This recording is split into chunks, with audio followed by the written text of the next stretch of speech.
The evidence seems to indicate that you're watching Dolly Vision.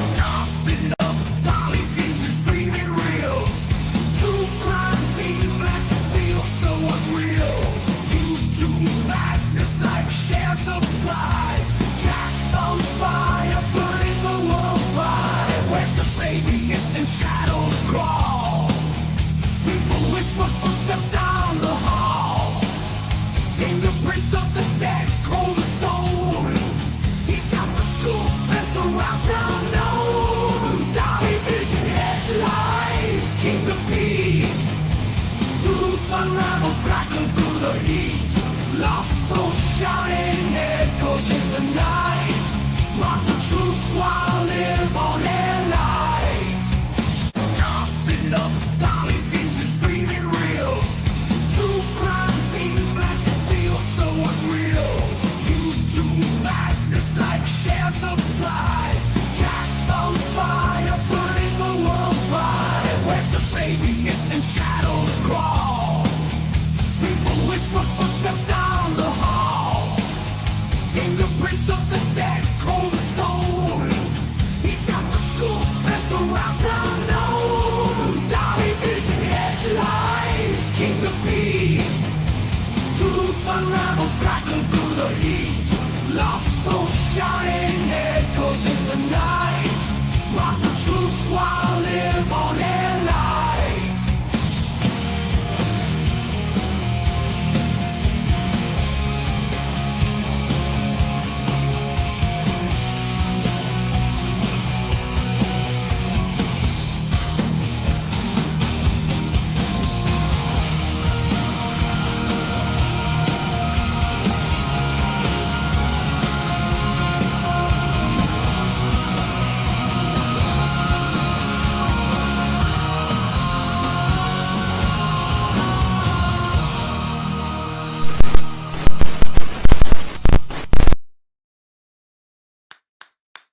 Order in the court. Order in the court. Court is now in session. The Honorable Judge Dolly is here. Day 7, Georgia versus Leilani Simon in the death of her son, 20-month-old Quinton Simon. It is good to see you guys making it on time to court. If you are here, go ahead and make sure you leave your DNA on that like button so I don't have to hold you in contempt this morning. Hope everybody is having a great morning. I hope you made it to court safely. I know your day is starting off good because you woke up. We got to thank the Almighty God for that this morning. I am glad to be here and I'm glad you could be here with me. So, how's it going, my beautiful people? It is day 7. Hopefully, today we will see the dope man take the stand. Dope man, you think you slick. You sold some crack to my sister and now she's sick. Y'all, anybody remember that? Anybody remember that old school jam? But anyway, the dope man, Craig, Red, whatever you want to call that family full of drug dealers, is allegedly supposed to take the stand today. Okay, I can barely hear you. Okay, we'll get right here. We'll get up on the mic this morning. But the dope man is supposed to take the stand. I know I'm ready to hear it. If you're Tone Capone, no, it's not Tone Capone. Tone Capone was the nicest drug dealer ever to be a drug dealer. Okay, he would feed you, he would house you, he'd watch your kids. Okay, stuff like that. I don't know if this dope man is the same way or not. All right, but Red and Craig supposed to take the stand today. You know, I believe they're cousins. They're actually cousins that are in the drug game together. Okay. They should be hit with a RICO charge, not Dolly. Okay. Because now that is organized crime when you in a family full of drug dealers. But I want to take a second to thank everybody that donated yesterday to Dolly's legal fund. We're going to keep that going today. So if you want to get on the Dolly train, and this is the link I'm about to post it, and my mods will be posting it throughout the show. That link I just posted right there. That is to help me acquire a lawyer for these people that are threatening lawsuits against Dolly. There's people out there saying they're coming to Virginia to take lawsuits. They also named me in this RICO Act civil lawsuit. Okay. Now, they're acting like they ain't going to do nothing right now, but why make the threats if you ain't going to do anything? And here at Dolly Vision, we take every threat serious, okay? Just in case, we need to be prepared. So if you have a couple bucks, some sticky change, make sure you hit that link this morning, drop some in there so we can protect this channel and protect free speech, our Constitution, to say whatever we like, to talk about whatever cases we like, because there's people trying to run people off the YouTube streets so they won't talk about these missing kids, and they're using the fear of lawsuits to do that. Now, we cannot go silently into the night. We can't just shut up because Dolly has a big mouth. Did you see they canceled their press conference?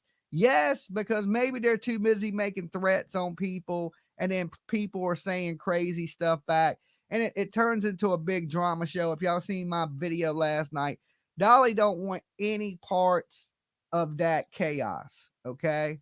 Don't want any parts of that chaos, but we do want to be able to protect ourselves just in case anybody comes for Dolly's neck.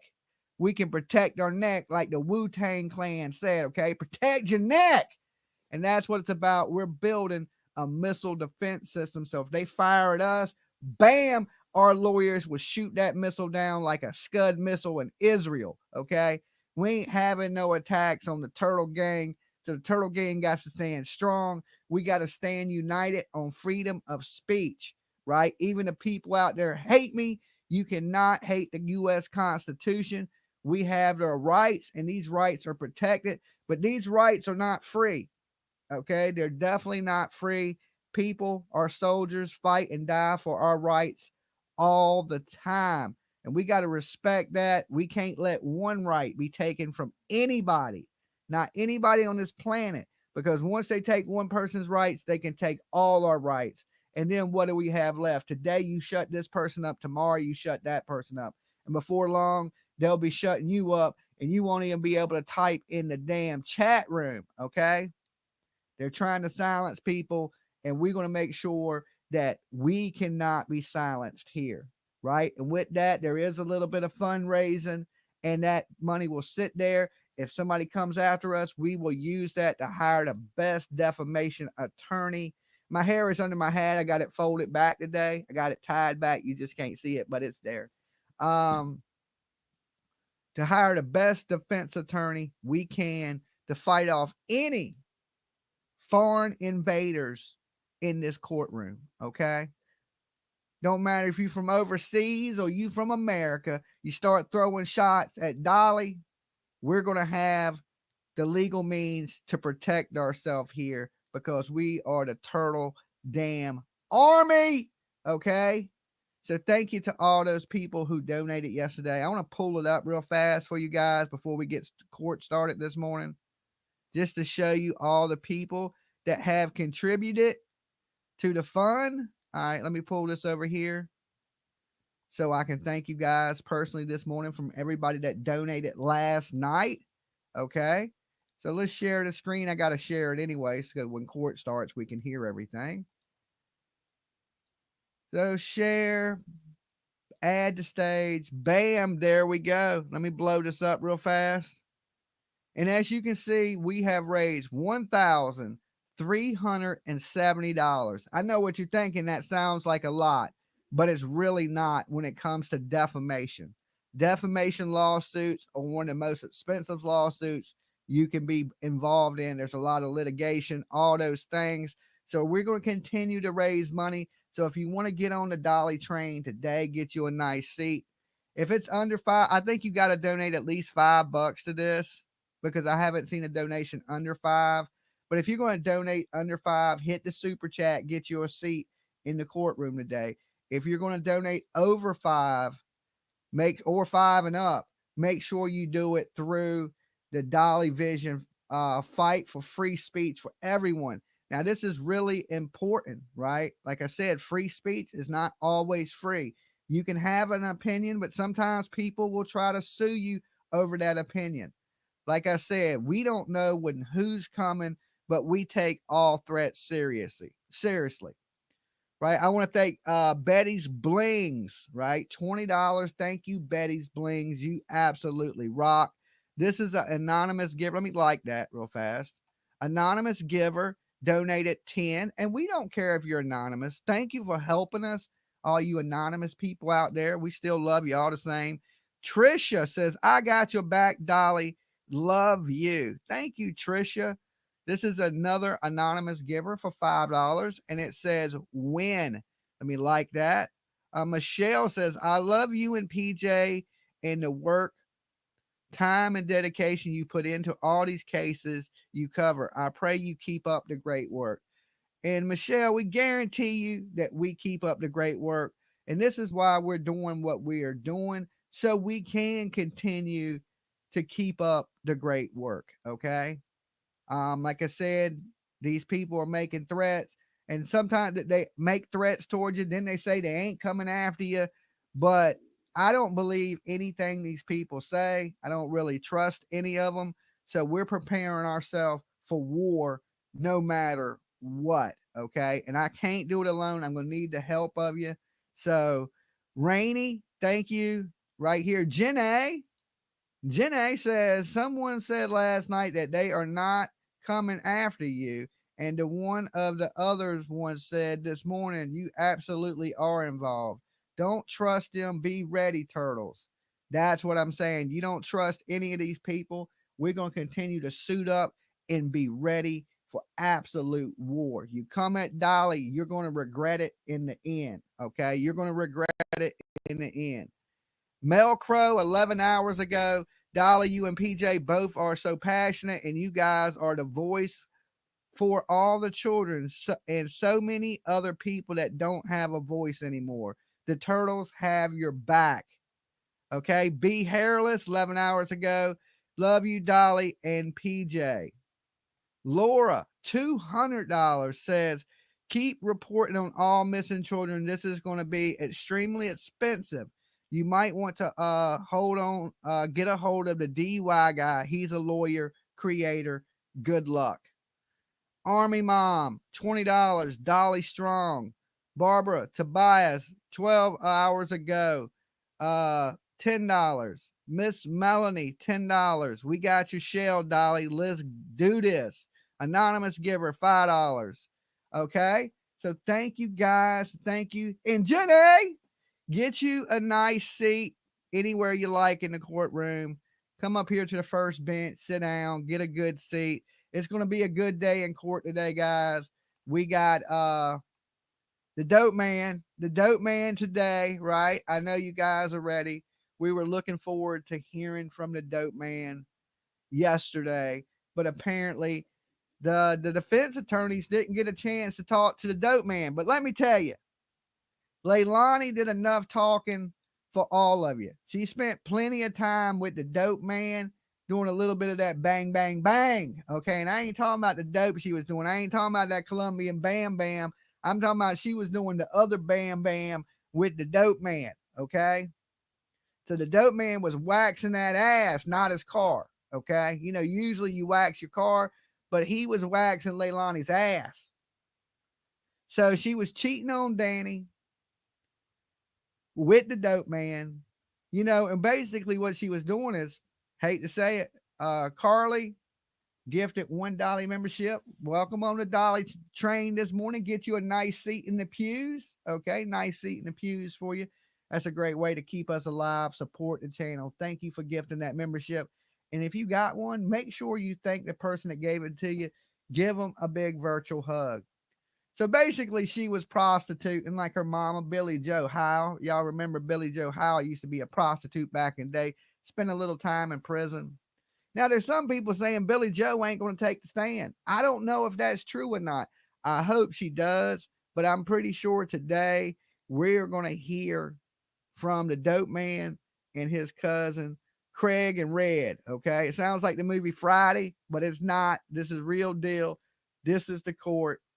You know, the dope man broke out the turtle wax and bent Leilani over, and the rest is history. But here's the thing. You know, she was talking about her personal life with Danny to the dope man. So how do we know that she didn't talk about her problems with little baby Quinton or what she did with this baby to the dope man? Okay. Now, she went to this house over 100 times, came out in court. 100 times. Now, this is every day she is taking a trip to the dope man. Okay. Every day this dope man seeing her. And you know what I'm saying? When she don't have money, we know what she was giving up to get the drugs. Okay. She was giving up that tailbone to get drugs and then accusing Danny of cheating when he was the one that was actually taking care of the kids. He was getting up, getting them dressed, taking them to the babysitter, feeding them, cooking for them, right? He was the one that would go to work. So most of the time it was probably his money that was being spent on drugs. And of course, Leilani was trading her ass for drugs. So Danny, I'm hoping he didn't do the same thing with the dope man, but apparently these were Leilani's people, not Danny's, because, you know, Danny wasn't from that area. He had only lived in Savannah a short time since, you know, he moved down there, I guess some weeks into the pregnancy of his daughter, Sky. So Leilani had already knew these people, right? So she probably had been giving up that tailbone for a pretty good while to Craig and Red and who else, maybe a whole bunch of other people, depending on where she was getting her drugs from. But Leilani definitely, you know, they've definitely proved in court that she's a liar. We know she's been arrested for stealing. Now we know she's a cheater, allegedly. Okay, let me give my warnings today. Dolly Visions for entertainment purposes. We talk news, rumors, gossip, speculation, mixed with some theories. We throw a little bit of comedy in there. So don't take nothing you hear here as fact. It's all just opinions. Okay. The callers today, opinions are theirs and theirs alone, not to reflect on the Dolly. And everyone is innocent and proven guilty in a court of law, even Leilani Simon. Much as you hate this lady, she is innocent to proven guilty, and we need to treat her that way. No calling her a fat ass. You can say fluffy. Okay. You can say fluffy. You can say nubby fingers. You can say little nubs, little fluffy nubs, right? Because that's what she got. And remember, the biggest thing of all is don't try to be Dolly at home. And welcome, Mama Fee. Get you a nice seat in the courtroom. All right. That will go towards Dolly's breakfast this morning. Dolly breakfast. Dolly got to eat. Okay. Hey, Dolly and PJ. Happy Tuesday. May you both have the best day today and days to come. Thank you, Mama Fee. That is absolutely wonderful. Now get you a nice seat. We're giving out ass pillows today so the pews don't put your legs to sleep, because that's what it does to Dolly. If I don't have a pillow and I got to sit long in court. And for you guys that don't know, here in VA, court goes by alphabetical order. Okay. And my last name starts with a W.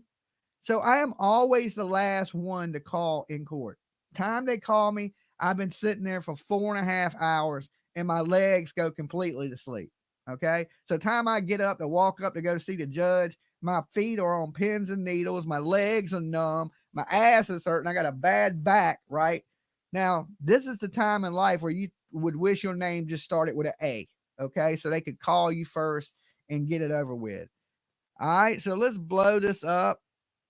Court TV has turned on their cameras, but you know, sometimes they run a little late. Okay. So hopefully they'll be early this morning.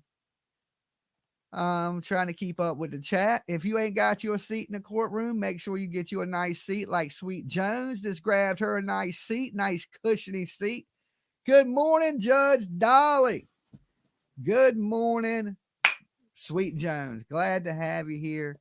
Glad to have you here. It's good to see you. 204 is her peeps. Yes, the 204 representing. Okay. representing the 204 in the house today. Hopefully, the dope man says something that makes Leilani look really bad. Dolly said last night there's money doesn't get used right now on this case. Capital K, good morning. I saw with a B, my daughter had to wait, and she was a V when she was in the teenage troubles. Yes, time goes by so slow in court when you're waiting to be called, right? It just seems like you could be in there for 10 minutes and it seems like 3 hours. Okay. It absolutely seems like 3 hours that you've been waiting. Dolly is still waking up this morning. I got to get some food in me. I'm a little hungry. So I need some energy. I might need a little bit of energy to make it through the day. I'm going to be over here sleeping with the jury, right? I'm going to be sleeping with the jury. Dolly, you got to be there in front of her house. You know how it is. Well, she's not at her house anymore, Leilani Simon, and I spent plenty of time in front of that house. And they sold the house on Buckhalter Road. It's almost there, Dolly. Thank you, PJ. They sold the house on Buckhalter. Okay, Cece says, I got a skinny flat butt. Give me the cushion. You definitely get a cushion there, Cece. 1980. Okay. Grab you a nice seat in the pews with Dolly. Thank you for being here with me this morning. It's absolutely great to see you. And I hope you have a great day. And don't worry, since you got you a seat, I ain't going to hold you in contempt. All right, CC. Good to have you. Mary Lopez has just got her a seat in the Dolly court. Okay, $4.99. Good morning, Judge Dolly. Justice for baby Q. Bam, Mary.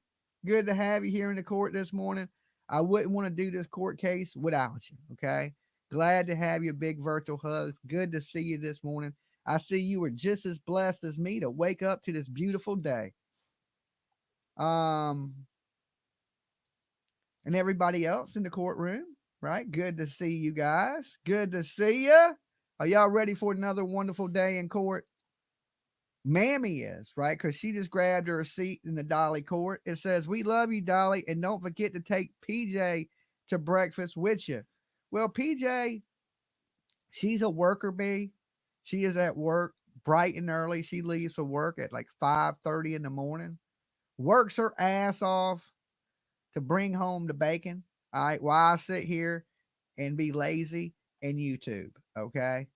So somebody got to earn the bacon. And PJ is the money winner. Okay. She is the money winner. She works her ass off. So big hugs to PJ. And thank you for getting a seat in the Dolly courtroom and supporting Dolly. If you had, and let's see if we can get me to 1,000 likes. We got 1,292 people in here. Let's see if we can get to 1,000 likes before court starts. And it's going to start any minute. So if you haven't, make sure you hit that like button for us. It helps us in the algorithm. It brings in new people. New people means new opinions on the phone lines, because we will be opening up the phone lines today. So your DNA number 474. So we're halfway there. And there's 1,300 of you in the room already. So just take a second, guys. Show Dolly a little bit of love. Okay. I get up early in the morning when I can sleep in to bring you this madness with a little bit of humor and a little bit of love. So do me a solid.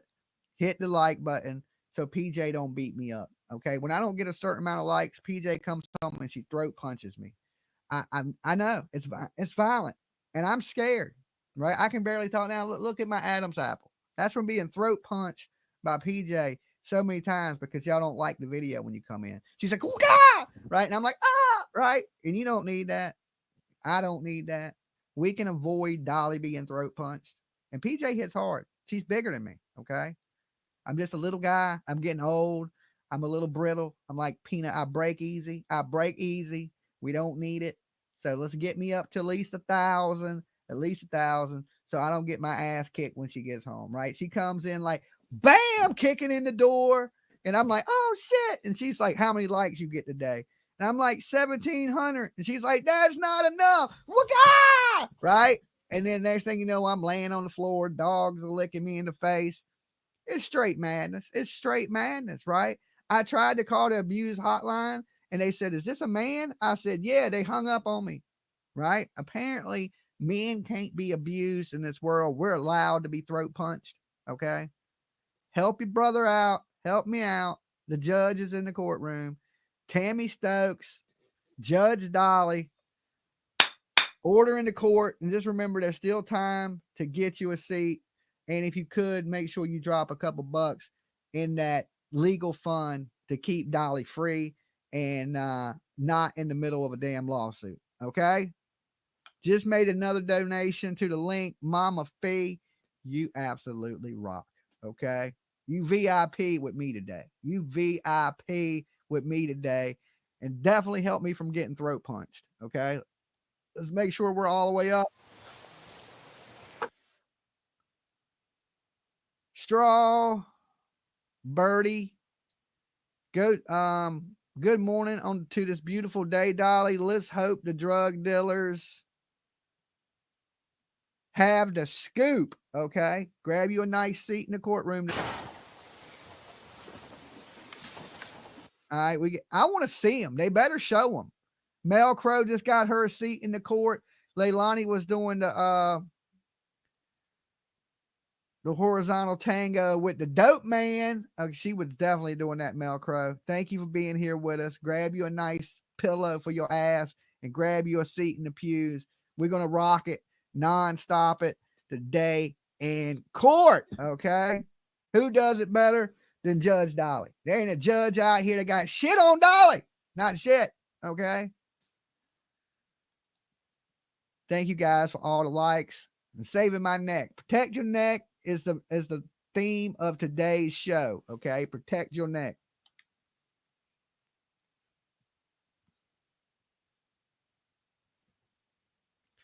You brought my sciatica cushion. My sciatica has been bothering me a lot. I think PJ. I said BJ. The hell with that woman, right? Billy Joe Howe.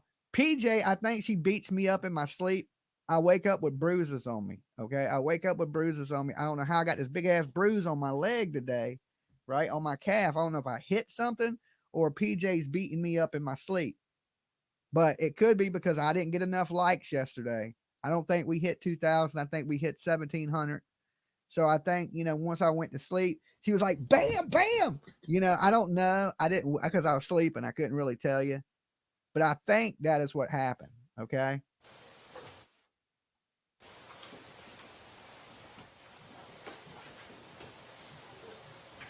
All rise.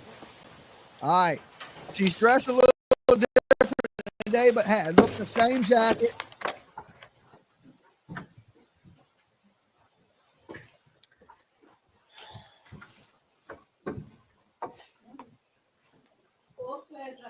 All right. Thank you, Williams.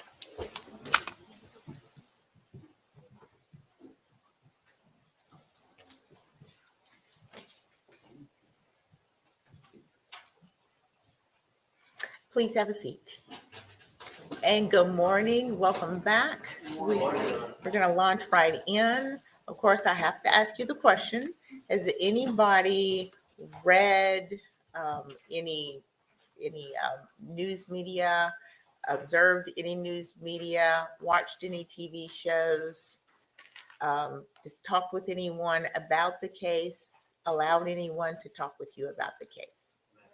No, Your Honor. Okay. All right. And with that, then we are going to begin. I'll turn to the stage. My hair is under my hat. I have it pulled back. State calls Joe Matz.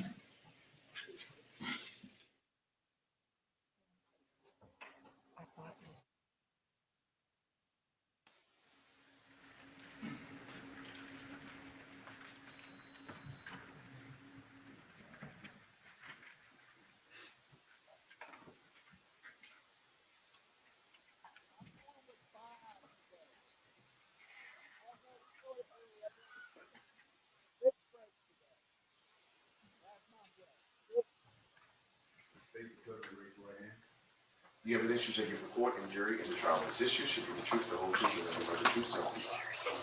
Step this way, please. All right, good morning, sir. Good morning. Good morning, sir. Could you please introduce yourself to the jury? Good morning. My name is Joe Matz. I'm the division manager for Waste Pro. And how do you spell your last name, sir? It is MATZ. What is Waste Pro? Waste Pro is a solid waste hauling company. We pick up trash basically. And you said you're a division manager or the division manager? The division manager. Which division? My division is located in South Carolina, but we oversee Can y'all hear Parts it? of Give me a Georgia. thumbs up. Can you hear the Where does- courtroom? I'm sorry, go ahead. specifically Savannah and the surrounding areas.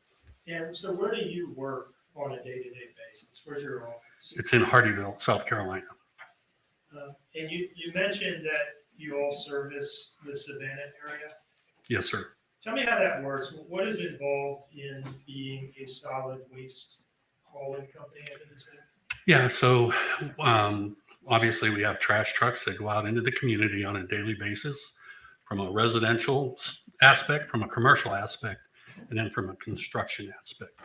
So we collect garbage at different, for example, residential homes, commercial businesses, and then construction sites. What kind of different trucks do you all run? So we have rear loaders, which are residential trucks where men are on the back of the truck. We have trucks called ASLs, which they're automated side loaders, which the arm comes out and picks up the trash.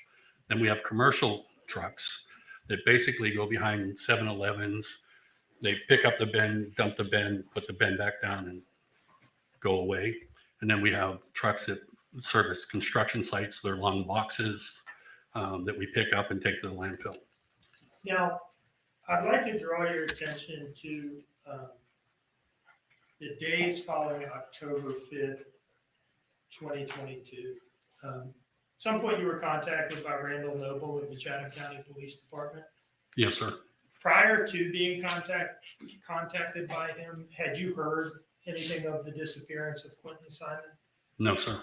Okay, so Randall Noble was the first you heard about this. Yes, sir.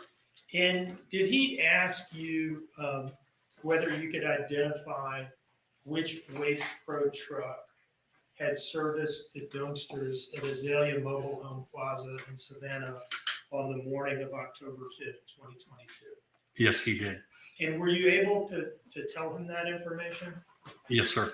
How did you do that?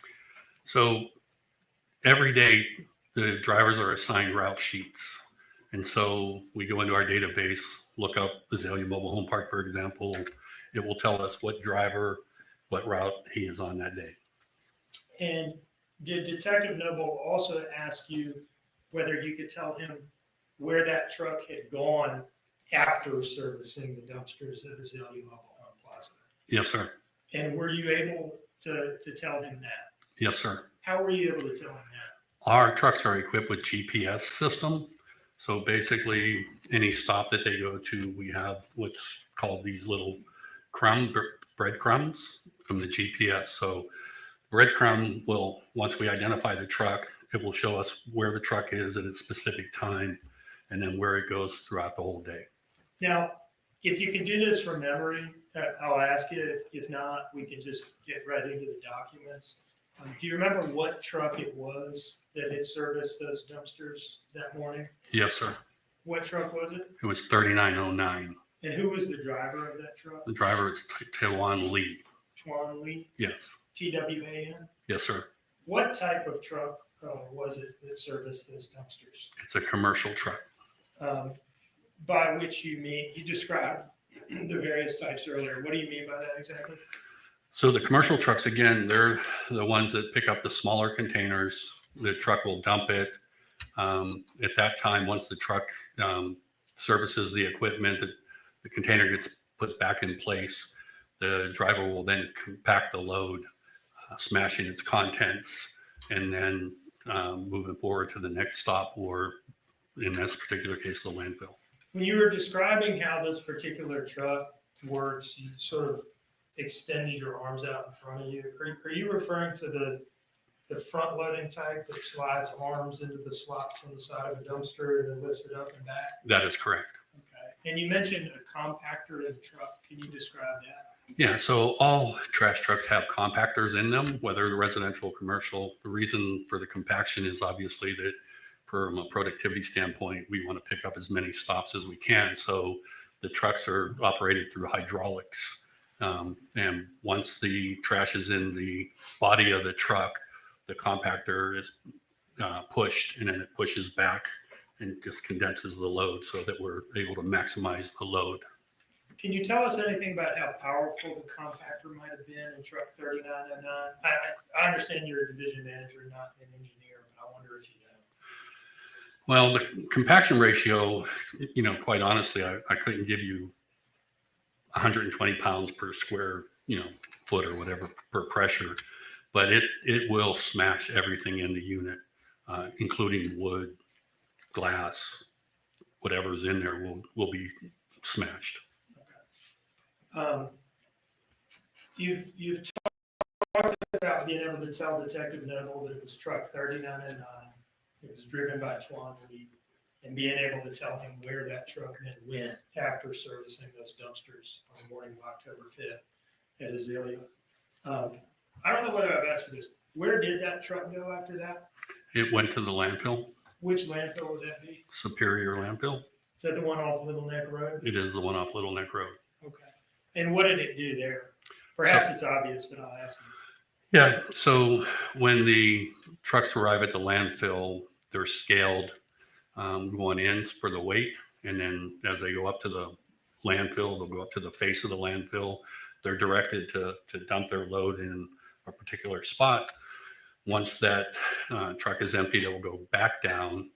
It's weighed out. We receive a ticket for the time and also how many tons were on that particular load. Okay. And they get that by, I guess, subtracting the known weight of the truck from the weight of the truck and it entered with all the trash or something. Correct. Were you able to provide Detective Noble with any documentation of these things that you've been talking about, the route sheet and GPS printout and so forth? Yes, sir. Do you see in front of you a document marked as States Exhibit 65? Yes, sir. Do you recognize that document? Yes, sir. Can you tell us what it is? So this is his daily route sheet that he fills out prior to the start of the day and then at the end of the day. Now, are these records that are created in the ordinary course of business? Yes, sir. And are they maintained in the ordinary course of business? Yes, sir. In fact, that's why you were able to produce it for Detective Noble. Yes, sir. Your Honor, I would introduce this as States Exhibit 65. No objection, Your Honor. Now, do you see in front of you a document marked as States Exhibit 66? Yes, sir. Do you recognize that? Yes, sir. And what is it? So that's our GPS tracking system with the breadcrumbs on it.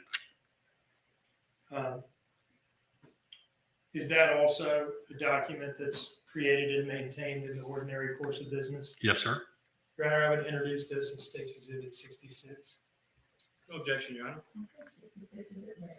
And may I publish these exhibits, Your Honor? Yes.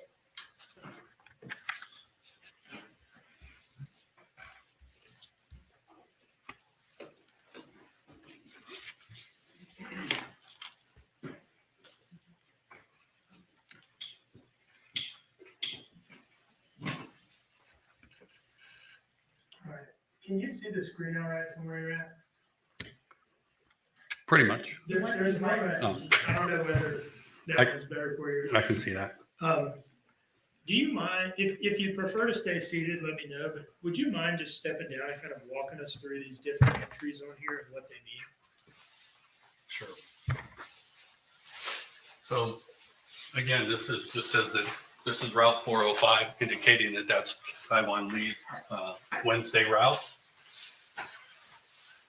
Worker is Taiwan Lee here, role as the driver.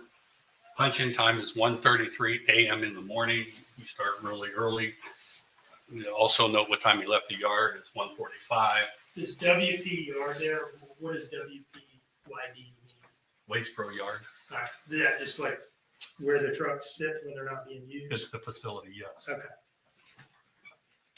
And then this is what time he arrives back at the facility. And then this is his punch out time. Okay. Let me move down and see what the next thing we want to talk about is, okay?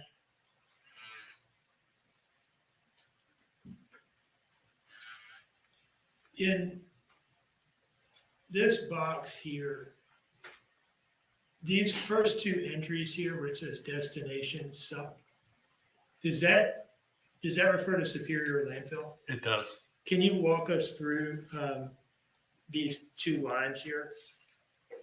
Yeah, so again, it just pretty much tells what vehicle it is for the day, tells you what kind of truck it is. The destination, obviously, Superior Landfill. If we were to go to any other landfill, it would be marked as such. The date, obviously, the material is commercial, not residential, like I spoke before. These are just the weights of the truck, the tonnage that was on the truck. And then these are arrival times to fill. So how many times did this truck go to Superior Landfill that day? So he went twice. And what were the two times for those stops? So the 6:25 in the morning, he left at 6:35, and then here at Superior at 10:12, and then 10:32. Can we take from that simply that part of the way through his list of stops, the truck was full and needed to be emptied or something along those lines? Right, correct. So he starts early in the morning. So Okay. by the time the landfill is open, he's full. So that explains the first one. The second one is we don't want to start off the following day with a loaded truck. So he may not go back with as many tons. And exactly in this particular case, he only had 4.37 tons on, but the truck needed to be emptied that day. I see.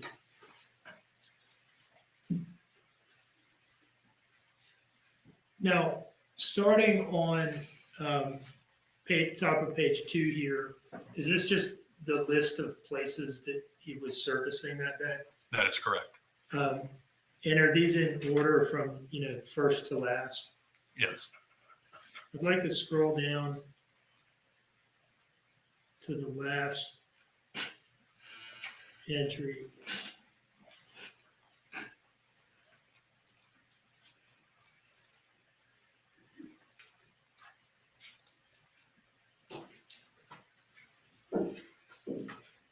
What does the last entry reflect on this route sheet? Azalea Mobile Home Park.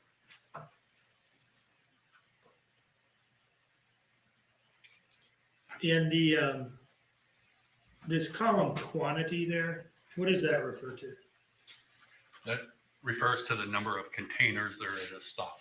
All right, so what does that 5 mean there then? That means that there were 5 separate individual containers. And that he serviced them all? Yes.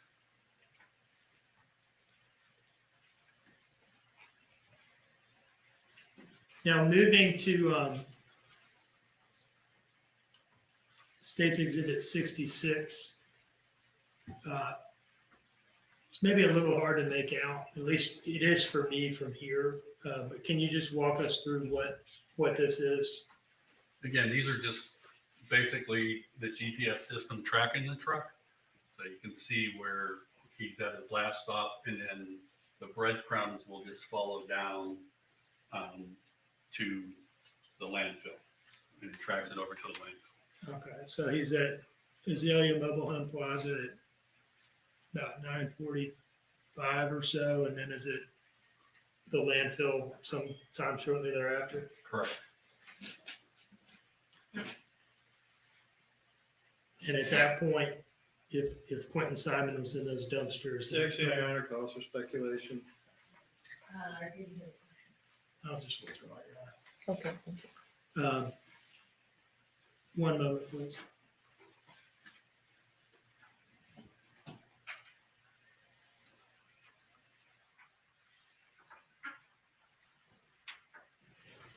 I have no further questions, Your Honor.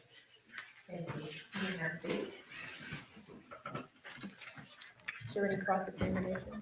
There is, Judge. Thank you. Mr. Matz, how are you this morning, sir? Doing well, sir. I'm going to ask you, do you still have a copy of State's Exhibit 65 in front of you?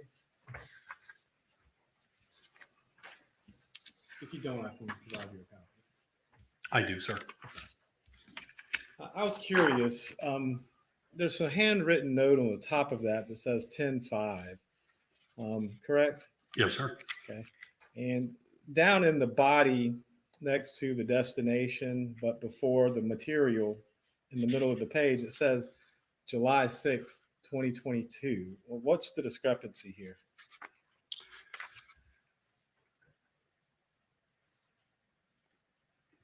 To be perfectly honest, I don't know what the 10-5 would be. I just know what the 10-6 would be. All right. And okay, can I approach for a second? Sure. Sure. Can you show me the 10-6 that you're talking about? Yes, sir. All right. On the second page, Yes. correct? Yes. All right. So which 10-6 are you referring to? I see a 7-6, but I don't see a 10-6 here.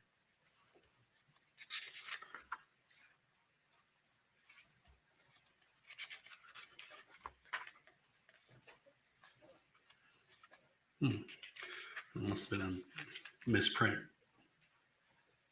All right. Is it safe to say that these are accurate records for July 6th of 2022 based on everything except for the handwritten note at the top? No, what this could have been is when typically they put this into the system. So the Wednesday generation would be 7-6. But the actual date that they're operating off of, because the route sheets don't change. So when you put them in, they pretty much stay in the system. So this would tell me that this was entered in on 7-6, but not the route sheet for 7-6. Yeah, but you've just testified that this was the route on 10-5, and that's not what your business records say. There's a serious discrepancy, don't you think? Well, I think there's a discrepancy in basically the date that these were put into the system, but not the route sheet. This route sheet is particular for that day. Okay, but not based upon the writing that's on your own records, though, correct? That would appear so. So let's go ahead and talk about the actual collection, the route itself, okay? So the route that this particular driver takes, how long has Mr. Lee been working for you at this point in time? Mr. Lee had been working with us since about March or April of 4/22. Okay, so March or April of 2022? Yes. So about 6 months. Is Yes, that a sir. fair estimate? Yes, sir.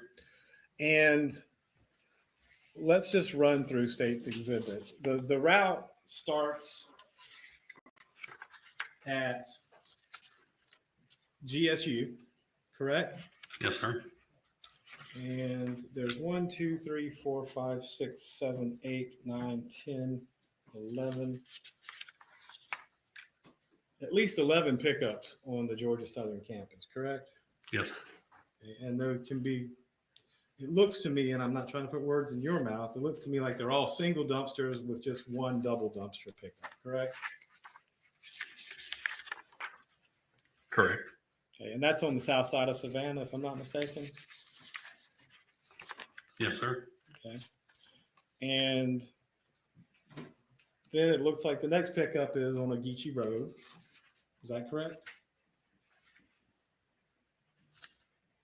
What page are you on? I'm on the, here, I'm on the page, top of page 3.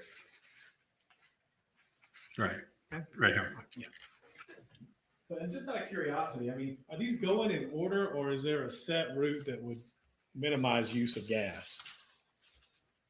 Typically, they're in order, but the driver, depending on what's happening for the day, if there is an accident or some form of obstruction, he may have to veer off, pick up something different, but come right back to the route. So at least based upon this, starts on the south side at Georgia Southern, goes over to Ogeechee Road. The next one, it looks like it's a, and you can correct me if I'm wrong, Stand Hall, which probably is a SCAD pickup, if I'm not mistaken, downtown, right? On Martin Luther King? It doesn't indicate whether it's SCAD or not, but I'm assuming that's SCAD, yes, sir. I mean, I don't know either. I'm making that assumption just based on what it looks, but it's like there's 3 pickups there. Then it's Dollar General, Shop and Go, G&H, downtown, York Street, Petter Hall, I'm sorry, an apartment building, SCAD, Shop and Go, Atwell's, downtown, Checkers, a bank. Then it goes out Abercorn. And I assume all of this is happening during the course of the night, correct? Correct. So it's a number of stops, right? Yes, sir. Okay.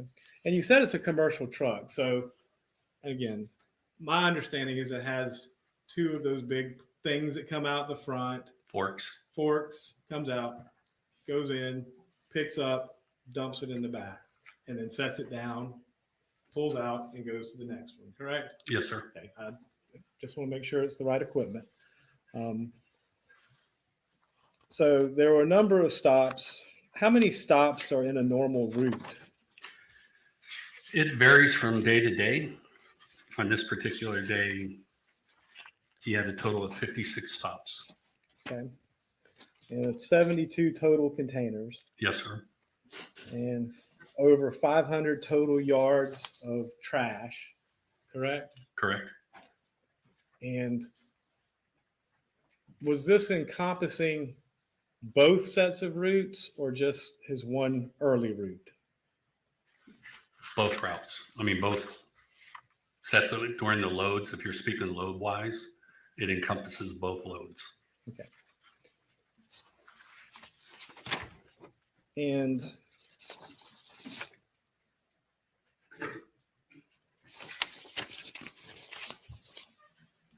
let's talk about the GPS route in State's Exhibit 66. This is not the entire route. This is not the entire GPS history for the truck for this particular thing, is it? No, sir. Okay. This is just it looks like a portion of it.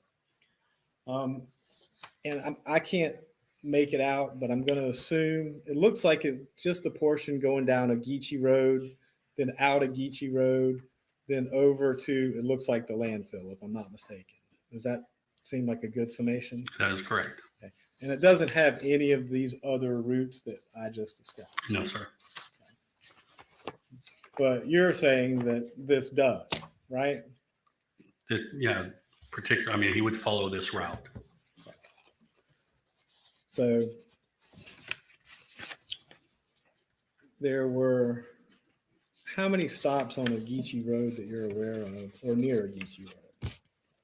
I'm not aware. I mean, I would have to look at his document and study it. I'm not familiar with every stop that every driver services. And I assume that every place on a Geechee Road doesn't necessarily use y'all, does it? That's correct. Okay. There are other waste companies that service those areas, correct? Yes, sir. All right. And with regard to the dump, I assume you're not the only company that uses the dump either, are you? No, sir. Okay. I assume that, and I'll ask, how many dumps are there in Savannah for commercial waste?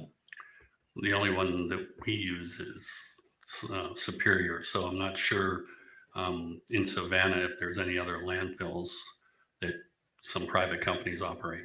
Okay. To the best of your knowledge, are there any other landfills? In Savannah? Yes. No, sir. Okay. So is it safe to say that pretty much all the commercial trash collected by all the different companies go to the same landfill and get deposited in the same place, to the best of your knowledge? Yes, sir. That's all the questions I got. Thank you, Judge. I'd like to ask you a couple questions, see if we can clarify this date thing, okay?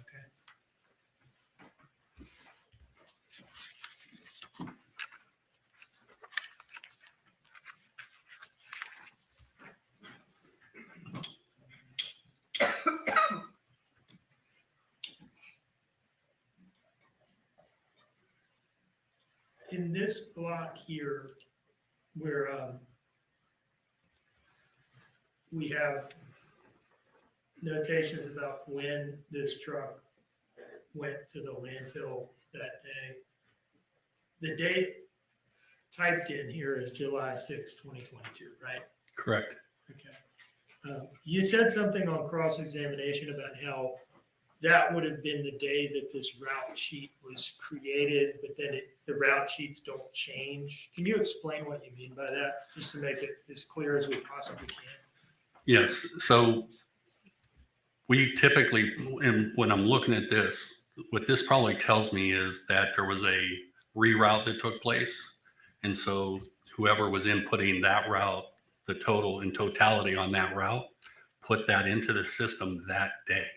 But it will spit out every Wednesday the same route sheet that obviously is here. And then the driver uses that existing route sheet, making notations with like a pen on it on future days, right? Correct. And this is the version that Twan Lee used on October 5th. Correct. Okay. Let me just draw your attention to one thing in particular. In other words, well, let me ask you this. How many blanks does this route sheet have for stops at the landfill? I mean, not how many notations are made, how many blanks are there? For this particular Yeah. here? Yeah. Well, typically the drivers only pick up 2 loads. Very rarely that they would pick up 3, but there would be obviously room for 1 more if he took a load to the landfill. Okay. And in terms of when this route sheet says that he got to the landfill for the second time, what does it say there on October 5th? It says that he got there at 10:12. Now, going to state 66, if we compare that to the GPS printout from October 5th, what does that say? It says 10:12. All right, so those are in alignment, right? Yes. And this is the route sheet that was used on October 5th of 2022. Correct.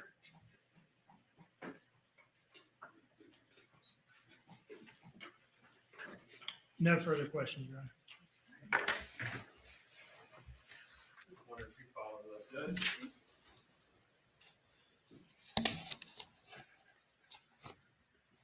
I was just curious, Mr. Max, since Mr. Dean was talking about what's in alignment and what's not.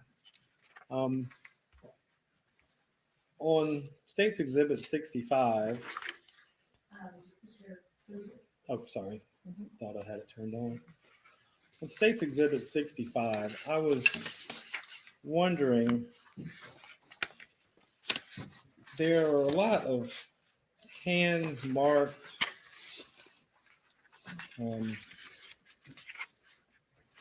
things on it, but you said that you believe that the 7/6 date was input because there was some change to the route. Right? Correct. Okay. And do you know what that change was?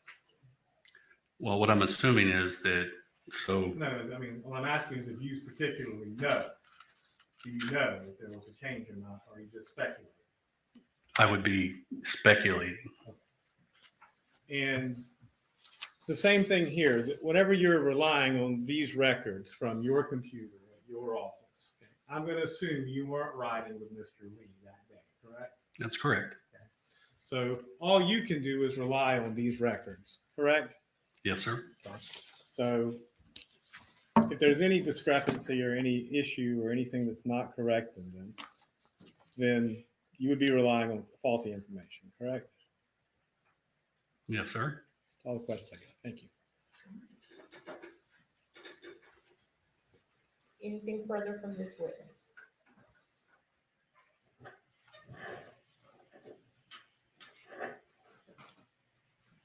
Tell me what you know, why do route sheets get changed?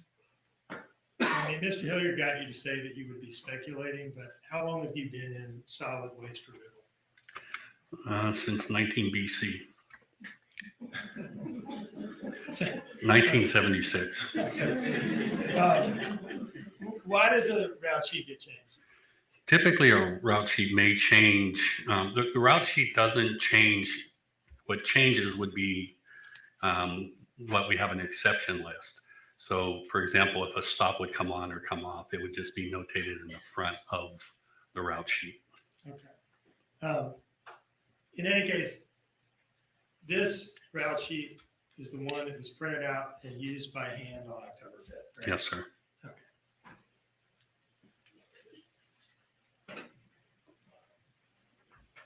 Okay. I don't have any further questions, Judge. May this witness be released? Yes, Your Honor. Yes, Your Honor. Okay, sir, you are excused. Thank you, Your Honor.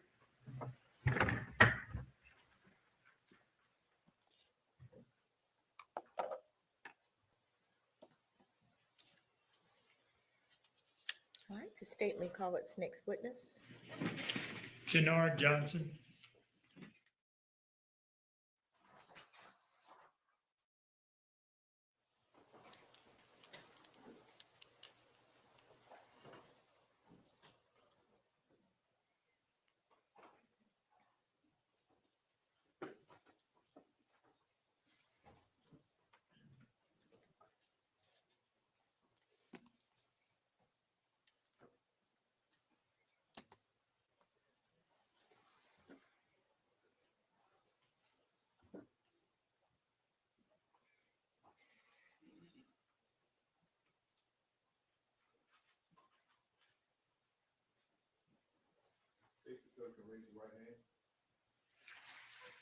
The evidence you shall give the court and jury in the trial of this issue should be the truth, the whole truth, and nothing but the truth, so help you God.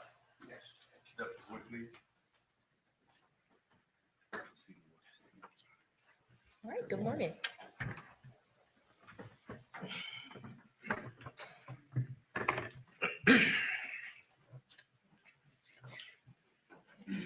Morning, could you please introduce yourself to the jury, sir? My name is Denard Johnson, and with Waste Management. I've been there over 23 years in the business. And is waste management different from Waste Pro? That's correct. We're considered WM. What does WM do? Before you go further, Mr. Johnson, will you spell your first name and last name? It's Donnard, Donnard, and last name Johnson, Johnnson. All right, thank you. It's Donner, not Denard. Donnard. I need to apologize to you for mispronouncing your name for the past 2 years. Okay. What is your position at WM? I'm the senior district manager for the coastal sites. And what are your duties in that position? I run the overall operation, environmental safety, compliance, and also the P&L. Does that include oversight of landfill operations? That's correct. Does WM operate landfills? Yes, sir. How many landfills do you oversee in one capacity or another? 3. And what are they? One in Savannah, that's a Superior landfill, and 2 in Ridgeland, South Carolina. All right. You mentioned that you've been you said you've been with waste management for a long, long time, or did you mean in the waste management field generally? So I worked for Waste Management in the early 2000s, and I departed 3 years and then went back to work for.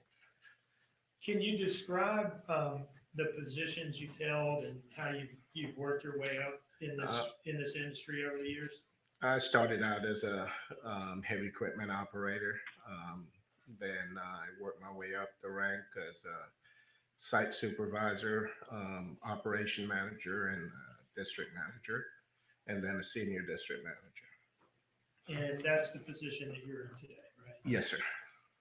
Were you involved in the operation of the Waste Management Superior landfill in Chatham County in November of 2022? Yes, sir. Now, do you remember meeting with me in my office maybe a month or 2 ago? Yes, sir. Do you remember me asking you for just kind of the basics of how landfills work? Yes, sir. because I didn't really know anything about landfills. And do you remember referring me to a YouTube video produced by the company you work for, Waste Management? Yes, sir.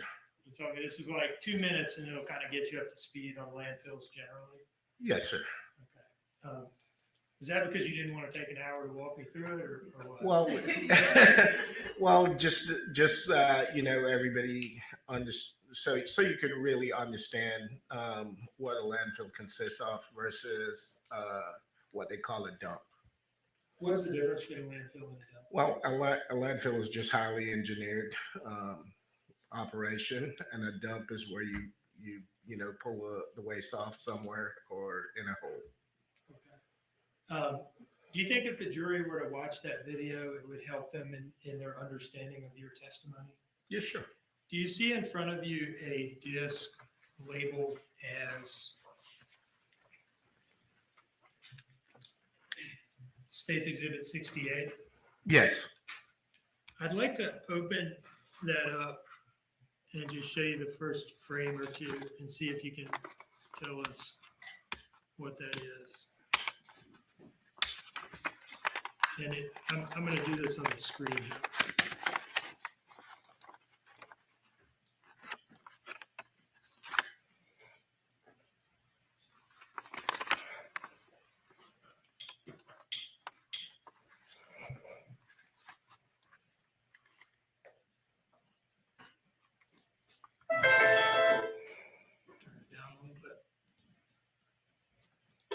Finding a suitable site for a landfill can be. All right, I'm pausing it just 4 seconds in. Is this the video that you referred me to? Yes. Your Honor, I would introduce this disc as State's Exhibit 68 and ask to publish it to the jury. I don't have an objection, Judge.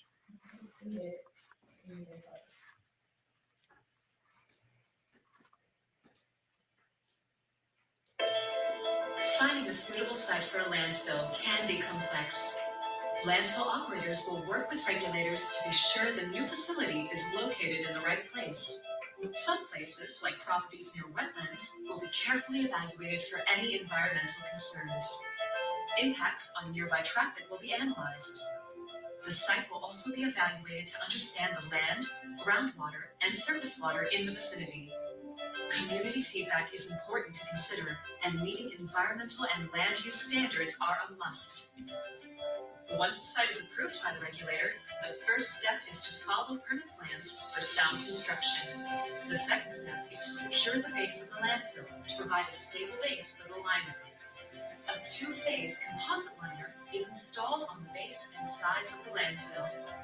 Leachate, a natural occurrence when waste is in contact with water, is collected through a system of drains, pumps, pipes, and hoses that move leachate away from the landfill. The leachate collection system will act as an effective biological filter by removing excess moisture from the bottom of the landfill. A groundwater monitoring system is installed to ensure the landfill does not impact groundwater at the site. The monitoring system acts as an alert in case additional measures may be needed to protect neighboring properties. Groundwater quality is protected at all times. Access to the site is carefully controlled for safety, and waste is screened by appropriateness as required. The landfill is ready to receive waste that has not been recycled. Equipment compacts the waste each day before daily cover, soil or tarps, is placed to avoid potential littering and odor. Gas wells are installed to capture methane generated by the waste. Once full, the landfill is covered with a cover system approved by the regulator. Groundwater continues to be monitored, and methane gas is collected and destroyed or turned into energy or fuel. When the landfill stops accepting waste, regulators will approve its closure and will monitor its safety for 30 years or as required by the regulators. Then, controls will be put in place to keep the property secure for the future. The property surrounding the closed landfill can be used for commercial or industrial use. But commonly, the property is used for green space, suitable for recreation or habitat conservation. We strongly support wildlife habitat conservation at our landfills through our partnership with the Wildlife Habitat Council.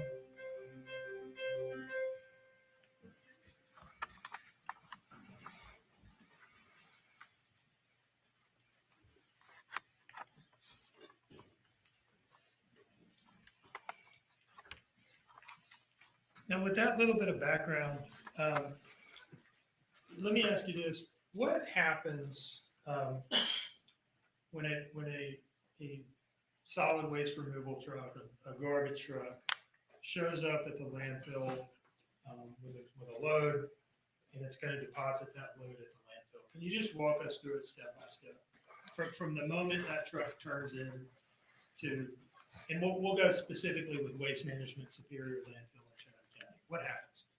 So the truck enter the landfill through the main gate, proceed to the scales, which we call the gatehouse. The truck will get weighed in. Their weight will captured, and from there they proceed to the tipping floor, and that's the area they eject the waste and it gets processed. What happens? Let's go back to the scale. Truck comes in, goes to the scale to get weighed, right? And you're looking for the weight, the combined weight of the truck itself and the garbage on it, right? That's correct. Is there ever a circumstance where the truck just gets to bypass the scale initially? No. Okay. And then you said it goes to I think the tipping field, is that right? Tipping floor. Tipping floor. What is the tipping floor in some more detail? That's where the truck goes to eject the load and it gets processed. And how does a truck eject the load? Does it depend on the type of truck or what? Depend on the type of truck. Front end loader, they have a blade in the back where they push it out from the back, and same with a residential truck. A rolled off trucks, the bed will raise and the doors open and eject the load. And you said at that point the trash gets processed, right? That's correct. Okay. Before we get into what that means, let me ask you, what happens with the truck from that point? Where does the truck go? Once the truck ejects its load, it pulls back up out of the way and head back to the front gate. And what happens at the front gate? Certain trucks, their weight is stored in the system, so they don't have to weigh back out. They'll just exit the landfill. What if the truck's weight is not stored in the system? Then the truck will have to go back to the outbound scale and get weighed out. And how do you calculate? Well, are trucks or solid waste removal companies charged like by the load? By the ton, it gets calculated by the computer. And how does the computer calculate it? Weigh the in weight and the empty weight. Okay, so weight of the truck with the trash minus weight of the empty truck gives you the total tonnage. That's correct. And you charge based off that. That's correct. Okay, so the truck's gone at this point, right? At the point that we're at. That's correct. Okay, let's go back to the trash at the tipping field and what it means for that trash to get processed.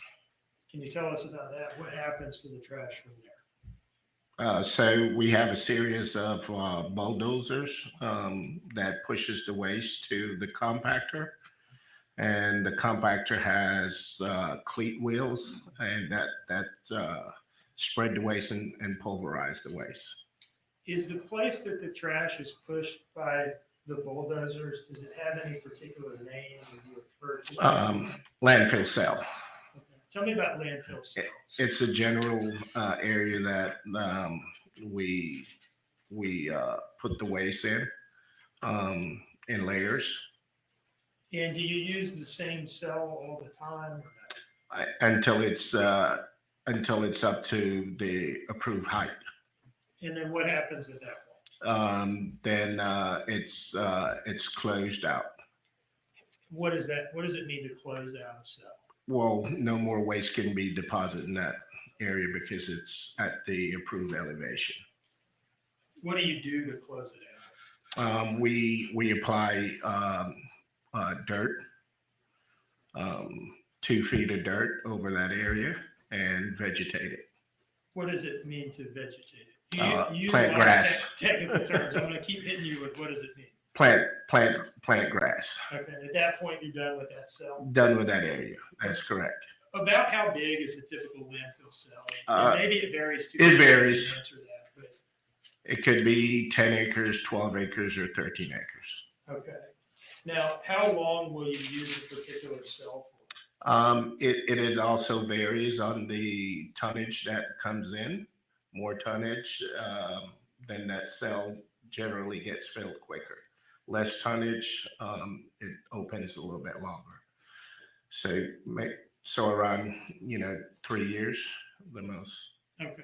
And is the landfill big enough that you've allowed for multiple cells and you can kind of Yes, move around it and yes, use the place over the course of years? that's correct.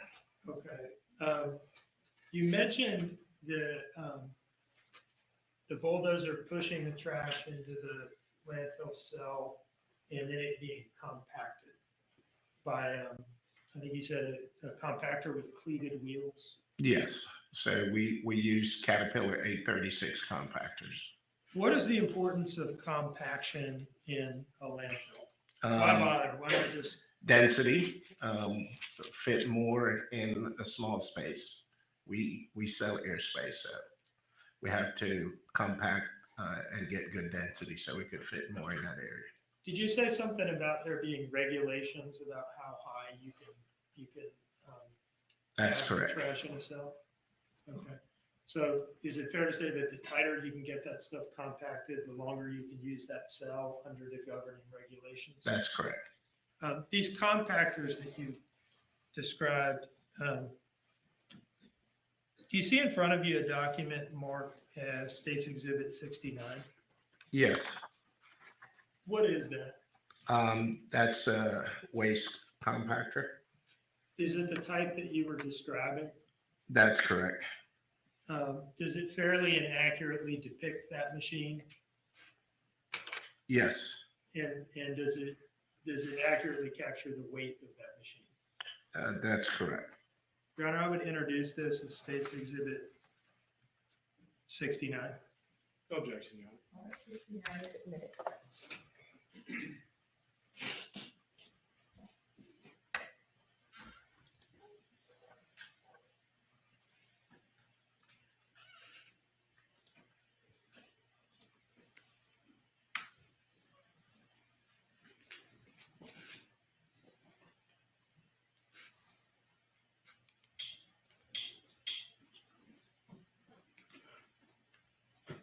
All right, so this is the first page from the brochure for this machine, right? Yeah, that's correct. Okay, and you said it's called a CAT 836. Compactor. All right, in this image, what is this CAT 836 doing? Spreading and compacting the waste. Is this, kind of a look at what that process looked like that you were describing? Yes, sir. All right. How much do these things weigh for this brochure? Some all depends on the wheel, 123,000 pounds or more. Okay. I'm not going to ask you how many tons that is, because that would require you to do math on the spot. But fair to say they're heavy? Yes, sir. Is it fair to say that's kind of the point? That's the point. You mentioned the rollers, the studded, or I think you said cleated rollers. Is that what you said? Cleated wheels. Do we see those in this image? Yes, sir. Those spikes on the wheels. Now, what are these wheels made out of? Steel. These are not rubber tires. No, sir. Okay. And what does that do to the trash?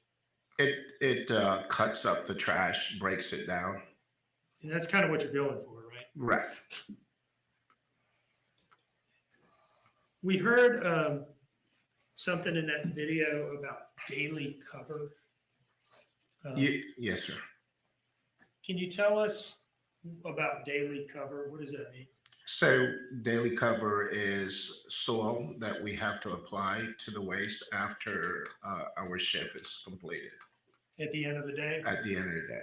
Why do you do this? Because we're regulated to do that because it helps with odor and wind blowing debris. How much, describe the process of applying the daily cover. What does this look like? So we have a series of ADT trucks that haul the dirt, all the cover soil to the area, and the dozers spread the soil 6 to 8 inches thick. And this happens every day. Every And you have to do it under law, right? Yes, sir, regulated by the state. And is this being done, I guess, in the active cell that you're using at that That's time? correct. Okay.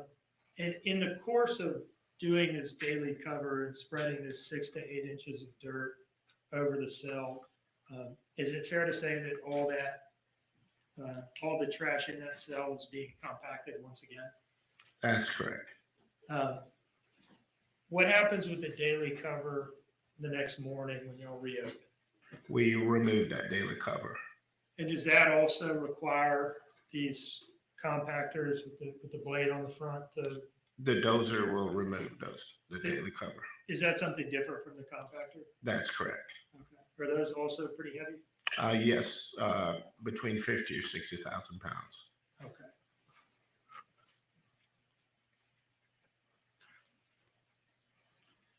Now, in October of 2022, I think sometime around maybe the 7th or the 8th, did Detective Noble come out to the landfill and make contact with you? Yes, sir. And did he ask you whether you could tell him anything about Waste Pro Truck 3909 and where it would have deposited its garbage, its trash on the morning of October 5th, 2022? Yes. And were you able to provide him some records about Waste Pro Truck 3909 on that day? Yes. And were you able to tell him the general area that the garbage from that truck would have been deposited in the landfill on that day? Yes. Do you see in front of you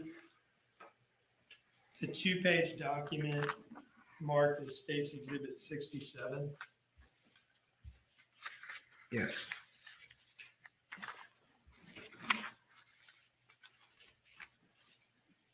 Do you recognize those two documents? Yes. Can you tell us what they are?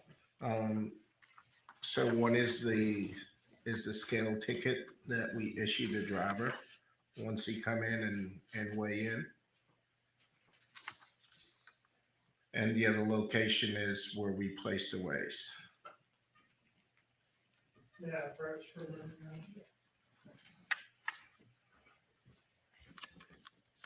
Right now, I'm just asking you about the 2 pages in 67. What are the 2 pages in State's Exhibit 67? These are the scale tickets. Okay. How many are there? 2. And are those scale tickets for Waste Pro Truck 3909 from That's October correct. 5th, 2022? That's correct. Okay. So how many times did that truck come to Waste Management Superior Landfill that day? 2 times. Are those documents created in the ordinary course of business at Waste Management? Yes. And are they stored and maintained in the ordinary course of business? Yes. And you were able to produce those for Detective Noble when he asked? Yes. Your Honor, I would introduce these as State's Exhibit 67. No objection, Your Honor.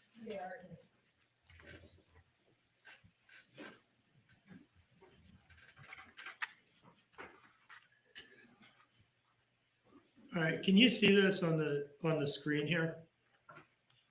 There's one right next to you. Yes. Can you walk us through the contents of this document and what it shows, just kind of starting from the top? So it shows the company logo and the site name and address, and also shows the customer and the date, the account, and the vehicle number. And it also shows the time that the truck entered the scales. And what time would that be? 6:24. All right, so that's when it comes in, right, and gets That's- weighed? That's when it comes in. And what does that operator refer to? Is that the truck operator or the scale? No, that's the operator? scale operator. All right. Someone named R. Bradley, I suppose? That's correct. Okay. What else are we seeing on here? And the gross weight of the truck, the tier weight, and the net and the tonnage that the truck has on it.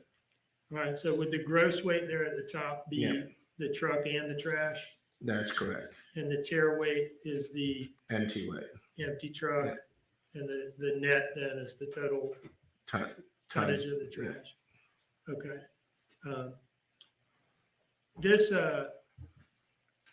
This is from that truck's early morning 6:25 drop off, right? That's correct. Now I see that the in and out times on there say the exact same thing, 6:25:47. Why is that? That's because the weight is stored in the system, so we were able to print a ticket. So this is one of those trucks where you had the weight stored that didn't have to stop at the scale empty on the way out. That's correct. So it all just kind of happens in one go when it first comes in. That's correct. Okay.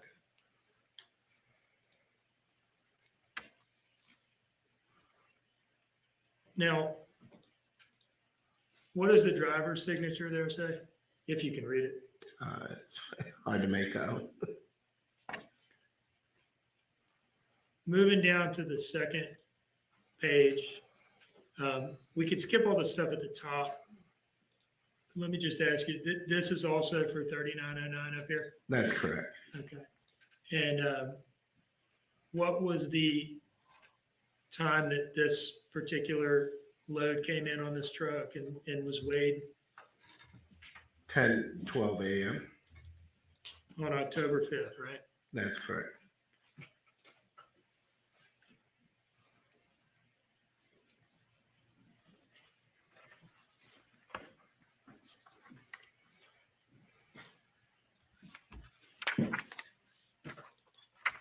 Do you see in front of you a document marked as States Exhibit 75? That's correct.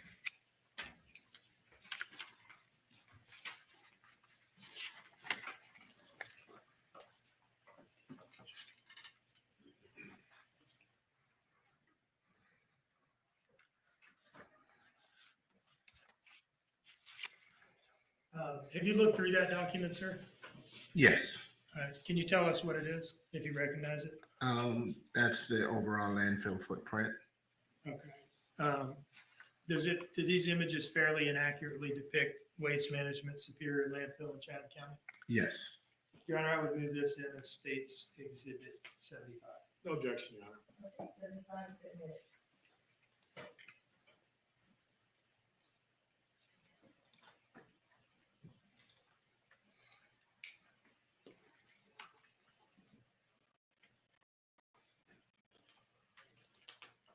All right, in this first image, what is this major road running along the right side from bottom to top? That looks like 95. Okay. And then what is this road? That's Little Neck Road. All right, so Little Neck Road is the smaller road going over 95 there. Yes, sir. Can you, is this entire area here on the left side of the screen, is that waste management superior landfill? Yes, sir. All right, moving on to slide 2. Do you mind stepping down and walking us through the different areas we're seeing here from right to left, from the entrance, moving over to the left? This is the entrance. This is the shop area where we take care of our heavy equipment. This area right here is the gatehouse, the scale house is what we call it. And once the truck gets weighed in, it goes up to the working face area. Here's our waste to energy plant we have on site. And this area here is our tipping floor area. Okay, now, that tipping floor area, is that the tipping floor area that was being used on October 5th of 2022? That's correct. It is. Okay. When Detective Noble, when he came out there and asked you if you could identify where that truck would have tipped its load and where that load would have then been shoved to, you said you were able to do that, right? Yes. Did he ask you to do anything for him at that point? He asked us to stop place. Would you like to rephrase your question? No, you're on. He's going to relay a question that Detective Neville asked him. The question cannot be a statement offered for the truth of the matter. I mean, the question just can't be hearsay. Given that over. Did Detective Noble ask you to do anything? Stop placing waste in that area. Okay. And was he referring to the tipping area or that particular landfill cell that trash was being used to for, or what? The landfill cell. Okay. And did you do that? That's correct. Did that have any impact on y'all's operations? Yes, it did. What did y'all have to do at that point? We had to hire a subcontractor to move our tipping for location, and that was a cost to the company. Did you have to open up a new landfill cell at that point? We had an area that still needed some waste, and we're able to relocate to that area. From that point forward, did you cease depositing trash in the area that you had identified to him? That's correct. Can you, on this third slide here, we've zoomed in a little bit. Can you just generally indicate to us where the tipping floor would have been on October 5th, 2022, and where the cell would have been that things are being So pushed the to? tipping floor would have been in this general area, And that's a dark area Yeah. towards the bottom middle. and the area we were placing waste was on the outside slope. Okay. Can you tell us on this image like the route that the truck would have taken? And I guess let me ask you this. Is the truck going on this very obvious road along the top, or is it would going come somewhere up- else? It would come up through the top. Okay, so it's coming up the road Yeah. on the bottom right. Yep. Tipping in this brownish area, and then this trash is getting shoved to this cell over here, right? That's correct. Now, you mentioned, I think you mentioned something about a slope or a hill. Well, it's on the outer slope of the landfill. This being a two-dimensional image, we can't really see a slope. No. What we're looking at here, but can you describe to us where, like, what the slope is, what direction it goes? Well, it's on the outer side, and we're designed to build 3-to-1 slope, so not a steep incline. So you could walk and put tractors on it to mow safely. Okay. So is it fair to say then that there's, from the center of the image, there's sort of a slope down to this perimeter? That's road? correct. Okay.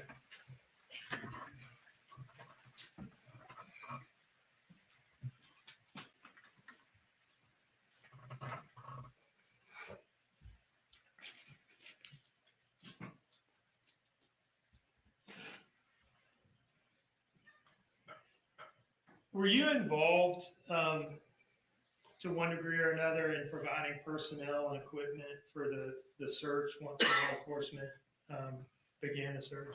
Yes. Can you tell us about the personnel and equipment that you all provided?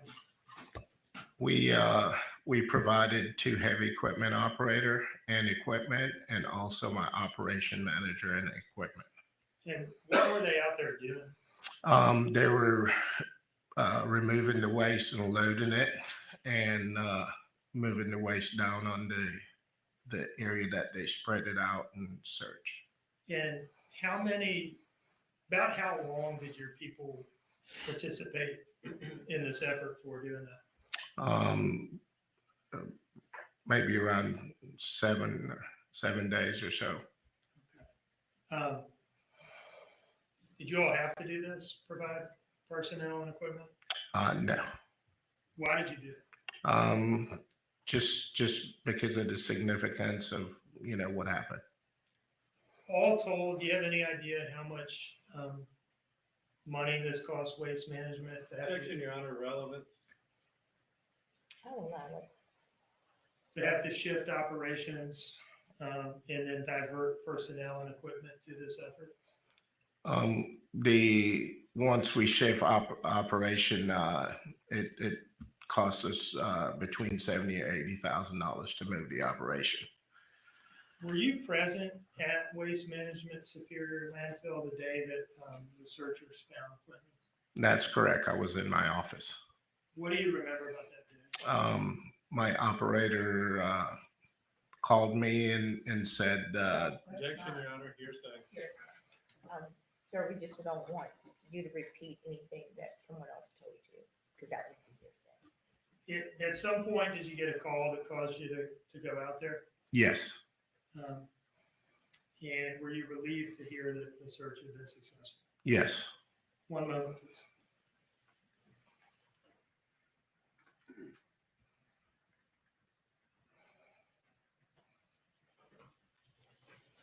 No further questions, Your Honor. Thank you. Mr. Ewing. Thank you, Your Honor. Mr. Johnson, how are you? I'm doing great, sir. My name is Martin Hilliard. Hope you're having a good day. I just got some follow-up questions for you. Your exact title at Waste Management is what again? Senior district manager. So, what's the district you're a manager of, A coastal, and which goes from where to where? South Carolina and Georgia. Okay. And is there 3 landfills in those Yes. areas? 2 in South Carolina and 1 in Georgia. So those are what you manage? Yes, Those sir. 3, correct, for the company? All right. And just out of curiosity, are there any other landfills in the Savannah area? They're Republic landfill. Okay. Where's that located at? I believe that's close by the airport. Okay. And that's the only other competitor you have in the area? That's correct. And approximately, and we're talking about the Little Neck Road landfill that y'all have, correct? Yes. Approximately how many trucks come in and go out of there every day? Some days could be 400 or 500 trucks per day. And are there many, how many different commercial waste companies dump there? A lot. Okay. And when I say commercial waste companies, that's what I mean is people who are engaged in picking and removing waste. Can be for both businesses and private, correct? Yes. Okay. So do you have both private businesses, private, I guess, residential waste removal companies that dump there? Yes. Do you have both, I guess, commercial, which would be like businesses? Yes. Okay. So you have basically both. Correct? Yes. All right. And is it fair to say that most of them have similar equipment? Meaning? A waste removal truck of some sort? Some comes in a waste removal truck and some is your everyday pickup trucks with a dump trailer. All right. So you do both, I guess, private. Yes. Private dumping as well. Yes. Okay. And I assume you charge for that as well. That's correct. So it's not just the big companies that come in and do it. Private That's correct. citizens come in and do it. Yes. Too. And anyone can come in and dump in that facility. Yes, sir. And it has both, I guess, residential garbage as well as commercial garbage. That's correct. And anytime I'm not stating the accurate, being inaccurate about your business, please correct me, okay? Now let's talk about, I guess it's the, what was it you called the area you're dumping in or dumping waste in? It's a landfill cell. A landfill cell. Okay. How many landfill cells do you have operating at one time in the dump? Just one. Okay. So with regard to that landfill cell that's operating, any and all trucks that come in there dump in that landfill cell, correct? That's correct. Okay. What's the furthest away, if you know, what's the furthest away you have trucks coming in? Just around the surrounding area. Okay. So let's say as far away as surrounding counties, maybe? That's correct. Okay. And again, you're not like you're a private company engaged in the landfill business. So you don't turn people away just because they're from out of county, do you? We just don't take out of state waste. Right. So it's whatever waste you got's coming from Georgia, right? Coming from Georgia, that's Okay. correct. All right. So you're using one landfill cell area at a time, correct? That's correct. And I assume from what I have heard you testify to, you use this landfill cell area and you said it's 10 to 12 to 13 acres big. That's correct. All right. And everything that comes in gets dumped there. That's correct. And how long do you use that landfill cell for usually? It all depends on the volume of the waste coming in. How much waste is coming in, then it will fill up quicker. If the volume decreases, it'll stay. That general area will stay a little bit longer. In general, how long does it take you to move from one landfill cell to the next? 2 to 3 years. Okay. So in this particular case, the landfill cell you were using, how long have y'all been using that one? We've been using that area a little bit over 2 years. Okay. So at that point in time, it was about a 2-year landfill cell, and you were having 400 to 500 trucks a day from the surrounding area dump in that landfill cell, correct? That's correct. Was there any other area you were dumping in the landfill at that point in time? No, sir. Okay. So, and the only other competitor you have in town is Republic near the airport, correct? That's correct. And if you don't know, you don't know. Does any private sanitation companies dump there? Yes. Okay. Which companies dump there?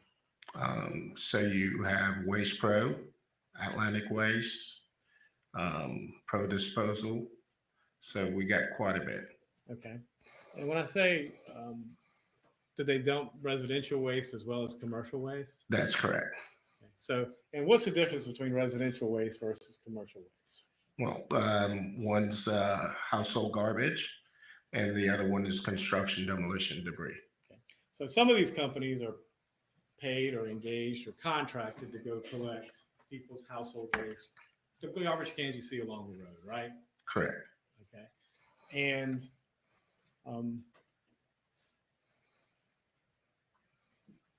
and you said you know of at least 3 companies that do that and that dump in there, correct? Yeah, and a lot more. Okay. We'll just stick with what you know. Let's not speculate, okay? So you know of at least 3 companies. There probably are more, though, correct? Yes. Okay. And so you said it was October 8th was when all waste in this particular landfill cell was stopped, correct? October 7th. October 7th? That's correct. So all of the waste that came in to your facility for the 5th, 6th, and 7th until it was stopped from Savannah and surrounding areas was dumped in this landfill cell, correct? That's correct. Thank you, sir. That's all the questions I have. Can you redirect?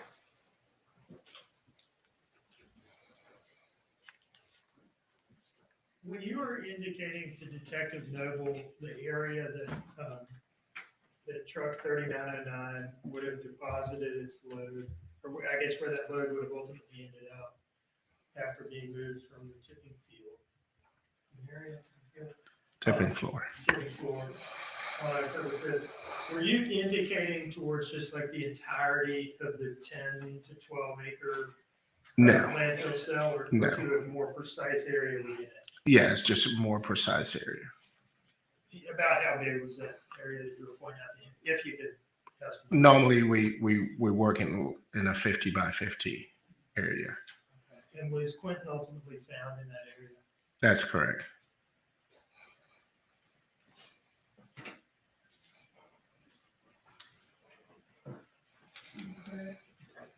Just to follow up, you're talking about the tipping floor. So again, the tipping floor, the big piece of equipment that we saw.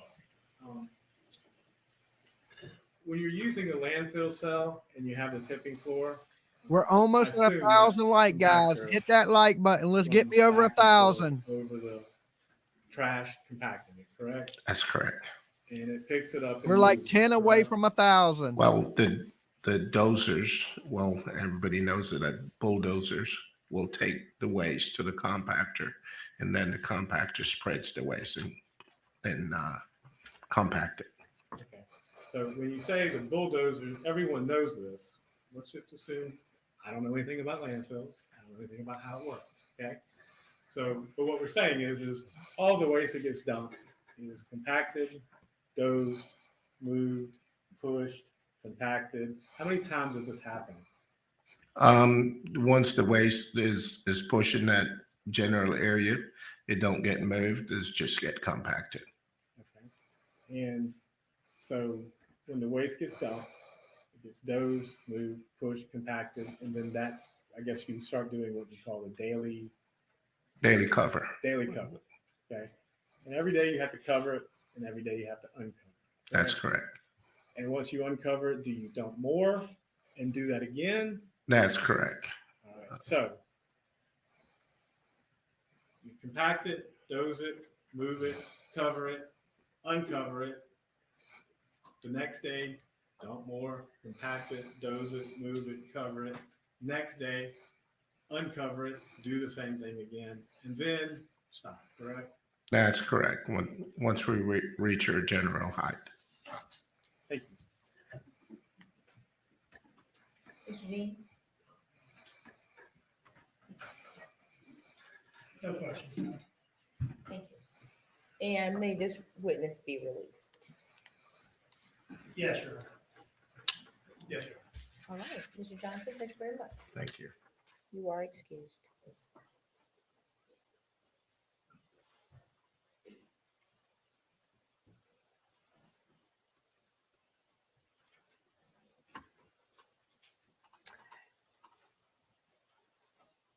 And so, ladies and gentlemen, at this point, it's been about an hour and 15, hour and 20 minutes. I think it's a good time for a short break. We're going to break for 15 minutes. Please don't discuss the case. Don't do any research, and we will see you back in 15.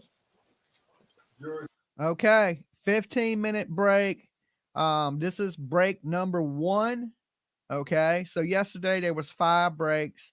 I'm calling for 6 breaks today, seeing that it's early. Usually you're in the afternoon as the day goes longer. Tammy Stokes likes to take, a bunch of breaks. A lot of people say this case would have been over, in a week if she hadn't have took 637 breaks. Okay. I know she breaks to take a break. She got to go back and make sure her hair's done. Right. I've been training this lady to be the best judge possible. But sometimes I just want to be like, boop. Okay. Too many breaks. Let's get the dope man on the stand today. Okay. Send that damn little defense attorney out there to talk to the 2 cousins so we can get them in here. We're tired of these expert witnesses. We get it. Different dumpsters dump at the same landfill. But either way, whoever dumped the trash, Quinton Simon ended up in it. Okay. And basically, there's only one person that could have done it, in my opinion, and that would have been that monster without a soul, Leilani Simon. Okay. So, bang, bang. Yes, we definitely want to hear about the bang, bang today. And we will take calls at lunchtime. All right. Because I'm not just going to open up the phone for 15 minutes because I haven't talked with you guys much this morning. I just been kind of watching the case and multitasking a little bit because, listening to them dump trash is kind of boring. I know how the trash dump works. I've been to the dump a bunch of times to dump trash, the weigh station, the whole 9. But, Leilani, out of, 7 days in court, she has basically dropped one tear. They're trying to put Dolly to sleep. They're trying to put me to sleep. I'm ready for the dope man. They were supposed to testify yesterday. So, we heard the defense cry that, I didn't have a chance to talk to him. And they really don't even have to talk to the defense if they choose not to. 1.1K likes. Thank you guys for all the likes. Everybody that's been donating to help my missile defense system, just in case these people, they're making threats towards Dolly.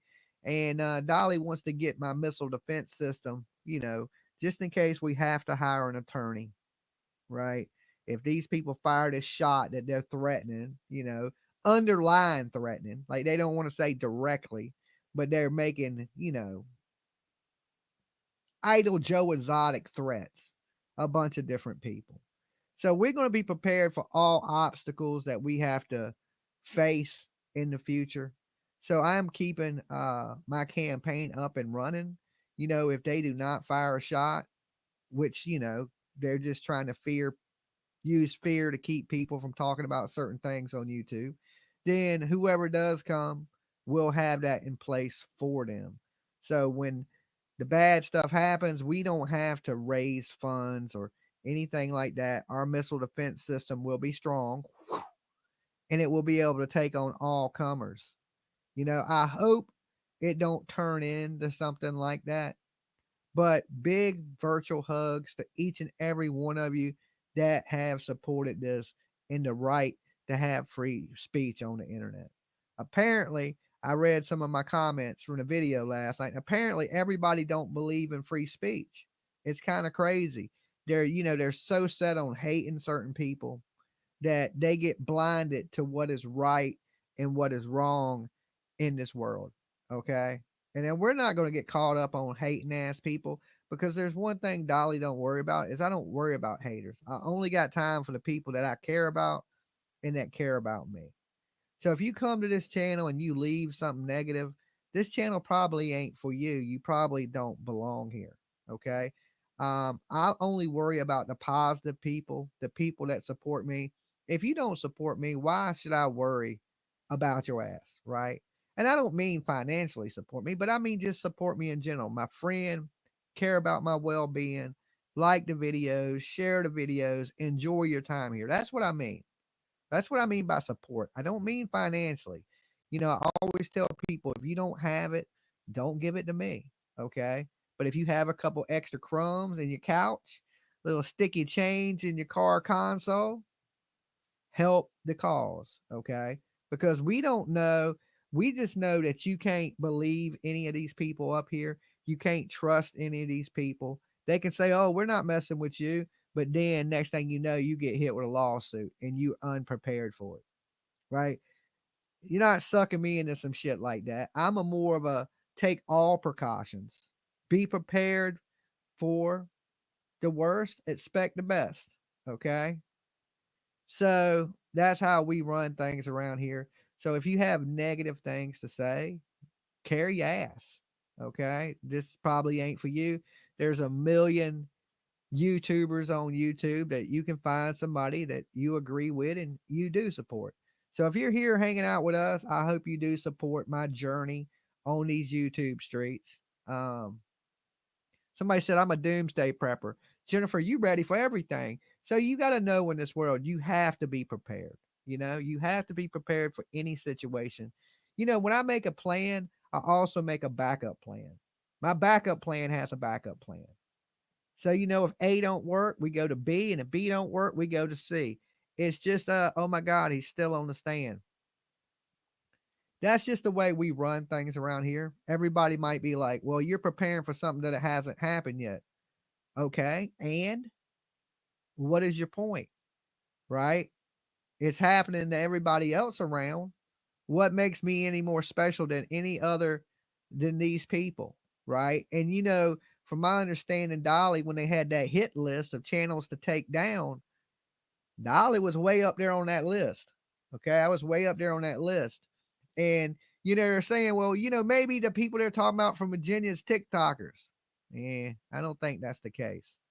I think people are throwing around threats. They're trying to use fear. And as a turtle, we stand strong. That's why I thank you guys from the bottom of my heart that have donated to my campaign that is pinned at the top. Because that's going to be like, they don't want people to be able to defend themselves. They don't want me to have the support that I got. It makes people mad. They don't like to see, You know, I seen channels like last night talking about, man, he raised $2,000 in a day. Thank you guys. Y'all are beautiful. See, y'all got people hating that shit, right? Y'all got people hating it because they don't have that same type of support that I got. And some people get a little jelly in the belly of that, right? But I never blow money or spend money on stupid things. I'm not one to go out and buy myself a bunch of shit or nothing like that. Like I said, either we'll put that money to the side for anybody that tries to come for Dolly in the near future, or we will add it to our Christmas wish campaign, right? That we've done raised over $500 for. Okay, over 500. I don't know the exact number. I'll probably have to get with PJ and we'll have to do the math today. But we are definitely going to be able to bless some people this Christmas. So everybody that has bought from the Dolly merch store, soaps, lotions, body washes, lip balms, t-shirts, that is all going to go to help in our Christmas wish campaign. We're still doing that. Even though Dolly's setting up a missile defense system, we're still going to help our people, right? I'm part of this true crime community. You know, if you hate me or if you don't hate me, and I'm going to do my best to help people within it, right? And you know, I don't see a lot of YouTubers that do giveaways like me. I do giveaways. I bless people at Christmas time. I wish I had more to give people. I don't. I ain't a rich guy, right? I try to explain that to people. You know, I got bills just like everybody else.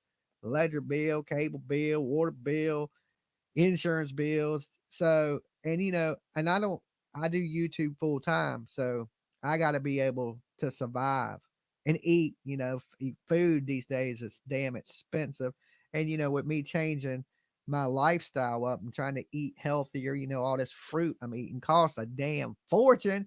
You can eat a cheeseburger for $3. You try to eat healthy, it costs you $12.99, right? Or $29.99 to get a healthy meal, right? So it's like they're trying to kill us off. Okay, they're trying to kill us off. I'm probably gonna have to make me like a doctor's appointment today, you know. Um, but you know, like I said, we're gonna be prepared for anything that happens. So there's, you know, and I informed you guys that I've been named on this Rico stuff in the exhibits, and I've told you the threats that they have made towards suing me. So for these people out here saying I'm a scam or anything, I've made it real transparent here what is going on. Okay. I've told y'all what I know, what I'm preparing for. Okay. Maybe it is a little bit like a doomsday prepper, but listen, you may call doomsday preppers idiots until some shit breaks off and they're prepared and you ain't. Okay. See, a lot of these YouTubers or people in entertainment, they should have a fun like this anyway, because you're going to eventually piss somebody off. You can't make everybody happy. And we don't know what is truthful and what is not. What we do know is trust no one. Okay. Believe nothing you hear. Right? Trust no one. That's how I look at things. And I'm trying to be real transparent about that in all of this. Right?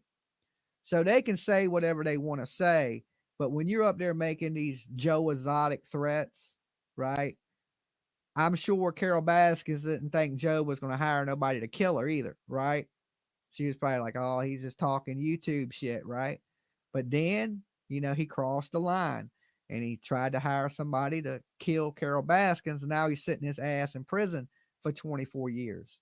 You know, I bet you Carol Baskins never thought in a million years that he would actually try to pay somebody to kill her, right? So you got to be prepared for anybody. You don't know what any of these nuts are capable of.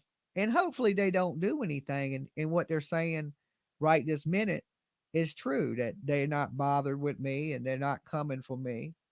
Right. But that ain't what they're kind of insinuating. Okay. They're sending mixed messages. You know, some people being like, oh, well, he hasn't been served. But you didn't say I'm not going to be. You just said I haven't been served. Okay. Well, you're saying you're naming 50 people and these people are going to be, and you're adding my stuff in exhibits and things like that. I don't trust any of it. Okay. So when I was reading the comments and people were saying negative things, you're saying negative things, not knowing. Okay. You're saying, I'd rather be prepared than unprepared. Okay. So when somebody hits me with something and I can't defend myself, what are y'all gonna be happy when I lose? Right? No, I'm not paying to lose any battles on these YouTube streets. I am the leader of the Turtle Army. Okay. We stand together. Our shells are strong and they're going to continue to be strong. If people out there hate that, let them hate. They don't like the support this channel gets. And, but this channel didn't always get that support. I've worked years to get the type of support that I got and build the family that I have built. Okay. And that's, listening to you guys, building bonds, building friendships. And I've done it for years. Now, instead of people out here building fan bases, maybe they should be building a family like we have for the last 3 years, right? We stand together. And a lot of channels ain't like that. They'll jump around and they'll talk shit about each other and talk shit about this channel. We don't really do that. We're a united front. And people don't like to see a strong army, okay? And it's only getting stronger by the day. We're growing. We're going to continue to grow. We're going to continue to work hard, right? And that 60,000 we're at now, by summertime 2025, we're going to be at 100K, okay? Now, I know 100K ain't a lot to some of these big YouTubers, that got millions of subs.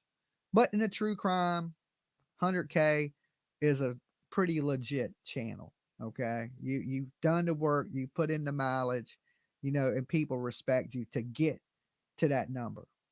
I'll feel pretty accomplished when I get there. And we don't stop the journey. We ain't never stopping the journey until they put me in the ground, until they nail that last coffin in. But we are going to stop and pause and celebrate that 100K when I do hit it. Okay. So if you're watching out there and you ain't subbed up yet and you're on the fence, sub up, go ahead. Join the journey. That way, when we celebrate this 100K, you can be here with us and you can be a part of that. And and of course, I thank each and every one of you that have subbed up the channel, that likes my videos, that put up with my ugly ass face and my redneck ass voice sounding like Jeff Foxworthy. I love you guys. Y'all are absolutely the best. And never think that, see, people think they can hate and that it affects me. It really don't, because look how many people that love me and support me compared to the few people that hate me. Right. And I think, a lot of YouTubers, they're anti-Dolly because I don't kiss ass. I don't suck up the other YouTubers. I don't panel hop. I'm not a panel whore. I could give two damns about your channel. I'm on my own mission. I'm in my own lane. You remember Joe at Zuzu? Anybody old enough to remember that? He had his own lane. It said Joe on the road. That's how I look at things, right? When I ride down the road, it just says Dolly. Your name ain't in my lane, right? And I kind of get a trip out of this whole enterprise thing because I'm the one YouTuber that don't fuck with nobody. Okay? I don't want to mess with you. I mean, I have certain people that I tolerate, right? That I tolerate, and occasionally maybe, but not really. I don't know. There's certain people that I enjoy that I think have personalities. Not that I really associate with them people, but there's a few people up here I do watch because for me, YouTube is entertainment. Okay. When I come to YouTube, and I ain't talking about when I come to stream to YouTube, but when I just come to YouTube, I come to YouTube for entertainment. I hope a lot of you guys do too, to take your mind off your day to day world that's crazy and, chaotic. So when I cut on YouTube, I don't want crazy and chaotic. I want to be entertained. So I'll come up here and I'll watch, the UFC fighting and UFO shows and true crime stuff that entertains me. And my favorite people are usually the ones that are a little crazy that are entertaining like Dolly. Like you never know what the hell they're going to say, right? Or they may say some crazy shit, or they're funny, right? Because I like to laugh. I'm a big goofball, a big kid is what I like to say. So if I can't have good vibes and, be laughing and enjoy your content, I don't usually watch you. Okay. It's just what it is. Hold on. I just knocked my mouse on the floor.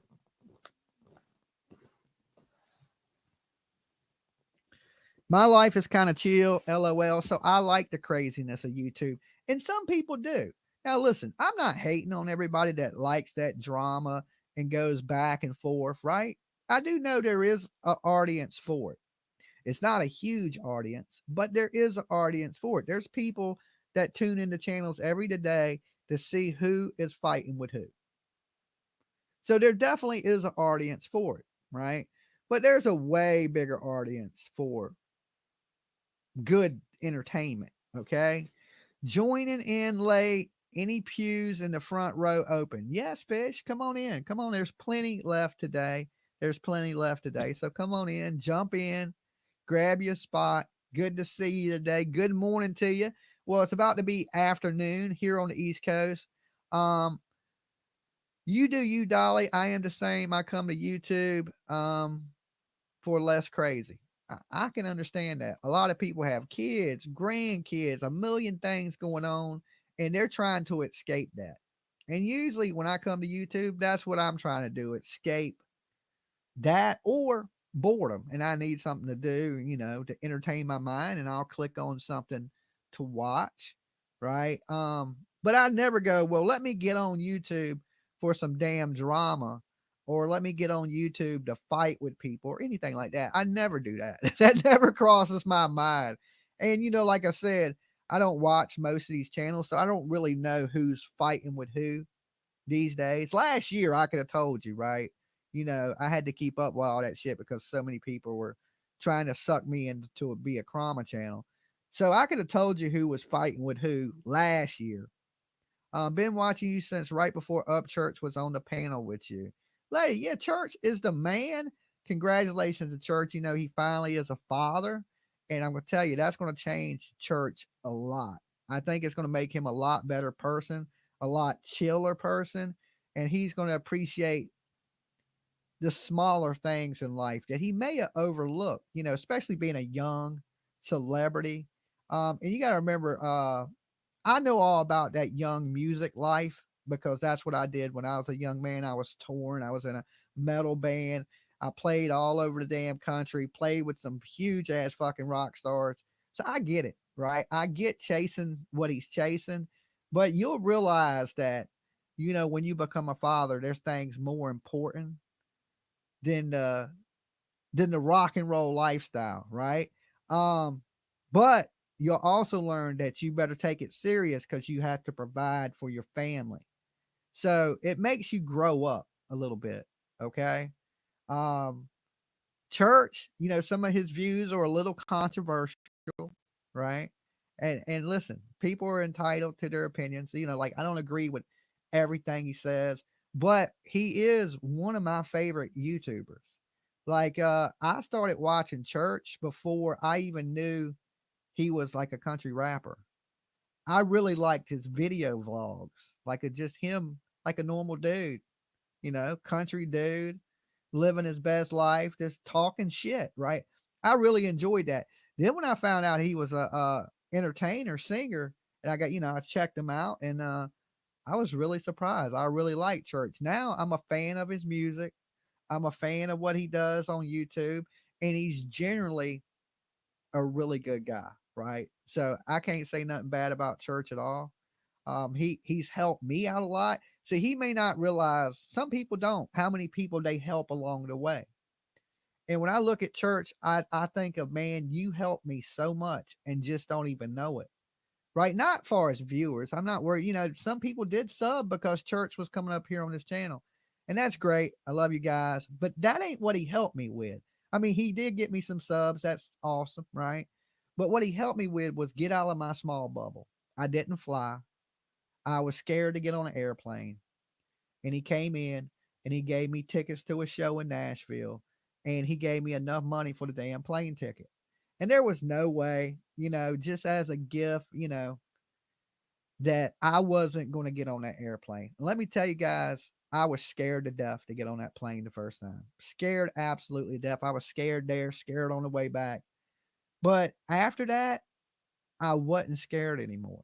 So now, since then, I've been able to fly all over the country. I've been able to help more people because I can get there.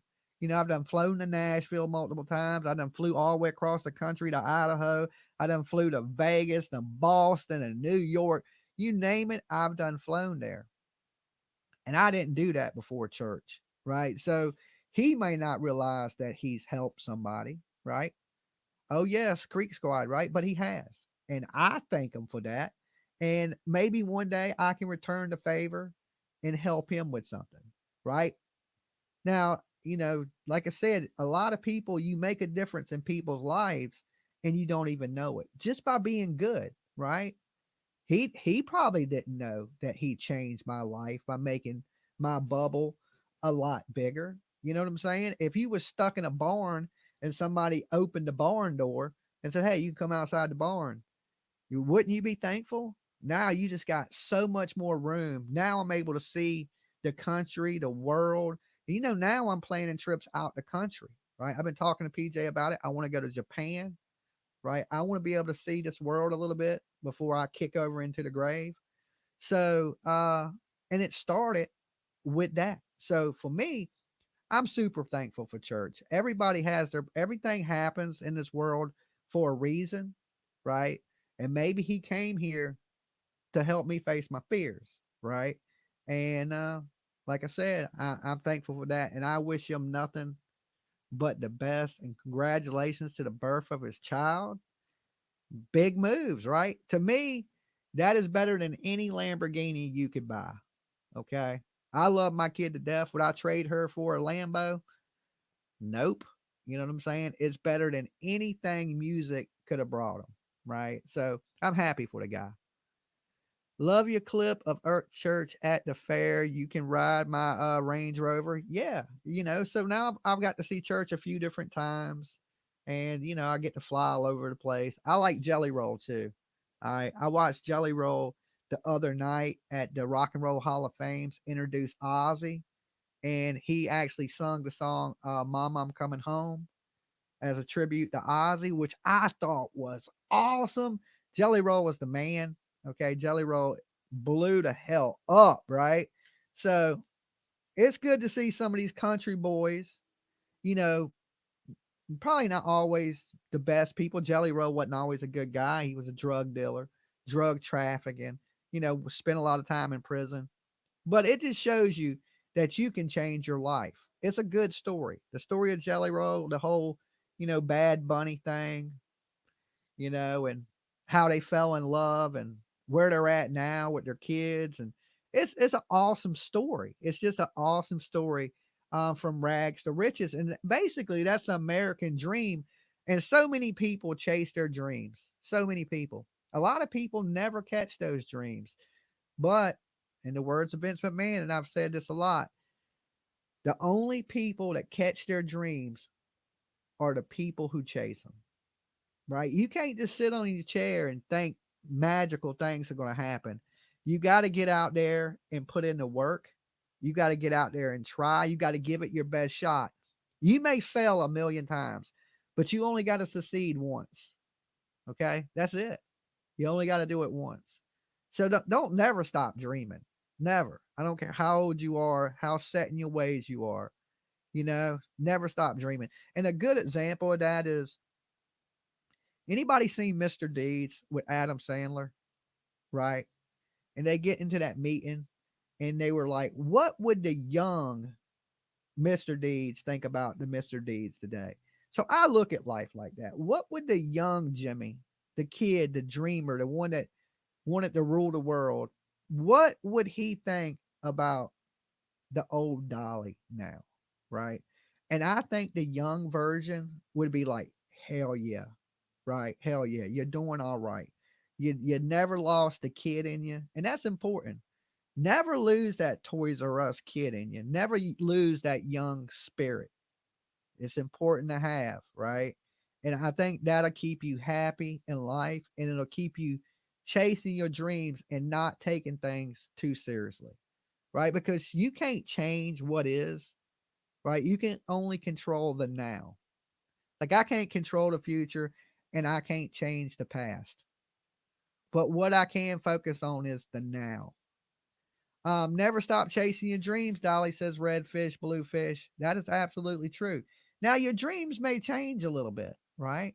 You know, when I was a kid, I wanted to be the biggest rock star on the planet. As I got older, I started a family and I wanted to be the best father on the planet. Now that I'm a YouTuber, I want to be the best YouTuber on the planet. Dolly rules. Okay. That's all I'm saying. Dolly rules. All right. That's just facts. I didn't make it up. Okay. I didn't make it up. And each and every one of you do too. Right. You just got to know you do. And this is the thing. This is your world and everybody else is just in it. That's how I look at things.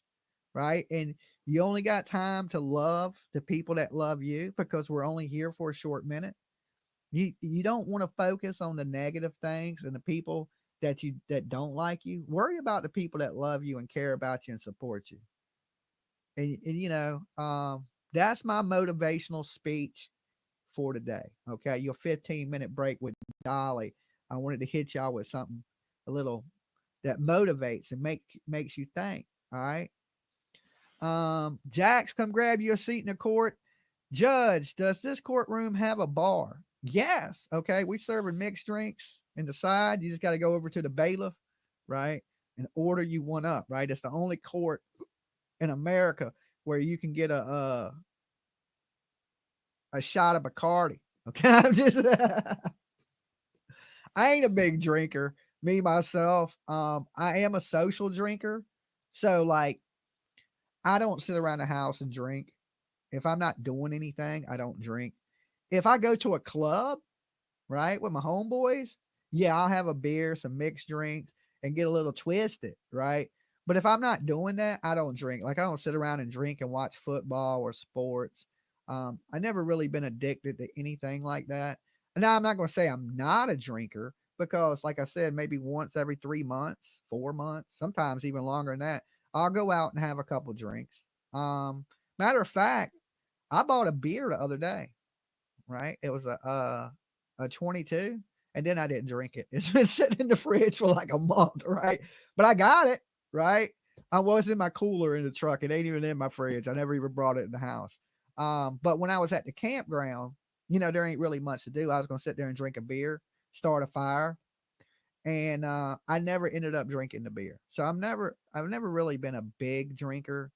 Now, a little bit when I was in the metal band touring, I drank a little more because I was in bars a lot. Because you know, you're basically when you're here's the music world: sit and wait, play for 30 minutes, pack up. That is the game. Okay, it's a lot of sitting and waiting.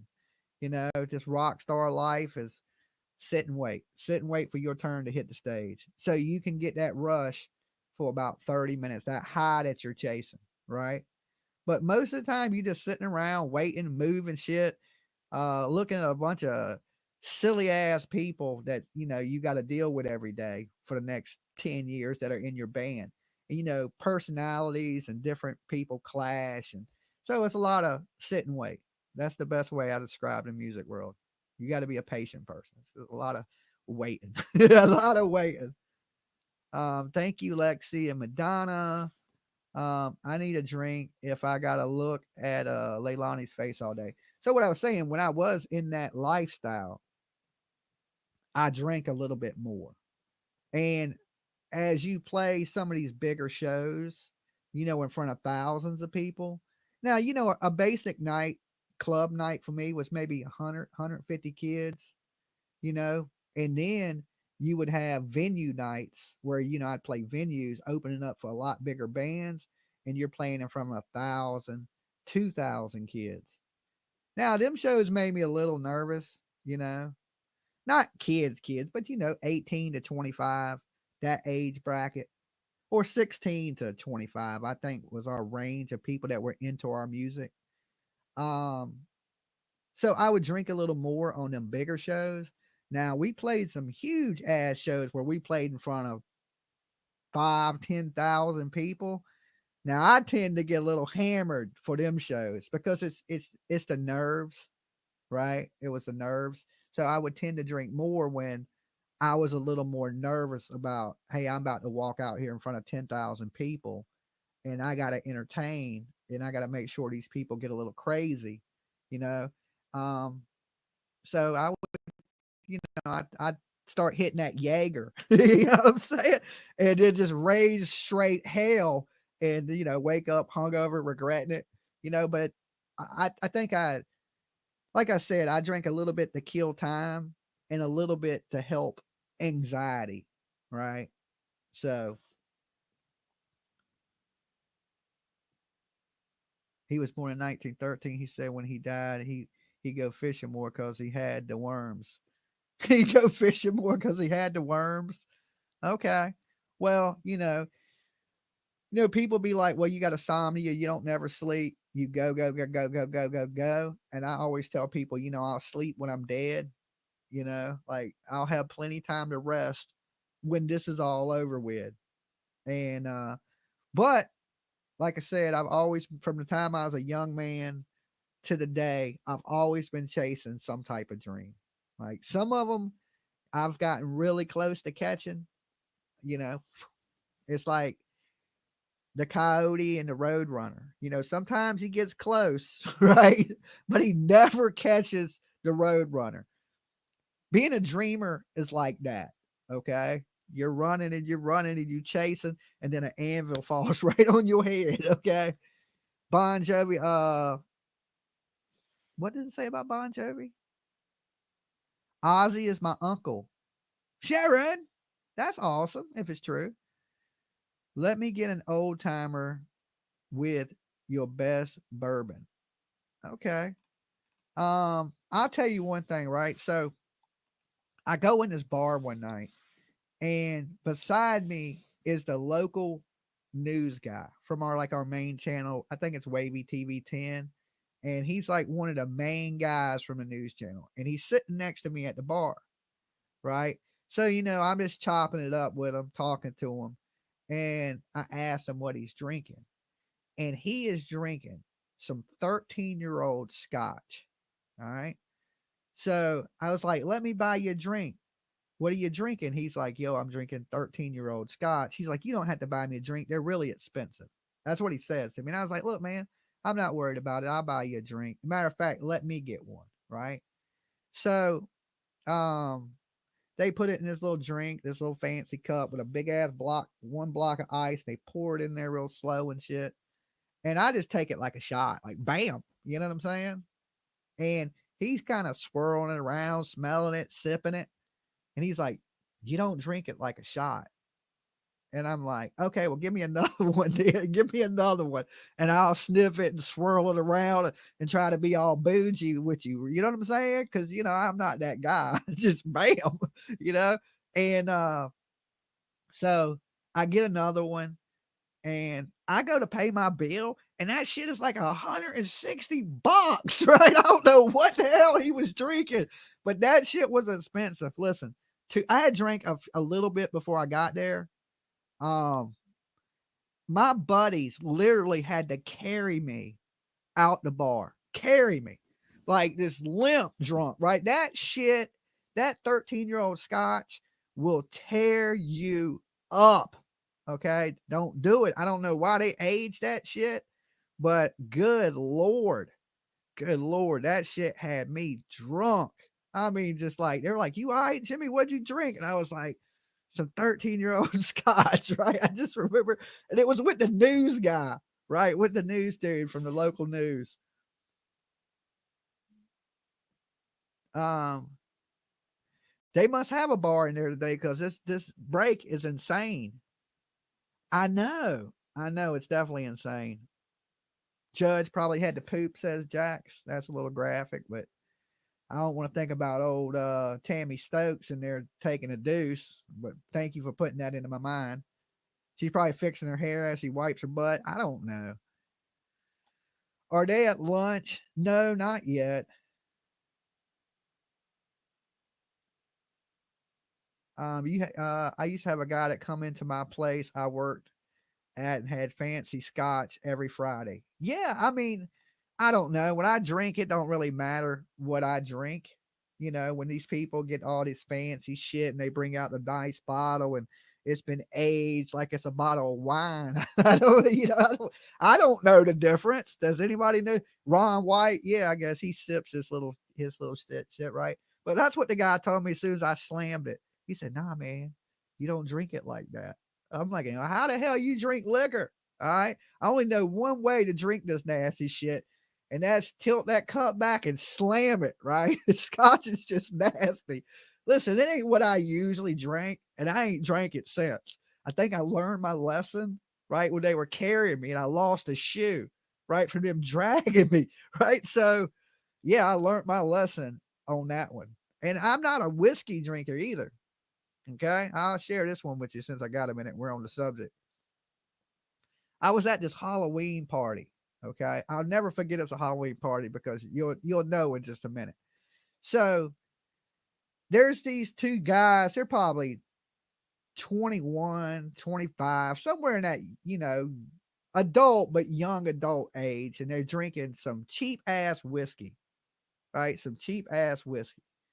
And by this point, I'd have been at the party a while. I had a little buzz going on. And I was like, let me drink with you dudes, right? So I sit down with these two younger guys and I start drinking this cheap whiskey. All right.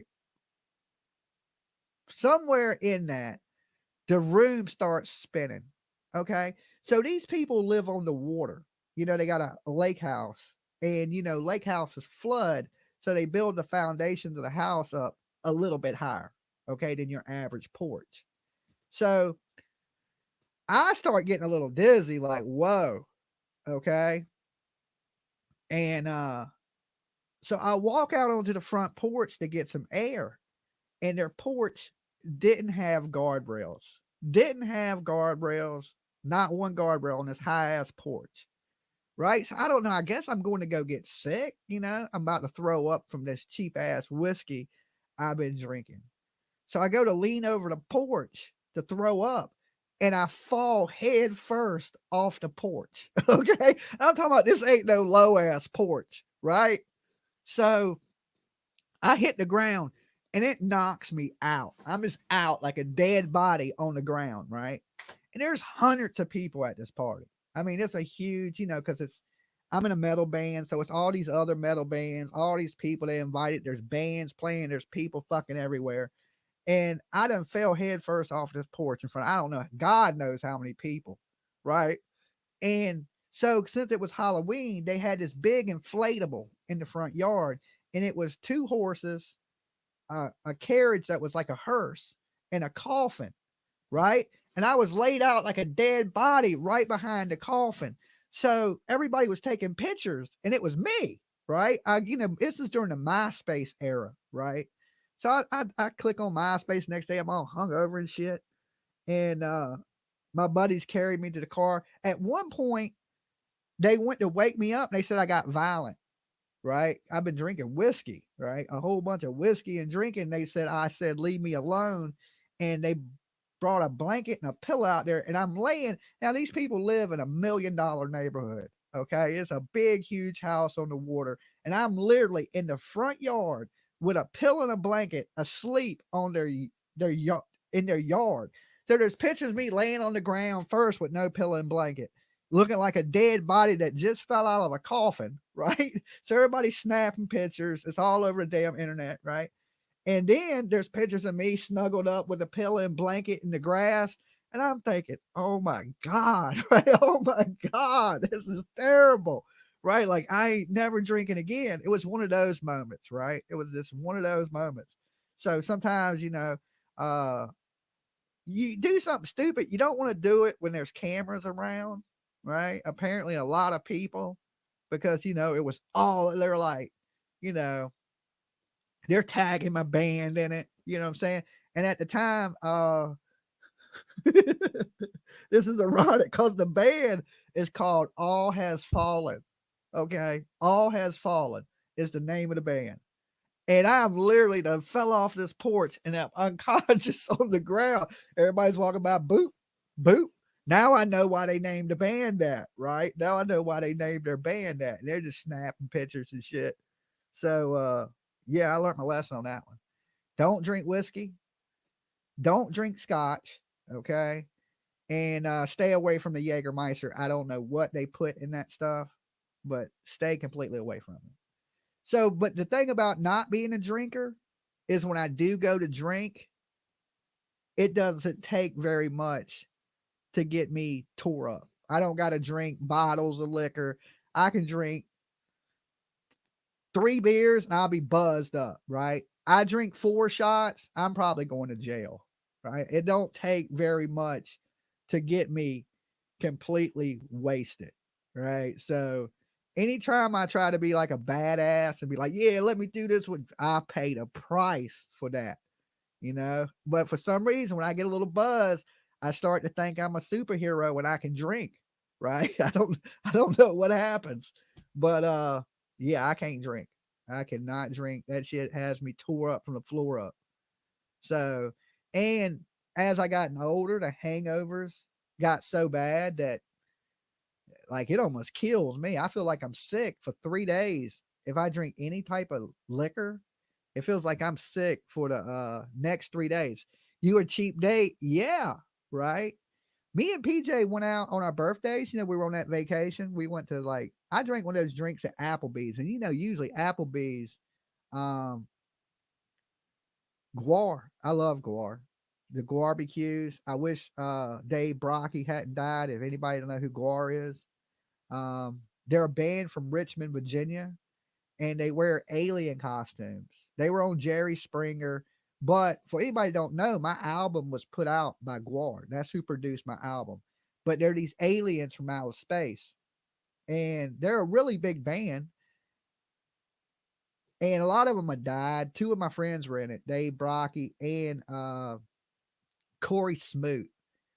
Corey Smoot died at 31 years old, and I had just been hanging out with him a couple days before he died. We had got to play a show together, and then that he was going to tour in Canada, and they pulled on to the border, and when Border Patrol boarded the bus, they found Corey dead. He had just turned 31 years old, right? And then shortly after that, Dave Brocky died. He OD'd. They found him on a couch in Richmond. And that's sad. But the band still goes on today, Guar. They spray blood on the crowd. They got these big cannons and bazookas that they shoot like blood and guts. And it's all fake. It's all food coloring and water and stuff like that. But if you ain't never had a chance, usually Halloween, around Halloween, Guar comes here because, you know, we're right in Norfolk and they're from Richmond. So they usually play to Norva every year near Halloween. And if you've never had a chance to go see this band, even if you don't like their music, which is like old school punk rockish, metalish kind of music, the show itself is awesome, right? It's real, it's a mixture of music and theater. You know, they bring out all these different like costume people of celebrities and they kill them. Okay, it's basically that, right? They put you in a human meat grinder and turn you into meat, but it's kind of like that. So if you ever get a chance to go see them dudes, go see it. And another band that I would say go watch, especially if you're into like hair metal or like 80s rock, 90s rock, is go see Steel Panther. They put on a phenomenal show. It's kind of the same thing. Everybody's wearing spandex and they're dressing up like it's the 80s and 90s with the big hair and hairspray. And it's like a real crowd interaction show. I would say go to either one of those 2 shows. And even if you've never heard the music, never, you're going to have a good time. I guarantee it. Biohazard recorded my first album. I recorded it in Amboy, New Jersey with the band Biohazard. and a lot of y'all may know who Biohazard is, not for their music, but Onyx, Slam, da da da da da da, let the boys be boys. That's Onyx and Biohazard. Them dudes recorded my first album in Perth Amboy, New Jersey, in their studio, right? And a lot of big bands recorded in that studio. Onyx, Madball, Hatebreed, Sick of It All, Biohazard recorded all their albums there. And I worked with Danny and Billy on my first album, which are two of the main dudes from Biohazard. My second album I did in Richmond because it was closer, and I did it with my homeboys, which were in the band Guard, the Alien guys, okay, that were on Jerry Springer and stuff like that. So that's just a little bit of my music history. But Biohazard, they're still touring today. They're all still alive. None of them died. Right. Like I said, Guar, they've changed a lot of people in Guar because some of them have died. There's only a couple original members of Guar left. Sissy, $49.99. Thank you so much. Big virtual hugs to you. I don't know what happened to the 15-minute break, but it seems a lot longer than 15 minutes. I done told every war story I got, okay? Just trying to kill time. I probably should just open up the phone lines at this point. Have you ever performed at the Whiskey Go-Go? No. Far as I've done in touring is we never toured West Coast. We did Midwest and all of the East Coast. Okay. Let's make sure she is turned all the way up. Court TV has her muted. But let's jump back into this. All right. Now that y'all are done with all my war stories.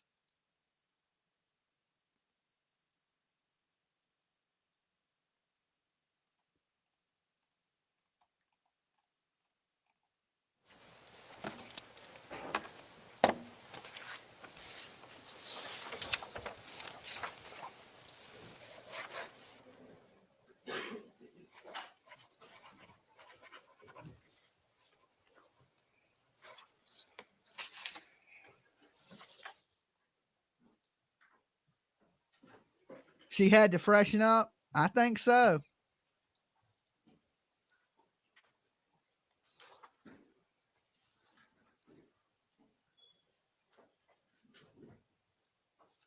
Okay, so we're back on the record in SBCR 22-03364J6. Council are both present at their respective tables. Ms. Simon is present with her counsel.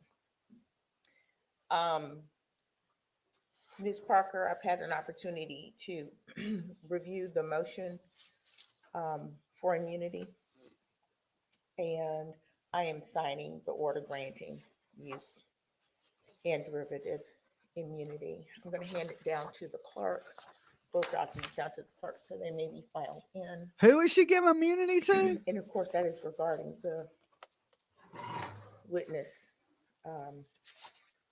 Weston, Craig Weston. Oh, the drug dealer. She's giving immunity to the drug dealer. Signed and filed. Yes. All right. So before we bring the jury out, let's talk about how we're going to proceed at this point. The state has made a motion to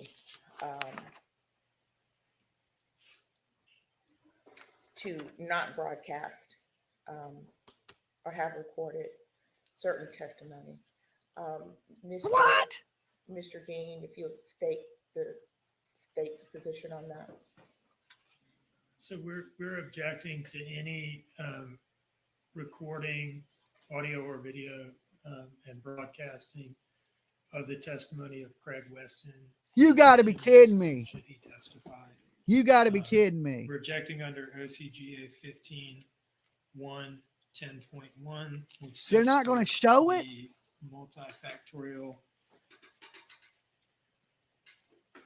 test for granting or denying media requests.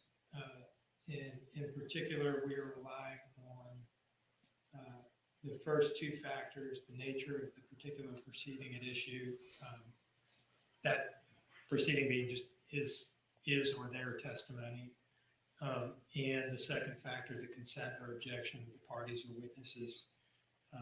He has objected to us, and so we're relaying that to the court. Also, Because he sells the drugs. sixth factor, the impact upon due process and the truth-finding function of the judicial proceeding. No. We think that given Oh, Lord.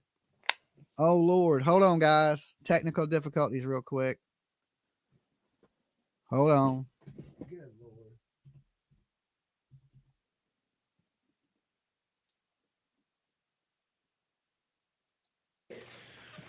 Your Honor, since we're just dealing with flat statements without any evidence to support them, my objection is the exact opposite of that. With the only two exceptions in the trial so far, one having to do with a minor child, which I think everyone agreed on, and the other one having to do with an agent who may or may not have testified that we didn't want to have their identity revealed for reasons, okay, that are enumerated, and again, they're not a great objection to.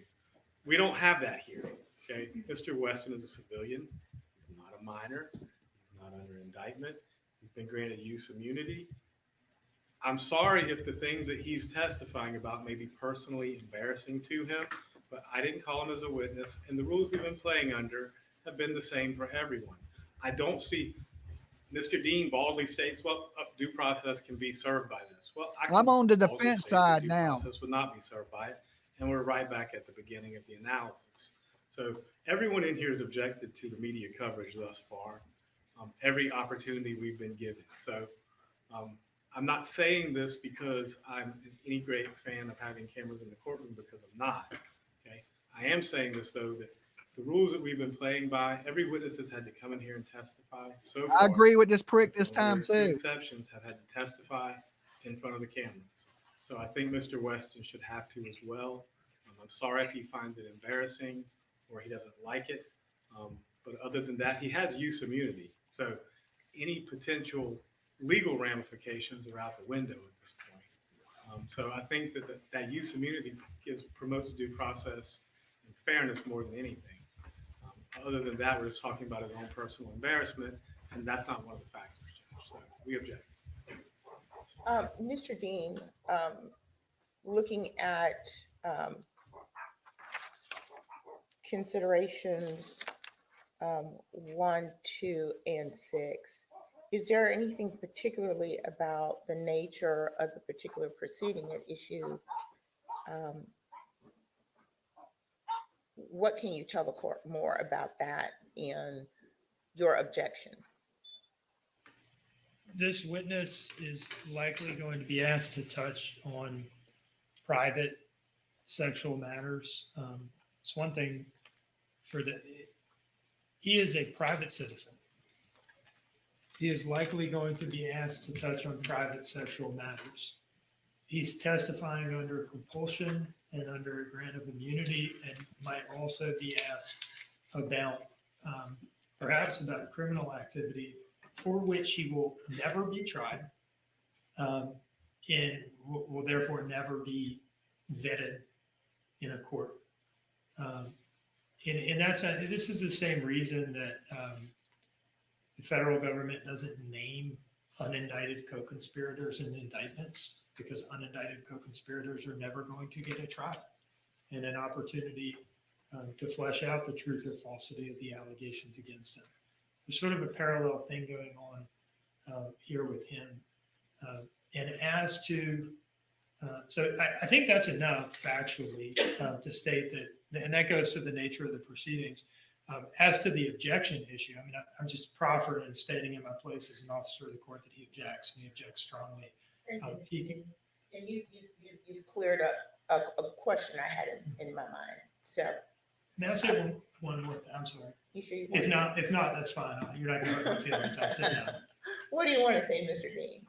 I was just going to say that this idea that the court's decisions about recording or broadcasting the trial at large and the testimony of other witnesses, and that there ought to be some, there's a principle of consistency that ought to control here, just seems to me to be totally at odds with the multifactorial, fact-specific, witness-specific tests set forth in the Are you code. saying that's what the court has been doing? No. That's what I took Mr. Hilliard to be urging the court to do, is to apply a uniform rule for all witnesses and all the subject matter of the trial. And I just don't think that's what the code section calls for. Mr. Dean, I Yes. know you're about to go on, and If you you don't, like. you don't need to. Okay. You will, and I don't need you to. I do have something to say about that. You asked about the nature of the proceedings, so this is kind of a different thing, and he gave an answer to it. I'm going to see if I can summarize Mr. Dean's argument. We've hauled in a witness by compulsory process. We are offering this witness. We have given this witness immunity, and we've subpoenaed them into this murder trial. And now, because he feels some kind of way about being embarrassed, that we're going to change the rules for this witness, which is all what they've done. So I don't understand how you can create the problem, cement the problem, alleviate the problem with this particular witness, and then think that, I'm the one who's objecting to it, and I'm the bad guy, because I think this guy should play by the same rules that every other person they've done the exact same thing to has had to play by the entire trial. I don't see there's anything unique about the nature of this particular proceeding. I don't see there's anything about this particular witness that makes it relevant or necessary to turn the cameras off. And I don't say that because I want them on. I don't. I say that because I don't see a reason to carve out an exception for Mr. Weston. He's not that special. And that's the reason why I'm objecting to it. Rules are here to guide us, and 15-110 is here to guide us with regards to videotaping and televising and recording. I do think there is a balancing test. There are several conditions that are listed, things that the court should consider and hear from all parties. All situations are a little bit different. And in taking this case in particular, and the state's objection, I'm going to grant I'm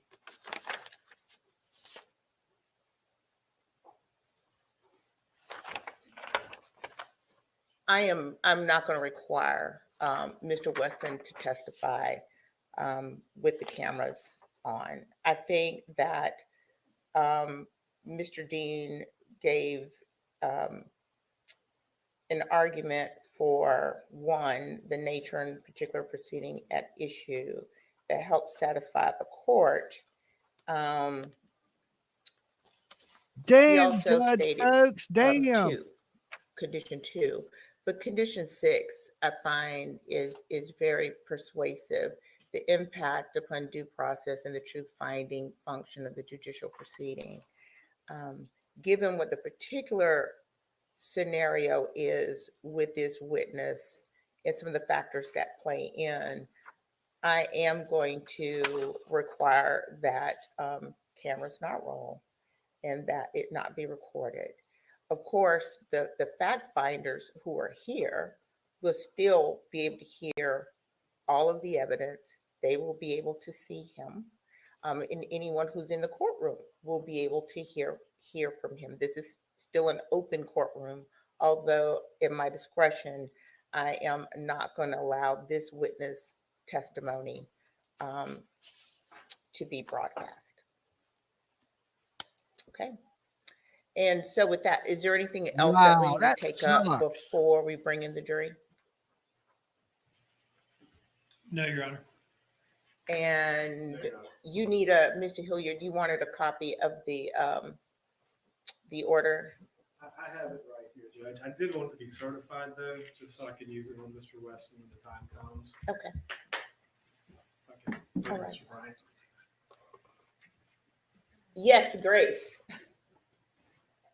Your Honor, is Mr. Weston the next witness so that we can be made aware of when he's going to testify? What I anticipate is Detective Lemons. Detective Lemons is going to be called next, and then after her, after Detective, then Mr. Weston is going to be called. And I would ask that you cut the camera footage and recording at that time. And just to clarify, that would be audio as well as Yes, ma'am. Bow down to the Yes, sir. criminals just because they're drug dealers. We can't hear them testify. Good Lord, this is bullshit. Order in the This is an court. open courtroom. We're just not recording and broadcasting that portion. Thank you. Just to follow up, I don't mean to. All right, so we're allowed to quote him if we take direct quotes. That's fine. Yes. All right. Please bring in the jury.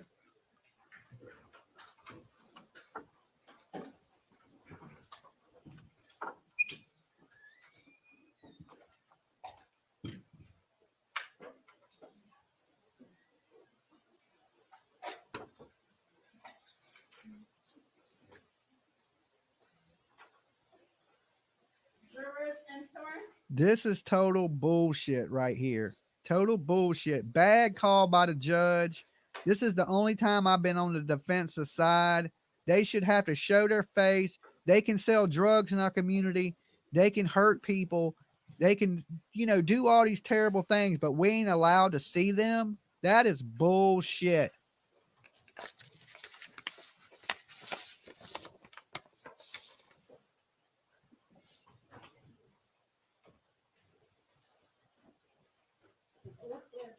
Thank you.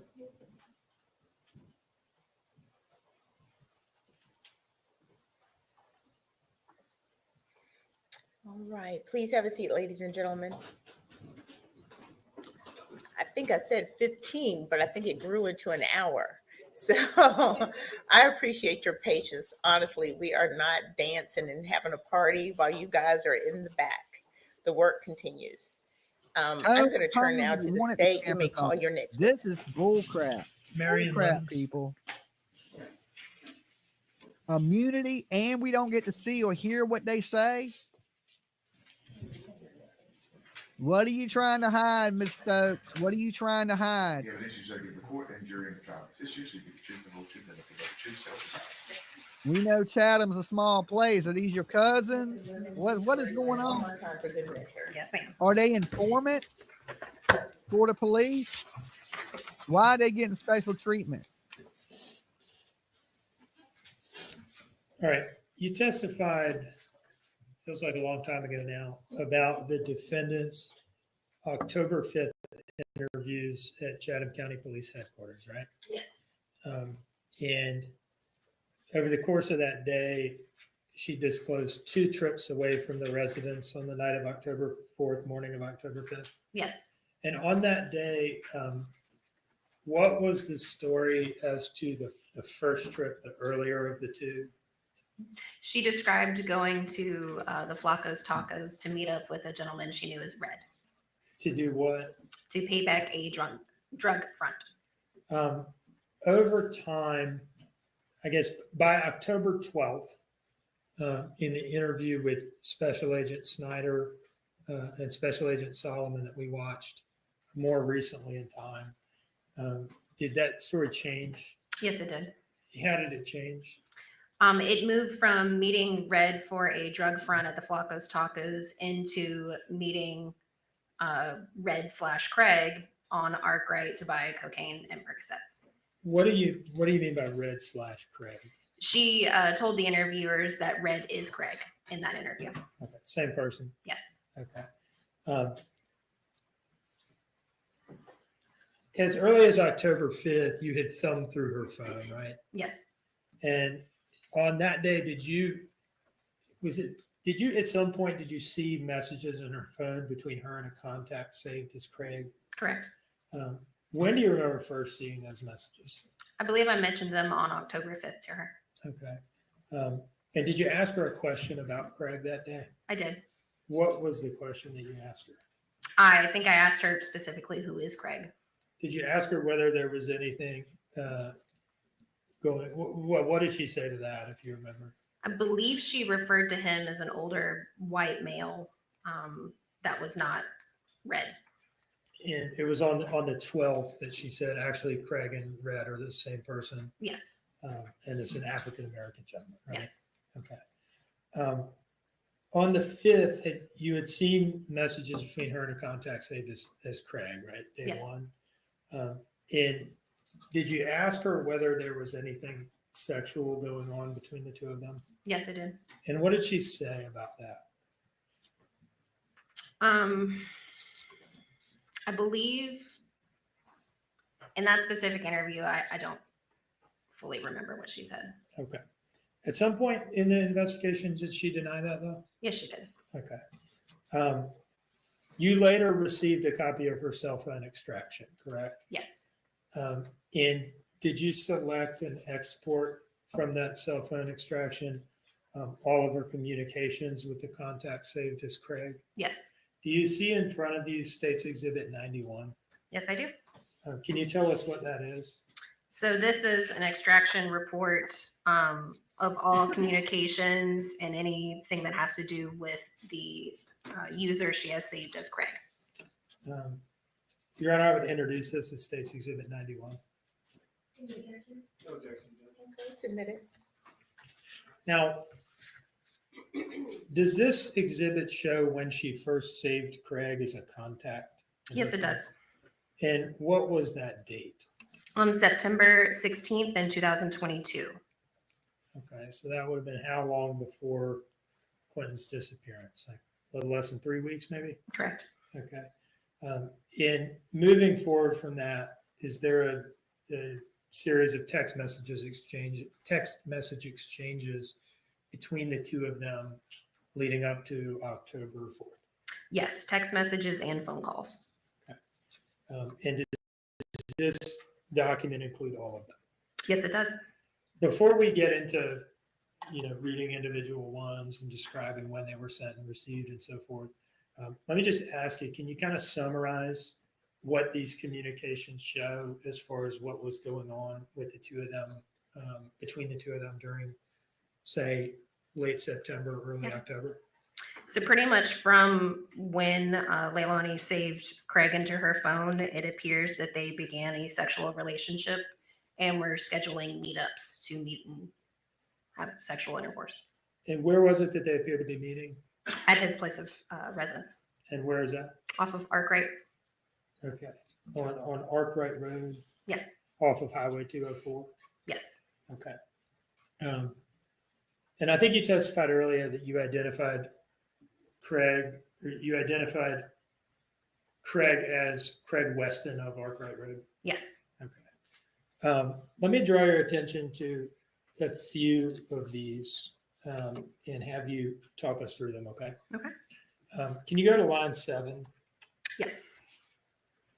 So this thing is like, we've had some of these bubble style exports. This is a table style, right? Correct, yes. It's just a different way of pushing text messages out of the Cellbrite extraction? Yes. Okay.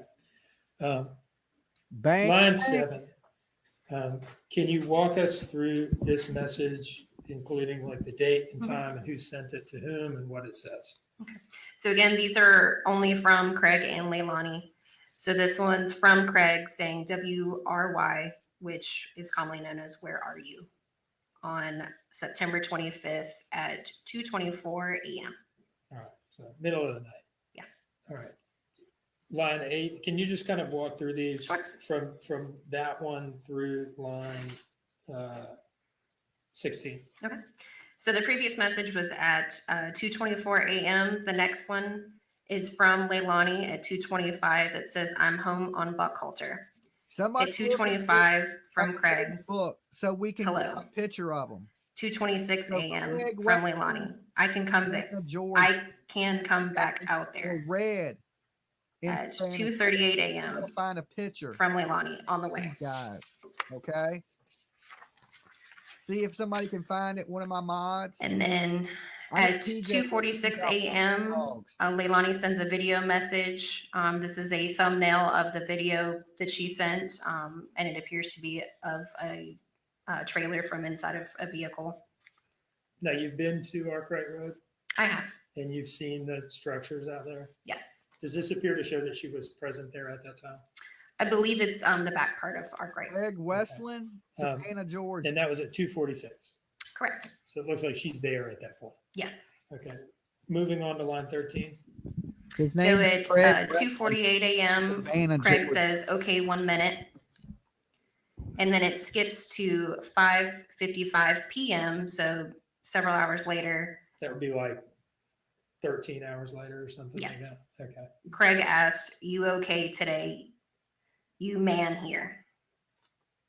And how did she respond to that?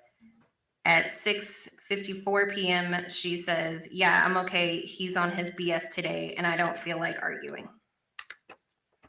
And then in response at 6:58 p.m., Craig says, okay, well, was thinking about you. All right. So is that set of messages that we described, does that appear to be the first visit by the defendant to Craig that we see reflected in this set of messages at least? That's correct. Okay. Now, I'd like to go forward to line 62 on page 5. Send it to my Facebook, Jimmy Jams TV. And if you could just do the same thing for 62 through 76, going nice and slow with the times and everything. Okay. So this is on September 26th at 11:59 p.m. from Leilani. On the way now, be there in about 12 to 14 minutes. At 12:04 a.m., Craig initiates a phone call and they speak for 53 seconds. At 12:05 a.m., Craig says, okay. At 12:06 a.m., Craig says, okay, I'm in back to my camper. Stay close to your left. My dog gonna try eat your car, but he won't. And the next one? At 12:16 a.m., Craig says hello. Okay, this is allegedly. At 12:16 a.m., Leilani says, okay, I'm passing Quaco now.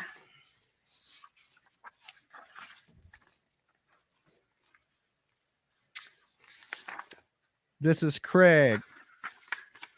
At 12:17 a.m., Leilani initiates a phone call for 19 seconds with Craig. And then at 12:21 a.m., Craig says door open. Then skipping to 1:22 a.m., the previous Hold on. this was at 12:21. Leilani says, I'm home. I loved those hugs. I'm home. I love those hugs. Yep. All right. So based on when she said she was passing Quaco Road on the way there, and when she says, I'm home, I love those hugs, roughly how long does it appear that she spent at Craig's? That's not him? that day? Okay. Roughly 45 minutes. Okay. Not him, wrong guy. Moving Okay. on to line 41. When is this message sent in relation? Prosecutor said he's African to American. the last one we just read. Yeah, so the last one was at 1:22, where she's saying, I'm home, I loved those hugs. The following message is from Craig at 1:26 a.m. and it says, okay, not more than I did. I was about to grab that kitty one time. What does she say to that? In response at 1:26, she said, Send LMFAO, you most definitely could have. I'll post it for you. Hold on. And then at Do you think people generally know what LMFAO means? it's laugh my fucking ass off, in case you didn't. No. All right. 73. What's that? What does that one say? 73 is at 1:29 a.m. from Craig. Shit, I sure wanted to, like I see how it looked, FR. Try that one again. Sorry. Read it slowly. Yeah. And before you do that, what date are we on? 9:27. Early morning hours of September 27th. Okay. Go ahead. With 73. I don't know if this is 73 at 1:29 a.m. Shit, I sure wanted to, like to see how it looked, FR. What does FR mean? all right. For real. Okay. How does the defendant respond to that in line 74? So 74 at 1:36 a.m. is a response from Leilani sending a video message to Craig of herself masturbating. What? 75? 75 is at 1:38. So after the video message, Craig says, "Damn, you just made me hard as fuck. Thank you." And 76. 76 is at Oh no, this is 1:39 a.m. from Leilani. Well, everybody's shit, I'm sending me glad I did. different pictures of different people. Moving on to 117. And this will be the last set that I'll ask you to read, okay? If you could take us through 117 through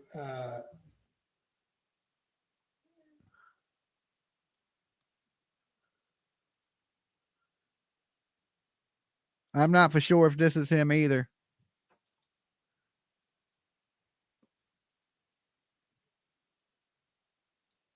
There's so many different people with the same name.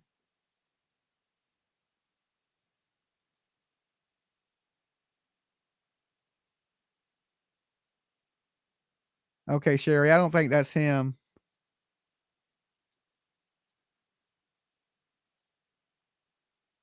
Okay, so there's a lot of people with the same name, so we're not quite aware which Craig it is.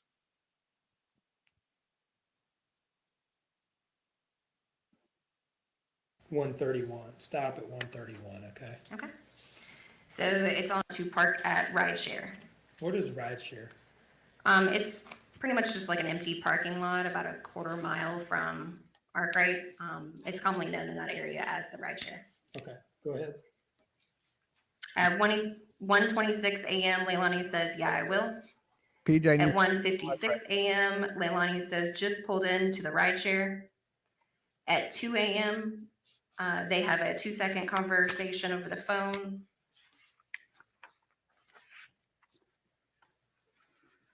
At 2 a.m., Craig says 2 min, which is 2 minutes.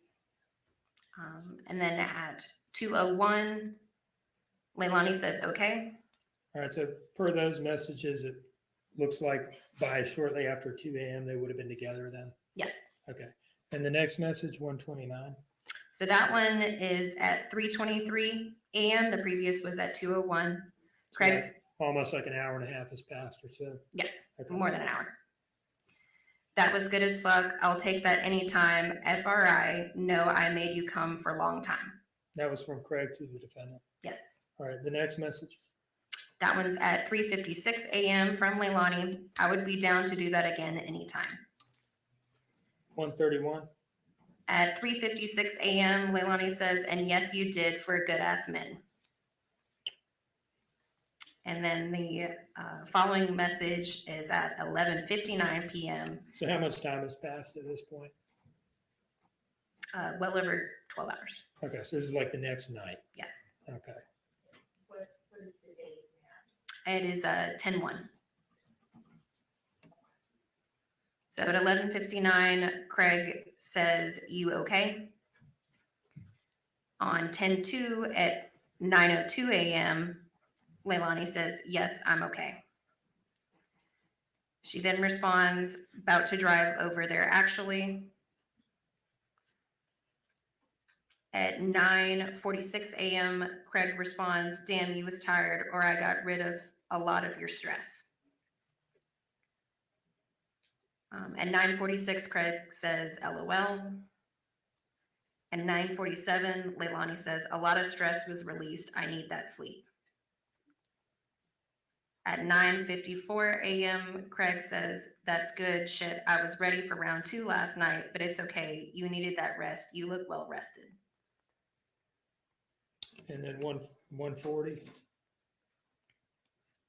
And then 140 is at 9:57 a.m. from Leilani.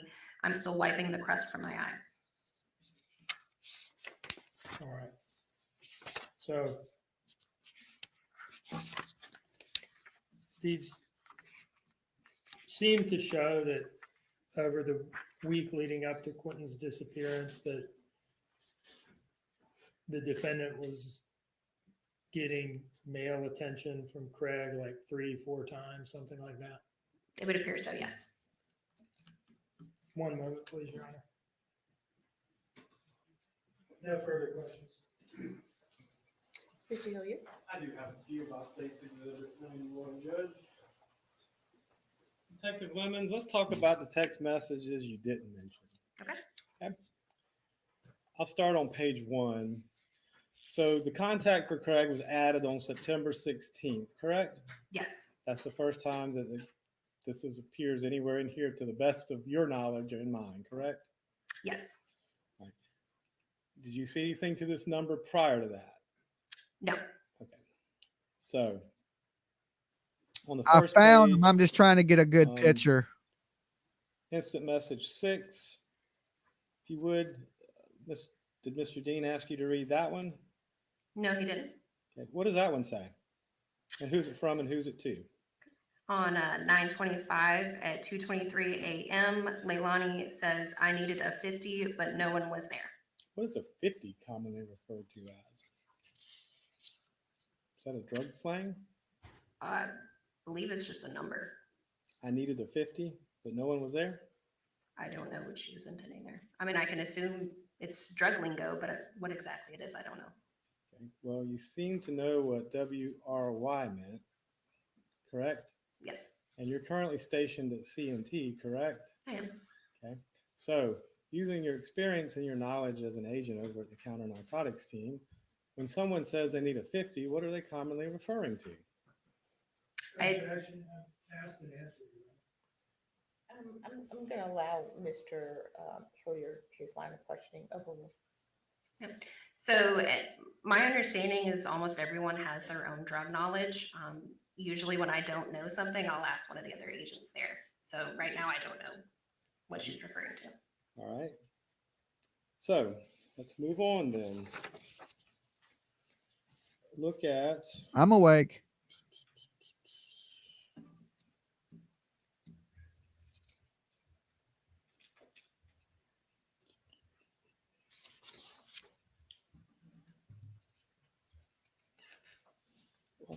Let me go back and just start from the beginning with this.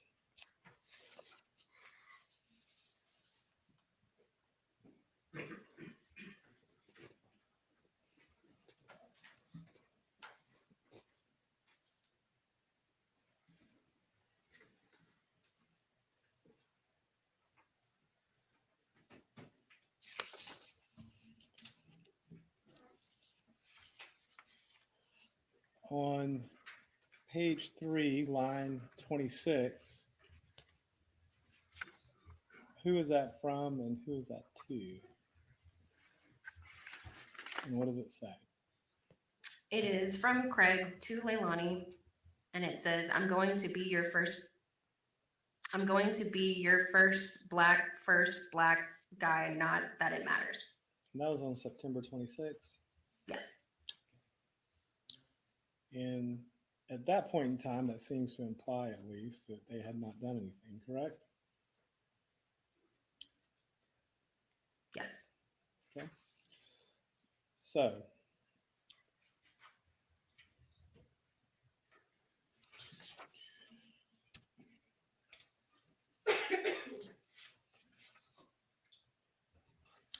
and let's look at number 42, September 26th. Who's that from and who's that to and what time is that? You said 42? Mm-hmm. Okay. That one's from Leilani. Y'all got perks or anything like that? What do you think was meant by perks? Percocet. And number 43, what was the reply? From Craig, no, I'll check around. Okay. And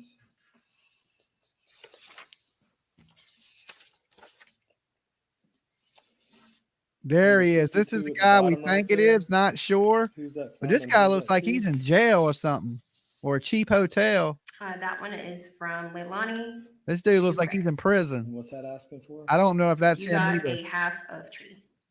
And what is that referring to? Believe that's marijuana. So we're not quite sure which guy this is.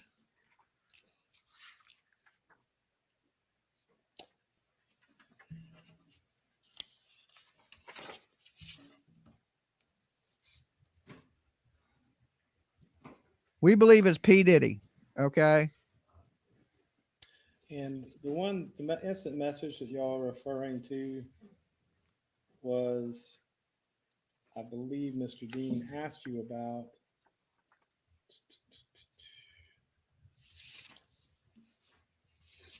Where it looks like, I guess they met at the ride share.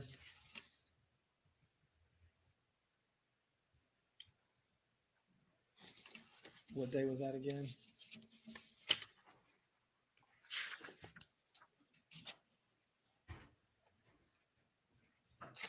I think it was October 1st, if I'm not mistaken.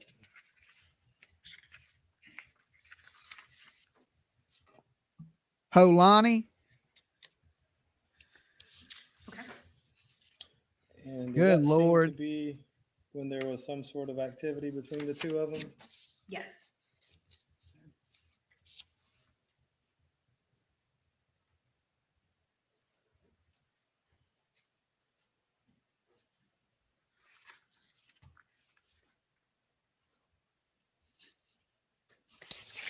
And on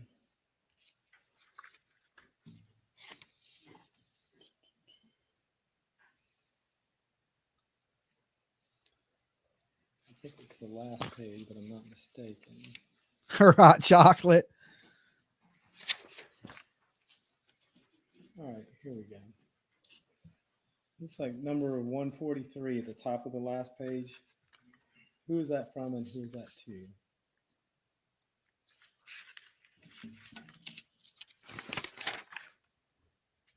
That is from Leilani to Craig. And You're in what's that ho. say on October 2nd? About to head over there and grab his ass a 40 so he'll shut up. I don't know if that's the right And guy or that's to not. Craig, correct? So, Yes. don't take it as fact that it's On the person I October don't know. 3rd at 3:30. Who is that from and who is that to? Which line? Number 147. Yes, That I one don't know is if from that's the Leilani right to guy. Craig. We were just pulling up What is people that, with Lieutenant? that name. Just sent 30 Danny coming in for it. That's all the questions I have with regard to this exhibit, Judge. Thank you. All right, Mr. Hilliard. Any redirect? So. Yeah, do your own research, people. This is not for just entertainment. sleeping with him, he's also involved in supplying her drugs. Correct. Isn't that exactly what we've been saying? Yes. We've talked about the number of meetups that you can clearly see in these text messages and how long they seem to have lasted, right? Yes. On the night of October 4th, the night that we're concerned with your, was there any text message set up? No. Is there any text message communications with them at all? No. Between them at all, I should say? No. And how long did the GPS data establish that she was there for that night? 10 minutes. And how does that relate in length to the previous visits that we've talked about? I think the shortest one is 45 for their meetups. So much shorter. Yes. No further questions. No further questions. Thank you. Mr. Boon, you may take your seat once again.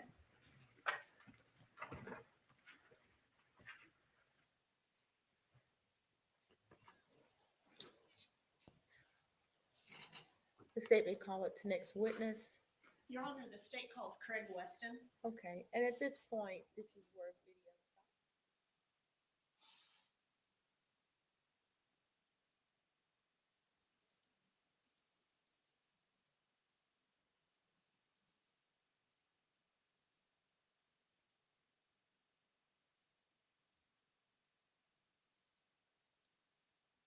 Lame.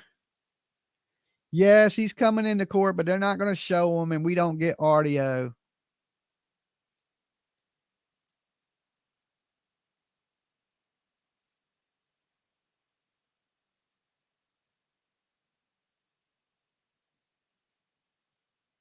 There we went.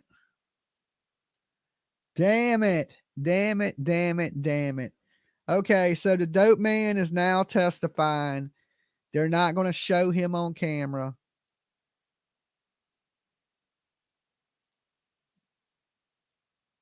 Oh my Jesus.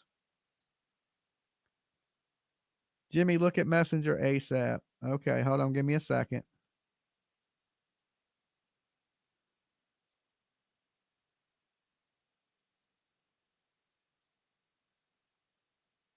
Okay.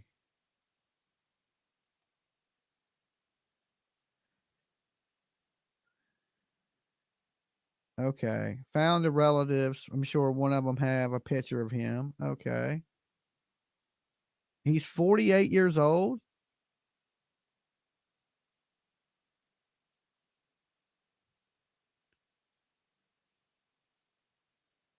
Okay. Let me see. So apparently Craig is 48, according to people.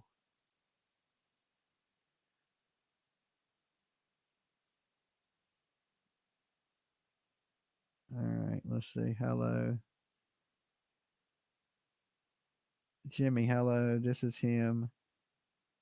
Has to be. That's why they are protecting him. Grand jury indicts 17-year-old for murder. Okay. Now, people are saying, I don't know, that this is him. I'm not positive. This dude was indicted on murder at the age of 17. All right. I'm not positive that's him. Okay. He's definitely 48 years old. Hold on. Hold on, guys.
Okay, here's what I found out. Craig and Red are the same person. He is the 48-year-old male that we showed, the older gentleman. Timothy is his brother or something like that, a family member. So there's Craig and Timothy. He's 48 years old. He is basically a CI. He's a confidential informant, is what people are alleging. Okay. Not the 17-year-old Craig Weston, just got out of prison in 2023. This is a different one. He is the older gentleman that we originally showed. He is 48 years old, so he's about my age. He looks a little rough. He looks a little rough. And Timothy this is the other guy. I'm not, hold on.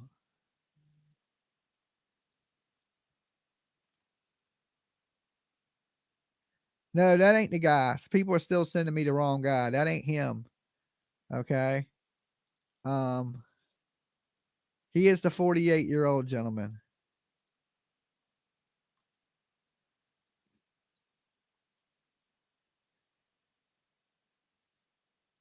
Let me see. Yeah, people are still sending me the wrong guy. I think Jax is the one that sent me the right one. Let me go in here. Find Jax's email.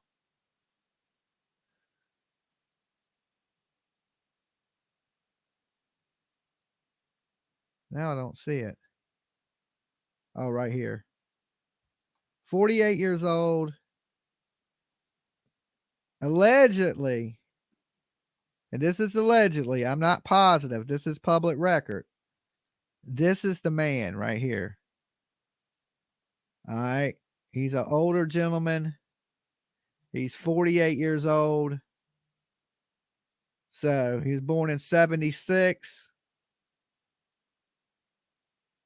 And this is who she was getting, selling herself to for these drugs. All right. 1:40 to allow for enough time there and back. Okay. Jury's exiting. All right, they're going to lunch.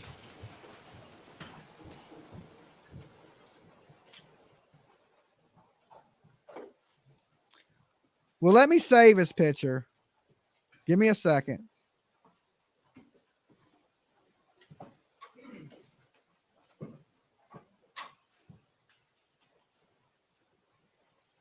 Let me save it so I can blow it up.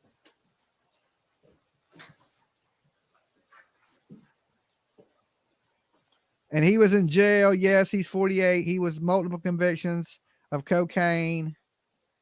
Let me save his picture. That way I can blow his picture up.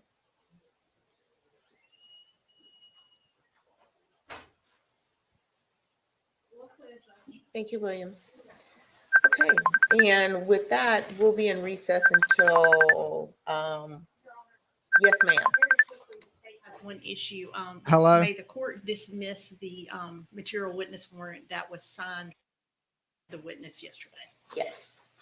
Thank you. Okay. Thank you, Craig Carter. Weston, to be Very, specific. very important. Okay. Thank you. Okay.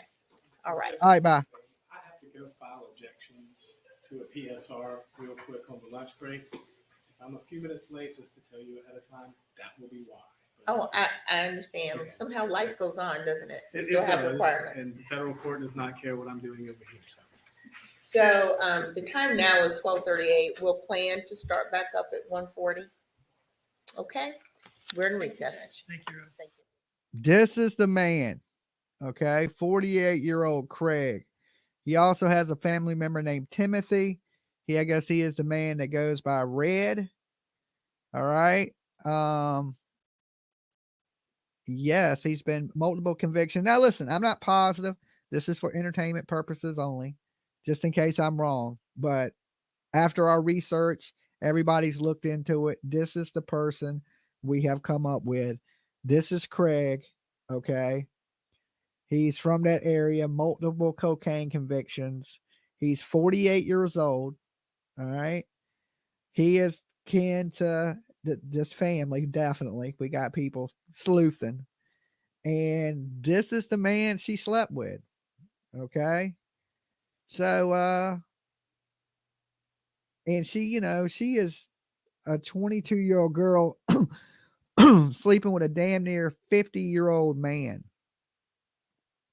He got more dents in his head. Okay, you see them dents in his damn head?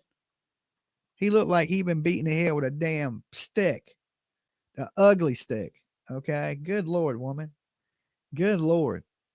Now I'm taking back my proposal to Leilani now, right? I'm too good for you, girl. I'm too good for you. Use a little bit of a hoe, right? I take back my engagement. I'm gonna have to tear this sign up, right? I'm gonna have to tear this sign up right here. All right, we're gonna have to tear this one up. Time to tear this sign up, get this thing off my wall. All right. It ain't on my wall right now. It's sitting next to my desk. So I'm gonna change the Leilani, will you not marry me? Okay. I'm gonna get a Sharpie. I'm gonna get a Sharpie and put not up there. Okay.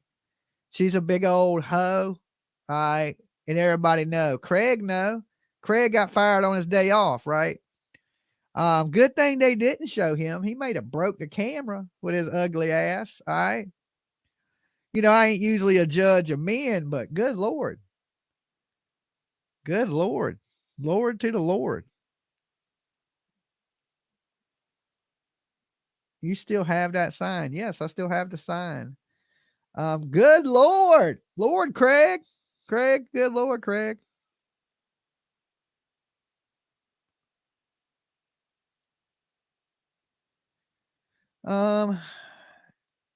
Let's see the turtle mask. Well, my green screen is on. You won't really see the mask, but I have the mask too. You can see the outline of the mask. So anything green vanishes on my screen. So you can see the outline of the mask. I mean, if I hold it at an angle, you might see it. I don't know. Nah, it's vanished. Okay. But there's the turtle mask. Look. Now I'm like the invisible man. Yeah, do this. You know what I'm saying? Oh.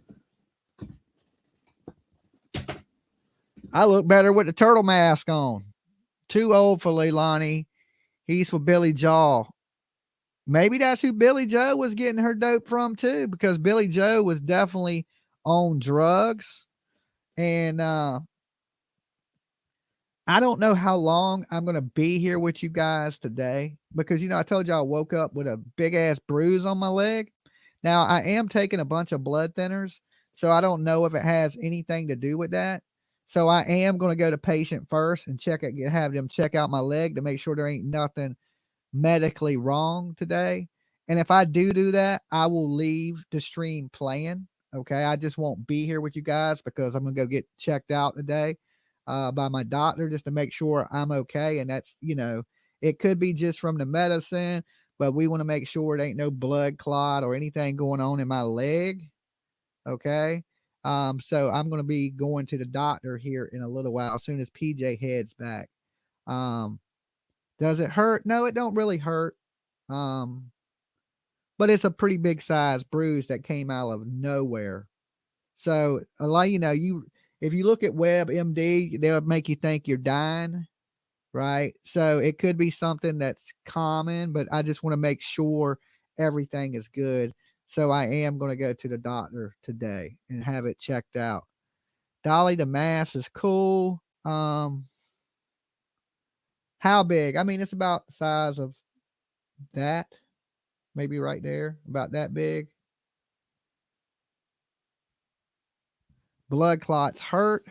I just want to get it checked out to be safe, that there ain't nothing going on. PJ thinks it's nothing, right? She thinks it's just from the blood thinners. If it hurts behind the knee, be concerned. No, my WebD is going to tell you that the leg is a goner. Yes, I know. That's what you can't really read anything on the web because it all says you're dying of cancer or you got lymphoma. So you know what I'm saying? It always says something crazy. I think I'm going to be sick for Leilani. So nasty. Yeah. Yeah, I agree that they'll tell you the leg is a goner.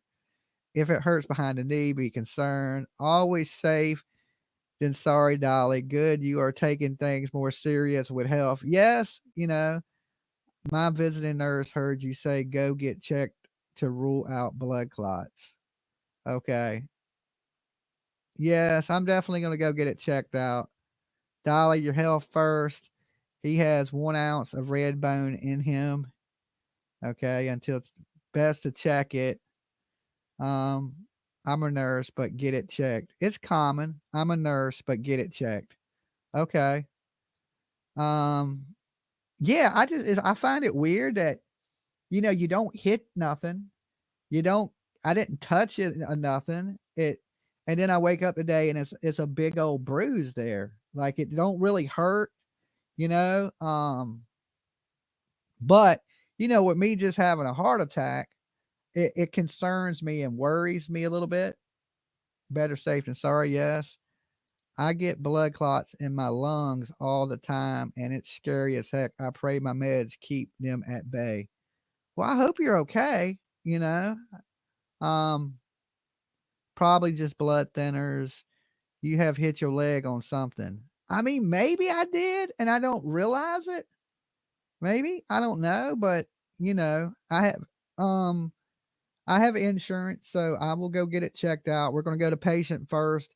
As soon as PJ gets back, she got to finish up payroll today. And as soon as she does that, we're going to go back and we'll go to patient first. Um, did you fall down longboard? No. I didn't wreck, didn't stumble, nothing. I ride that longboard a lot. I don't fall. Like everybody's like, you ain't got a helmet on, right? And you're hauling ass. Like, if I felt like I was going to fall, I wouldn't be doing that. You know what I'm saying? And it's something, that I ride and I haven't wrecked it yet. So, I mean, it ain't possible I couldn't wreck, but I mean, I know how to take a little bump.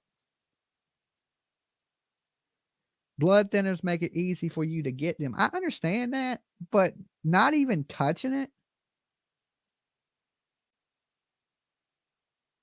Last week I'm not on blood thinners, but I got a huge bruise on my arm. Yeah, I mean, it felt a little weird where the bruise was. Like there was a little hard spot, and then there's a big bruise. So, just to be safe, we'll go get it checked out. You know, could you please take this dude's picture down? Yeah, I can take his picture down. He may not even be the right guy anyway. We think he is, but we're not 100% positive. All right, so let's go ahead and take him down. But that appears to be, allegedly, who she's been having this affair with. All right, poor Danny. Should at least allow to listen to it. Dolly, blood clots cause me a mini stroke. Okay, well, we don't want nothing like that to happen.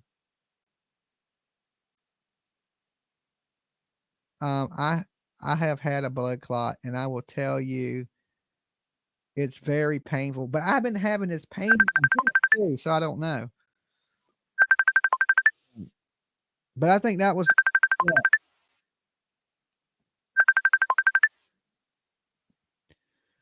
Hello. I. Oh, I know. I know everybody worries. Everybody's, but it's okay. I was just mentioning to them that, I'm going to be gone. So if they just watching the stream and ain't hear what's going on.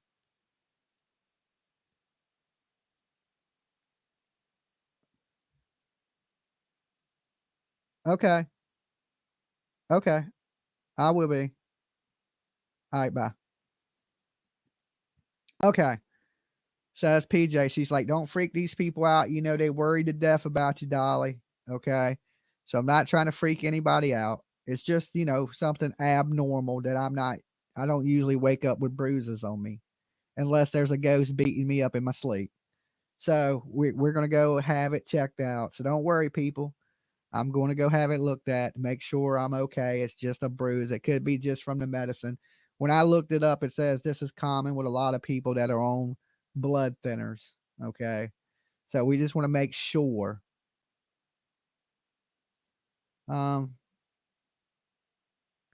I had my heart attack 1 year ago and I bruise all the time from thinners. Okay. Well, that's good to know. It makes me feel a little bit better. It's super easy to bruise. I have bruises and have no idea where they come from. My dad got the weirdest bruise after he was put on blood thinners. Get it checked, Dolly. I'm definitely getting it checked. Is it hot? No, it's not really hot. Not that I notice any difference in. Okay. It's a little sore, right, in this little area, and then it's a big bruise. So may have bumped it, not realize it. You're also sitting a lot. You have lung disease, but the meds are working. You can barely tap your leg and it'll bruise. It's your blood thinners. Put Billy Jaw on sign. Where's the bruise on your leg? It's on my calf. Okay. It's right on the back of my calf. Well, the side of my calf. So side back area of my calf muscle.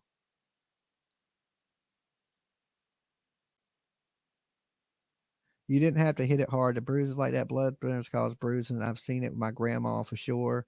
As we get older, we bruise easier, says Jet Lag. Will you take this man's picture down? I've already done that. Okay.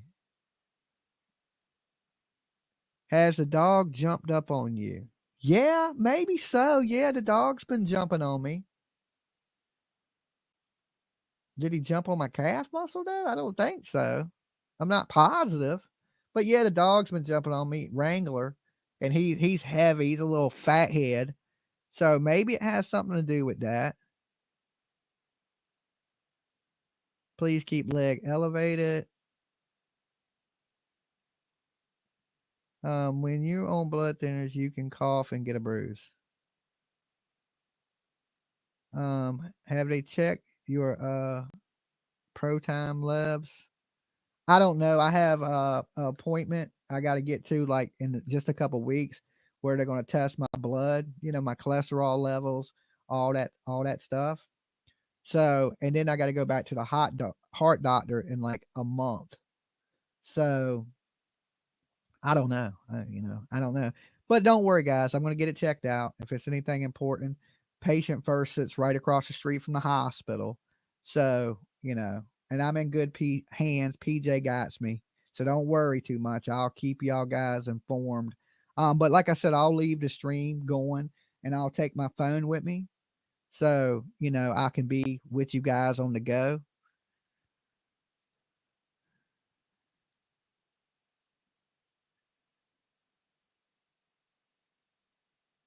Did you hit your leg did I hit it the other day when I was packing soap? I'm not sure. I don't remember.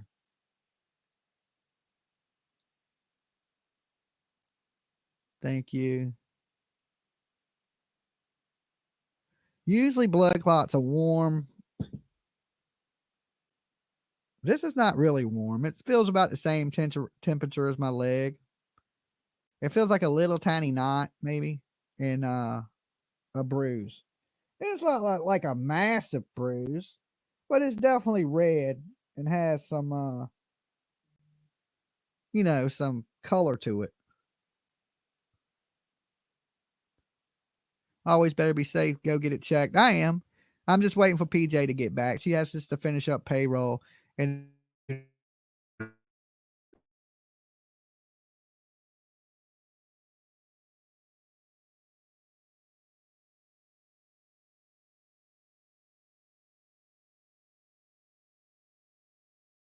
okay, well that's scary. It might be sitting in that chair for these long hours rubbing your leg. Blood thinners cause that. Lost your wig.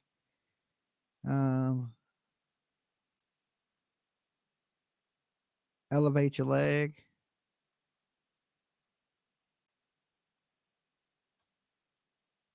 You want to hear Craig? I know we don't get to hear Craig. They're at lunch right now.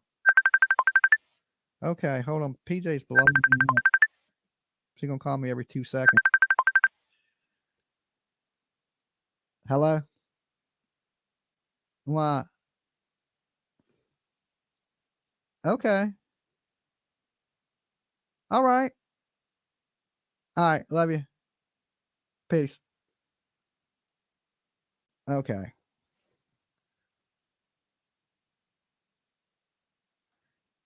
Sarah Boone just took the stand, Dolly, in chat. Okay, can we go watch that real fast while we're waiting? Let's pull that up.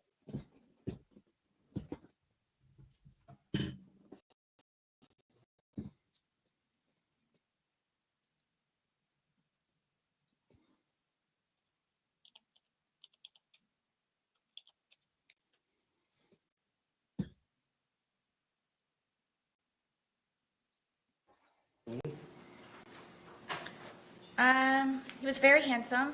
He was very funny. Is this Sarah Boone?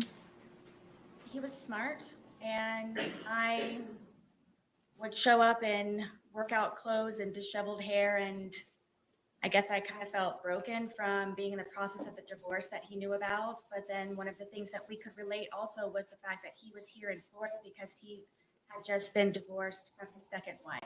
So that was another topic that he and I could compare notes on. So eventually the divorce was settled. Did you get your own place? Yes. Is it fair to say that after you, at first you lived in your parents' home, correct? Yes, until I was married. And then you moved directly in with Brian? Yes. And then y'all lived in the marital home, correct? Yes. And then you got this apartment. Yes. So that was the first time in your life that you actually had your own place. Yes. And what was the address? 4748 France Court, apartment number 3. And what city is that in? It's in Water Park. Order in the How far is court. that from here? 20 minutes. Okay. So you got that apartment, and initially were you by yourself? No. All right, tell the jury.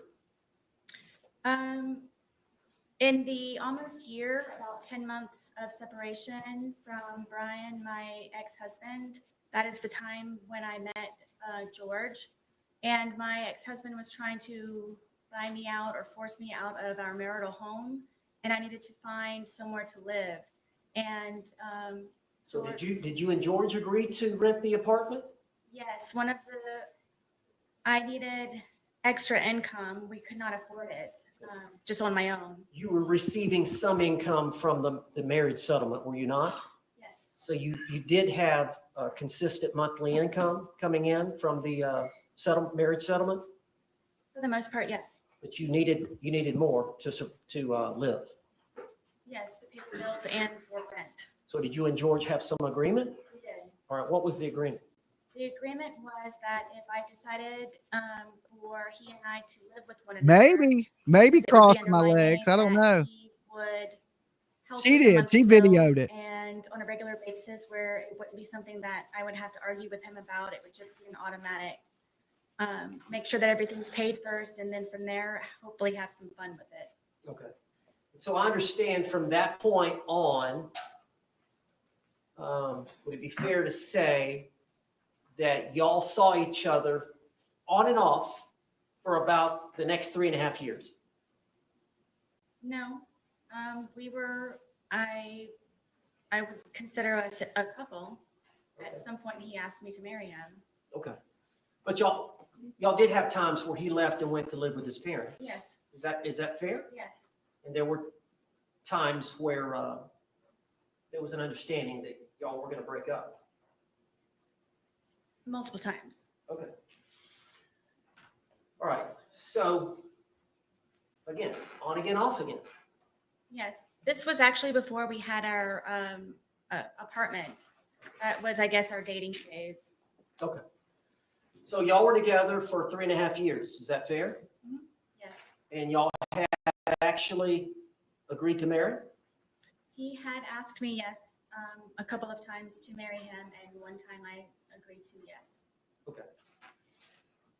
Now, I want to get directly to the date of this event so that the jury can hear your testimony.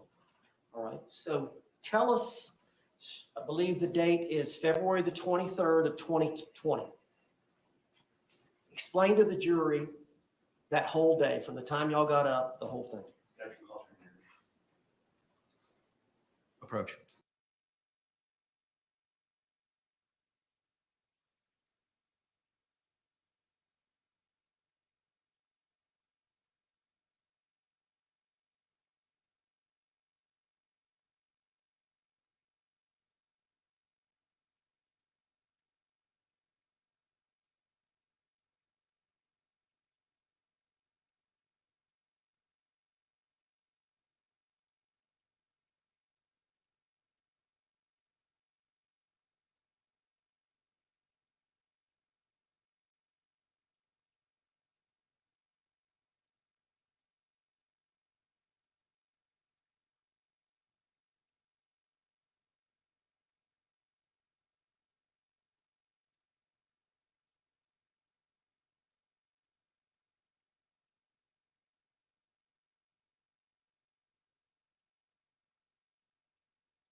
Objection's overruled for now.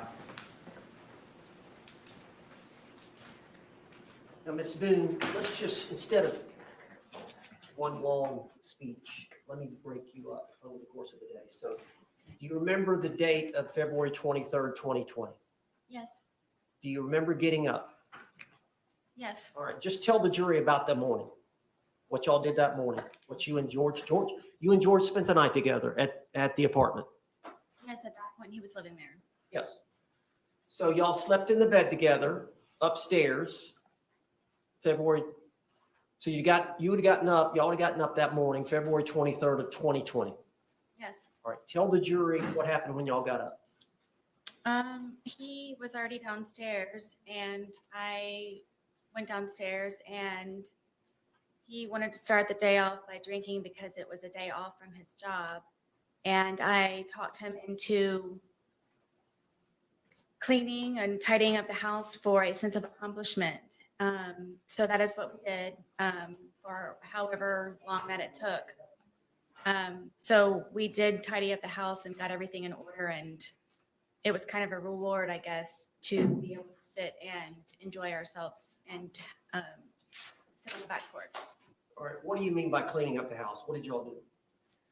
We swept and mopped. We folded some of the laundry. I know that we did the dishes, emptied the dishwasher, just general run-of-the-mill tidying up. And did you have your son coming the next day? Yes, that was one of the reasons why we were able to do that. What was the arrangement you had in terms of the next day would have been your day to pick up your son from school? Yes, What time would you pick Lucas up from school the next day? I believe his school ended at 3:00. Okay. So you would have been responsible to pick him up and he would be spending the night with you that night. Yes, So you wanted to have the house nice and clean. yes, How many bedrooms are in the home? 2. And you and George had one bedroom? Yes, And who had the other? Lucas.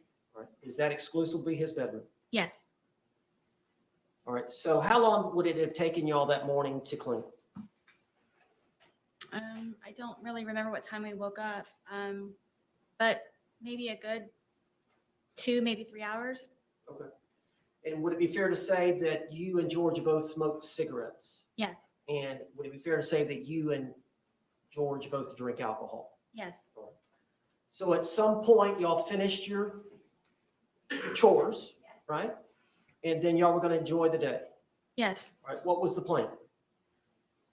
It was just kind of, we've got the day to ourselves. Let's just kind of relax and go with the flow. Did y'all make a decision that y'all were going to start drinking? Yes, we had a half of a bottle that was already in the refrigerator, and I did not want to go out afterwards. I, again, had Lucas coming the next day, so we went over to Publix to purchase another bottle of wine so we could not have to go out later on that evening. Now, you were here in court when the state played the video of you two and the Publix purchasing the bottle of wine? Yes, Is that what you're referring to here with the jury right now? yes, Okay. And that was around noonish? I believe so, yes. Okay. Had y'all started drinking the leftover bottle before going to the Publix? No. Okay. So y'all bought a bottle of wine? Yes, All right. And how did y'all get to Publix? my car, How far is Publix from your apartment? 5 minutes. How would you get there from your apartment? What do you mean? Did you have to go across any major highways or is it right there? You just come out of our apartment complex and you do a little U-turn and then you come up and it's right in that complex. Okay. But it's easier to drive than to walk. Yes, I know at sometimes y'all would simply need cigarettes and it was in walking distance. Can you tell the jury about that? yes. There was a AutoZone convenience store with in the same, I guess, parking lot of our townhome or complex. And it was just a straight shot from our apartment to a back gate and you could get right into the convenience store from right there. But y'all went over to get that bottle of wine around noonish. And how did you took your car? Yes, Did George have a vehicle? we did not. And how did you pay for the wine? With my debit card. And then y'all came back and started drinking? Yes. Okay, tell us what you did when you got back from the Publix. Just went on the back porch where we usually spend our time because we're able to smoke cigarettes outside as opposed to inside. And Is cigarette smoking not allowed indoors? it is not. Okay. Do you have pets? Yes, I do. Or did you have pets? I did, yes. Okay. Were they with y'all there that day? Yes, my dogs were with me all the time when I was there. How many dogs do you have? I have 2, And just what are their names? Penny and Tess. And what is the breed? They are red Boston Terriers. And are they both disabled? Yes, Penny is blind and Teff is deaf. So when y'all went out to smoke on the back porch and drink, I assume as well, correct? Yes. Did y'all take the dogs out? Oh, yes. Is there a place for them to do their business out there? Yes, I extended our back porch for them to have a little bit of area as opposed to going from a large backyard from my marital home to our little townhome. And they would come out there and do their business, and I would open the gate and then walk them in the back part of our apartment. So you and George were just going to enjoy the day together? Correct. Is it fair to say y'all don't have a lot of money? Yes. And so y'all were going to do something there in the home? Y'all weren't going out for dinner or? Yes, we primarily, I would consider us homebodies as opposed to going out and partying and doing this and that. Okay. And how long do you think y'all were out that afternoon outside? A few hours. All right. Could you tell the jury what y'all did during that time? We have a dartboard that's out there, and we just had drinks, and we're just really enjoying each other's company and talking about, things upcoming. We both were looking for a job and just kind of, I guess, encouraging and supporting and planning. And Well, now you said he had a job. Was he looking for a job, a second job? no, the job that he had was very unstable, and at that, So he was looking for something new. yes, at that time, yes. Okay. And so during that 2 or 3 hours, would it be fair to say that y'all drank the bottle? Yes. Okay. So would it be fair to say that y'all were feeling the effects of the alcohol? Yes, Okay. At some point, who made the decision to come in? I did. Okay. Why did you want to come in? I felt that George needed a change of scenery. Okay. So y'all came in and then did y'all do anything else before he left again? Were y'all doing anything? I know y'all did some arts and crafts. What did y'all do? At some point, he went to get another bottle at Publix. Yes, I believe it was after it was right before, I believe, that we had gone inside. Because he called his daughters. I was trying to encourage him to call his family. Okay, now where are his daughters? His 2 daughters are located in Pennsylvania, And what are their names? Anna and Destiny. And how old are they? I believe that Anna is in her 30s and Destiny may be in her early 20s. All right. Does he have any more children? Yes, he has a son. And where does his son? He is in Pennsylvania also. So part of that afternoon is y'all came in to call relatives, call family. No, I had him call outside,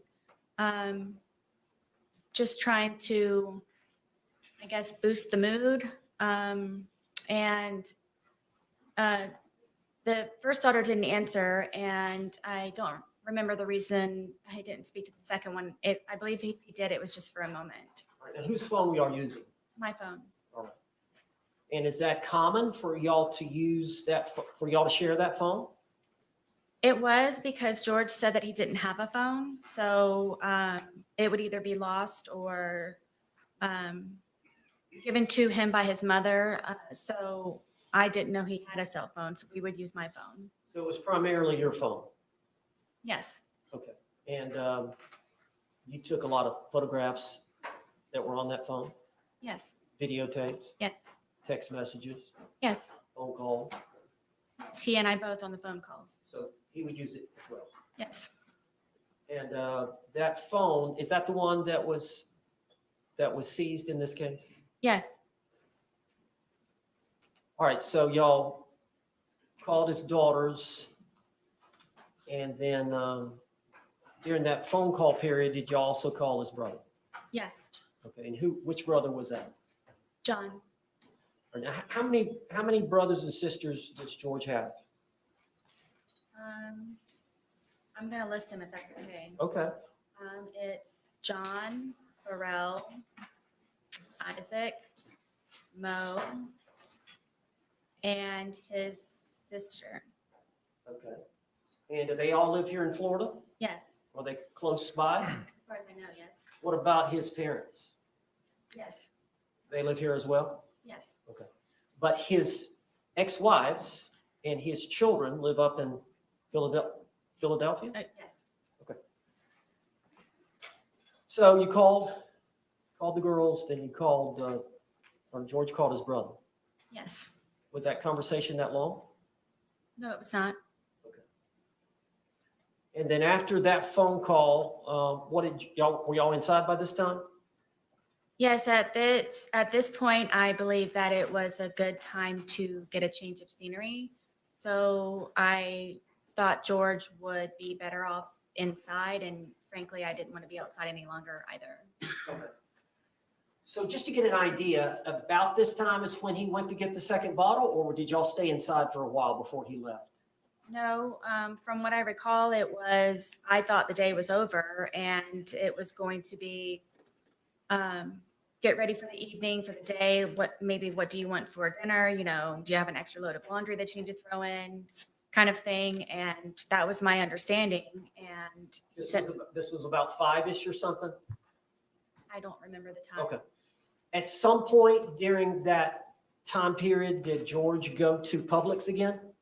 Yes, I thought he was going to be walking to the convenience store, but apparently when he returned, he had gone across the street with my car and my debit card to buy another bottle of wine.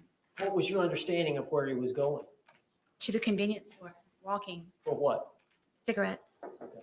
And you learned obviously that he came back and you learned that he'd used your vehicle Yes, and he'd used your debit card yes, and he'd brought back a bottle of wine from Publix. right, And you saw the Publix video of that. yes. So he comes back with the other bottle of wine, and did he want you to drink with him? It was expected, yes. Yes. And you agreed to consume the second bottle with him. Yeah. So over the course of that evening, drinking the wine, what did y'all do for time-wise? Watch a movie, music, just kind of tell the jury what you remember. I know it's obviously been a while, but. It was kind of a regular thing where I would always try to come up with entertaining activities for George, and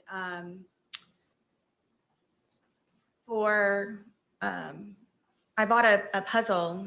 We started off at one point doing a smaller puzzle, and then we did that very quickly. So then I purchased a larger puzzle, and I believe it was 1,000 pieces.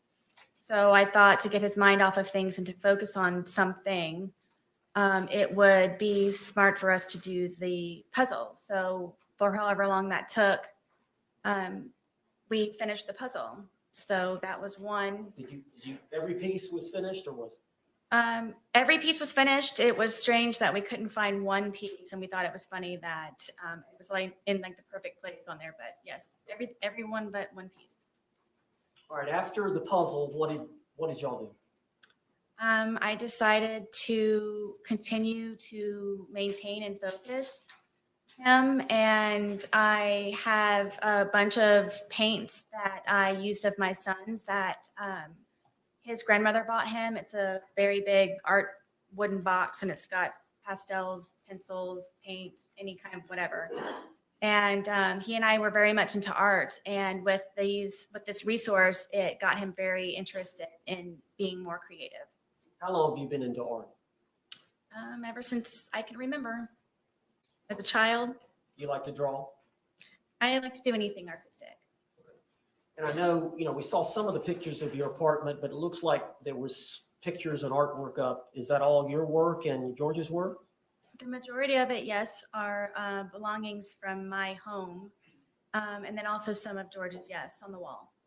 Was he pretty good at art as well? Yes, All right, so you both enjoyed doing that. very much.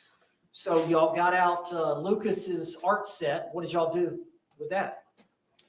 We were just, I guess, doodling, whatever. I would always tell him that everything that you make is a masterpiece. So just let loose and just let it go. And we would just paint and, paint and drink, yes, and listen to music sometimes, and yes.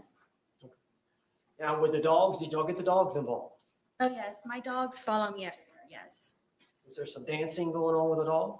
Yes, after we had completed the puzzle and I guess we're painted out, I thought that it might be a good point for us to maybe listen to some music. And the music that George listens to is it's very fractious to me, and it was definitely not going to lighten the mood. So we ended up finding some channel on the radio, and he was feeling it. And then we ended up, my one dog gets very active and was dancing with us, and we were just having a good time listening to music.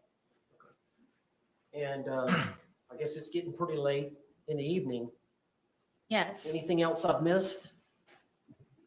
I don't believe so. All right. So tell us where y'all ended up before you started the game of hide and seek.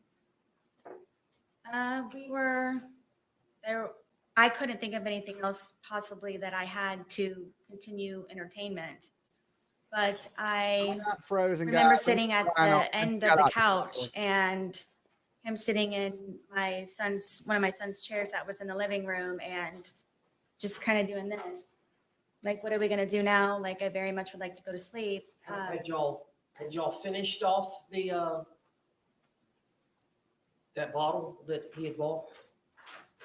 I don't remember, to be honest with you. Bless you. Would it be fair to say that as the day wore on, the more y'all consumed? Yes. All right. And would it be fair to say that as the day wore on, the more you consumed, the more effects you felt from the alcohol? Of course, yes. Both of you. Yes. Okay. So you would agree, would you not, that at the time y'all were trying to figure out something to do and you put your head on the couch, that would it be fair to say that y'all were intoxicated? Yes. Tell the jury what happened. At one point, I guess he knew that I couldn't come up with anything else, tapped me on my knee and said, "You're it." So from there, I ran up the stairs and hid into our shower, just waiting for him to find me so we could hopefully go to sleep soon at some point. And Your shower, is it a tub or just a walk-in? it's a tub, but it's in the master bedroom, and you have to go all the way upstairs. You have to go in the bedroom, and then you have to go into the bathroom part, and then there's the shower part. So did you lay down in the tub? At one point, yes, I was. So you were hiding? I was trying. Okay. And did you believe that he was going to come try to find you? Yes. Did you wait? Yes, for quite some time. All right. Then what did you decide to do? That I decided that I need to go to sleep. I'm picking my son up the next day, and we need to start wrapping up the evening. And I went downstairs to find where he was. And what I think the jury has seen pictures of your, would you call it an apartment or It's considered a townhome. a townhome? So you walk down the stairs, right? Mhm. And at the bottom of the stairs is a bookshelf here? Yes, at the very end of it, yes. Okay. So you walk down the stairs and You turn and look in the living room. What did you see? I don't even think I made it all the way down the stairwell because I was just looking for him as soon as I could to hopefully go upstairs as soon as we could. And I looked over and I saw him settling himself in the suitcase. All right, tell us about the suitcase. How long? Is it an older suitcase? Yes, Whose suitcase was it? this is George's suitcase. All right, and did he use it for traveling back and forth to Philly? Yes, I had recently taken him on a trip to go see his children in Pennsylvania, who he hasn't seen in years. And we took that with us. And because of how dilapidated it was, how broken it was, in the end, after that trip, we decided that we would donate it. All right, and I understand y'all kept the suitcase upstairs. Yes, How long did y'all keep it upstairs? since we had moved in. Is there a closet up there you kept it in? Yes, it was in the master closet, the master bedroom closet, all the way in the back because of the size of it, and there was nowhere to put it, so it's all the way in the back. So when did y'all decide to move it down from upstairs to downstairs? Was it that day or sometime earlier? No, it was maybe a week or so prior. Okay.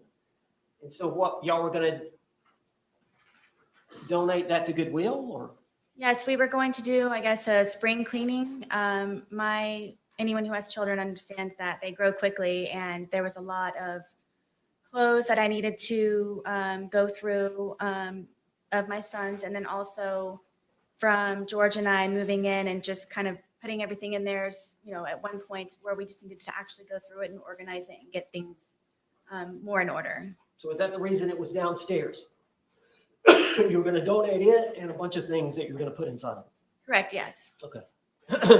So it'd been down there a week, so it was already down there? Yes, George brought it down. Okay.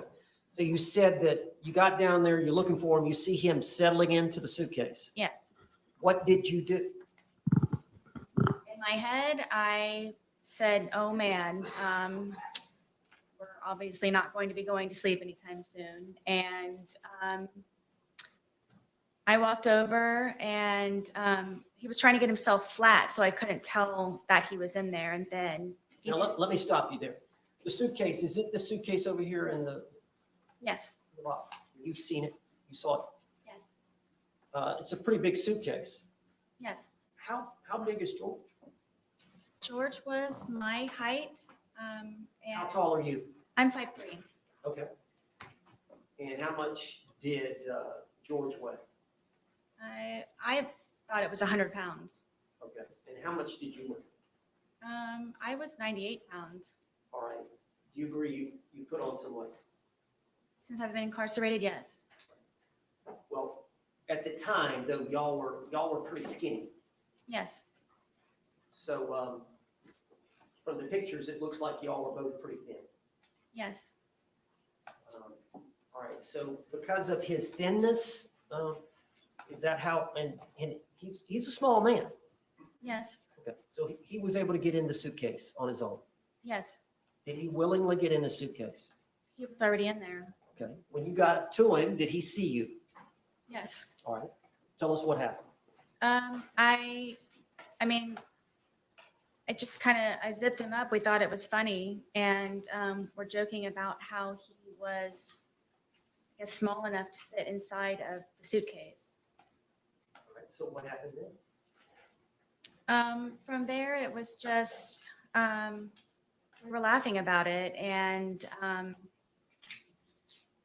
it was just strange that he was small enough to fit in there. And then I kind of moved it around a little bit with him in the suitcase still. It was still funny that he was still in the suitcase. Just, I think he and I were just kind of, couldn't believe that he could fit in the suitcase. Did you eventually close the top? Yes, the top was already closed. As he was settling himself in there, that's how I knew he was in there, was because the top was kind of flopping a little bit. Okay. So he had got in there to hide and he pulled the top Yes, on top of it, but you could tell he was in there. yes, You saw him right away. yes, All right. So at some point, did you zip him up? Did yes. you? And what was he saying or doing when you were zipping him up? I just thought it was funny. Were you both laughing? Yes. And so you zipped him up. Were y'all still laughing once you zipped him up? Yes. Tell the jury what happened then. From there, I moved the suitcase around a couple of times, just kind of on the wheels and moved it around. And at that point, it was funny. We were joking and laughing about it. All right, now eventually, did you go sit down on the couch and get your phone? Yes. Did I miss something?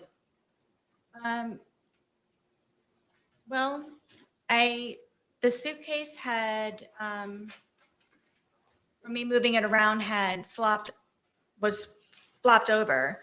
So while it was like that, I thought at that point I had a moment to, I guess, take the time to talk to him while I guess he was not able to get out for a moment. So you flipped it.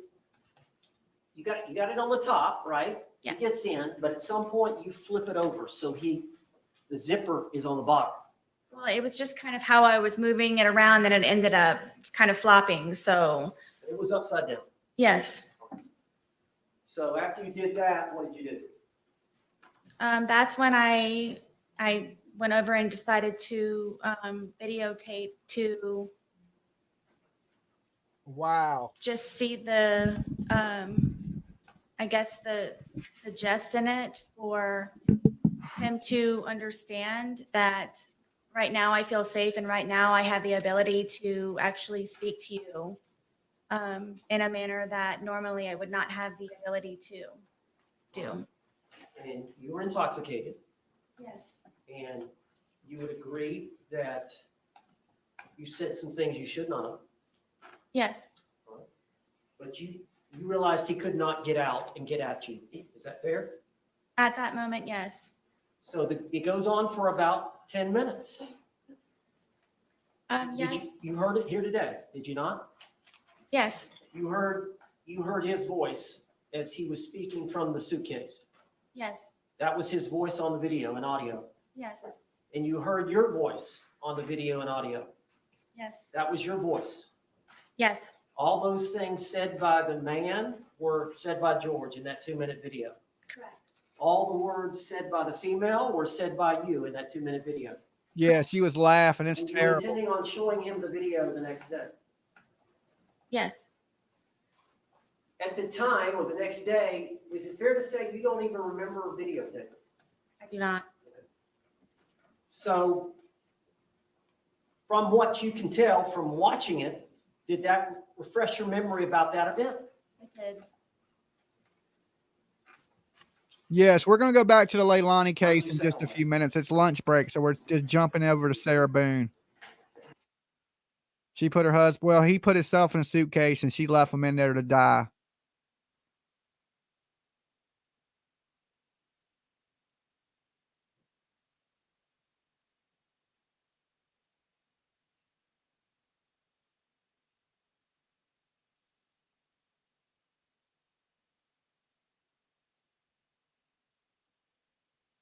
Beat up with a meat tenderizer, yes.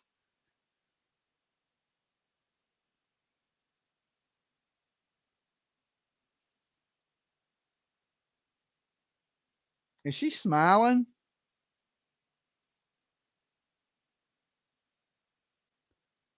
I know she wanted snacks in the courtroom.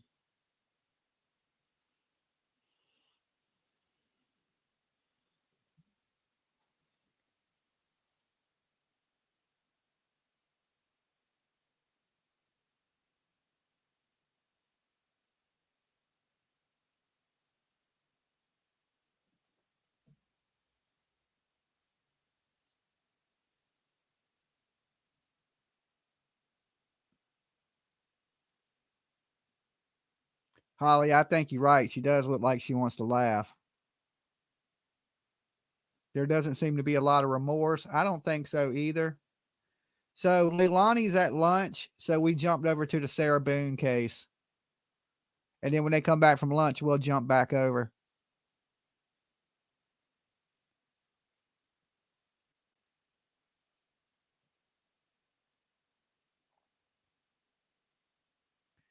Yeah, she said he was abusing her, but that don't give you no right to let somebody suffocate to death or trap them in a suitcase and not let them out.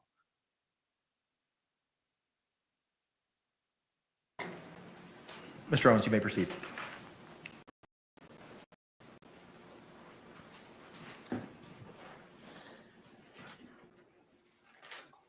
All right, I'm talking about just the 2-minute video part that was recorded. Could you just tell Tap the the jury light. what you were feeling, what your feelings were at the time, and then explain that to the jury? You mentioned, you talked about it before. You said he was in that confined space and it was my chance, but do you want to elaborate on that, or? Sure. I want you all to know that the majority of the time, am always afraid and always scared. All right, well, I understand that. Okay, I understand that. But would it be fair to say that you had some anger at that point? I did. Would it be fair to say that you wanted to tell him off to some degree? I just wanted, yes, for him to have a better understanding, which was the whole point of the videos and documentation prior. And you could tell that he was uncomfortable. I'm guessing. And did you want him to feel some uncomfort? I did. Okay. Now, at some point, you turned off the video. Yes. And then we saw a second video, which was approximately 11 minutes later. And you've seen that video. It was played to the jury. It was 22 seconds long. Yes. And I don't think you speak in that video. You hear George say Sarah one time. Yes. Is that fair to say? Yes. So between the 2-minute video and the 22-second video, Definitely evil people. is an 11-minute period. Would you tell the jury what happened? We continued to, I guess, speak to one another, and his tone changed, and I knew the tone, and we ended up, I guess, arguing back and forth with one another, and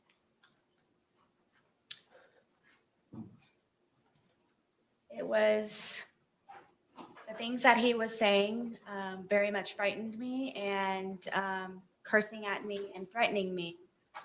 And Because you had him locked Did in he a want you to suitcase, let him out of woman. the suitcase? I'm sure so. Okay. Go ahead, tell the jury. And it just got very heated very quickly, and he continued to push on the suitcase. And my fear was that he was going to break out of the suitcase, knowing that it was a broken suitcase. And his hand started to come through. His hand started to come through this way. And so I shook the suitcase. Trying to get his hand to go back in, shaking it, and telling him that, please stop doing this. Please stop doing this to me. Please stop doing this to me. So his hand, Please stop trying to actually get got out out of the the suitcase. suitcase. Yes. And you went to the suitcase Yes. and shook it. Yes. Did that force his hand to go back in? No. So you're shaking it. Were you shaking it to try to get the suitcase, his hand back in? Yes. How long did you shake it? I don't know. But his hand was still out. Yes. Was he trying to get out? Forcefully, yes. Was he angry at you? Yes.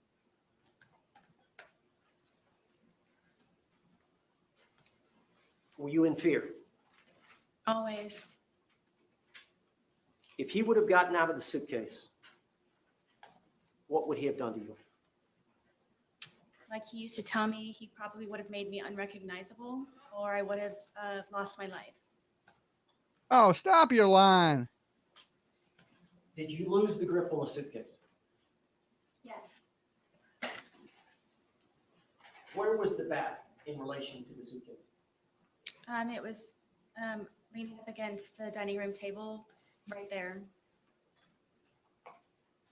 How far was the bat from the suitcase? 3 feet, 2 feet. Was his hand still out of the suitcase? Yes, And was he getting out of the suitcase? he very much was trying, yes. And so what did you do?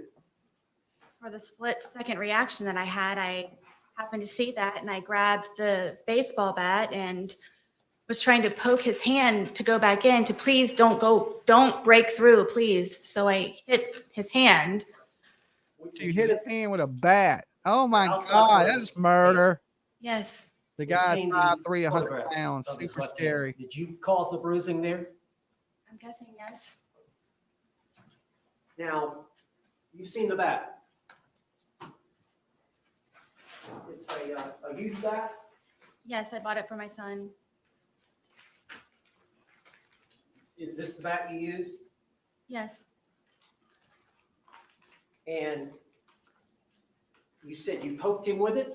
yes, I kind of pushed, like I held it with the skinny part here and then So the grip here, brought it at it. Yes, you grabbed it with both hands here, yes, and then the barrel of the bat, the big part of the bat is here. correct. And you thrusted it into the different areas of the suitcase? I started with his hand and his hand, he was still trying to get out. He was still trying to do that. So I started to push on the suitcase around it, hoping to have his hand retract and go back inside. He was hitting the suitcase with the bat.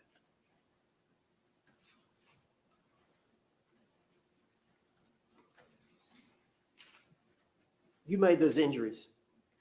I did, We've seen the photographs. yes, We see the bruising. Is that from that bat? yes. Eventually, did his hand go back inside from you doing? Yes, finally, he had subsided and retracted his hand. So in your mind, did you prevent him from attacking you? Absolutely. You had prevented him from Split getting out the decision. suitcase. Now, once he retracted his hand, do you remember zipping it up some, or what did you do in relation? Because he was upside down, was he not, at that point? Yes, At some point, you flipped him back up. I did. Tell how that happened.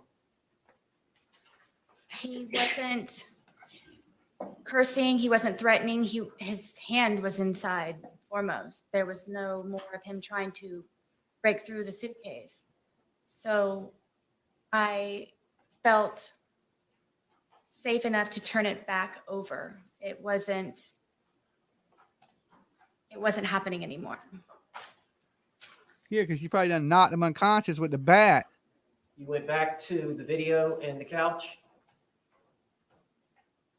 I did, yes, and we saw the second video, yes, the 22-second, and he's right side up again, yes, and you hear him say, Sarah?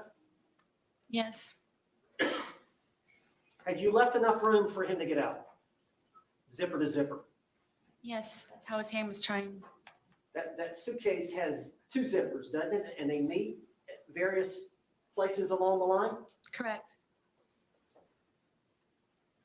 How much room, when you flipped it over, how much room was between zipper to zipper? I don't know specifically. I mean, it was enough to where his hand was coming out. After you had hit him with the bat, was he not trying to get out anymore? No, Did you believe that he could breathe in there? yes, Did you ever believe he could die in there? no, at all. Were you trying to kill him? Never. Did you want to kill him? I did not.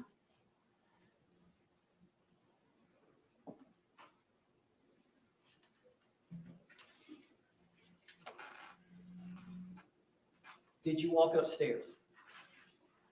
I did, yes. Why didn't you let him out before you walked upstairs? Were you afraid? Terrified is more of the word. As long as he was in the suitcase, he couldn't harm you. Correct.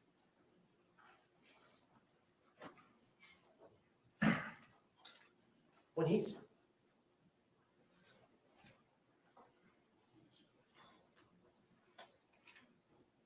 Did you want him to calm down? Yes, I wanted him to stop being angry because I know what it is for him to be angry. You went upstairs. Where were the dogs? The dogs ran upstairs with me. And where did they go? On the bed.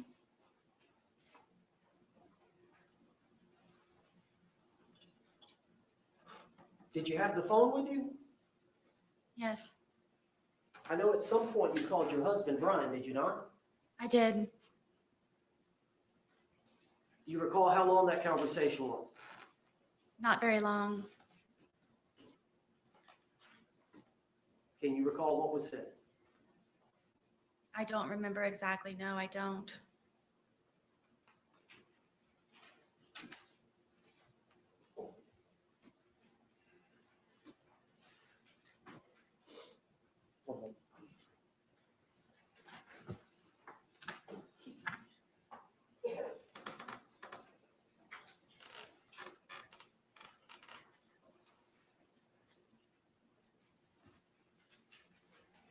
Miss Boone, Sarah Boone, you said that when he was in the suitcase, he was threatening you.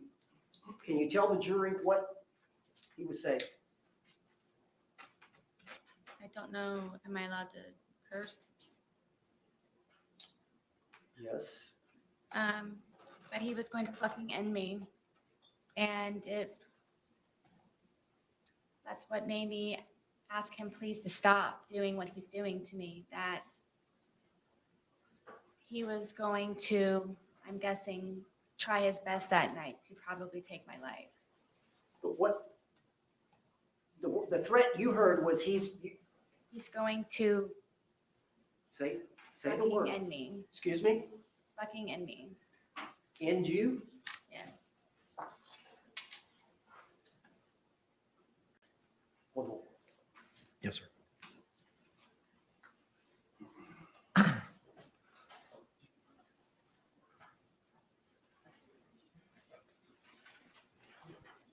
Judge, can we approach the bench? Yes.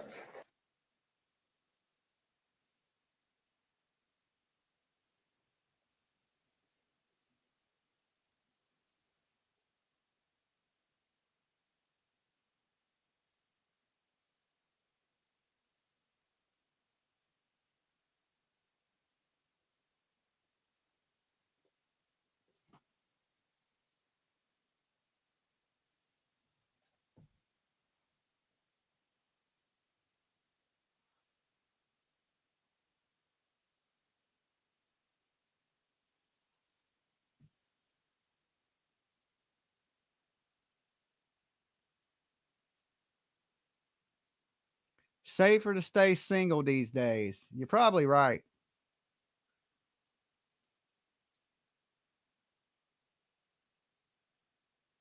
Why did she record them? I don't know.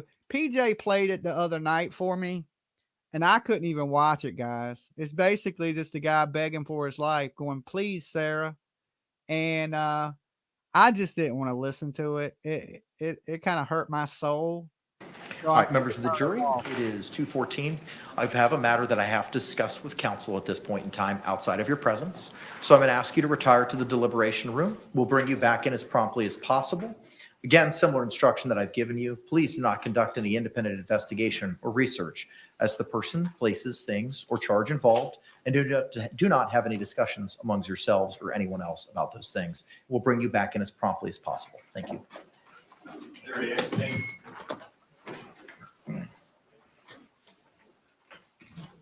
What's up, guys?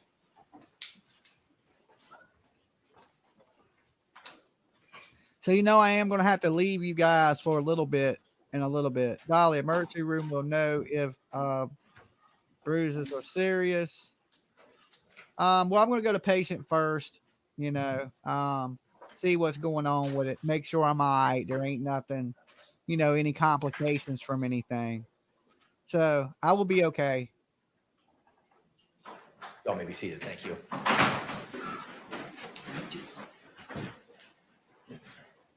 State, you can proceed with any argument at this point in time. Leilani's not back. That's pretty close to what we already knew from the deposition testimony, from the doctors relaying what she said for the proffer. What we have here is testimony from the defendant. Her timeline is she comes downstairs after having gone up to the shower and hiding, laying down, after being declared to be it. She comes back downstairs, and before she gets back to the bottom of the stairwell, she can see that the victim is in the suitcase trying to get flat because the lid is flopping and he's not hidden just yet. And so she comes over, and I believe she testified she was moving it around before actually zipping the lid shut, but moving it around, everybody's laughing. It's all fun and games still. And then she zips it, and it's still fun and games, and everybody's laughing. And then at this point, she testifies that this is now her opportunity to get on her pulpit to express her true feelings about everything.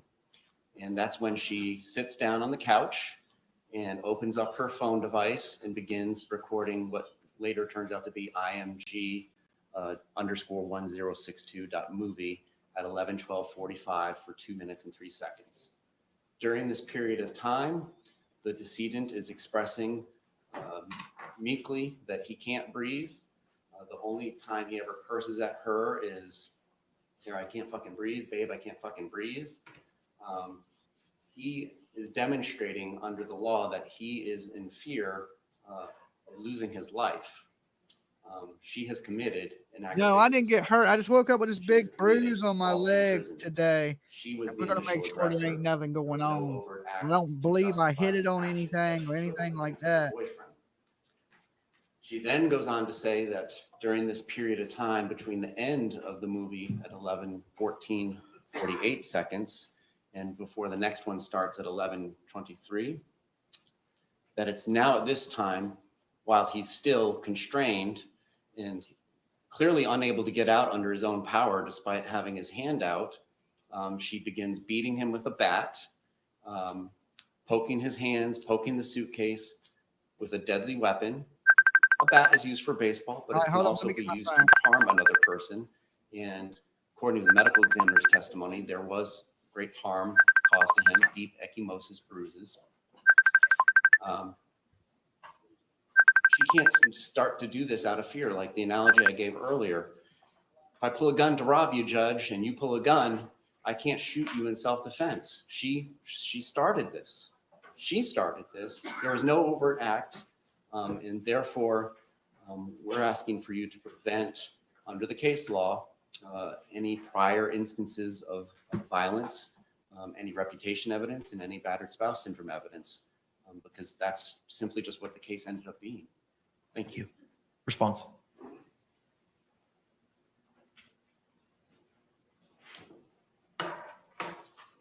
Judge, this was a game by two intoxicated people. When people are drunk and intoxicated, they do silly and stupid things. The evidence is uncontroverted that George Torres willingly, by his own choice, elected to hide in the suitcase. By their interaction between the two of them, giggling and laughing at each other, he consented to her zipping up the suitcase. And the playful nature of what was going on during those few minutes prior to the video. When the video is turned on, there's a 2-minute period where they're talking. He's saying, I need to get out. I can't breathe. She's not taking him seriously. As you've seen from the videos, I thought it was the boy crying wolf. She did not appreciate the fact that he could be actually having trouble breathing. And this was a chance for him to be heard by her. Thank you, Katie. About how she felt about some things involving their relationship. A short time later, the video was turned off, and then that period has been testified to by my client. You got to remember there's And a that 30 period minute is delay uncontroverted. That's a second in the period of Leilani time. trial. We've got that time for the video. We got the 11 minutes. We got the 22 seconds. And there's no video, there's no audio, there's no eyewitness, there's nothing but Sarah Boon's testimony. And she's testified here today that they had words, there were threats. He got his hand out of the suitcase.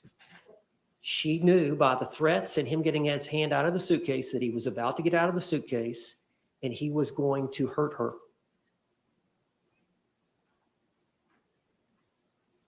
A reasonable person under that scenario would believe she was about to be harmed. She was an imminent threat of harm. She blocked that attack by grabbing the bat, hitting his hand. When that didn't work, she started poking him with the bat in the suitcase. Eventually, she poked him several times. He put his hand inside the suitcase. She put the bat up. When she realized he was not going to do that any further, she flipped him over right side up. She still had a fear, knowing that if he got out, she would be harmed. He would beat her up. She went upstairs. That is an overt act based on the discussions, coupled with the fact that he threatened her using the word, "I'm going to fucking end it for you," or some words to that effect. I don't remember her exact words, just before she went upstairs while he was still in the suitcase. If she would have let him out, and this is now this is an event involving an omission, failure to act, failure to unzip him at that point before she went upstairs. The failure to act, the failure to unzip, which would have let him out, which would have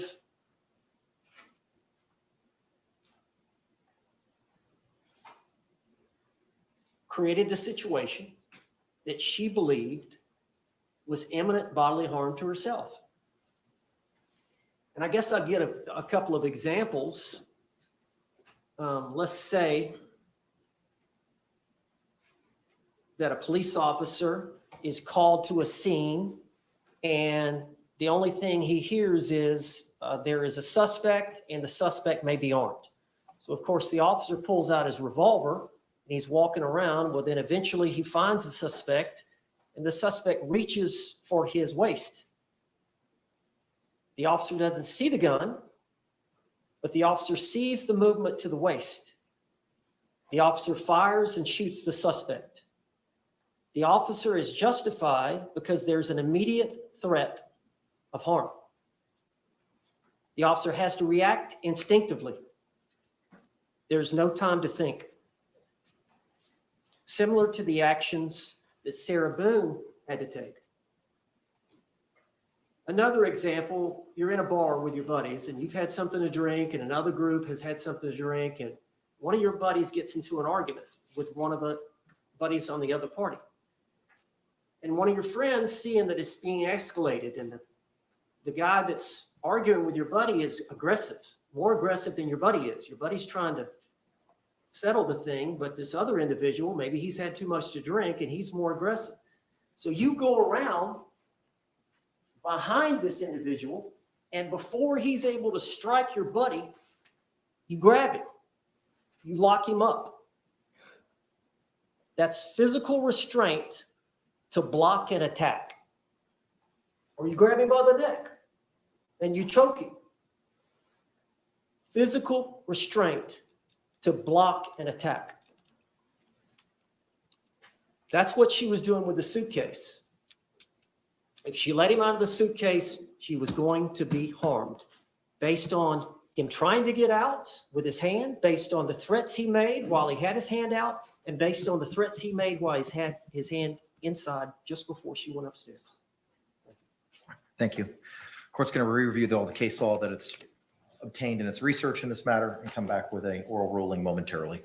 Thank you.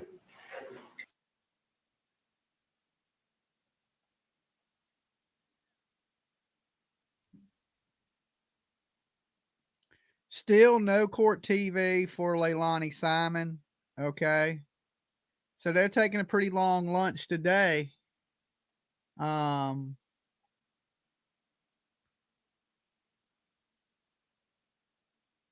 So we'll just watch this until everything gets back going in the Leilani Simon trial.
All right. So from my understanding, they are interviewing, they're back from lunch, but they're interviewing the dude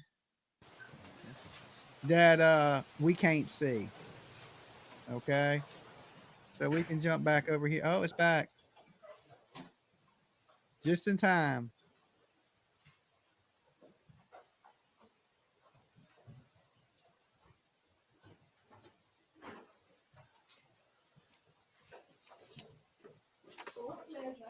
Also, All right, very good.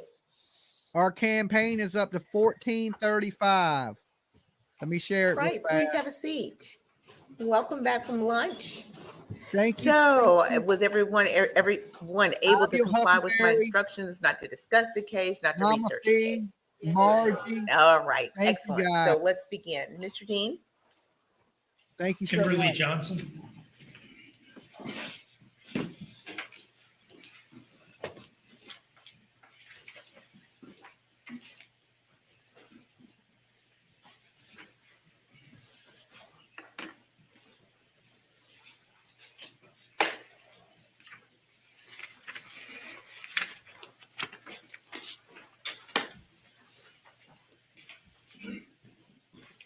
Please raise your right hand.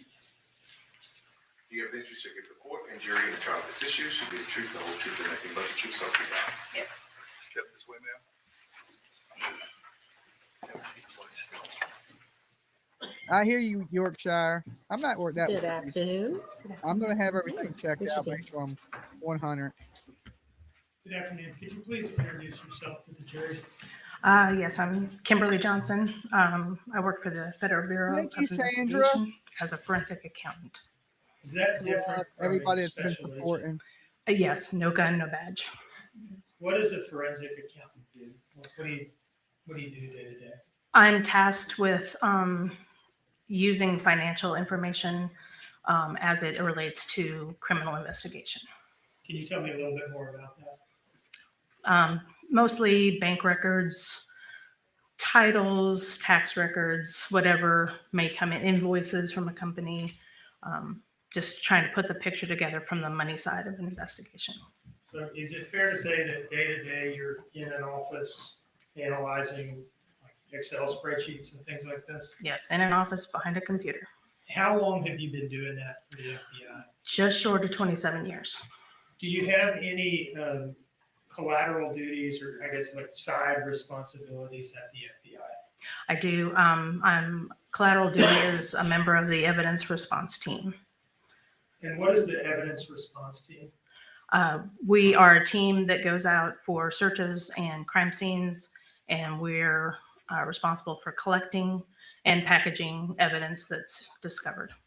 How did you as a forensic accountant become a member of the evidence response team?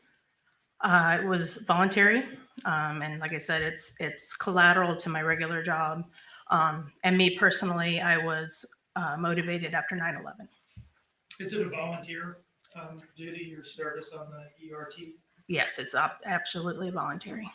In your capacity as a member of the evidence response team, were you involved in the landfill search looking for Quinton Simon? I was. Can you tell us how you were involved initially? Yes, initially I was just a searcher called up to help work the lines.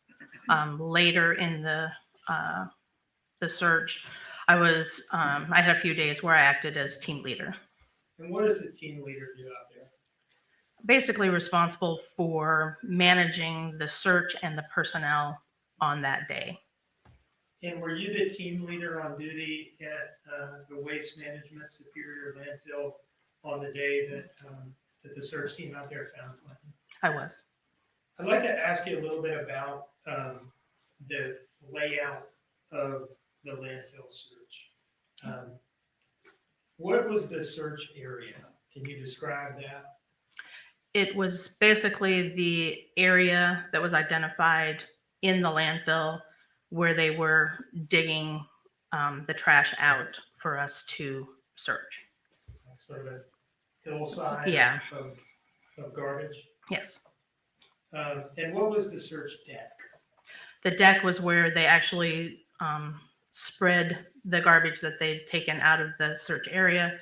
They spread it along the deck so we could go through and manually search through it for what we were looking for. So aside from the search area, kind of up on the hill and the search deck where everything was being laid out to be searched, what else was out there? What was the rest of the setup like? So kind of looking at it from the perspective of walking to the deck, there was a road that we would enter in from, and Now, then before you go, sorry. I'm sorry, is that the perimeter road that kind of goes around the landfill? That's correct. Okay, go ahead. So there was kind of a driveway, is how I would describe it, that we would after we got our PPE on and such, we would walk up onto the deck. So from the perspective of walking towards the deck, on the right side, they had tents and chairs set up for us to be able to take breaks without actually leaving the search deck and having to take all of our equipment off. To the left, there was an area where the deck boss and the logistics people and the safety officers kind of observed us as we were searching. So that's kind of how it's split. What about the forensic anthropologist? Was there a forensic anthropologist out there? There was, and she was, so turning around and walking towards the road, she was kind of, as you exited the driveway, she was on the other side of the road set up in a tent. Then to the right of her, there was a tent with all of the protective equipment. That's where we would grab our stuff. To the right of that, there was a tent where we could sit and put our suits on and everything. There was drinks in there. That's where they would set out the lunches for us to grab.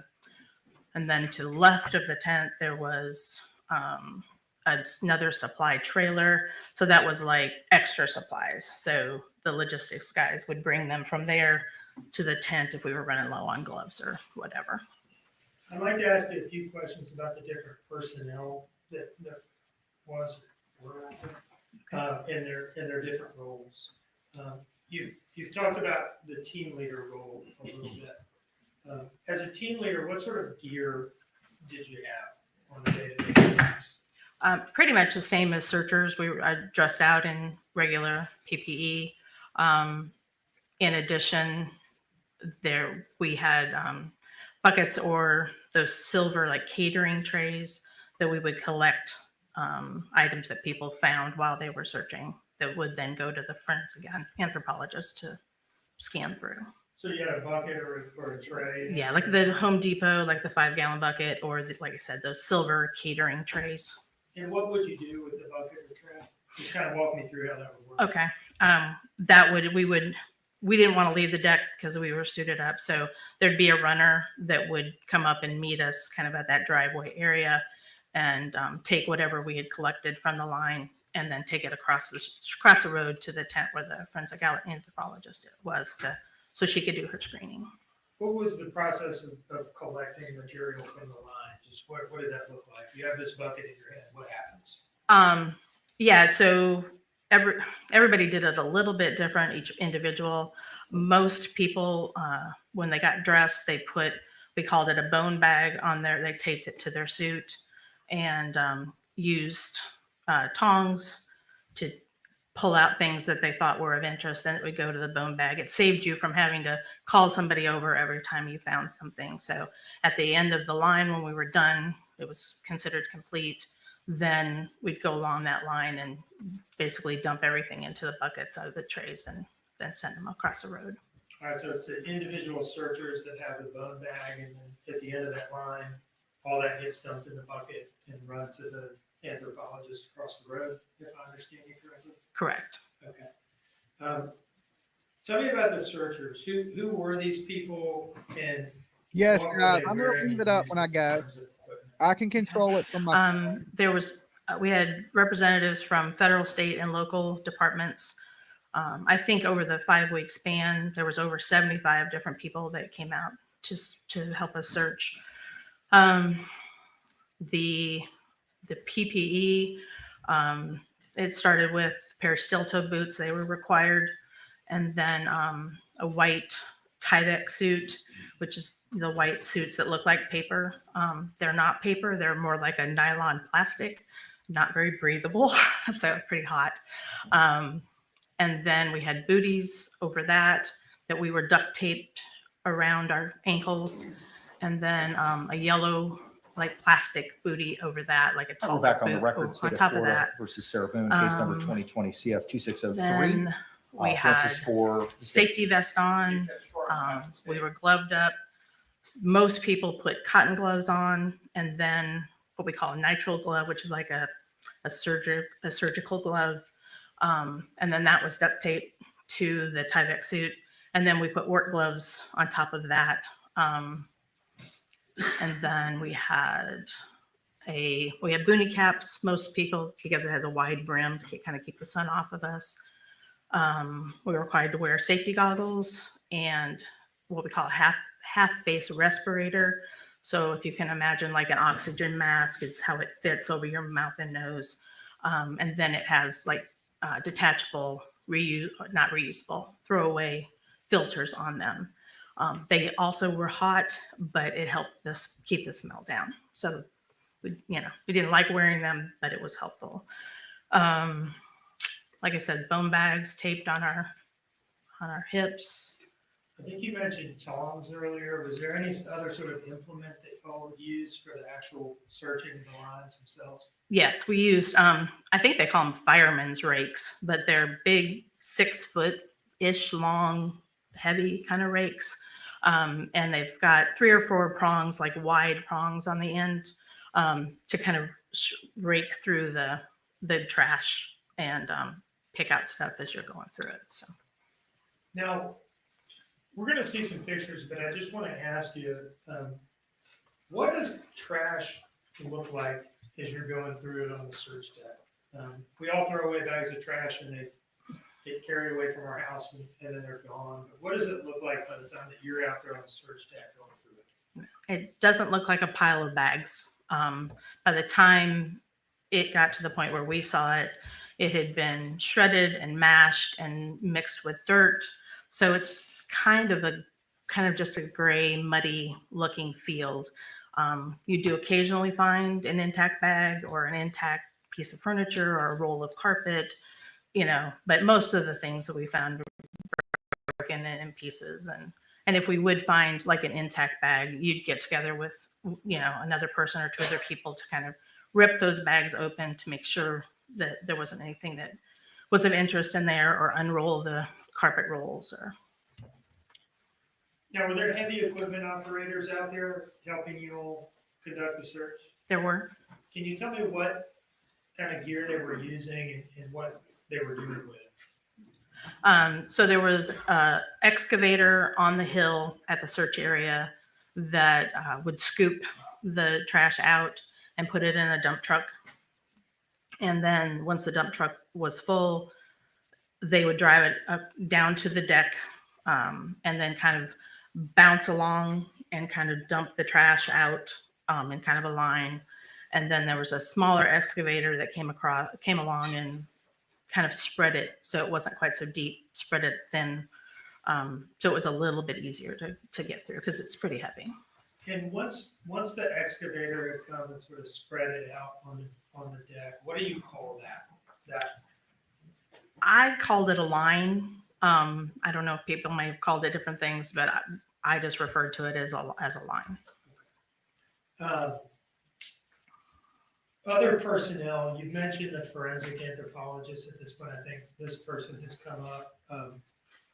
Who was this person? Not necessarily the name, but where they came from and how they got there.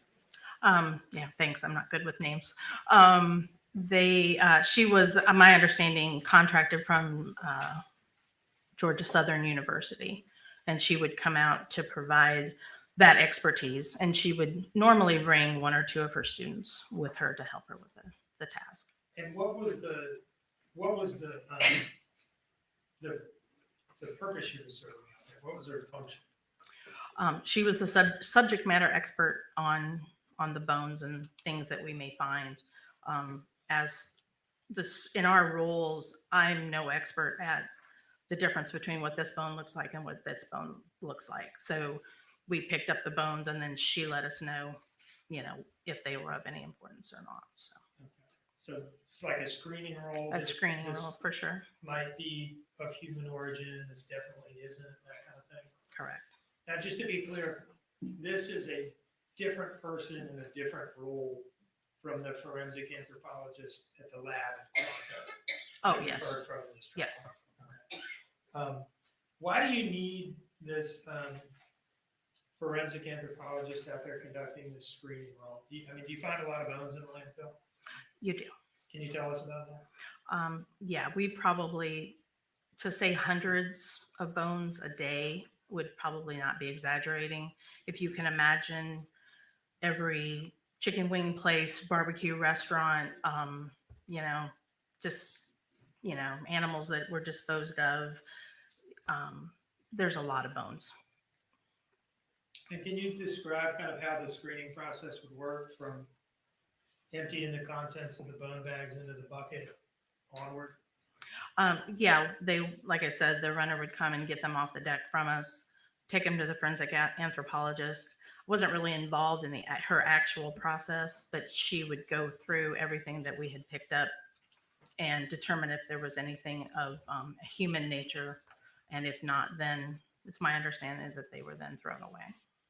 Now, I'd like to ask you just about kind of the workflow of the day, starting with everybody getting together to go to the landfill on a given morning.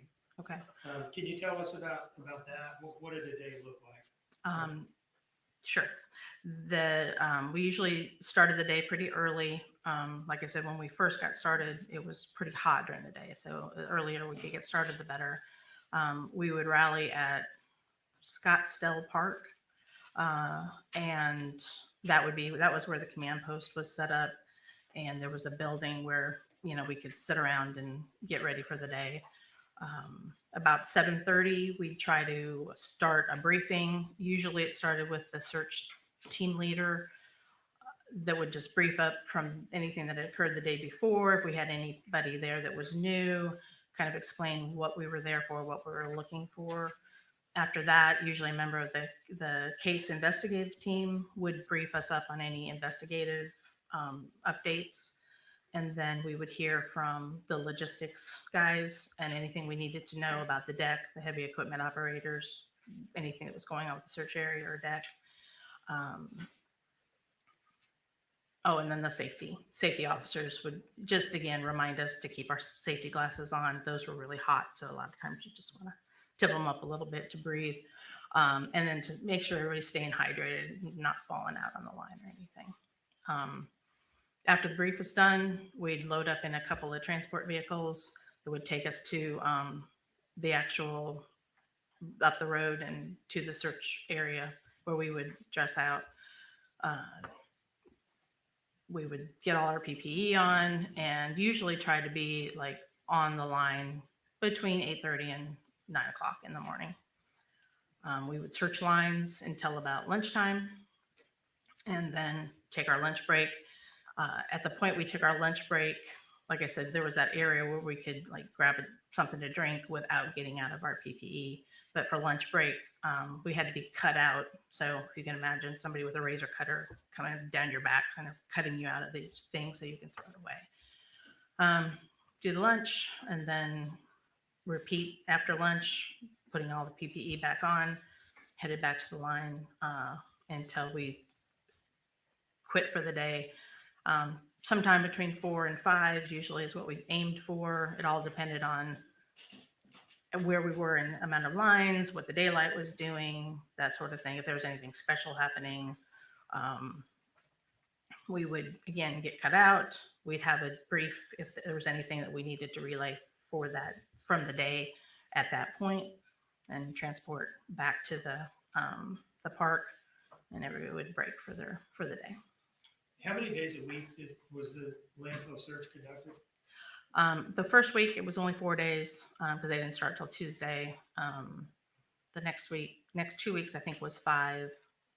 The week after that was only 3 because there was a tropical storm coming in. So I shut it down, I think, Wednesday of that week. And then the final 2 weeks, I think, or if I'm getting my dates messed up, but the rest of them were 5-day weeks. So it was a 5-day week except for the beginning and the tropical storm week. Now, in terms of the searchers out on the deck, walking the lines, was that an all volunteer duty? Absolutely. How long did it take to get into this PPE in the morning, initially, and then after lunch? Probably 30 minutes by the time you're taped up and you help tape your buddies up. And so it is probably a 30-minute process. At some point, did a photographer with the FBI come out there and take a series of photographs to kind of memorialize the search and what it looked like? Yes. Do you see in front of you an exhibit marked as State's Exhibit 76? I do. Can you flip through this and let me know when you're ready to talk about it?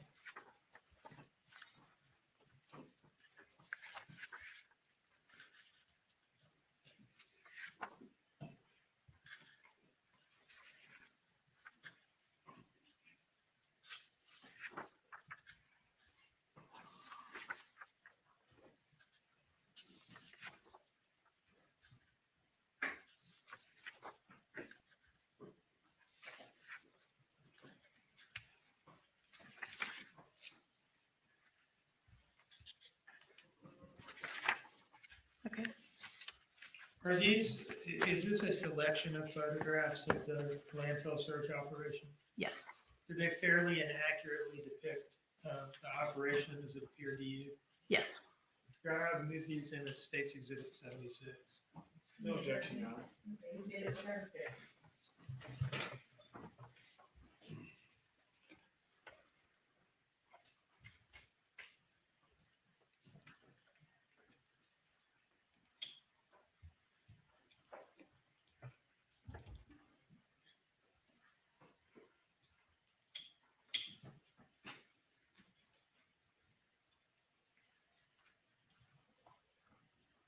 All right, this first photo here, can you describe where the photographer is standing as this picture is taken?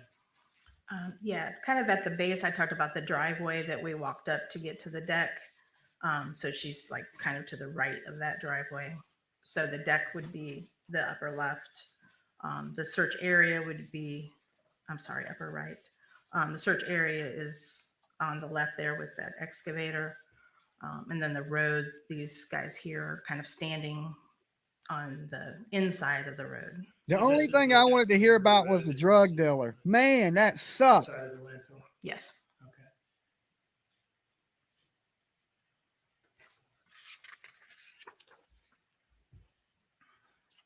This next photograph,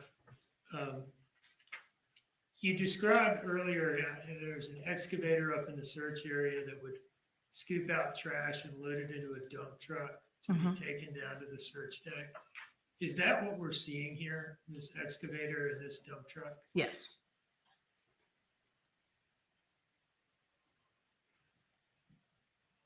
And this guy working this excavator and this other fellow standing out here, were they law enforcement or did they work for the landfill?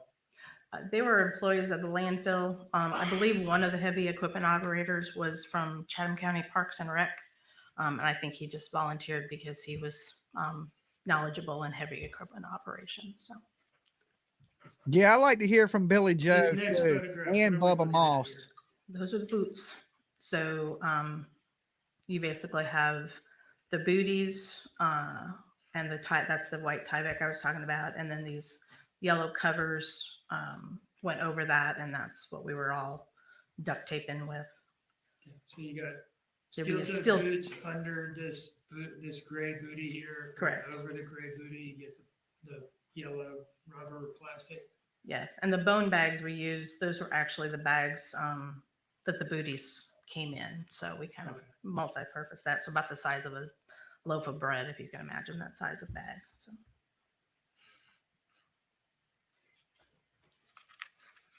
The next photograph, is this on that perimeter road?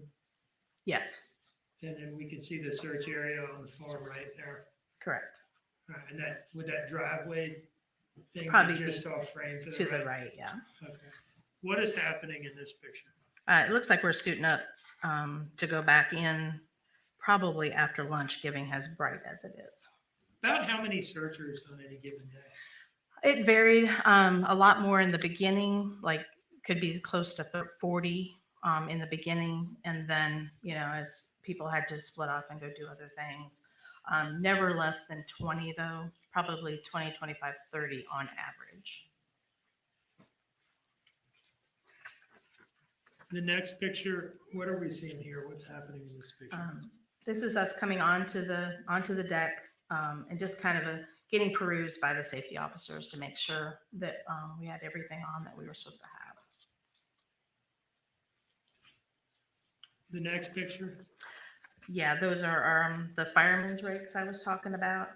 And they had a tarp that we could lay them on when we took breaks, and at lunch we could leave them on the deck without having to carry them out of the deck.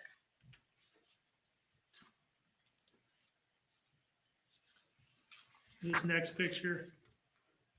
Yeah, that's the line, that's the process. It just lined up in a straight line, or tried to, and then everybody just kind of took their 2 or 3 foot section and just kind of worked their way to the other side of the line. Now, zooming in on this, is this what we're looking at here, this garbage on the ground? Is this more or less representative of what this stuff looked like as y'all were going through it? Yes. What did it smell like out there? It smelled bad. Like I said, the respirators help, but you'd go home and it would still be in your nose. Some people would put vapor rub underneath their nostrils to kind of help with it. So you cut yourself breathing out of your mouth as much as possible. So it's nasty.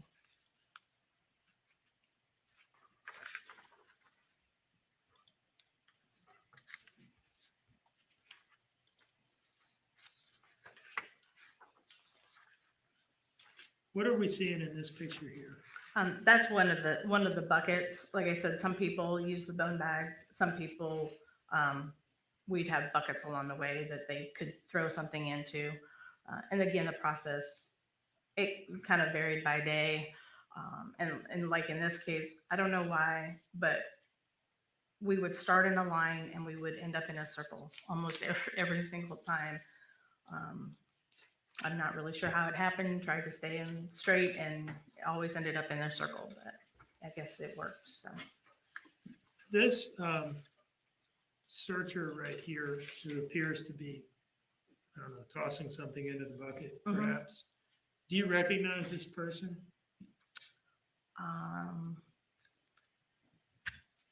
I'm just saying, but from the blonde ponytail, I would think it might be Officer Zerke, but I'm not sure since we all kind of look the same in our get-ups there, so. Fair enough. Do you remember Officer Zerke being out there? I do. What do you remember about her involvement? She had a knack for finding bones. She almost always had the fullest bone bag at the end of a line.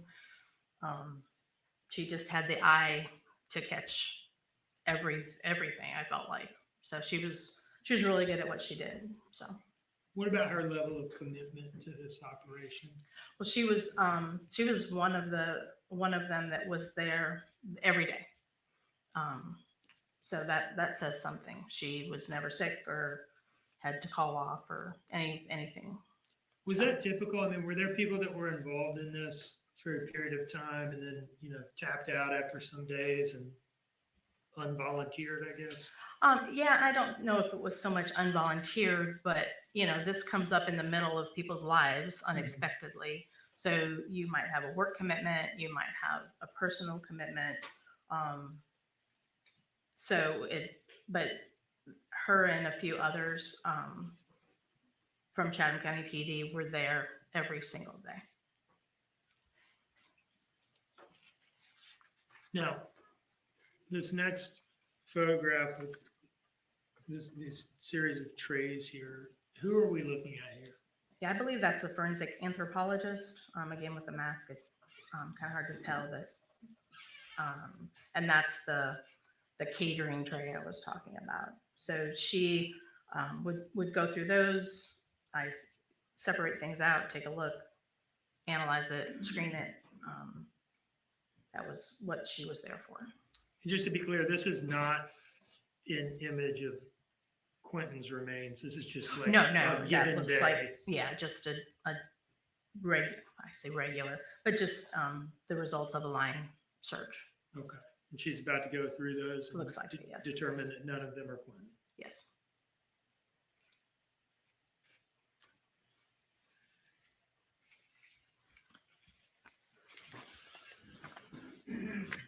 I'd like to ask you about November 18, 2022, the day that Quinton was found. You said earlier you were the team leader out there that day. I was.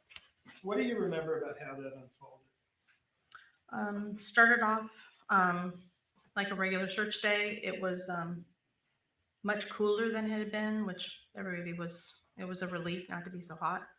It was also the last day we were going to search before shutting down for that Thanksgiving holiday. It had been determined that we weren't going to work that week. We were going to suspend the search until after Thanksgiving. So it was kind of the last day and then everybody was going to get a break. And when did that day go from being the normal kind of tedious day like you'd been having to something different? About midday, it was before lunch. Someone signaled from the line that if you found something that seemed unusual, you always kind of like raised your hand and gave a heads up. And this occurred that morning, late morning, indicated that they had found something that didn't look like everything else we've been seeing. It appeared to be a piece of a skull. After that was found, what do you remember about how things played out next? That was taken to the forensic anthropologist right away. We finished that line that we were working on, took everything that we had collected to the forensic anthropologist, cut out, and went ahead and went to lunch. And I don't remember if it was during lunch or right after we went back after lunch to start the next line. But the forensic anthropologist confirmed that she thought we did have human remains. So we continued the search of the line, and then at some point they determined that we needed to respread the line we did before lunch and search it again. All told, how many different lines do you remember Quinton being found over? I think just a couple, because we did, I want to say 2 after that we didn't find anything else in. And is that how y'all decided kind of you were at a stopping point? Yeah, I think it was that the forensic anthropologist, I think, determined that there was enough that had been collected to do, identification purposes. It was getting late. We were running out of daylight. So I think the people that decided those things decided that we were at a place where we could stop. About how long do you remember it being from, the moment that very recognizable piece of skull is found to when y'all finished up and we're done for that day? It was late. It was getting dark because it was after the time change. I don't think we got back to the parking lot till after 5. I drove home in the dark, so we were out there quite a while because there was a lot of things to do. On top of what we had found, we were breaking down for the week, closing things up and stuff. So at some point during that sort of ongoing process of finding Quinton that day, did the case agents show up to take custody of Quinton and package his remains? yes, I think all of the investigative agents were there by mid-afternoon at the latest. And was this your last day at the landfill, or did you have to come back at any point for anything? It was the last search day, as it turned out. We didn't know that at the time. The scene was not closed because we didn't know for sure what had been found. But after that was confirmed, preliminary confirmation that it was likely Quinton's remains, then we went back the Monday after Thanksgiving, which I think was the 28th of November, and we broke the scene down at that point. One moment, please.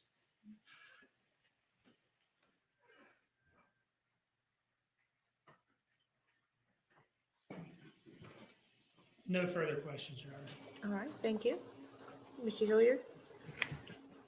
I don't have any questions for this witness, Judge. All right, may she be excused? Yes. All right, thank you, ma'am. Thank you.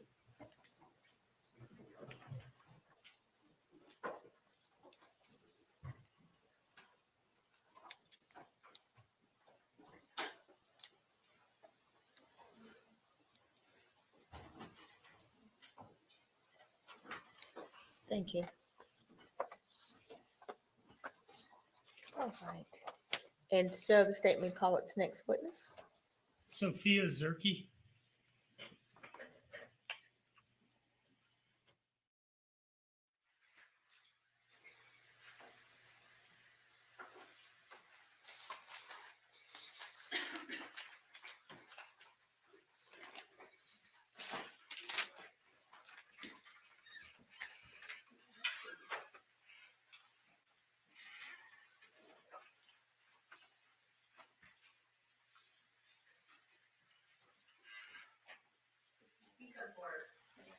Please the clerk to raise your right hand. The evidence you shall give the court and jury in the trial of this issue should be the truth, the whole truth, and nothing but the truth, so help you God. Yes, sir. This way, ma'am. Thank you. All right, good afternoon. Good afternoon. Could you introduce yourself to the jury, please? My name is Sophia Zerke. That is the last name that I'm going to have to ask you to spell. Zurkee. And I take, on. Thank you. I take it you're a Chatham County police officer? Yes, sir. How long have you been with the Chatham County Police? I have been with the Chatham County Police Department since September of 2021. Did you work at any other police departments prior to joining the Chatham County Police Department? Yes, sir. Where was that? The Sedgwick County Sheriff's Office in Kansas. Okay. How'd you end up coming here from Kansas? I moved here being in law enforcement. It's a very stressful job. So Georgia offers a lot to do outside of work, the ocean, the beach. So it's very beautiful here. Now, you're here today because you're the first person to find a piece of Quinton, right? Yes, sir.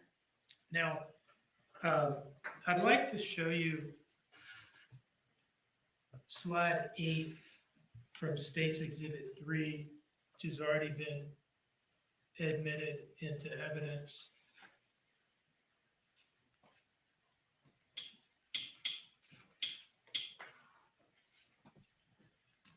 This has been introduced and admitted into evidence as a still frame from Sergeant Stewart's body-worn camera from the initial response to 535 Buckhalter Road on October 5th. Is that you?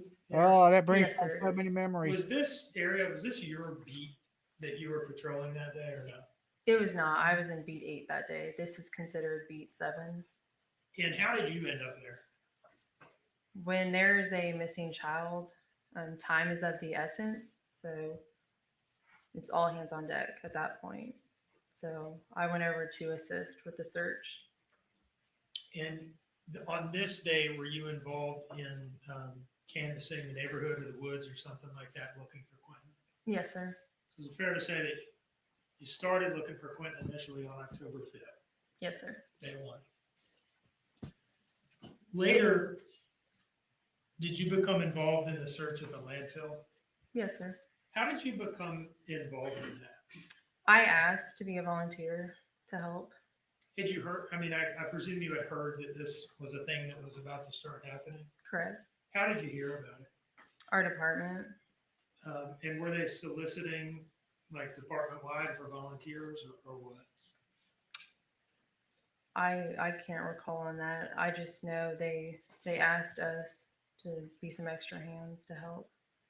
And you volunteered, you say? Yes, sir. Why is that? Being one of the first on scene, I wanted to see it through and to help in any way that I could. And going forward from that, were you involved as a searcher at the landfill? She has big eyes like an alien to me. She got a skinny face and big eyes. Not necessarily the date, but like, was it the first day of the landfill search? Yes, I was there for the first day. And were you involved throughout? Yes. Was there any day that search operation was going on that you weren't there? No, sir. Could you have gotten out of it at some point if you had wanted to? Yes.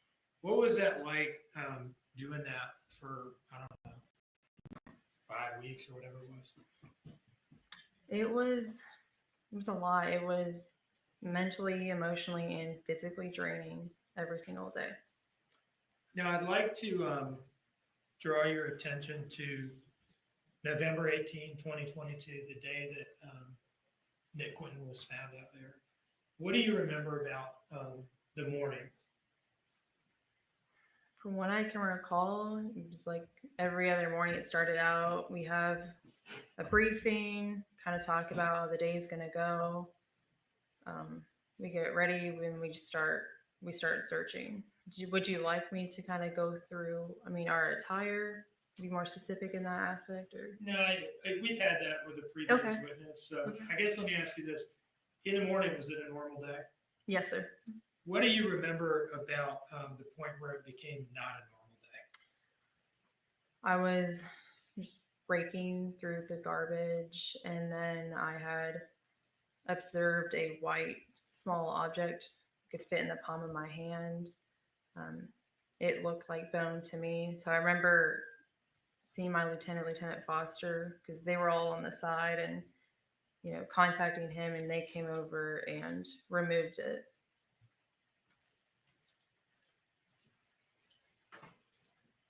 I'd like to approach with What's been introduced into evidence is State's Exhibit 77. All right, guys. I'm going to head to the doctor to get this leg looked at to make sure nothing's wrong with me. I'm going to leave this playing, and I should be able to jump in and out on my phone. So I'll see you guys on the while. Thanks for being here with me. Dolly Yes, just I has do. to make sure he's all right. All right. See y'all soon. Yes, sir. Can you pull this out and display it to the jury, please? Yes, this is the object that I was talking about. What do you remember happening from there? I just remember notifying my lieutenant and then them coming over and collecting it. And then after that, We continued to search. And did you yourself find any more items of note? I don't recall because really any items that we found that we thought were potentially bones, we would put in the buckets for them to collect and to get tested. So whether or not specifically I found any other items that were tested.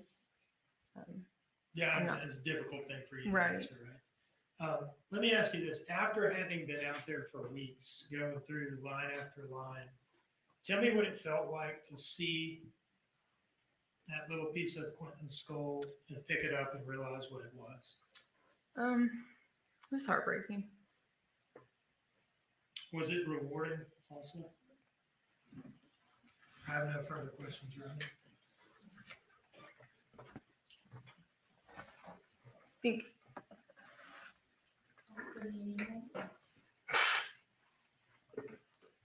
I don't have any questions, Judge.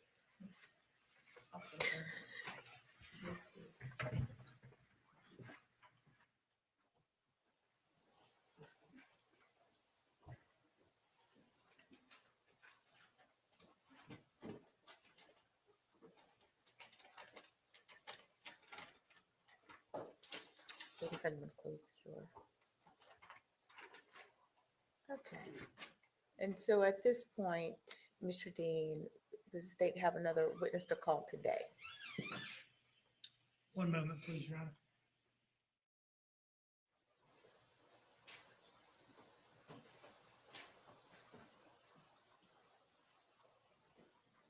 Not today, Your Honor. Thank you. And with that, ladies and gentlemen, we have an early day. Never quite know what we're going to have, but today is an early day. We're going to stop here. I'm going to excuse you for the evening with the instructions that you probably know by heart now. Don't discuss the case. Don't do any research. Don't look at any news. Don't observe any news. Don't consume any news. All right. And I wish you all a good night. Jury's exiting.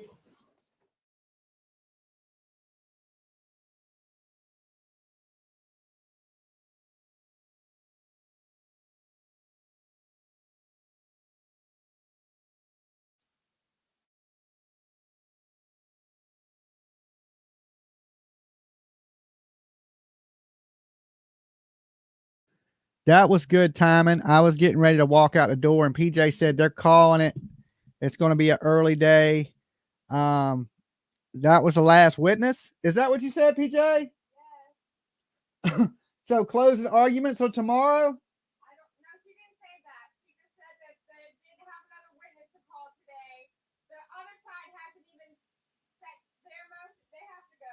Oh, okay. Okay, so it's wrapping up for today.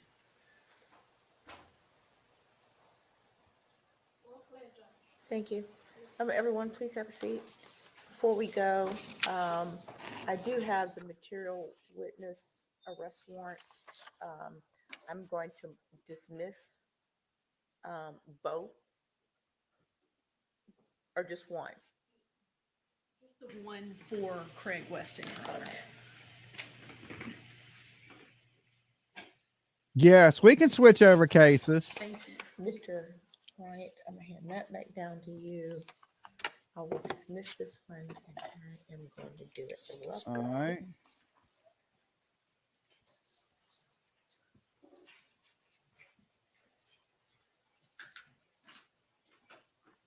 just let her leave. So I went up to try and take the keys from him, and he was pulling on them, and I ended up pulling harder, and he pulled them back again to try I'll to be call me back, in the guys. house, and I pulled them even harder, and it ripped my finger. And at one point, I had lost the fingernail, and the tip of my pinky was severely gashed. Judge, I'd like to offer this to the evidence. Okay. What was it pre-marked as, Counselor? Just like S, but not court. What was pre-marked as defense S will be received into evidence without objection as defense 4.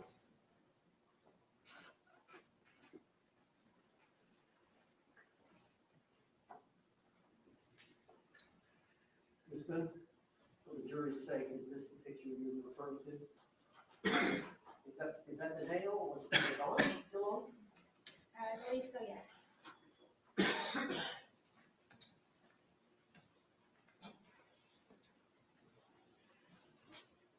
Now I'm showing you a composite identification L, 2 photographs. Can you look at those photographs and tell the jury what they are? I wanted to eat, and while he was drinking, went and made myself, as quickly as I possibly could, a microwave bowl of, I believe it was broccoli and cheddar soup. And I didn't get it out enough time, and he came up behind me and he slapped it out of my hand. And it was a 2nd-degree burn. I went to the hospital for it. Are those fair and accurate depictions of the injury, the burn to your thigh? Yes. Would like to offer identification L in evidence. Okay. What was pre-marked as L will be received into evidence without objection as defense 5.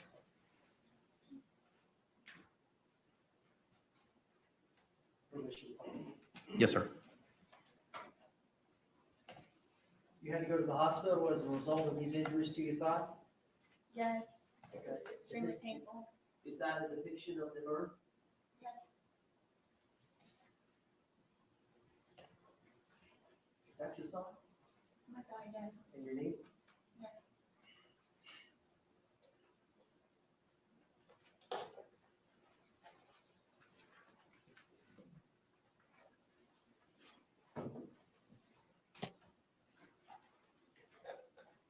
All right, I'm showing you composite exhibit for identification K, 4 photographs. Did you look at those, all 4, before commenting?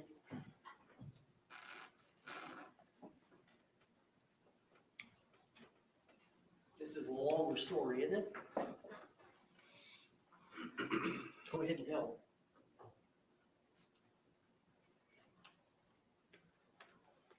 So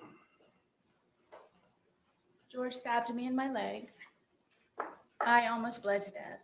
All right, well, let's go back and explain what led up to that. I thought it would be nice to cook a nice steak dinner. We don't have 2 nickels to rub together, so I thought it would be special to make a steak dinner and make potato and go above the normal whatever's left over in the refrigerator. And so I spent a lot of time doing that, and George is drinking the entire time, and on the back porch. You were drinking as well, were you not? I was drinking. He was on the back porch while I was in the house and I was cooking. And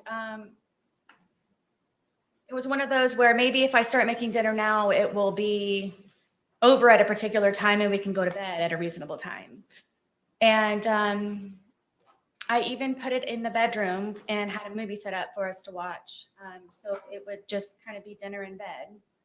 And then he came upstairs and saw that I had made the steak dinner, and I don't know how to describe how drunk he was, but it definitely was not George. And had him come lay on the bed, sit on the bed, and, you know, put the, I got the dogs out, and I presented him with the steak dinner, and sat down and was getting ready to start playing the movie. And he starts being very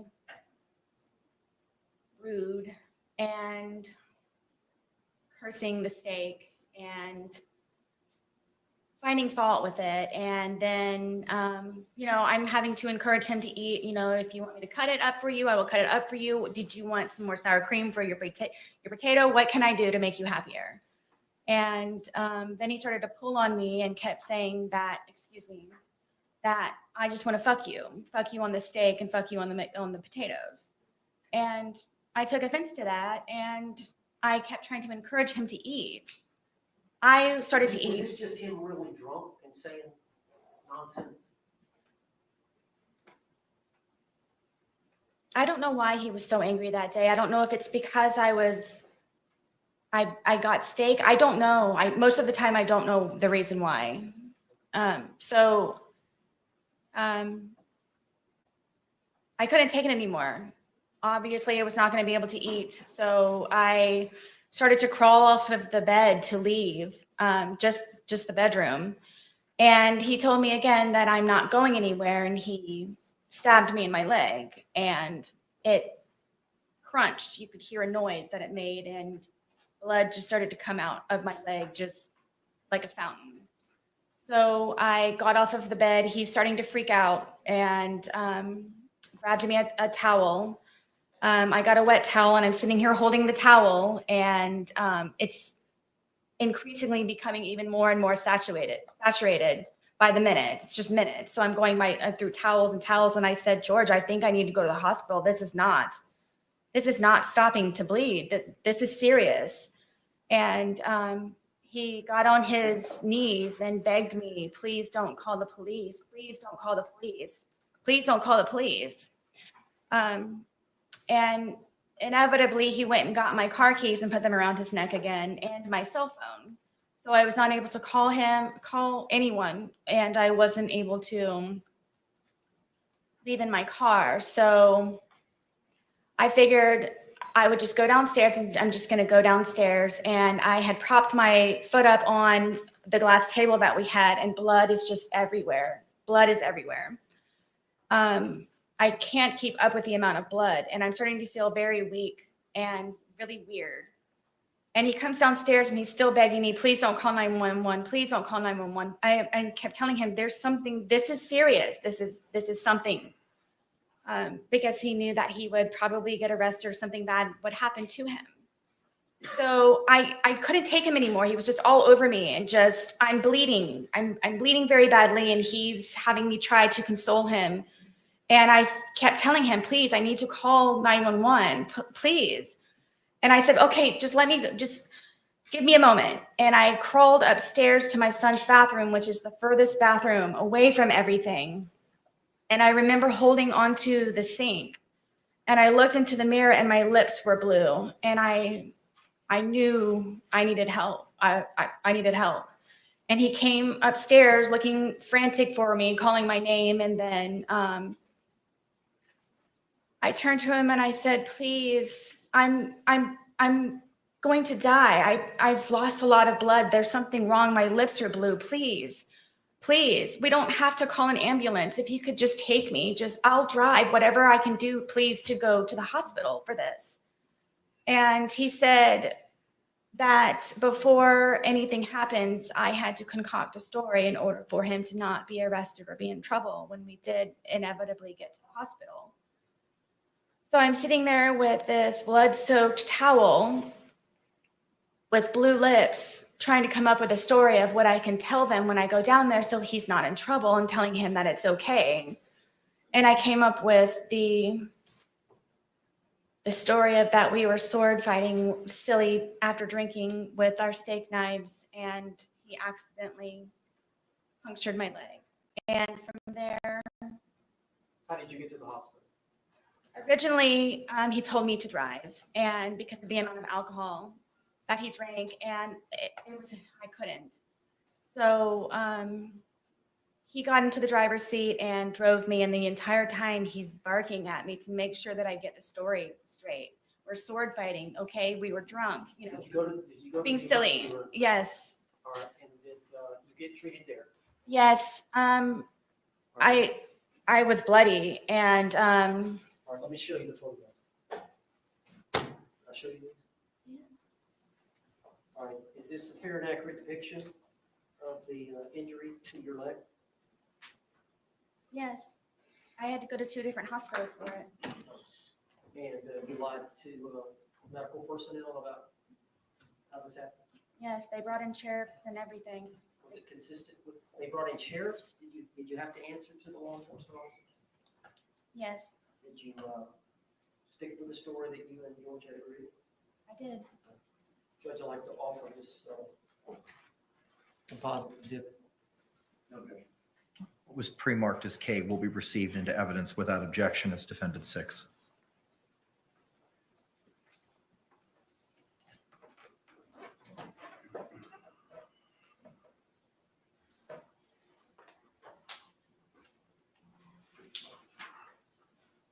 You may publish, sir. Thank you.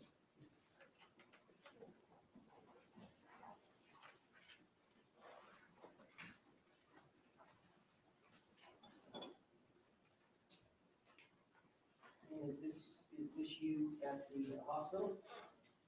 Yes.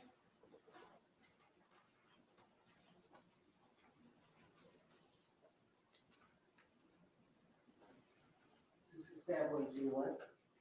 Yes. Is this a close-up of the stab wound? Yes. And did you hurt your foot? No, due to the injury, I had other problems with the surgery. Okay. But you eventually recovered? Eventually, yes. Do you have a scar to that effect? I do. Judge, can you step down and show me? Mr. J, Okay. you may. There's a lock, sir. Out. All right, I don't know how best to do this, Judge, because we've got this bar.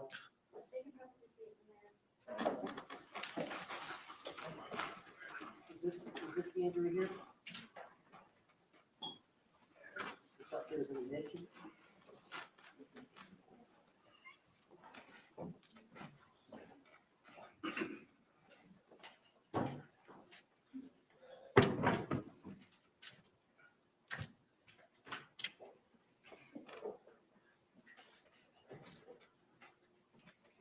All right, I'm showing you identification T. You recognize that photograph? I do. Yes. All right. Looks like you've got an injury to your lip and to your face. Do you recall this event? I was trying to sleep and Have y'all been drinking? I'm sure. I know that he had been drinking. This was one of the instances where I would go upstairs to try to go to sleep. And But he- y'all drank together a lot, did you not? Sometimes, yes. But there were times where he wanted to stay up and continue to drink and you wanted to go to bed. Many times, yes. You were done, he was not. Correct. Was that one of these times? Yes. So tell us what happened.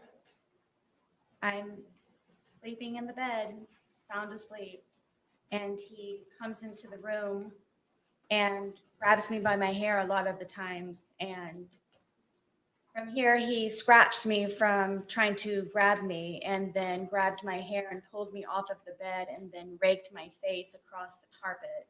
These are carpet burns. To your lips? Yes. What about to the, looks like the eyebrow area? That's from where he, from grabbing me, scratched me and got a hold of me by my hair. Why was he mad at you? Because I wasn't downstairs with him He wanted you to be drinking with him? all the time. All right, I'd like to introduce identification T and evidence. What was pre-marked as T will be received into evidence without objection as Defense Exhibit 7.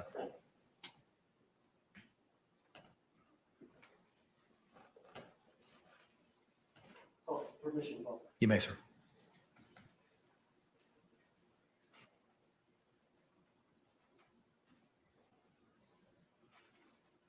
Do you see the injury between the eyes and the injury to the lip, Yes, as you described?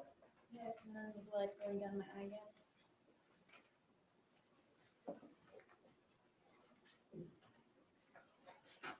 Showing you what has been marked state's exhibit for identification, or defense exhibit. You for identification. Yes, Can you describe that photograph? I can. Go ahead. This was the first time that I ever called 911. George and I had gone to a bar across the street within walking distance, and at some point, I asked a guy, or he asked me somehow or another, it was over a cigarette. And he left, and I didn't know where he went, and the bartender said, oh, he left. He took your car and he left. So, Why would he do that? well, I found out when I got home, it was because I spoke to another man. And so I paid the tab and I walked home, and he's sitting on the back porch with the handle of vodka. And I was walking on eggshells and terrified and kind of treaded lightly when I came in, and he acted all natural and fine. So I didn't know the reason why that he had just gotten up and left with my car. So then he calls me a whore, and then he calls me a slut, and then he calls me a cunt, and gets up and pushes me. And he pushed me with both of his hands so hard that we have this little area where our washer and dryer is, and there are metal doors that are on it. And he pushed me into the metal door. And then I fell back, and he got his knees on top of me on my arms here, so I was pinned down, and was starting to strangle me and hit my head up against the metal closet over and over and over and over and over it again, and calling me a fucking whore and you're such a slut and fuck you and everything. And my tongue was flopping out of my mouth, and I thought I was going to bite my tongue off. And because of the amount of noise I guess my head was making on the metal door, he slid me down and got back on me, and then started to strangle me again. And it was on, we have carpet, but it's like concrete. And I was able to get my arms out from underneath and grab his throat and get him off of me. So I got him off of me, and I pushed him off, and he came up and he goes, you fucking bitch. And he stomped my face. And the next thing I know, I woke up. I obviously Did you get blacked knocked out. out? I'm obviously, I guess, yes. And he was passed out on the floor. And I woke up frantic looking for my phone, and I immediately called 911. Okay. The police arrived on that incident? Yes, they did. Is this a fair and accurate depiction of the injury you sustained as a result of him kicking you? Stomping, yes. A stomp? Stomp. With his All I heel? saw was his heel. We ask that this be identification you be admitted today. Okay. What was pre-marked as you will be received without objection is defense 8.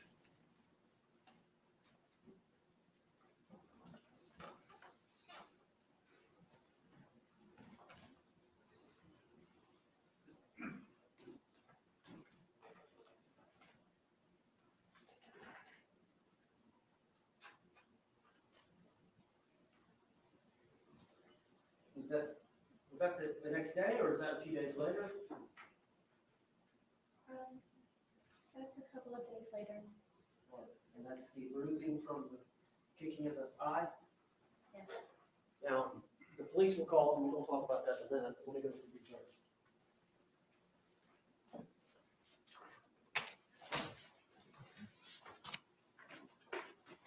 I'm showing you identification V, defense. Could you recognize that? You have to speak up.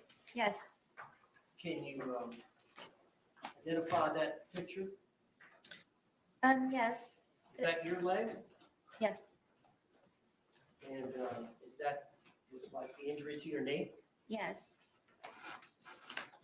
Is that a fair and accurate depiction of the injury you sustained to your knee? Yes. Do you remember how that happened? Yes. Did you tell the jury? I was trying to get off of the back porch and he grabbed me and pushed me, and it was a rock or a really sharp piece of mold from him grabbing me and pushing me onto the ground. And I guess I just happened to hit my knee just right on whatever it was. Were y'all drinking? Why did he push you? Because I wanted to get off of the back porch. He wanted to stay out there? Yes. He wanted you to be with him? What's the deal with him wanting to be with you all the time? Security, I guess. I don't know. I don't know. Did you do your best to please him? And then some, yes. All right, I'd like to introduce an evidence identification here. What was pre-marked as V will be received into evidence without objection as defense 9. Now, Ms. Boon, were you treated for this, or did you self-treat?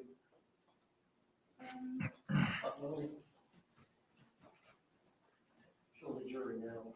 No, that was just, I got the first aid kit that I had for my son and I just cleaned it up. What? I said I got the first aid kit that I had for my son and I just cleaned it up and put a Band-Aid on it.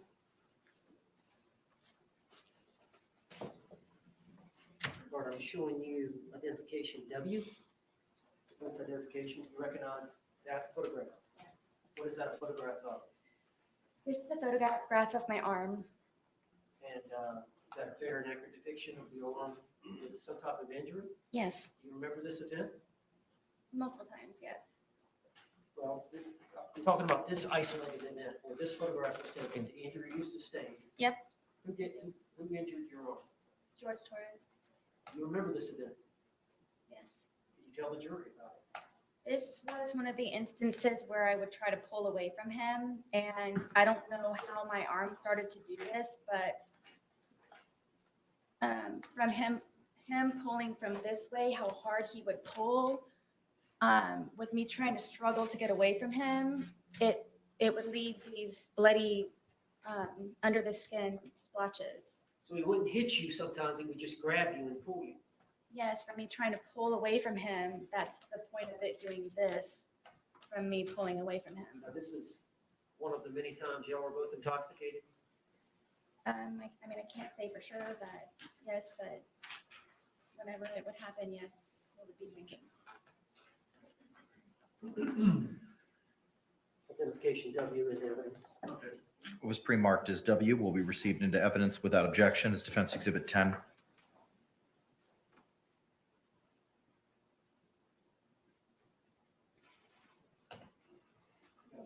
You may, sir. All right, it doesn't look like a wound or anything. Objection to commentary. Sustained. Tell me, I'm sorry, tell me, you said it's just from the grip, him losing his grip?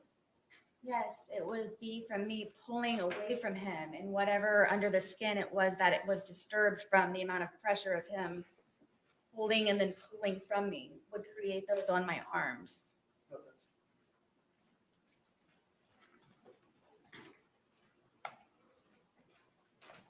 I'm going to show you defense exhibit X for identification. Yes. And what is that a picture of? This is a picture of my ear, side of my head. Is that a fair and accurate depiction Yes. of the injury you sustained by George Torres? Yes. Do you remember this event? Yes. Were you drinking? I at the time was not drinking. On this event, you had not consumed any alcohol. I mean, I may have earlier. This was another, I was in the bed trying to sleep. Where was George? Downstairs drinking. All right, and so you were wanting to go to bed, and he wanted you to stay down there with him? Yes, I was in the bed. All right, tell the jury what happened on this event. I believe this was the instant where I was in the bed and I used to barricade the door with our dresser, Why which didn't you just lock it? all of the locks were broken in my home. Or They were from George taking them in, including my son's. At one point, I could seek refuge in my son's room, but he broke that one as well. tell me, explain how that happens. Tell the jury. We can't read your mind. George wants me, which he has told me numerous times, that I am to be with him at all times and doesn't like to be apart from me or away from me. So whenever it was even just to go to the bathroom, sometimes he would go with me. And you have to understand, I have a 2-story, 900 square foot townhome, so there's not many places to go. So it just happened to be that it would be upstairs or downstairs, or I'd be in a particular room or not. So inevitably. Did you want some time away? Yes, I did. Even if it were just him upstairs or me downstairs or vice versa. So I rarely got to sleep. This was one of the instances because I had barricaded the door with our, 200-pound dresser that we had. And then I had my nightstand barricaded up against the bed, to where it was even more difficult from the prior times of him breaking in.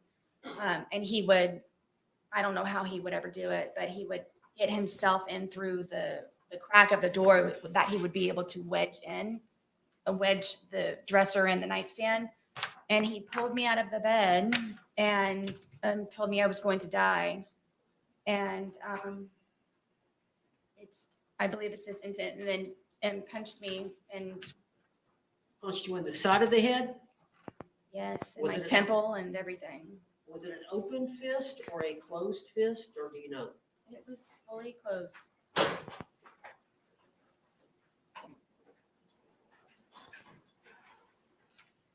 Like identification X introduced in evidence?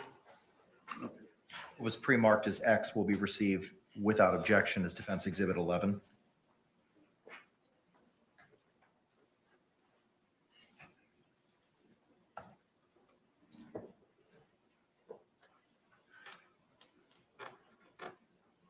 What I'm showing you. This exhibit. That's you? Did you get any treatment for that? Medical treatment? I know the police came, but I don't remember. I remember it hurt for a good solid 2 weeks after that. Was this one of the incidents where the police were called? Yes.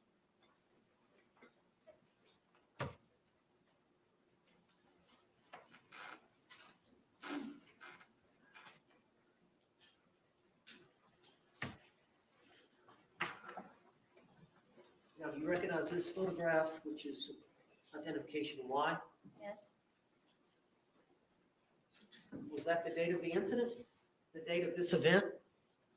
No, it happened prior. But this picture that was taken of the. This picture was taken, would have been taken February 24th of 2020? Yes.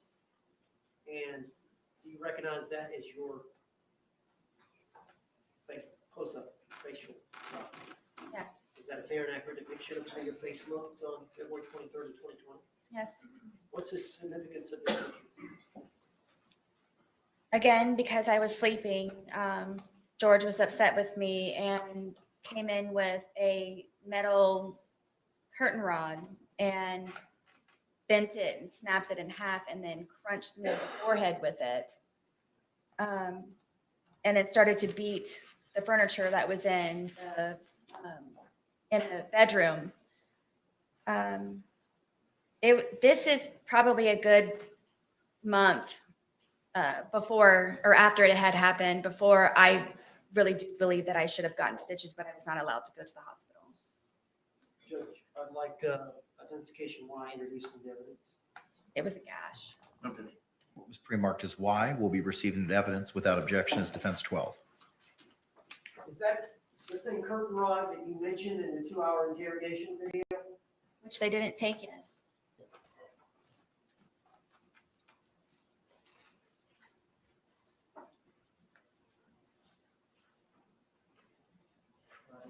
This was photographs that were taken,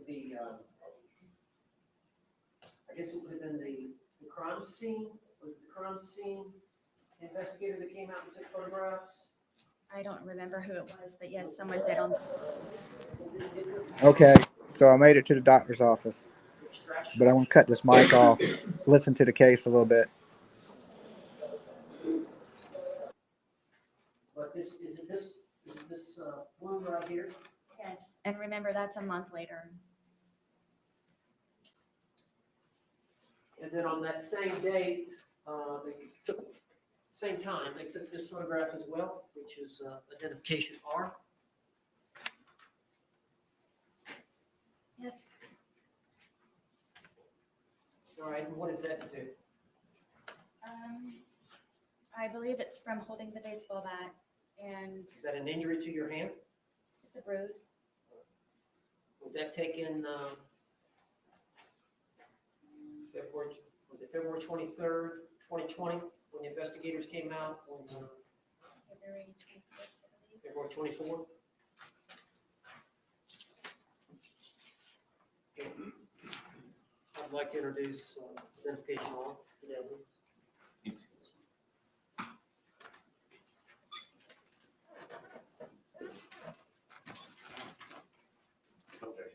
What was pre-marked as defense R will be received into evidence without objection as defense 13.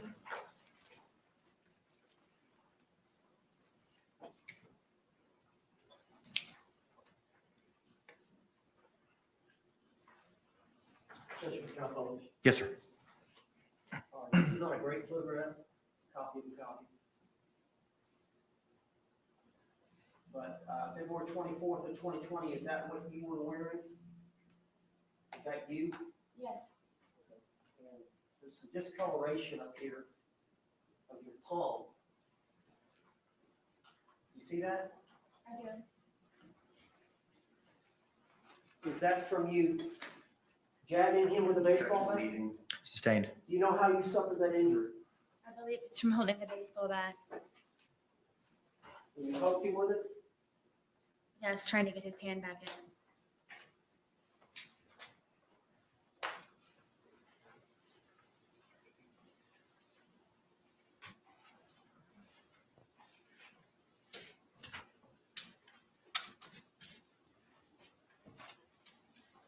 I'm showing you defense identification N.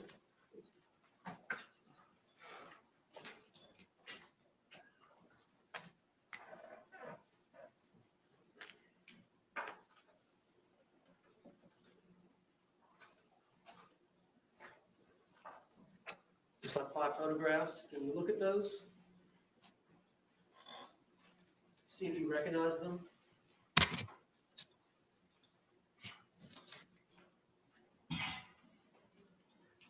All right, well, let's in now. Yes. And are those fair and accurate depictions? Yes. As a composite of the events that occurred in relation to George Torres and your TV? Yes.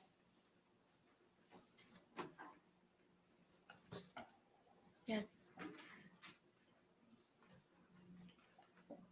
All right, are those stills of a videotape that you took? Yes. And is that videotape, was it on your phone? Yes.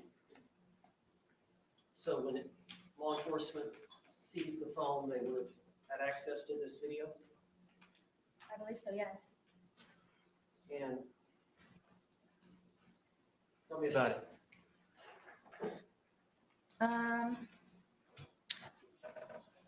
Lucas liked to watch cartoons and play video games on the big screen, this is the big screen. And I would have to call Brian to come over sometimes to help me figure out the Fire Stick and whatever platform or whatever it was that Lucas was trying to view his shows and video games on. And I don't remember how George found out that Brian had come over. I believe because it was actually fixed and he knew that I didn't know how to do it. Found out that Brian had come over to fix it, and was he jealous of Brian? I don't know if he was jealous of Brian. I think that he had a fear that I somehow would go back to Brian. So I think by Brian helping me with things for Lucas. He just didn't want him to be interacting with me at all. So Lucas wasn't over here this day. Ron wasn't over here this day. He may have been, I can't remember when he actually fixed the television for Lucas. But y'all were drinking this day. I know he was for a fact, yes. Chances are you were. Probably so, yes. Okay. I would agree. So how did it end up badly? He accused me of sucking Brian's dick and told me that he was going to break my face with the bat, that he was going to make me unrecognizable to my son with the bat, and then told me that he's going to destroy my fucking television, and then I was going to remove it from the apartment. And if I didn't, I was going to be again unrecognizable to my son. So did he grab the bat? Absolutely. He already had that in his hand, and he told me that I had to videotape it. Did you videotape it voluntarily? No.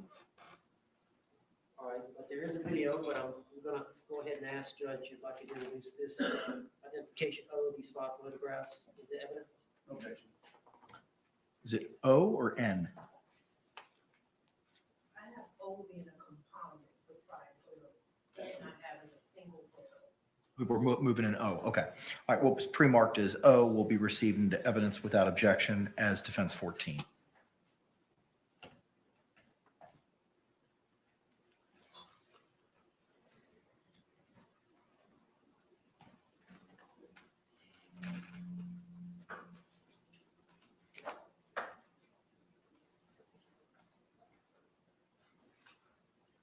All right, so these are some stills from the video.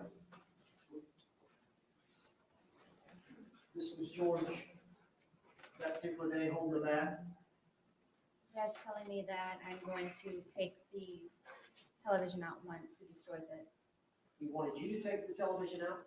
That or I was going to help him, but either way, I was taking it apart and removing it.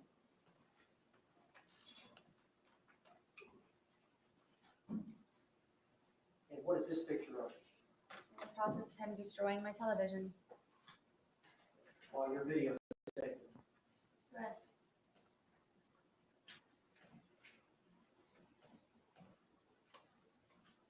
Is that the result? No. After that, he ripped it off of the TV stand. Did you later pass out? Yep, like he usually does.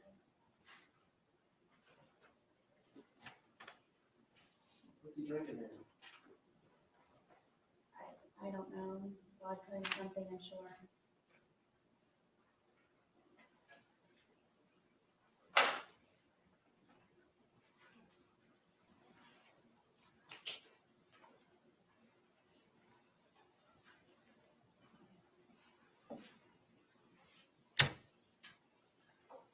I'm showing you identification N. Did you recognize that? It's my living room in the stairwell. All right, were those, was that a photograph taken by a crime scene? Correct. Is that a fair and accurate depiction of your living room and stairwell? Yes. And I was trying to introduce this as identification 9 as an exhibit. No. It's pre-marked as M, correct? It's got N. N, I apologize. What was pre-marked as N will be received into evidence without objection as defendants 15.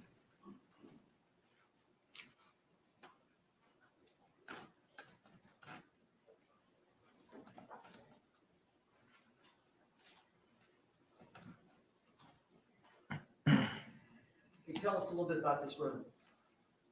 This is my living room. This wall that we have over here with the hearts, that's where we would display all of our artwork. We were in the process of taking it down to add more, so he could continue to be entertained. The bookshelf over here is my son's bookshelf with all of his toys and little guns and musical instruments. He's got a little karaoke machine down here, his guitar. The stand right here with the red bucket on it, that was the television stand. and then my back porch area and the dog bed here. And then looks like in front of the bookshelf at the foot of the stairs is that a doggy? It's a baby gate, but my dogs would wander upstairs sometimes and go to the bathroom sometimes when we couldn't get them out. So I would at nighttime, or whenever we weren't home, make sure that they didn't go upstairs. And plus Penny was blind. There's an allegation that you pushed George down the stairs Apparently, or got him in the suitcase upstairs and pushed him down the stairs? supposedly, Did that occur? absolutely not. Is that bookshelf disturbed in any way? No, nor the plant next to it.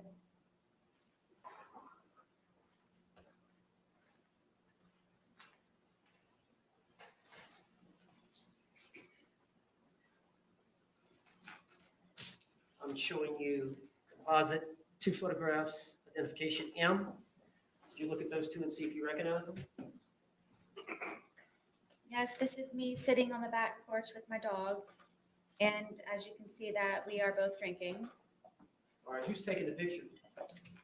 I'm guessing George's, or maybe it's one that Lucas, Lucas wasn't on here, so it had to be George. How can you tell y'all are drinking? Because there's a cup here and then he has a beer. All right. And there's 2 dogs. There's one sitting next to you. Who's that? That's Penny, she's the blind dog. I used to have to pick her up to put her somewhere so she would stay there because she was unfamiliar with the area, especially since we moved from my marital home to the townhome. So most of the time Penny would be close or next to me. Who's next to the film? This is little guard dog Tess. She was the deaf dog. And this is the fence here. Well, I'll show them. Okay. But this is Tess, and then this is deaf, blind. Penny and Tess. All right, and then the second one. This is Tess on the back porch taking a nap. She was never far from me. All right, when George was sober, how did he treat the dogs? Nice. I don't know if he was a pet person, but I mean, he was nice. If I needed him to feed them, he would feed them. Were there times when George was drinking where he would threaten to harm the dogs? All the time. All right, you're gonna have to tell the jury. One of the worst threats was Penny being blind. He would actually leave the gate open in the back. He wouldn't threaten me to do it. He would actually do it on nights that I had to go up to sleep or I fled the night before or something. And would tell me that he hoped that I would come back and find her bloated body dead in the pond across the way from our townhome. And Tess was notorious if I wasn't there to go look for me, and would say that he would hope that I would have to scrape up her dead body from the street that was out in front of our apartment complex. Why was George upset with you? Why would he threaten to harm the dog? Anything that he could get to try to have some type of hold over me. Control? And he knew I loved my dogs very much, especially that they were handicapped. Were they afraid of him? Yes. Penny would hear his voice and instantly go underneath the dining room table that we had. Tess was always fractious and very, very quick with his movements, but she was never far away. They never showed their teeth. They never growled. Tess would occasionally bark, but it was very rare. And he used to kick them and just. For what reason would he kick them? Penny would try to find me because she's blind. Sustained. I'd like to move identification in and Any objection? Was pre-marked as M will be received into evidence without objection as defense 16.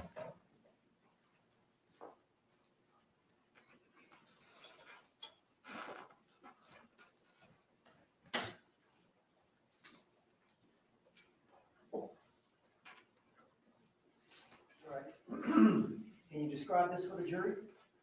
This is again is our back porch, and this is the fence that I made for the dogs to have a little bit extra space. Penny is next to me. She's the blind dog, and then Tess is down here at guarding the gate. Are these fake rabbits? Is that Yes. I used to call my son when he was a baby. He was my bunny rabbit. Overruled.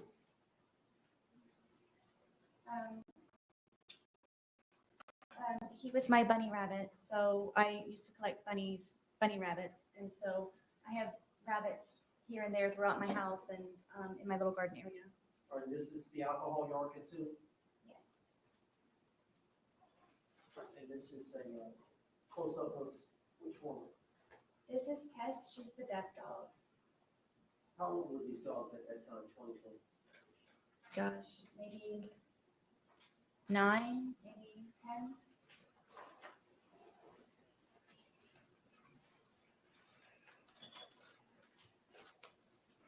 Reapproach. Yes.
All right, members of the jury, it's 4:03.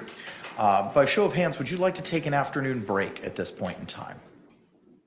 Okay, court sees no hands. We may have to work also a little bit past 5 o'clock, maybe going between 5:45 and 6 this evening. I know juror third from the right, you may have to make a phone call as to that. Does anyone have any concerns about working a little bit later today till 6 o'clock? If you have those concerns, please raise your hand at this time. All right, court sees no hands. Ma'am, are you in a position to step out to see if you can get assistance with childcare, or is that not an option for today? I'm actually all set for today. She's already taken them off. You are? Okay. All right. Excellent. Very good. Thank you very much. I appreciate you all. With that, Mr. Owens, you may continue. Judge? Yes, sir. I think one of the jurors raised their hand. Oh, I'm sorry. Yes, juror fifth from the right. Are we gonna get a break before the 5:45 mark? Because if not, then yes, I would like a break.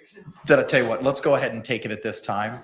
We'll give you all a 15-minute recess. It's 4:04. Hang on. Don't leave yet. I got to tell you a couple things. It's 4:04. I'll see you back here at 4:20. Same instruction as before. Please don't conduct any independent investigation or research as the person, places, things, or charge involved, and don't have any discussions amongst yourselves or anyone else. We'll see you in a couple minutes. Thank you very much. Jury exiting.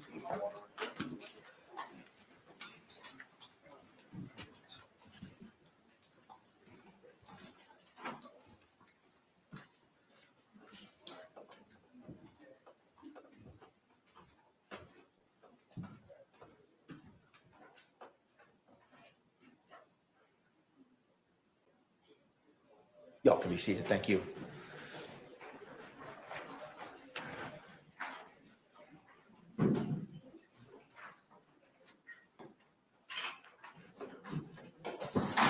If Ms. Boon needs to use the facilities, we might as well take advantage of that at this time. All right, court will be in recess till 4:20. Thank you.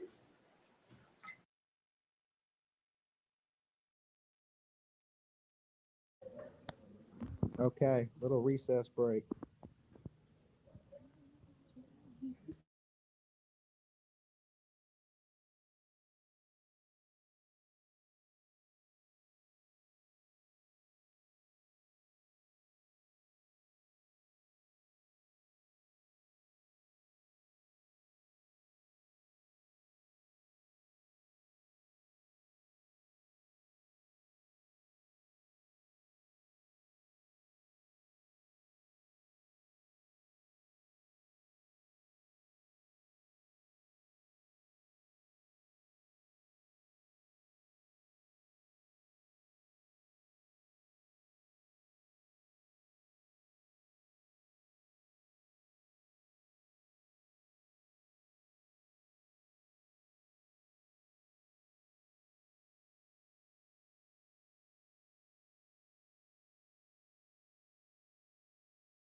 What is up, guys? So, Sarah Boon, guilty as hell. She should have took the plea deal to 15 years because now she's probably going to spend the rest of her life in prison. So there's a wait to see the doctor. It's pretty packed in there. And I wanted to get out here where there's some fresh air. I want to be around a bunch of sick people, right? So they already did my blood pressure work and vitals and all that stuff. So my blood pressure was a little high, which I don't understand why it's high. I'm taking new medicines. So maybe it's just the stress of having to go to the doctor, you know. So I can't be out here long. I don't want to leave PJ in there long by herself. She'll get lonely, especially when I'm the one that needs to see the doctor. You know what I'm saying? But I just wanted to come out here and talk to everybody for a minute. So yeah, Leilani trial wrapped up. So now we're watching a little bit of the Sarah Boon stuff while I'm sitting in the doctor's office. Well, patient first. They got a video game heaven over here. I might have to hit that before I leave. I need some food. I'm kind of hungry. I hope y'all guys are having a great day. Better day than me anyway. But, I mean, I don't feel bad or anything. I did wake up with a huge ass bruise on my calf. Like my whole calf muscle is bruised. And I didn't hit it on anything, which is weird. But like I said, I'm taking all these new medicines. And sometimes when you take them blood thinners that I've been taking, you bruise real easy, right? So I could have just like crossed my legs and bruised my calf. I don't know. I guess my blood is that thin. So, which kind of sucks because, you know, like if I would have hit it on something, I could understand it, or barely hit it on something. But I didn't bang it on nothing. It's on the inside of my leg. So they're going to take a look at it, you know, and hopefully it's just that's what it is. But, you know, I guess I'm getting old and my body is falling apart.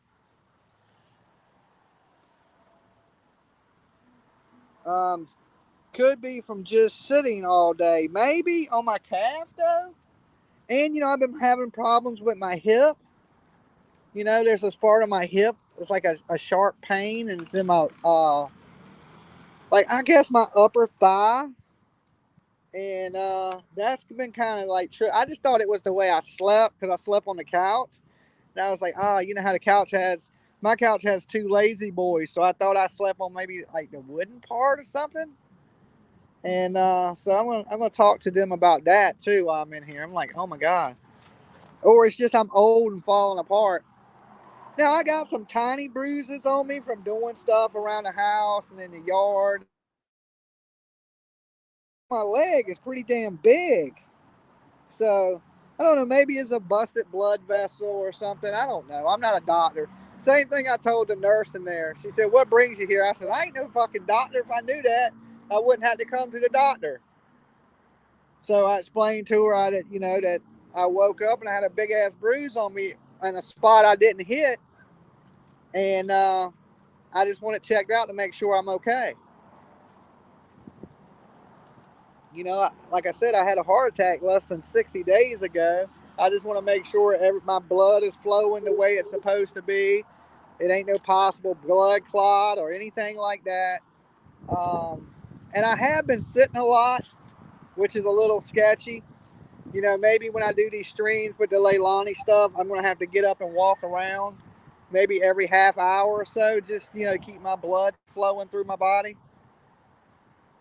Oh, I shouldn't have ate all that damn greasy foods when I was young. Now I'm paying the price for it. So if you're out there and you're a young person, this is a good reason to eat healthy and take care of yourself right here. You don't want to be waking up with big ass bruises and not knowing what they're coming from.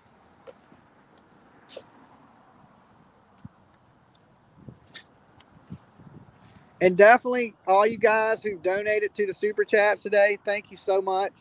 For everybody that's been hitting up my legal fund, thank you guys so much. We still don't know what's coming from all these idiots out here on the internet. Okay. And somebody get me an autograph CD from JLR. Okay.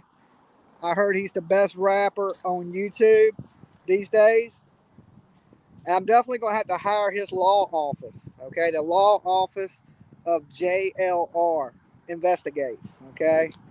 So apparently, I was just reading some of his posts about good old Seth, which I call Daddy Bear. Daddy Bear. So JLR today is going hard at these people for filing RICO charges, well, RICO lawsuits on people.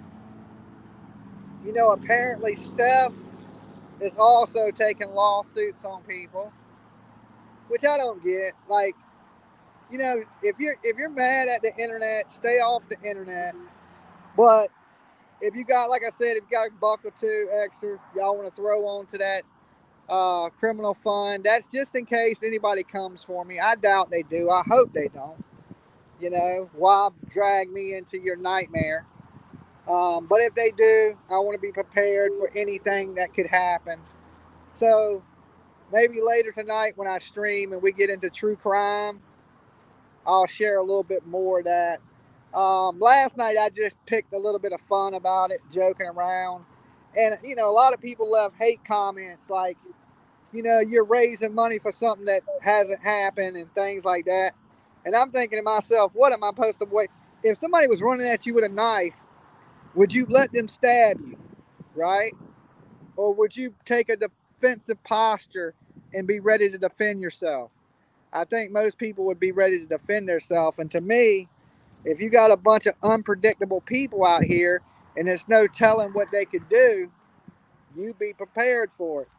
So I really can't see the chat right now, guys, because the sun is beaming down on me. But I'm going to get back in here and mute the mic for a minute.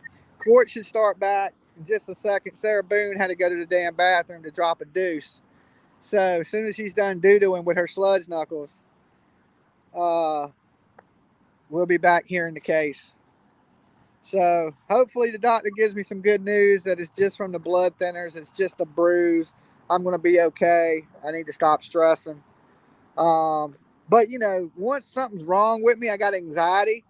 Anything, you know, as soon as something happens, I feel like I'm going to die. I'm like, oh, shit, I'm dying. And really, it's just my anxiety kicking in.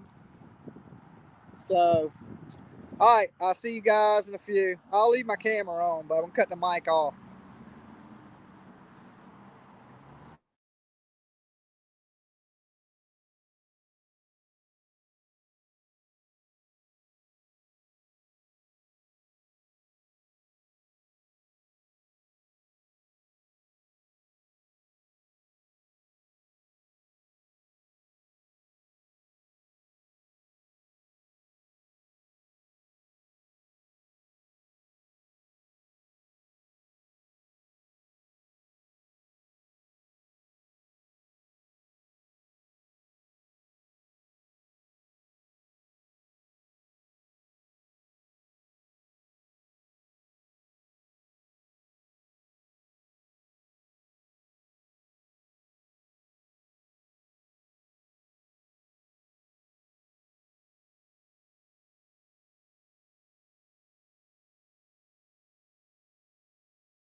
He climbed into the suitcase, and then she zipped him up. And when he tried to get out, she started beating him with a bat.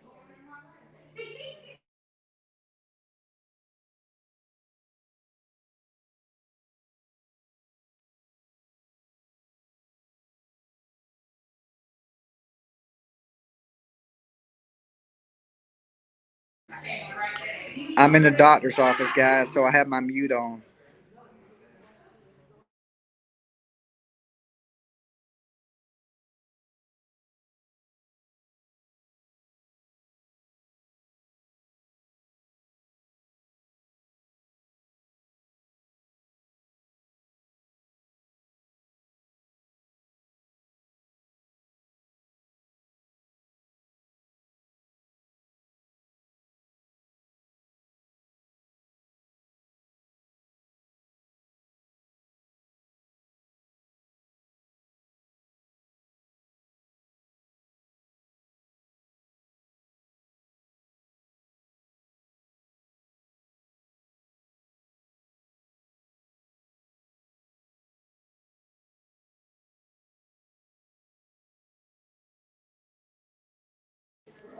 I mean, I can cut the sound on every now and then, but I'm trying to, mute while I'm in here. I don't want everybody listening to my conversation.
All right, we're back on the record. Case number 2020 CF 2603, State of Florida versus Sarah Boon. State. David Ketchum on behalf of the state. William J. for the state. Defense. James Owens for the state. County Henderson, Sarah. I don't have the link handy to his song, but go check it out. Judge, we're going to try to go with 6 today. Yes, sir. That's the plan.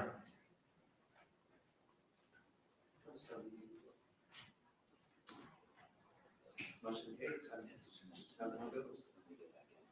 You said about 20. All right, we're ready to bring back in our jury.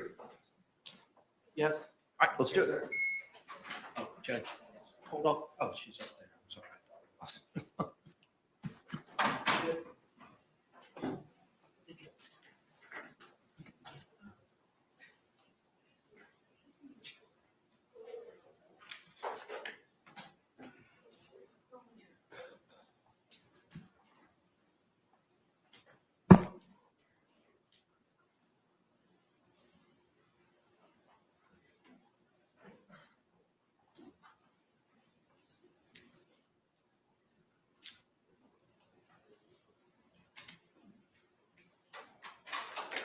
Jury entering.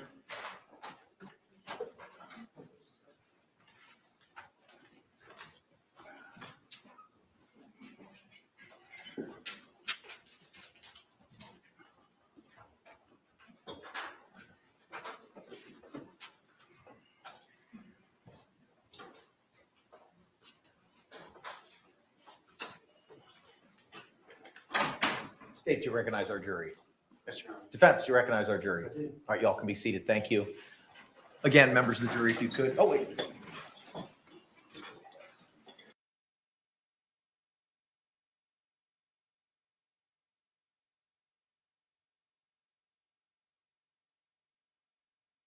Okay. Can the parties approach for a moment?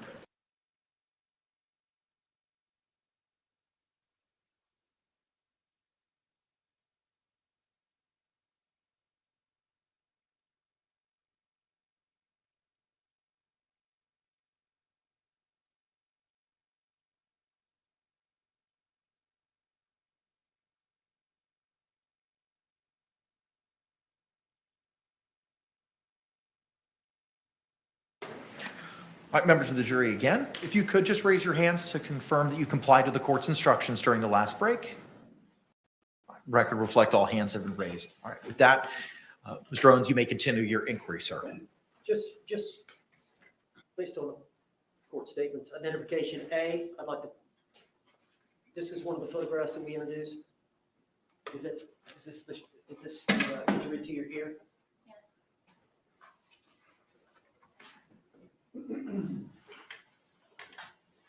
And then this is your living room. This is identification C, the blow up.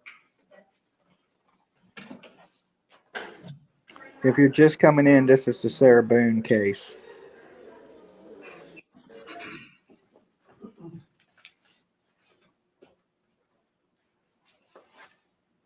Identification D. TV.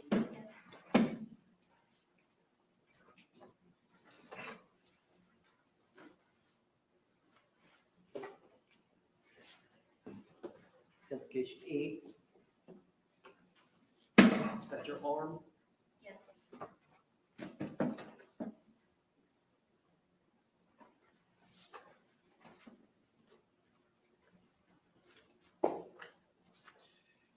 Identification F. Is that your knife wound?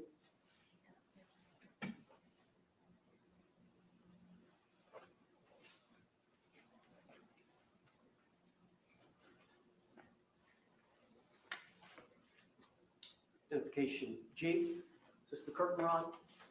Yes.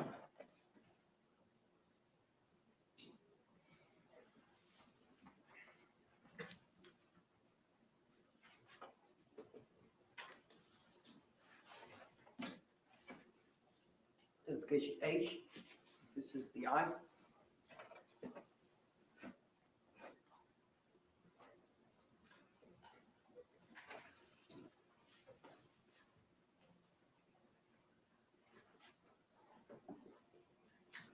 Identification I.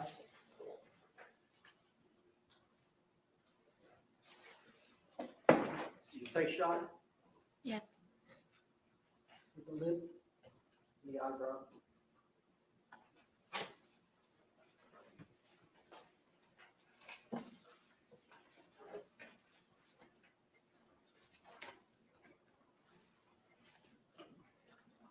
Identification B.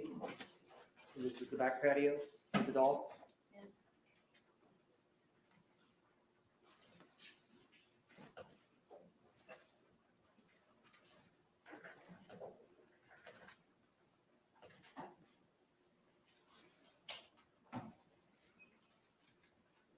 Okay, I'm gonna bounce a little bit, Ms. Boone.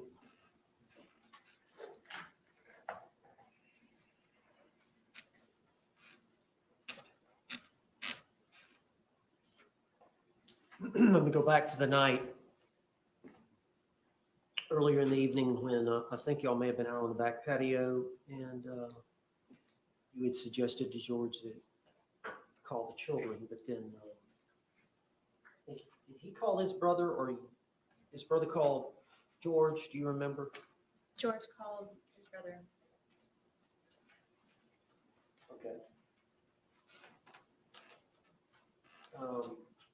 And you made a statement about tell him something. Explain that to the jury. Um, I told him to tell his brother about you choking me the other day. This is a separate choking incident. We had been drinking, and I wanted George to tell him, but he didn't tell him, so I said it in the background, so he would be aware. What did you tell him?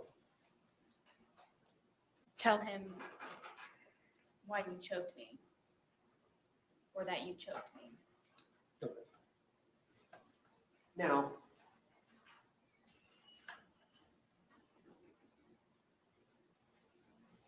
you heard the testimony of the two neighbors, the boys that lived next to you, Yes, and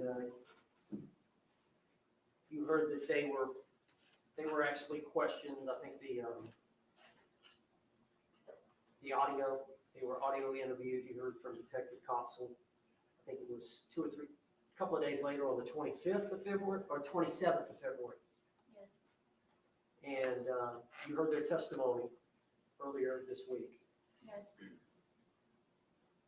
where they hear a kind of a thumping sound starting at the top of the steps, ending at the bottom. yes, Have they got the night roll? yes. So explain to the jury that. So it was the night before. Again, I was sleeping, and in the middle of the night with the door barricaded, he came in and ripped me out of the bed. And first got me with one hand, and then got both hands and pulled me completely off of the bed. And then, like a caveman, had my hair like this and was going down the stairwell, taking me with him to come downstairs so I could sit and drink with him. Do you believe that's the noise that the two neighbor boys heard, I absolutely do. and it was just the night before? Correct.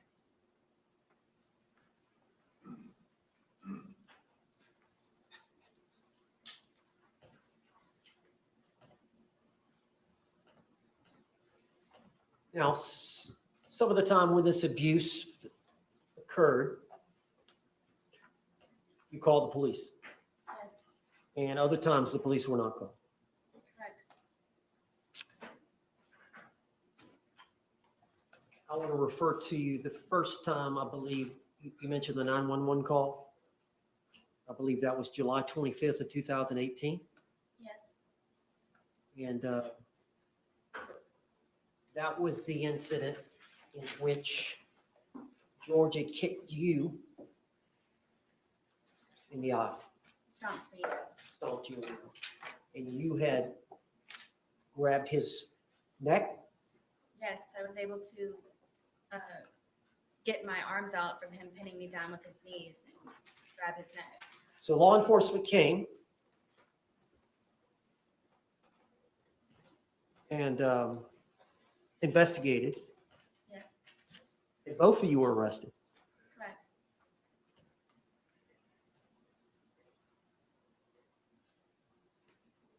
Do you recall asking the officer when you were arrested, why am I being arrested? Many times, yes. Do you recall asking the officer, why am I being arrested? Yes, And do you recall making any other statements to law enforcement as to why you did what you did to George? that was the first time ever that I actually officially fought back. Did you tell the officer that you were fighting back? Yes, because I was quite shocked that I was getting arrested because of it.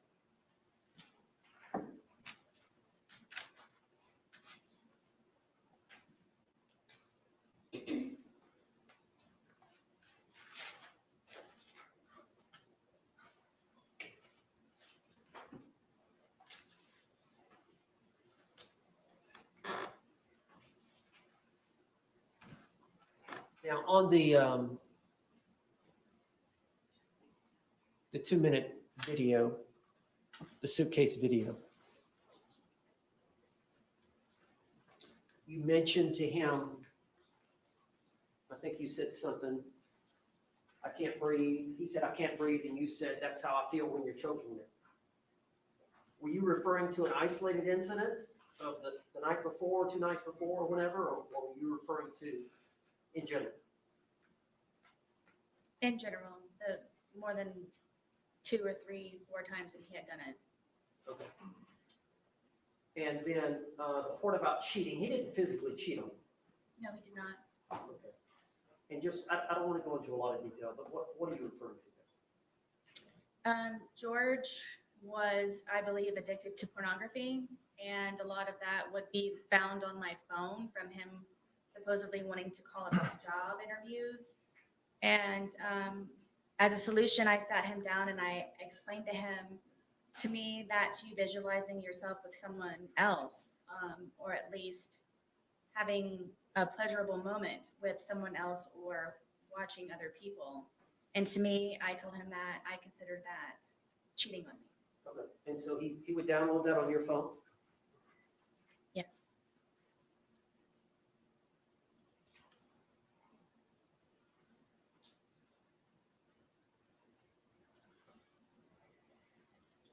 How did you stay with him? As, You got to tell the jury. as anyone who has ever been in love, or when you love someone, or primarily someone or something, you go above and beyond, and you tolerate and you endure and you persevere, and you try to make that person as spectacular as you possibly can, no matter the sacrifice that you may have to go through, to serve someone else in a positive light so they can be better people for themselves, and to just make them a happier person. And love is very strong, and love is very deep, and love, I believe, is not fully understood in a lot of ways for how different people react to it. And I very much, deeply, and passionately love George. I love him to this day. Did you not want to be alone? Beginning through my divorce, it was very nice to have him around, and he was a man to me, and I felt protected, and he's very nice, and as lame as it sounds, he used to compliment me, and it made my day. So yes. During that period of time when you first started seeing George, would it be fair to say that you had low self-esteem? Yes.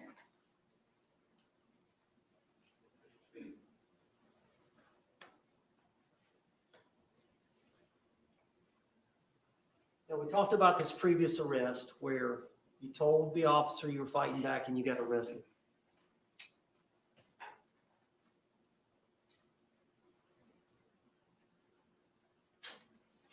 Now, I want to talk about your conversations with law enforcement. But first, I want to ask you, why did you go to the police station that day when you were interrogated there? We saw the 2-hour video.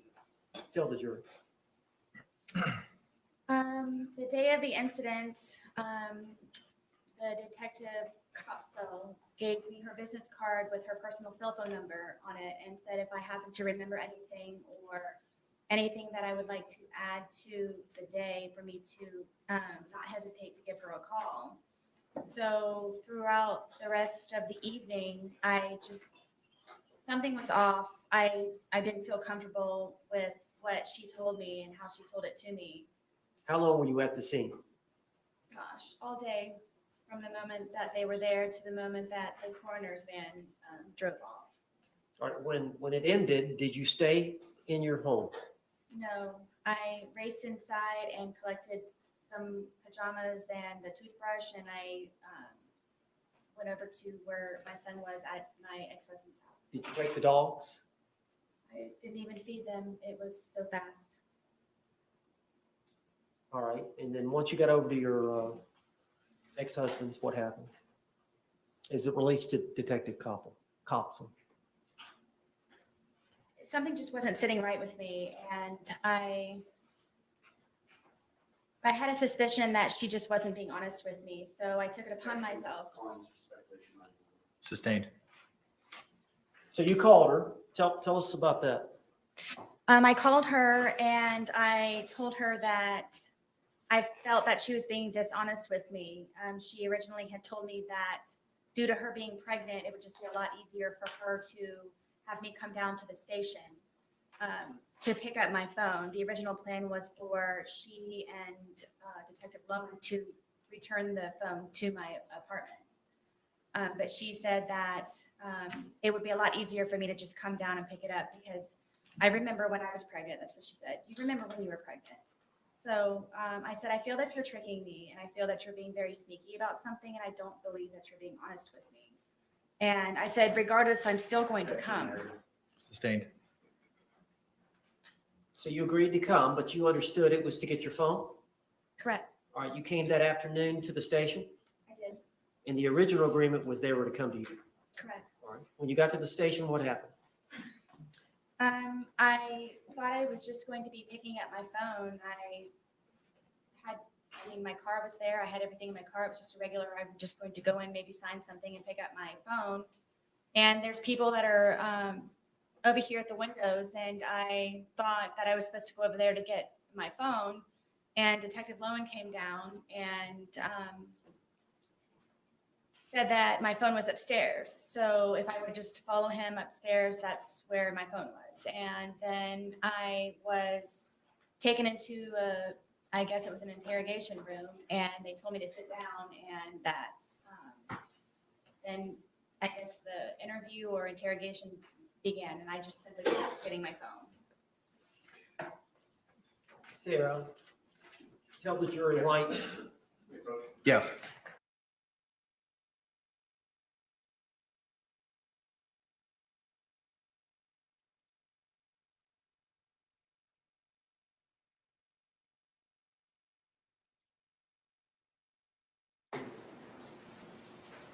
You may proceed. Ms. Boon? Ms. Boon? Tell the jury why you lied to the police. I lied to the police. Basically everyone, because I was extremely fearful of being arrested. I made the first attempt of me calling 911 by telling them what happened. And I thought they were going to help me, but instead I was arrested for calling 911. So you made the decision to lie. I did. Did you stay with that lie? I did. Are you telling the truth today? I am. Now, let me take you back to the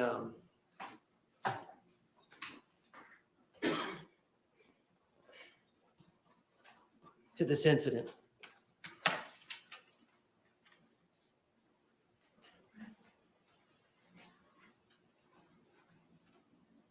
Is it fair to say that when George Torres is sober, he commits no violence against you? No. Is that fair to say? Yes. Is it fair to say that every time that he's intoxicated or every time that you're hit by him or harmed by him, it's when he's intoxicated? Yes. As a result, when he's drinking,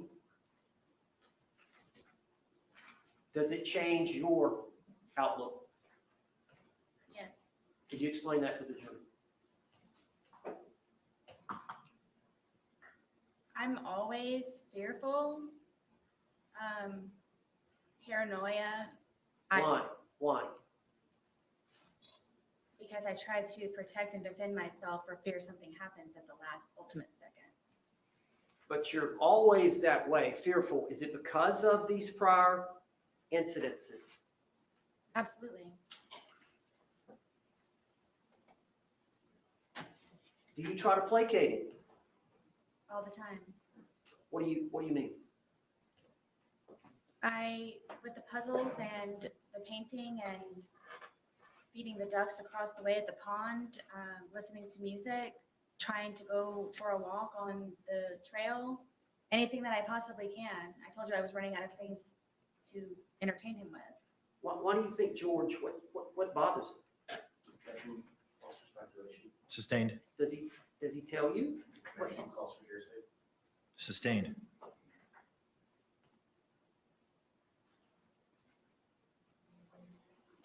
As a result of how he behaves towards you in that intoxicated state, how were you feeling the night of this event? Overruled.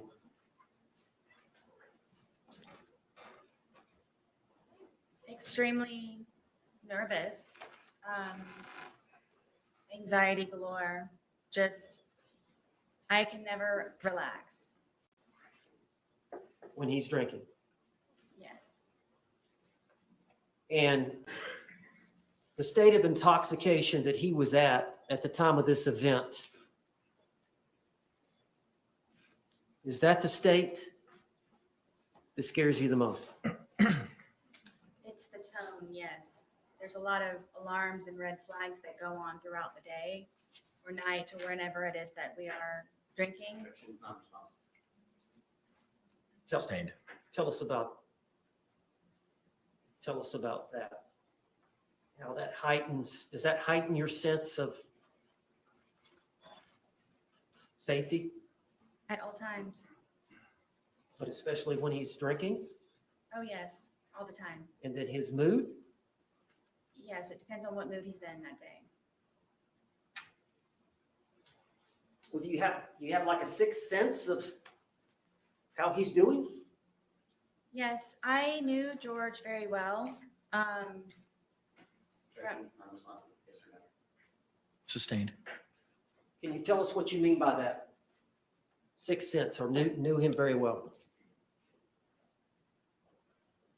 I guess you can say that I was trained by fear with him. Just, it wasn't fun anymore when we would drink and we would hang out on the back porch. It wasn't fun anymore because I knew inevitably that something was going to happen to me one way or another.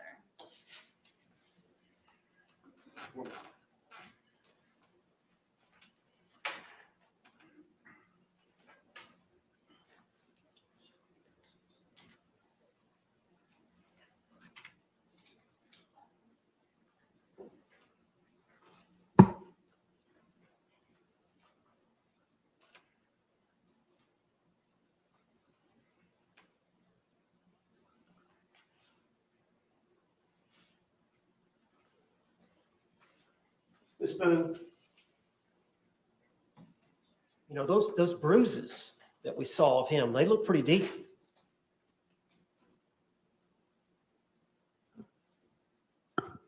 Tell the jury what you were thinking. From the bat, you're Yes. saying? I didn't want to die that night. I can't describe it to you. It's terrifying love to a certain degree, where my plan was to show him the next day, and just I wanted him to be better and treat me nicer and be the person that he was when I originally met him. And I knew that was in him still. I knew that it could be found, and I just couldn't figure out what it was that I was doing wrong in order for it to not be back to where that was. And I was tired of living in fear and just sick all the time of figuring out how I can entertain him so I don't die, and continue a relationship with my son and try to live a normal life. That wasn't a normal life for me. And just, I bottom line is I didn't want to die. I would have died, or I would have been disfigured or maimed, or if it weren't me with the bat, it would have been him if he were to have gotten out.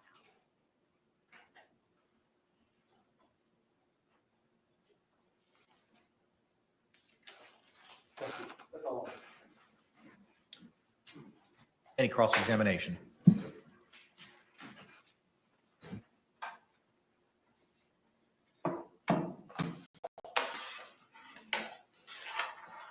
Did George know somebody named Crystal? Did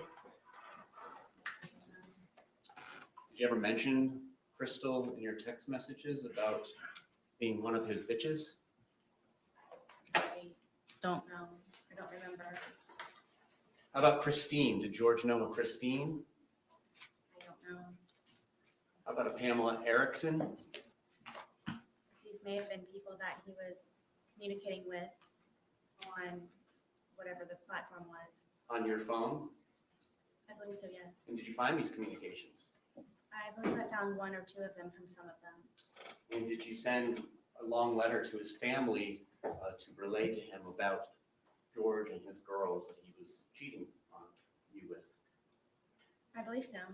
Okay, so you do know those names, right? I don't remember them. It's been however long. Okay. Now, on February 24th, 2020, you called 911 at about 1 p.m., correct? Yes. And at that point, you were still feeling a little intoxicated, were you not? It was more shock, but yes. So you agree that you previously stated, I was still, I believe, intoxicated to a degree? To a degree, yes. So 1 p.m., it's about 14 hours after 11 p.m. the night before, correct? I'm guessing so. Well, 12 hours prior would be 1 a.m., and then 12 a.m. is 13 hours, 11 p.m. is 14 hours, correct? Okay. And you were present here for the medical examiner, Dr. Zadovich, to testify, correct? Yes. And you heard her talk about all the effects of ethanol that has on the human body, correct? Yes. And she also mentioned something that it, on average, dissipates at about 0.015 an hour. Do you recall that? I believe so. So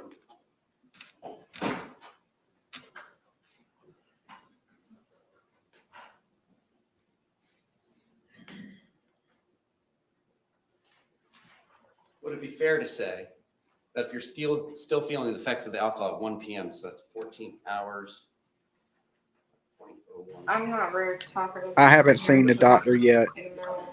Here in just a few minutes. Do you feel like you were 2.5 times the legal limit at that time? I don't know how you came to that number. Judge, I'm gonna object. Roach.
You may proceed.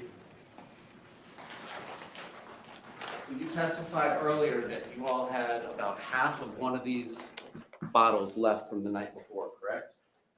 Yes.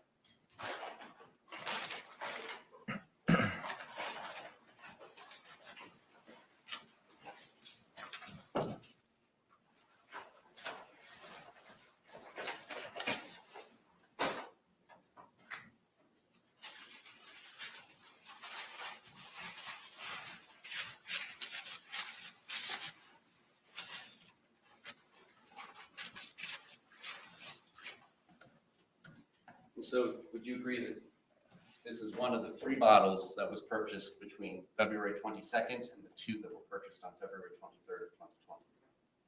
I'm guessing. Maybe it's like the bottle, yes. All right, and it's 1.5 liters. Would you agree?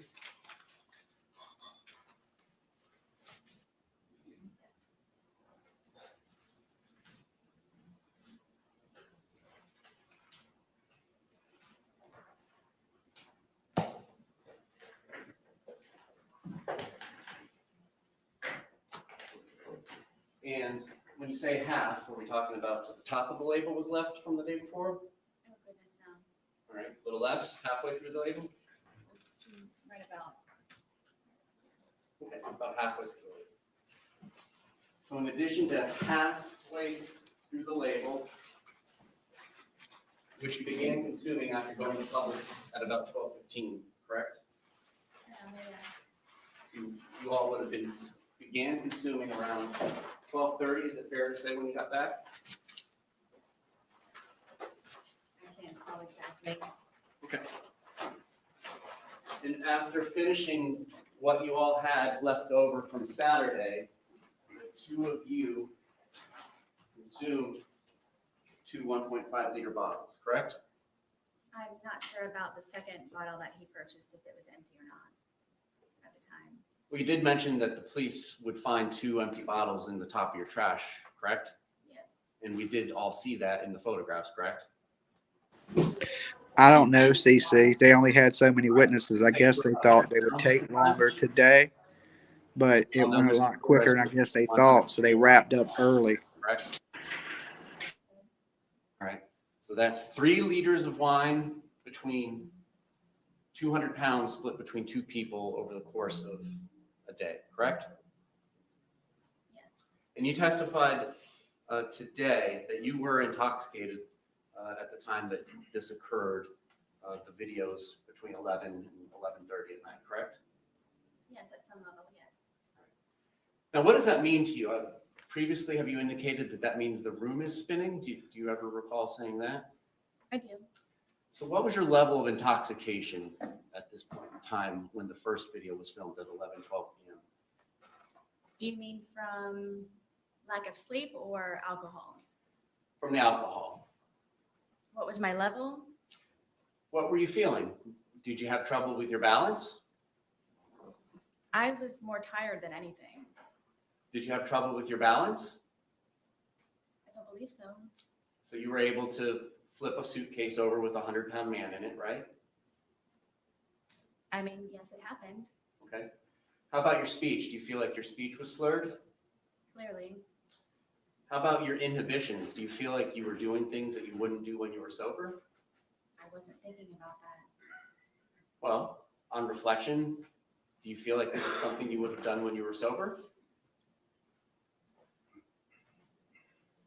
I didn't know Ian George.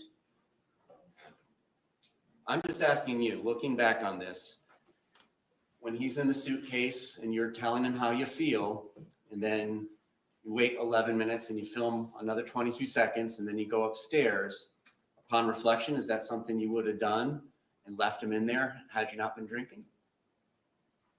I don't know. I can't say. Okay. If I was scared, then it would be something. All right, now, today you testified about the time frame between the 2 videos, correct? Yes.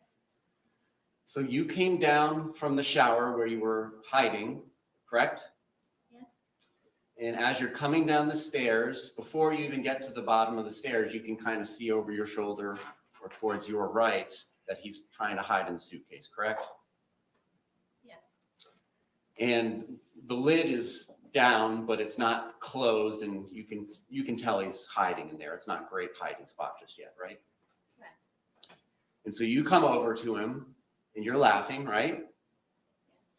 And you move the suitcase around some before zipping it shut, right? No. No? You immediately zip it shut? Yes. Okay. And you're both still laughing about it, correct? Correct. All right. And then it's during this course of time, how quickly is it after you zip it shut that you begin filming the first video? I don't know without watching it. I don't know. Okay. I mean, the video is not going to catch you zipping him up because you're like 10 feet away, right? How quickly after you zip him up is it before the video starts is my question. I don't know. Okay. And then during that 9 minutes and 14 seconds is when he begins to get angry, correct? What 9 minutes? Between the 2 videos, there's 9 minutes and 14 seconds between the end of 1061 and the beginning of 1062 and 1063. So you got the 2 minute 3-second video that starts at 11:12:45, correct? I guess. Permission to use state 17? You may.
All right, so we're looking at entry 31107. That indicates, according to the phone extraction, 2/23/2020, 11:12:45 p.m. Image _ 1062 movie begins being captured. And we have seen that that is about 2 minutes and 3 seconds. Entry 31113 indicates that image _ 1063.move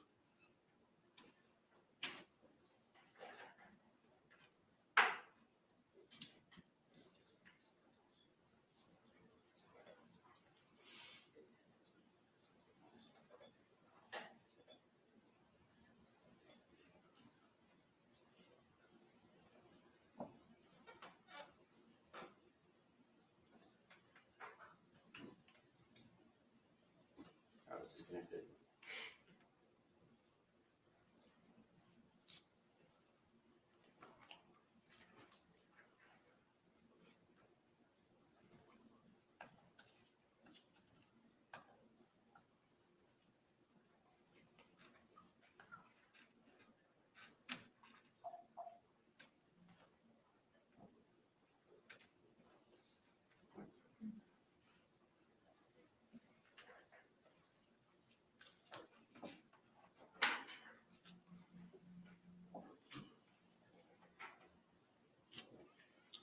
Okay. 31113, a second movie is captured at 11:23:03 p.m. Your testimony was that after that first video was captured by your phone and you, Mr. Torres began getting angry and trying to push his way out, correct? Say it one more time, please. Between these two movies, of which there's about 9 minutes and 14 seconds, Mr. Torres begins to get angry and try and push his way out and get out of the suitcase, correct? He had been angry on and off throughout the entire day. Okay. You didn't tell us that earlier. You said it was a wonderful, fun day all day, correct? That's because I lived. Okay. But you did not tell us earlier today that he had been angry throughout the day. When would I say that?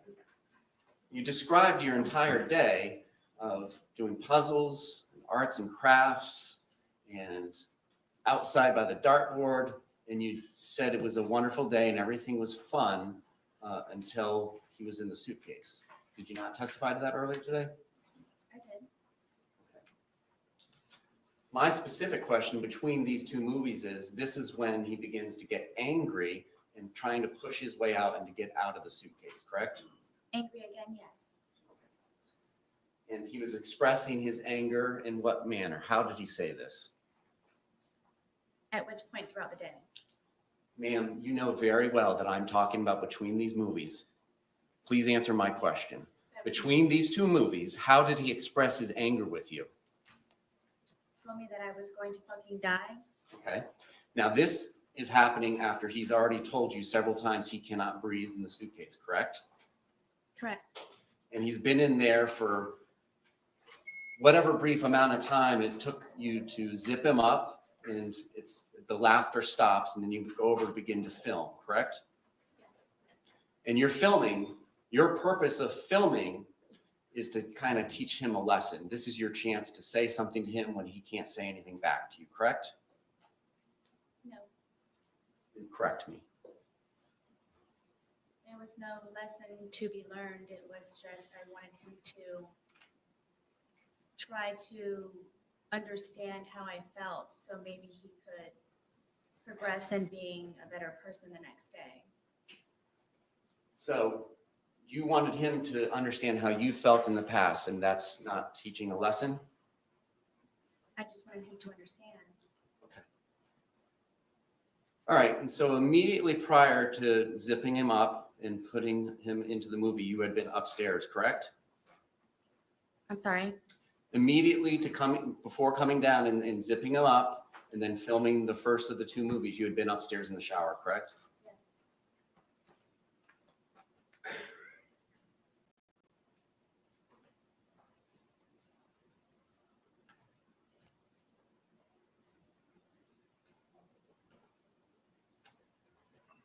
I'm going to publish. I finally got called back. I'm in here now. So I'm just waiting on the doctor at this point. I almost want to take a nap. 11:03 p.m. I'm tired and hungry. I need food and a nap.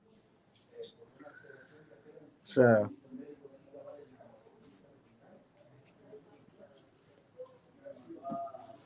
PJ's over there. Say hi to PJ. Hi, BJ. Say hi.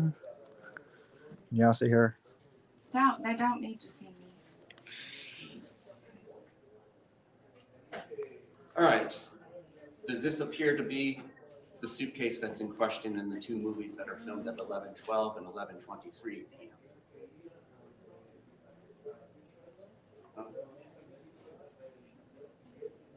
Hopefully this will go quick. So.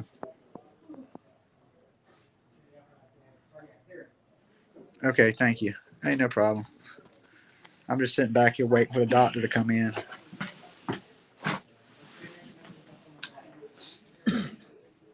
So I'm going to go ahead and mute, turn my camera off. Oh, I might lay down. Oh.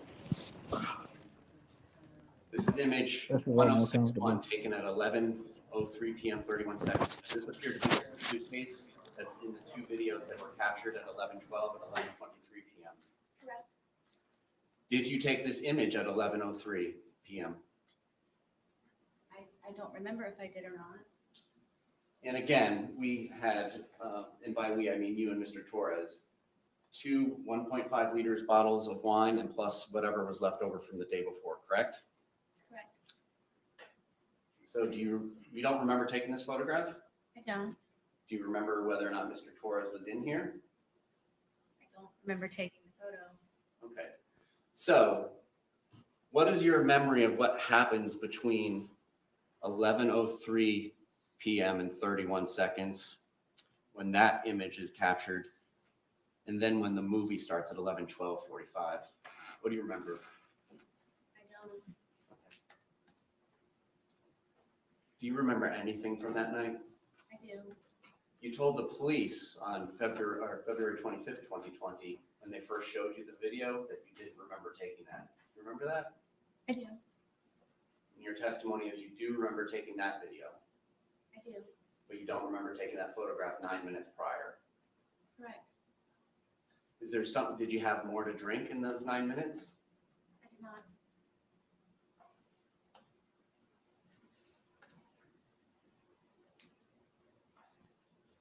Was Mr. Torres in that suitcase the entire time between 11:03 when that image was taken and then when the second video was taken at 11:23 p.m.? I believe so, yes. So for 20 minutes? Yes? However long the time frame is. Did he begin telling you that he couldn't breathe before the video, or do you not remember? I don't remember.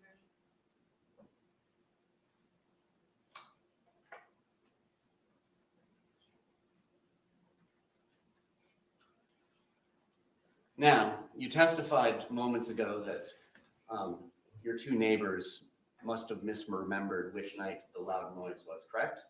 Yes. And now you're telling us that you don't remember taking the photograph at 11:03 p.m., correct? Correct. Did the police come out to your townhouse on Sunday, February 23rd, 2020? Yes. I'm talking about Sunday. This is the Sunday fun day when we're going to Publix twice. Were the police out of your residence? No. It was the day after, Monday, the 24th, correct? Yes. And that Monday morning, you called 911, well, Monday afternoon at about 1 p.m., correct? Yes. And between that time frame, you were the only person in your apartment plus Mr. Torres in the suitcase, correct? Yes. So if anything had been disturbed in your apartment, you had all the time that you wanted to undisturb them before calling 911, correct? If I wanted to. Okay. And you still, your testimony is there was no loud boom that shook the walls of your townhouse at about 11 p.m. the night of February 23rd, 2020, correct? Correct. To the best of your memory, correct? Correct.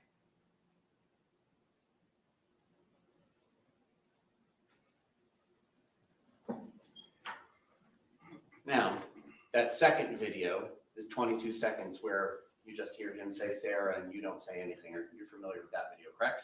Yes. It's after that that you go upstairs, correct? Yes. How quickly is it that you go upstairs after that? It was pretty quick. Can you grab the dogs? No, the dogs were upstairs already. Okay. Did you call 911 and let the police know that you had zipped somebody shut in a suitcase and they had not been able to get out for 20 minutes? I did not. Did you go to Brian's house and tell him, I had to zip Mr. Torres up in a suitcase shut? We need to do something about that before he passes. I believe that's what the phone call was. Okay. Well, what do you remember now about the phone call with Brian? I know that I called him. I don't know specifically what it was about. Now, your testimony, it seems like you spend day after day finding things to entertain Mr. Torres to do, correct? Yes. Almost like having a child. You have your own child, correct? I do. What you described sounded like having a small child. Would you agree? That's your interpretation. Okay. Well, you take him from doing arts and crafts to doing puzzles, so on and so forth, correct? When he's been drinking, yes.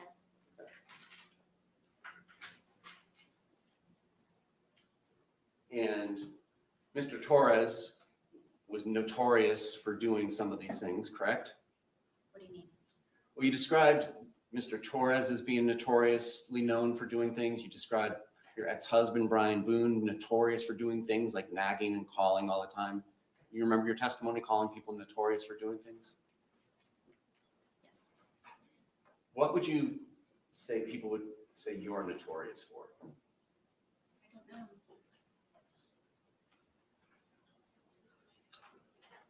And you would not answer Brian Boon, your ex-husband's phone calls, just so that you could let him know that you're busy and you have things going on, correct? I knew that at whatever time it was that he was calling me, that he could wait for the few moments of me getting up to where Lucas gets out of school at 3 o'clock. Okay. But you wouldn't return his call. You would let him call several times, correct? That day, yes. Okay. How about other days? Would he have to call to remind you to get Lucas on other days?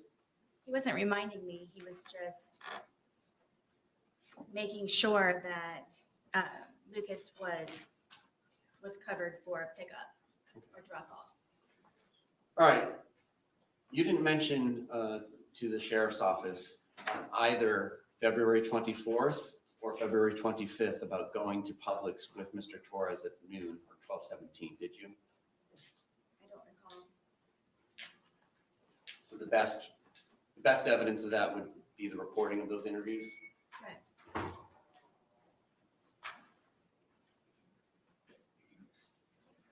Did you not remember going to Publix with Mr. Torres that day? At what point? At any point? No, I didn't. You had indicated to the police that it was about 4 p.m. that you all had started drinking after doing chores. You recall that? I do. And your testimony today was that it was really more after you guys went to Publix at about 12 to 17 p.m., correct? Yes. And you did not tell the truth to the police, correct? I'm sorry, I didn't hear the question. You did not tell the truth to the police about that, correct? I did not. And when they were asking you about Mr. Torres's injuries, you told them that you had nothing to do with it, correct? Yes. And that was not the truth. Correct.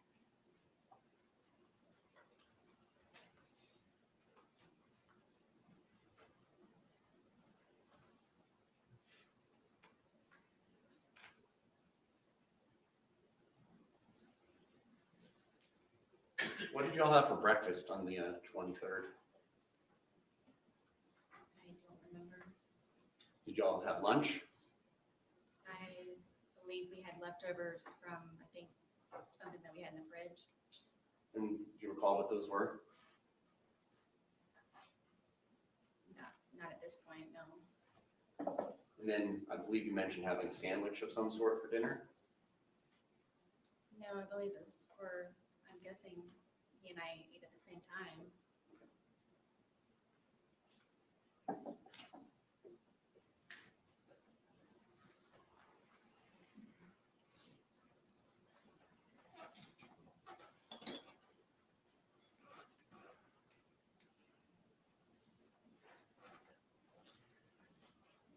And at one point, Mr. Torres called his brother Juan, correct? Yes. And do you admit that you were yelling in the background, telling Mr. Torres to tell his brother that he had been choking you? I don't know if I was yelling. I know that he could hear me through the phone. So how long had that been going on that day? When did you start getting on Mr. Torres about choking you in the past? He and I had conversations about it because he didn't remember doing it to me. And the next day and the day of. Is it fair to say that there are just points in time where you don't remember what you do either, correct? Are you talking about almost 5 years ago? I'm talking about from drinking. Is it fair to say that you don't often remember things that you did while you were drinking? I would not say often. Okay. In the course of your relationship with Mr. Torres, are there things you don't remember happening that happened the night before between you and him? I can't say that at this point. But you said that you don't remember taking that photograph at 11:03 p.m. on February 23rd, correct? Yes.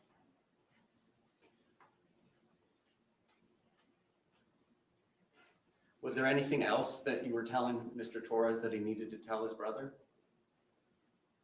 Not that I can recall.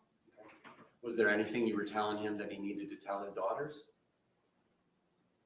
Not that I can recall.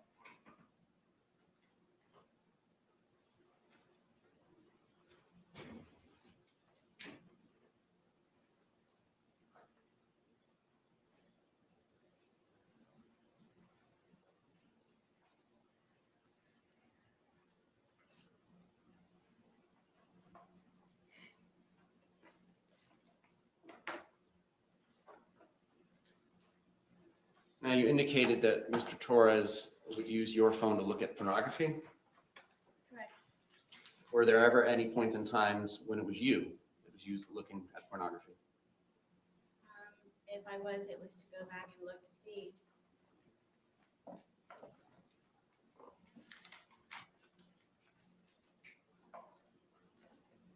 Did you ever threaten to get Mr. Torres arrested if he did not do what you wanted him to do? I wouldn't say threaten. Okay.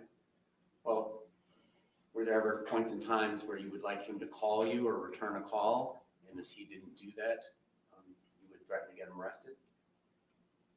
It depends on if he had my keys or something that I needed from him. Okay. And it was your townhouse, correct? Mine, yes. Flush hours. When did you get him off the lease? I'm not sure what year it was, but I don't think he was actually removed from the lease. Okay. I think he was made a different type of tenant. And did you change the locks so that he couldn't get back in at the points and times when you kicked him out?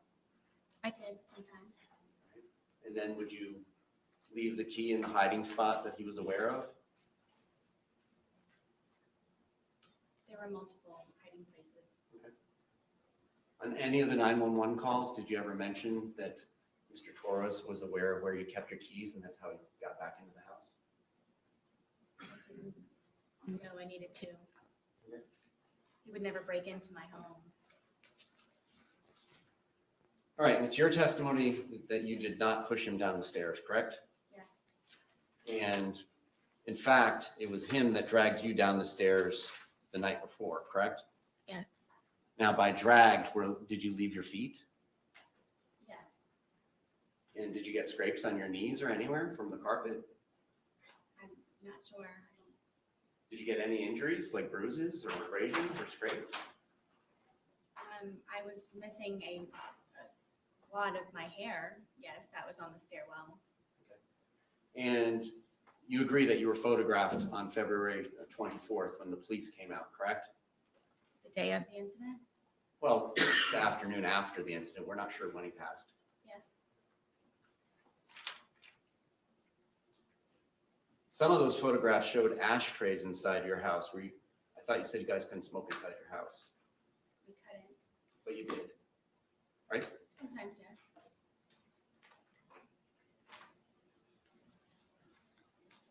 And you agree you would go to the hospital and tell them things that were not true, correct? Yes.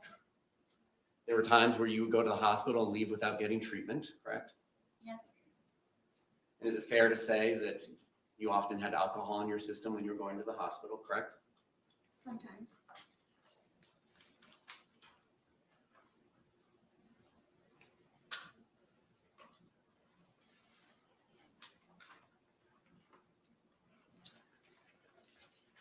All right, so just to summarize the day to make sure we understand it. You all wake up sometime in the morning, but it's an unknown time, correct? On February 23rd. Or early afternoon. Yes, I had a problem with the detectives and them having me guesstimate times. Okay. Are you the kind of person like most of us that uses your phone when you wake up? No. So the first activity on your phone may have nothing to do with when you woke up. Is that fair for you? Yes, other than looking at the time possibly. Okay. So at some point you wake up, it doesn't sound like you have breakfast, correct? Correct. You do some chores, correct? Yes. So that is true. That part of it is true. You did do chores before going to Publix at 12:17? Yes. All right. After chores, you go to Publix and you get that 1.5 liter Magnum bottle of Woodbridge Chardonnay, correct? I'm not sure what Magnum is. 1.5 liters. Instead of the 750s, it's the double size. It's like 2 bottles of wine. Okay, yes. So you got a 1.5 liter, right? Yes, it is the larger bottle. And you got home and you at 100 pounds and Mr. Torres at 103 pounds began drinking this wine, correct? I'm guessing so. I'm not going to guess times. Well, don't guess. I mean, you got home from Publix. When was your first drink? I'm not sure. I mean, we could have continued to do whatever was left over from what we didn't do before we went to Publix. Okay. So you may have started drinking even later, correct? Then 12:30 when you get back from Publix? I don't know. Okay. Was it 1:30 or 2:30 when you began drinking? I don't know. All right. Was it before any of the phone calls to the brothers and his daughters? Yes. And so you drink what's left in the bottle of wine from the day before that's halfway labeled, correct? At some point. And then you drink 1.5 liters of wine and he goes out and gets another one on his own without your permission or suggestion about 5:30, correct? Correct. And then you all consume that one as well and it ends up in the trash can at the end of the night, correct? Apparently. Okay. At what point in the night does your memory tape stop? Because you described that it wasn't on at 11:03 p.m. when that photograph was taken. What's the last thing you actually do remember prior to these videos being made? I don't recall it at this point. I don't remember. All right, and so it ends in hide and seek after arts and puzzles, correct? He says, tag, you're it, but you run and go upstairs and hide, right? Yes. So does that mean he's it and he's supposed to come find you? No. Okay. So you both hide? No. Okay. How does this work? I don't know how to tell you. Okay. I was it, and I went and hid. I mean, my understanding of the rules of hide and seek is one person will be it, cover his or her eyes and count to like 20 and then go find the person that's hiding. Is that your familiarity with the rules too, or do you guys have house rules? I understand how the Okay. game of hide and seek So works. explain to me, what was your expectation? You go up to the shower. Were you expecting him to come find you? I was. Okay. And after a while, he did not come find you. Yes. And that's when you return downstairs. Correct. And because of the way your townhouse is set up, you can kind of see over where the suitcase is and that he's trying to hide in there, but it's not successfully hidden just yet. I mean, yes, you have to come down a good ways in order to be able to Right. do that. But you testified that was before you got to the bottom. Yes. All right. And then you come over there and thinking that it's funny, you zip him shut, correct? Yes, we both thought it was funny. Okay. And the defendant stand down? Entered into the well? Yes. Yes. Deputy, we release her into the well, please?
All right. Ms. Boon, can you demonstrate for the jury where Mr. Torres' head was and how his body was positioned in the suitcase, if you don't mind? His back was this way and his head was here. All right, and then is it fair to say his feet are kind of down here, which would be the front left corner from their perspective in the jury box? Yes. And then his knees are kind of tucked up towards his face. If I remember correctly, yes, that's the position. Okay. All right. Can you help me understand how it was that you zipped it shut? Can you show us where you say you left an opening that his hand got out of? Would it be easier to put it down here? I didn't want to make you go down there. If you're happy doing that, I'll let you. Hold on. Does she need to be wearing gloves? Yes. Agreed. If she's going to be manipulating it.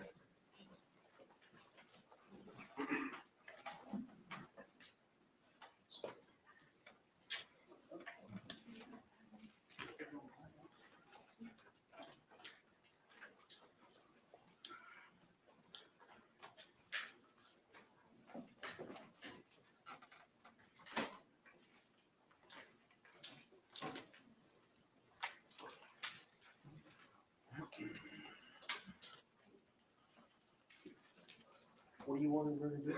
Just demonstrate how she zipped it shut. Okay, well, where's the paper clip? what it was in.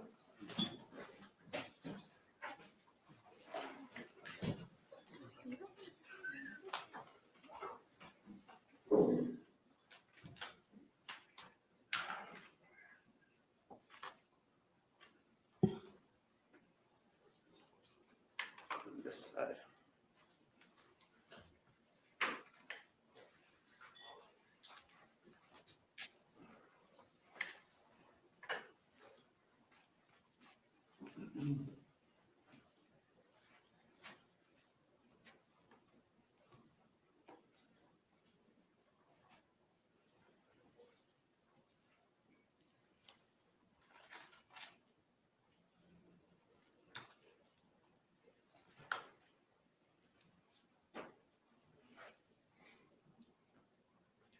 Judge, the paperclip was on when this event occurred. When we pulled the suitcase out earlier, the paperclip was not attached. So now the prosecutors attached the paperclip. We don't know if that's the way it was attached. It's not even a paper clip. We Okay. don't know if that's the proper way that it was attached, but he's asking her now to pull. Is there an objection? Yes? Approach.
Objections overruled.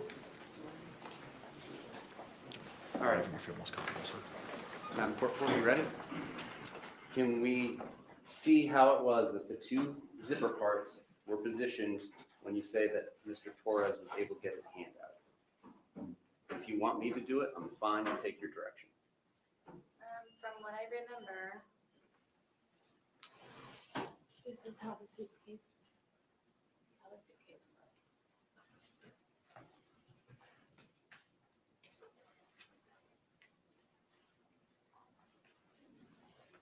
This was up here. This was not this hard either. So this was like here. Okay. Right here.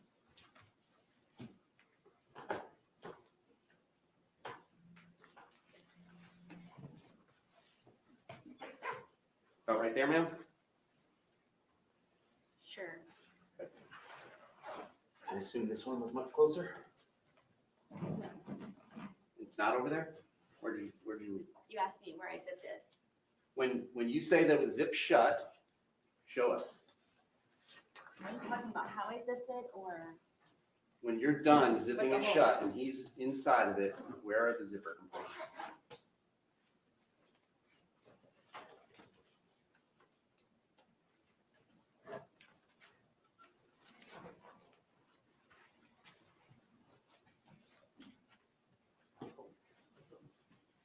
Just tell me where it's at. I mean, it was the corner.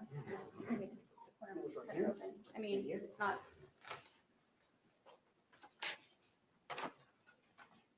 Yes, this one was pretty much, yes. From what I can remember. That's how he was coming with his hand out. It was like this from the corner part. Okay. Thank you. You can return to your seat.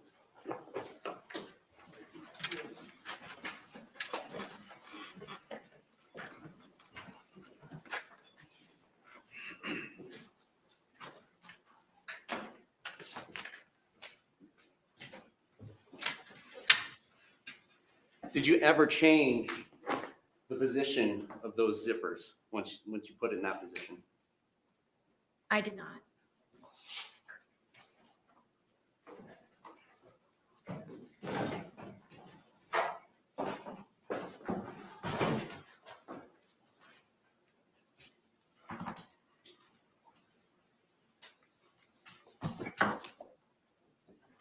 And so once he was zipped into there, there's some amount of time, but you don't remember specifically before you start taking the 2-minute video, correct?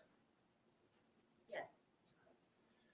And then that's when you say what you say, and that's when he says what he says. We've all heard it, correct? And then between there, in that second video of the 22 seconds length, it's at this point where he's beginning to get angry. And then that's when you take the baseball bat that's in evidence, and your testimony is you start poking him with the end of it. Did you say this was the second video? Between the two videos, that's when you started hitting with the bat because he was getting angry and trying to escape, correct? Right, I was not hitting him. I was, yes. Okay. Did you ever hit him with the bat while he was outside of the suitcase? No. So each time that he is hit with the bat, it's through this suitcase. And that's what leaves the marks on him because you didn't hit him with the bat outside of the suitcase, correct? Yes, if you'd like me to demonstrate. No, that's okay. The suitcase will speak for itself. And then you take the second video and you go upstairs and go to bed, correct? I apparently went upstairs and I used the phone to make a phone call. Okay. And then I fell asleep. All right. And at the point in time when you left and went upstairs, he was still inside the suitcase, correct? Correct. Was he still asking for you and calling your name? Not that I can recall. Did you say shh to him again? I don't remember. Did you tell him that this was his problem and it's on you again? Don't remember. Did you do anything to help him escape from the predicament that you zipped him up in? No. No other questions? Any redirect examination?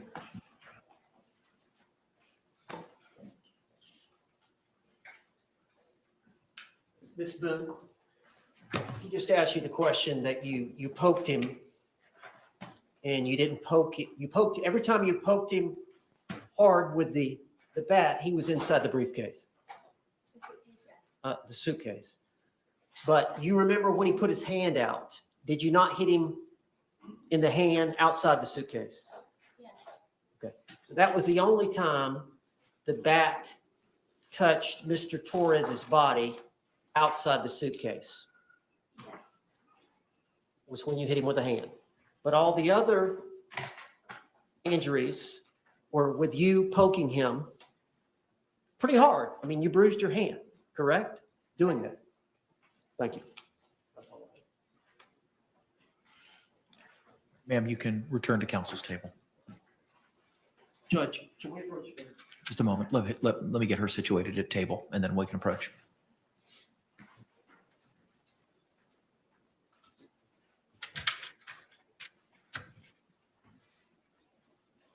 All right, come on up, y'all.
All right, members of the jury, thank you so much. It is 5:42. At this point in time, the court's going to go into recess for the evening.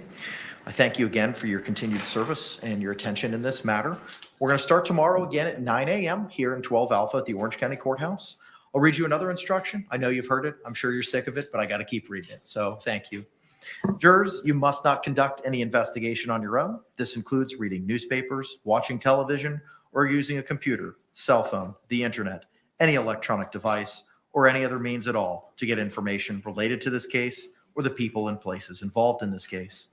This applies whether you are at the courthouse, at home, or anywhere else. You must not visit places mentioned in the trial or use the internet to look at maps or pictures to see any place discussed during the trial. Jurors do not watch local news or read local newspapers. Jurors must not have discussions of any sort with friends, family members, or even your fellow jurors about the case or the people and places involved.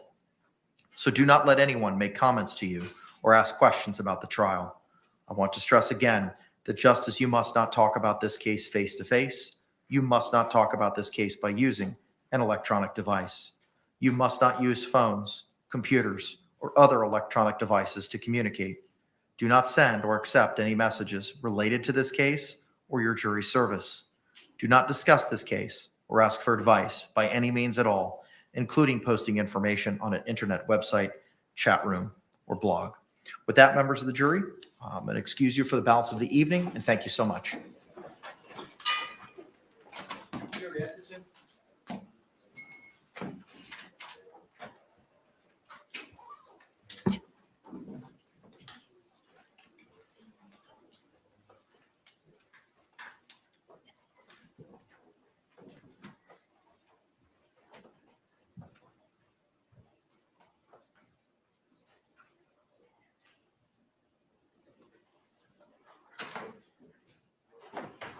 seated. Thank you. With regard to these medical records, the court previously today had required by 5 p.m. to address those. Unfortunately, they have not yet been addressed. It is imperative that the state knows what it is we're culling down or redacting. And I understand that you may want to be seeking those into evidence maybe tomorrow, and the state needs to be advised as to what it is that you're seeking to utilize. So where are we in figuring that out? Can I have 1 minute with the client? Yes, sir.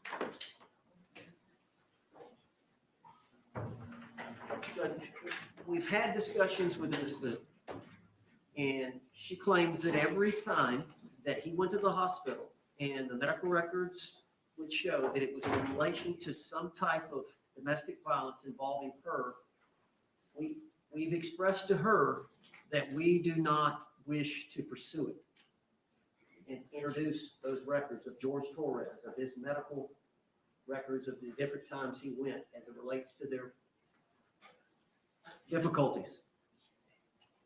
Do you understand that? Okay. Ma'am, earlier we had discussed, anything else to add to that, Mr. Owens? Just that I've explained to her that the lawyers make those decisions. Okay. And I believe she's in agreement now. We just wanted to get it on the record. Understood. All right. So ma'am, I just got a couple follow-up questions, similar to other conversations we've had over the last couple of days. I don't want to know about the specifics of any conversations you've had with you and your attorneys, just whether or not you've had them. You recall earlier today, I'd asked you questions about certain rights that you had the ability to decide. Do you recall that conversation that we had, ma'am? It was before you testified. Okay. Do you recall that I advised you that the lawyers get to make most of the strategy determinations at trial? Do you recall that? I do. And do you recall that you said you understood that? Yes, And do you also recall that I advised you of certain rights that you have? Do you recall that? I do. And one of those rights was the right to testify or remain silent. Do you recall that? Yes. And did you understand that? Yes. So this decision is a trial decision as to whether or not there's certain evidence that your lawyers are going to seek to utilize in your defense. Do you understand that? Yes. Do you understand that they are exercising that trial strategy at this time not to pursue those medical records? I do. Okay. Do you have any questions about that? I don't. Are you on board with that strategy? I am. Are you still on board with the strategy utilized in your defense? All of it, yes. Are you satisfied with your lawyer's representation of you in this matter? Yes. All right. Thank you. State, anything else we need to address before we My retire understanding, for the evening? sorry, That's okay. my understanding is the last civilian witness they intend on calling is arriving at MCO at 9:03 in the morning tomorrow. It was either 9:03 or 9:05, yes. And plan will be to depose her in the evening at 5:30. Okay. Then, just scheduling purposes, we're trying to figure out when we would need our rebuttal expert, Dr. Werner, to appear. I know Mr. Owens had said they were endeavoring to finish by Friday, but I don't know if Dr. Harper's availability issues for tomorrow is going to change that anticipated timeframe. I'll try to reach out to her by text. That's usually how we communicate. But Well, assuming she testifies on Thursday, are you still in a position to rest on Friday, or would that kick us to the next week, sir? well, no, I want to finish this week if at all possible. If I'm hoping that Dr. Harper could be here tomorrow when Dr. Brandon is here, but let's just say she's tied up. Let's do worst case scenario. Okay. She's here Thursday morning. I think we would try to finish our case right then and give the state a chance to rebut. I would say Thursday. don't have. Okay, my understanding is our expert can't be here in the afternoon on Thursday. I'm gonna have to check her availability on Friday. If you would be so kind and we can address that tomorrow morning. Thank you. Okay, anything else, state? Not- Anything else from the defense? All right, the court will be in recess till, yes, sir. I'm sorry, just to give everybody some scheduling, this might help everyone's schedule. There are going to be 2 officers here in the morning who are going to be ready to testify. There will also be some other witnesses, officers, like the detective who testified, that I need to call back because of some impeachment issues of one of the witnesses. And then we'll get into everybody else's witnesses. So there's about 3 or 4 that I have in the morning time that we'll be proceeding on. Then we'll go from there. Okay, all right, appreciate the lay of the land. All right, we will see you all. That's one more, Mr. Owens. Yes, sir. This flying in from New Jersey, I think, is Wednesday at 9 a.m. I think the flight, she's scheduled to fly out Thursday at 9 a.m. So if there's any way we could depose her, maybe in the morning or at lunch, and then have her testify Wednesday afternoon. That's an unreasonable demand on time, given everything I've been doing to make sure that we can get this pushed through. I need to do things like get ready for expert cross-examinations and other things need to get accomplished at lunchtime. Happy to do it in the evening. My understanding that she was supposed to be coming in today so that we could do it tonight, and that didn't happen. But I don't think I should be forced to accommodate a lunchtime deposition. Anything further? I'm just telling you what our plans were. Deposition will be at 5:30 tomorrow or at any other, if we got to have it later, depending on how we go. We'll address it at that time. All right, thank you both very much. We will see you tomorrow morning at 9 a.m. Court's in recess.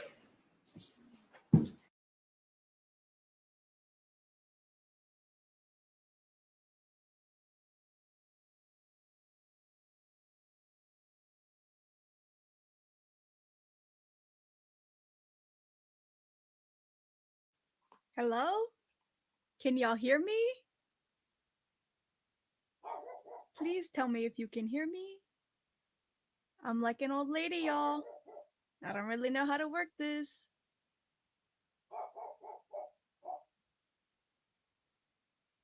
Hey guys. If you don't know who I am, my name's Tiffany. I'm Dolly's daughter. I was the closest nearby to come in the stream. How's everybody doing? Y'all think I can take the wig off now? I don't know if it's doing me any justice.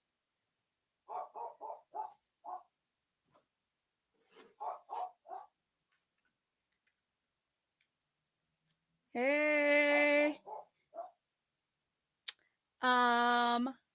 I saw a couple of you guys say to open the phone lines. I don't know how to do that.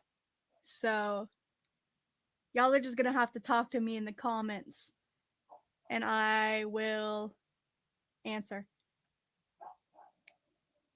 Thanks. I don't see it. I don't see it at all. I dropped the wig on the floor. Dolly's gonna get me. I did get reimbursed for my food, and then I got my food delivered again.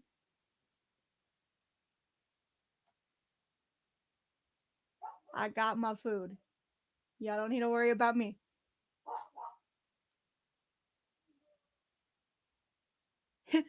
Hit that one button. What one button?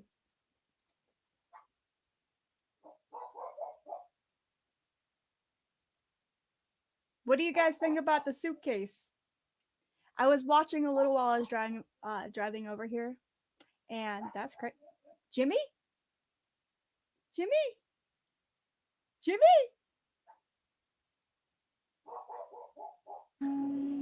Hey, Tiff, did court in? Yeah. Oh, okay.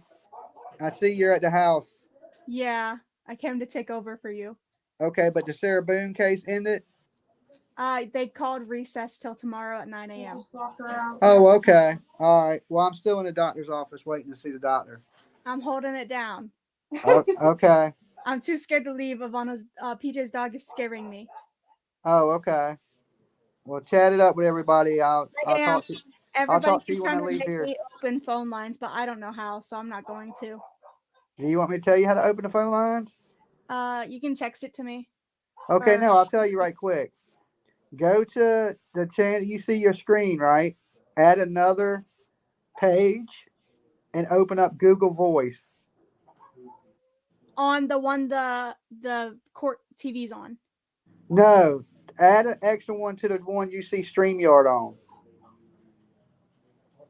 Okay. There's a look. Okay, you add a new one to type in Google Voice.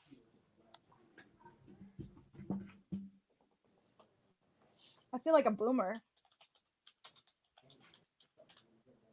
Okay. All right, open Google Voice. Hi, Dolly. That's what it's. Okay, you got it open? Yeah, can I drag it to the other window? You can if you want, but look, there's a little red round symbol at the top. Do you see it? It says do not disturb, Yeah, hit that and turn that on. and it'll start ringing. Yeah, and now people can hear you and you can take phone calls. Will they hear them on there too and also be able to hear me? Yeah, if the screen is still being shared. You still sharing a screen? Yeah. Okay, then they'll hear it. So I don't. Oh, okay. So I don't want to put it on that other screen because everybody will be able to see that number. No, because you can't see the other screen right now because you took it down. Oh, so I can leave it over there and not share the other screen. Yeah. Oh. Okay, and if it does pop back up, I can change it from here to just you. Okay. Okay. All right. You got it up. Y'all don't ask me any questions about this case, y'all. I don't know nothing. It's about a lady who put her In a husband suitcase. in a suitcase. Okay, so a husband in a suitcase. I saw the suitcase. They were like, "This is how he was in the suitcase." Feet in the left corner. To demonstrate. Okay. She should have. I was waiting. Okay. Bye, Dad. All right, I love you, kid. Love you too. Okay. Before I open the phone lines, please. Nobody troll me. Good deal? Okay. I'm going to try this out, y'all. Okay. It should be open. Y'all, I don't know what's going on.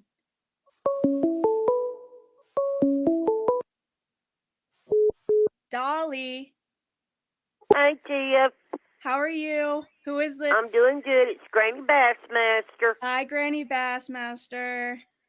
That woman is a cold-blooded killer.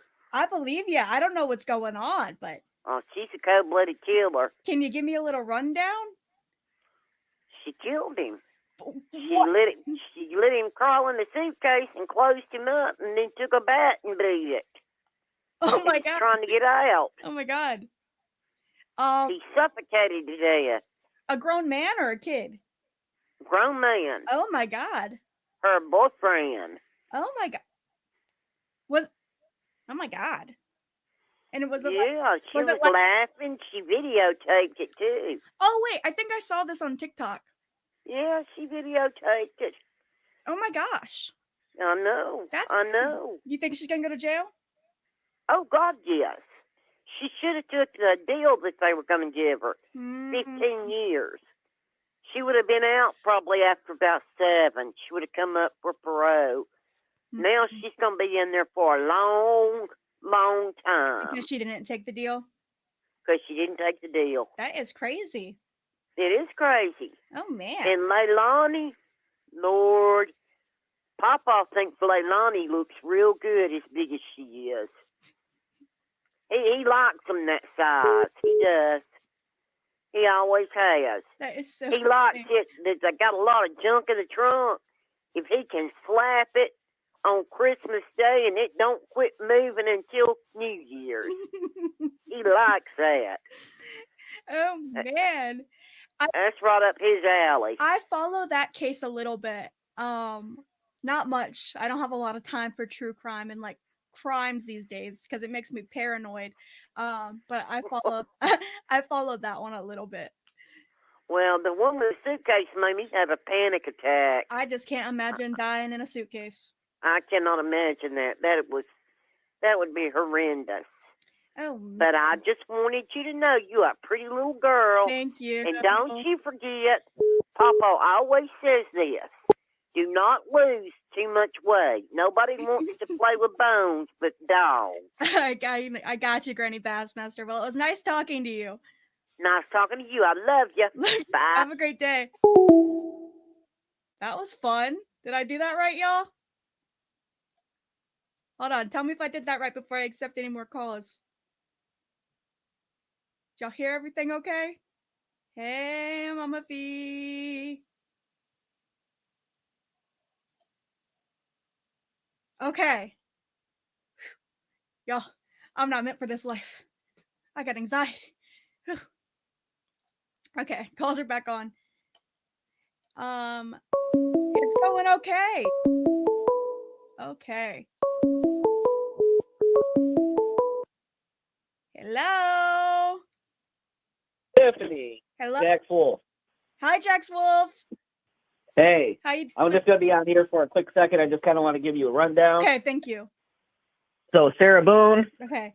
So, as stupid as it sounds, her and her boyfriend are both grown, and they both got drunk and were playing hide and seek in the house.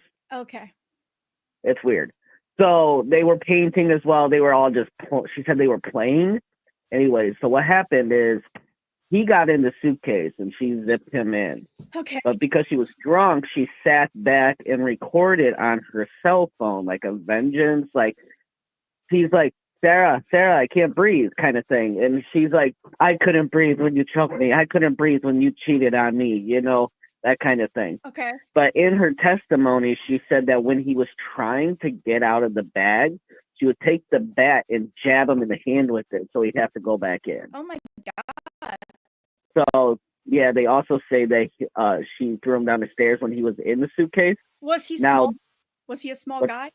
They said he was like 5'4", 100 pounds.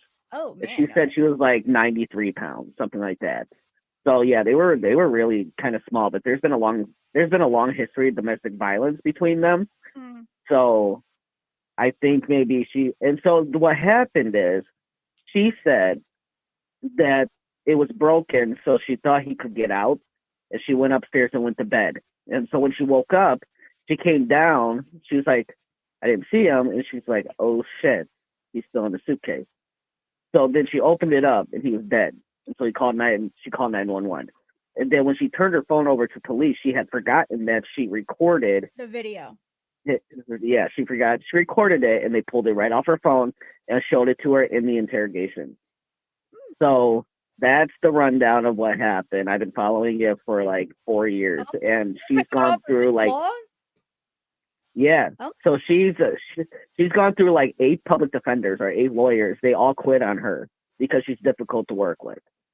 So, and people think she did it on purpose so she didn't have to go to court, and it pushed out this long. So essentially, she's got 4 years to get her story right.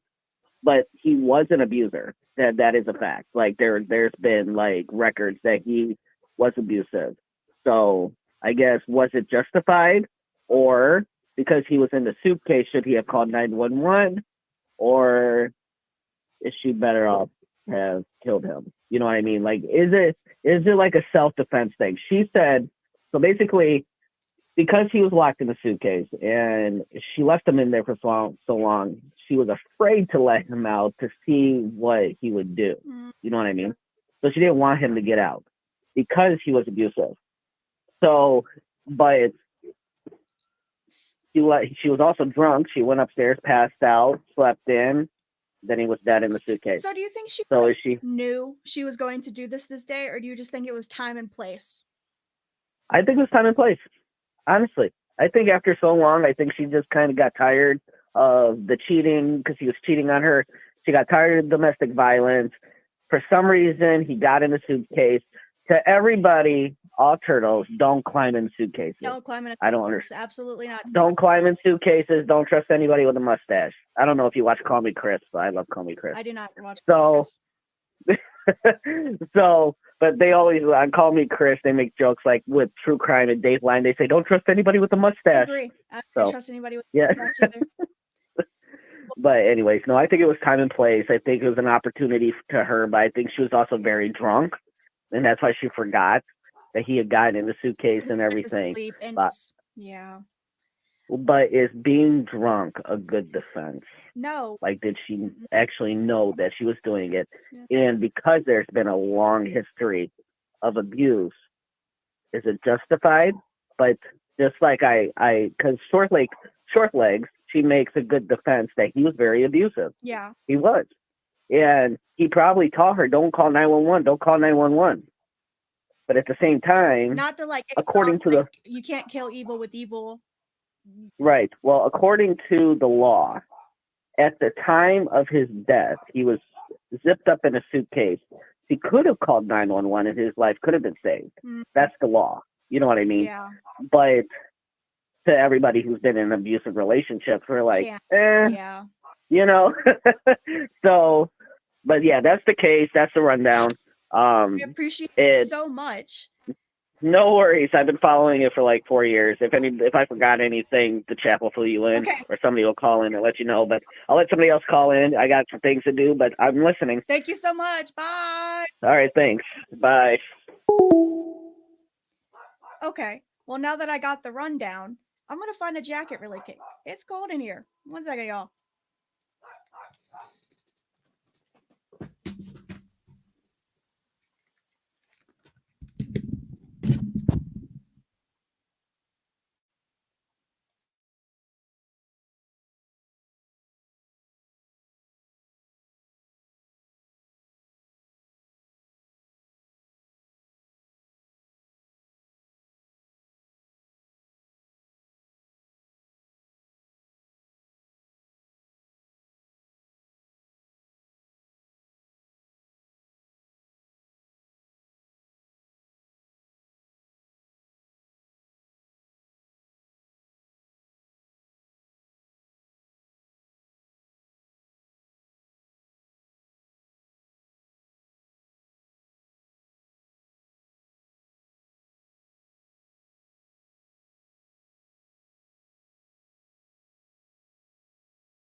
I'm like the Incredible Hulk to everybody in this house, but I found a jacket. Don't worry. I'm pretty tall. So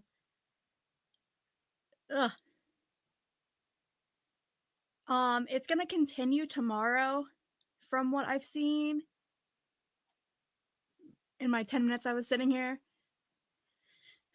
Dolly's still at the doctor. Thank you for saying I'm doing amazing.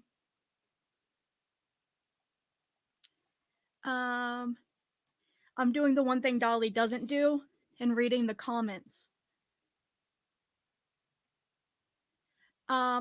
This lady's boyfriend was put in a suitcase and he died in said suitcase. I had to get a jacket. I was cold. It's pretty cold in here. Okay, I'll open this back up if anybody wants to call. I'm like a boomer, y'all. Sorry to all the boomers in here.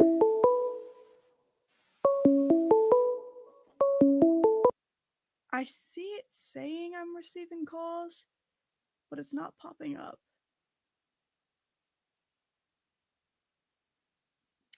Yeah. Hold on, y'all. It's saying I'm receiving calls, but it's not showing me where the calls are. Give me a second. Let me see if I can see them like this.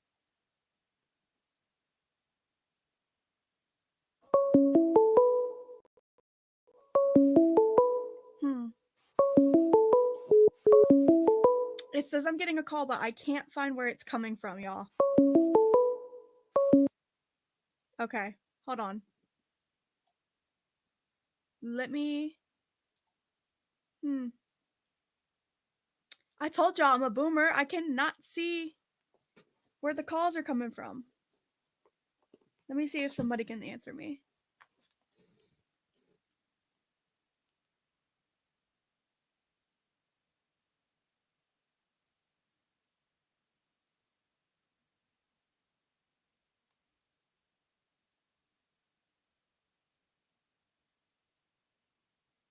I texted PJ.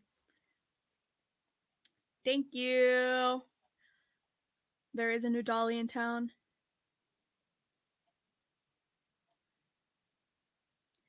$1.5 liters of wine plus other drinks of 4. I'd be in the emergency room if I drank that much. Me too. I'd die, personally.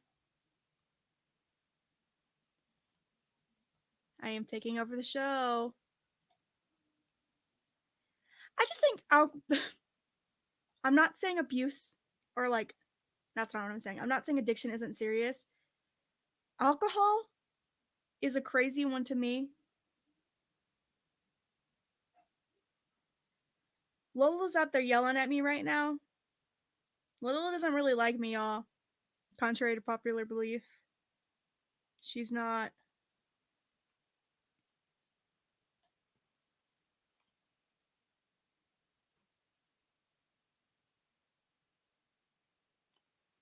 PJ said he lost the window. I'm looking at the window. I have an idea, y'all. Y'all don't worry about me. I'm told y'all, I'm like a boomer. I'm old at heart.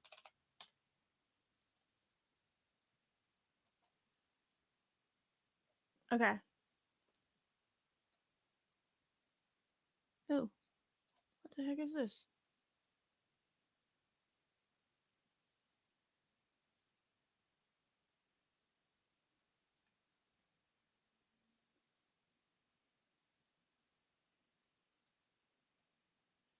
I know y'all can hear it ringing. So when Granny Bassmaster and Jax called me, it popped up with an accept button. But it didn't for the last one. I'm gonna turn it on again and see if it works. If it doesn't, I'm giving up. And I'll just yap.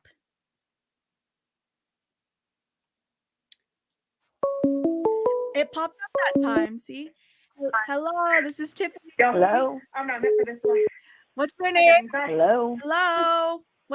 Hello. What's your name? And Are you you there? gotta turn me down in the back. Is this Tiffany? Yeah. What's your name and where are you calling from? This is Sabrina from Texas. I can't hardly hear you. That's all right. Hi, Sabrina. Can you hear me okay? I can hear you. Good. Well, I just wanted to say hello and just want to let you know that you're part of the Turtle family and we all worry about you too. Thank you. So get used to it. Thank you. I pop in a lot. I don't often come get on the camera, but Right. today I am. And yeah, that's right. And Granny Bassmaster said it right. You are a pretty little girl, and you don't let nobody take that away from you. All right. Thank you. I appreciate. But anyway, you have a blessed night and enjoy your time on the show. Okay. You too. Thank you. Bye. Have a good night. Bye bye. Okay, it's working now, y'all. That was scary. I don't. I X'd out, y'all. I can't. I'm like old, y'all. What's my favorite band? This is a loaded question, y'all. Y'all don't want me to get going on music. My favorite band of all time is a band called Bless the Fall. They are a post-hardcore band. they like scream and sing a little bit. I'm really into K-pop right now. He is still at the doctor. The last update I just got is that the doctor's in the room with him. Thank you, Honey Bunny, for your super chat. It's the Tiffany takeover. That's I work too much for it to be the Tiffany Vision, Dolly Vision, and PJ Vision show. I would say Slipknot is a little more dad rocky than I listen to, but it's okay. Your daughter has taste. Hey, if you've been around a long time, my face is kind of old. I'm Dolly's daughter. I don't come around that much anymore. Well, I'm here all the time, but like on stream. Thank you. I did get my Hawaiian food, y'all. Let me tell you, they were trying to play with me. And they try not to. But I got my food. I was at work. I was grumpy. I was getting my food. I look like I listen to Deftones, right? I do not listen to Deftones, but I get asked a lot if I do. I kind of have that vibe.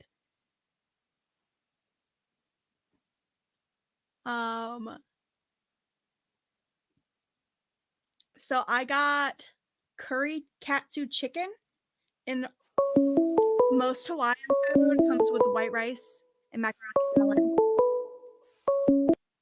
Hello, this is Tiffany. Hey, Tiffany. Hey. Can you hear me? I can hear you. This is Melanie. It's who? Melanie. Melanie. Melanie. Hi, Melanie. How are you doing today? I'm doing okay. How are you, Tiff? I'm doing all right. You look pretty. I like your hair. Thank you. I just dyed it like a pinkish color over my purple ends, and it came out pretty cool. Yeah, that's good. You look just like your dad. Do I? Yeah. I get told that sometimes, but I don't know if I really see it. Yeah, you do. You look just like him. I think we have the same nose for sure, and a lot of the same mannerisms, which I've been noticing as I get older. I act a lot like him. Yeah. I noticed that you got a lot of tattoos too. I do. I have a bunch. You have a what? I have a bunch of tattoos. Okay. But not as many as my dad. I don't have a sleeve yet. I think he'd get me if I got that many tattoos. Yeah. He's not a big fan of me getting them.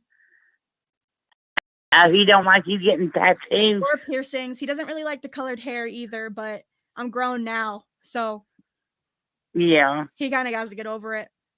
Yeah. So can you tell me what line of work you're in? I work in retail. Oh, retail. Okay. Yep. Okay. Nothing crazy. I've been in retail since I was 16, and I really like it, so that's why I stick with it. Yeah. I've been almost 10 years I've been doing retail. Okay. I know. Okay. Well, I'm going to let you go, Melissa, because I just got a PJ update. No, Melanie. Melanie. Sorry, Melissa just commented in chat. My bad. Well, it was nice talking to you, Melanie. I love you, Tiffany. Love you too. Bye. Bye. Okay, let me turn this off for a minute. Oh, he pinned it. He can do that from his side. Hey, Tiff, your dad is okay. He has a broken blood vessel. They're doing a blood test just in case. I'm a hairstylist. I color my hair all the time, LOL. I don't let any other hairstylist touch my hair. I do it all myself. I'm picky. Me too. Some of you guys might have saw it. I had like green, orange, and purple hair a couple weeks ago, but I'm in a wedding at the end of this month, and I didn't want to look too crazy in the wedding pictures because I don't want to stick out like a sore thumb in these people's pictures for the rest of their life. Thank you for the update, PJ. I can't wait for you to get back because your scary dog has me locked in the room. That scary little dog. Okay, I don't know if you can see that whole comment on the screen.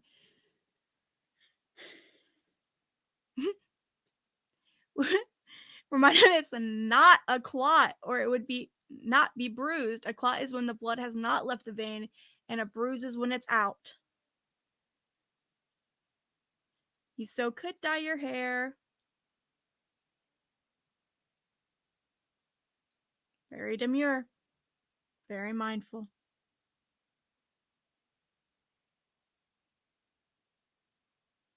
Thank you, Nina, for your super chat.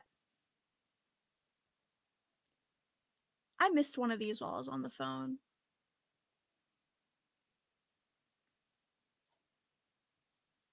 Young Dolly. Anyway, sorry. My favorite part of my day-to-day, y'all, was putting on that wig. I didn't know that either.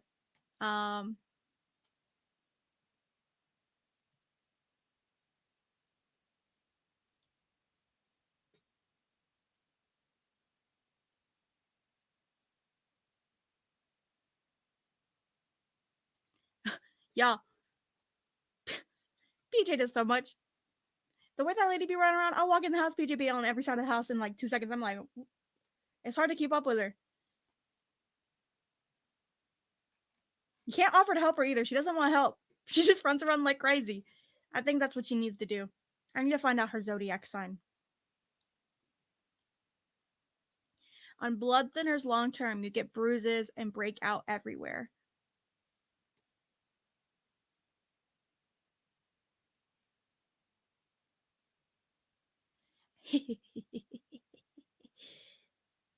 He doesn't have one. I'm just kidding. Sorry for my evil laugh. I think that my dad, man, y'all got me y'all trying to get me to talk nice about my dad. That's crazy. I love my dad. His best trait, man, this is a hard question.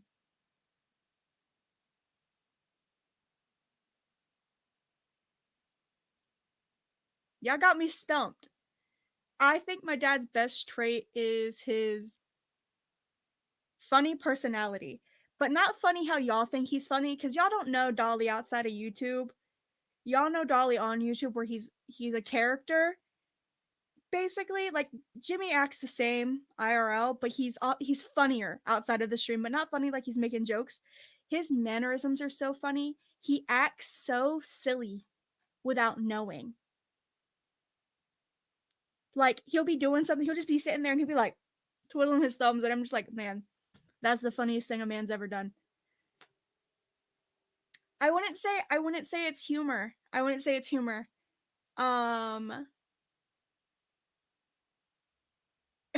He's just funny. He's fine. He's getting blood work done. He just has a broken blood vessel. No blood clot. Hi, Melanie. Sorry I called you the wrong name. No, Lolo's not scary. I don't know what PJ's dog's name is. Wrangler? That dog is mean. He means well.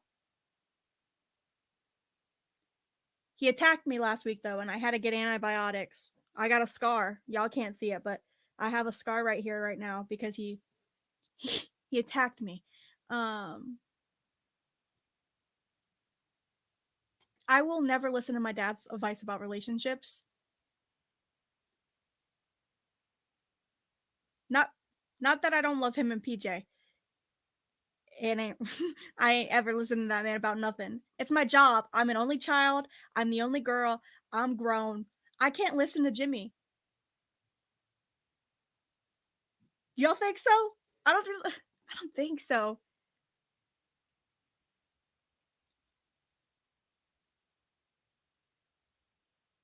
Where's the baby? I know that, y'all.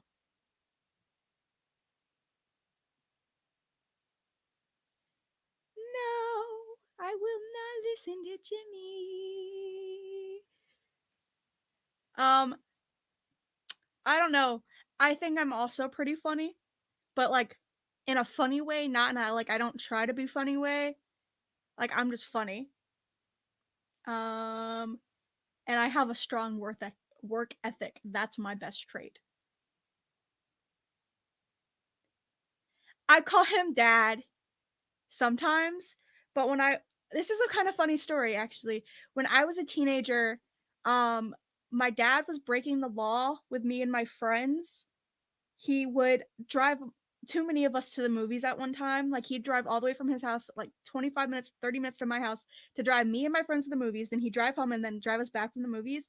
And I forgot what happened, but basically, I don't know, somebody yelled Jimmy at him and it's stuck ever since where like when I'm talking about him in a funny way, I call him Jimmy.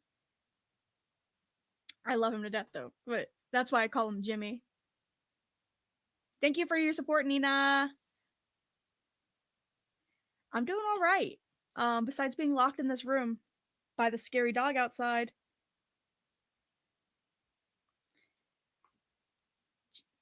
Okay, I didn't put the robe on, y'all, because like I said when I put on this jacket, I am like the Incredible Hulk to everybody in this house. I'm a foot taller than them all.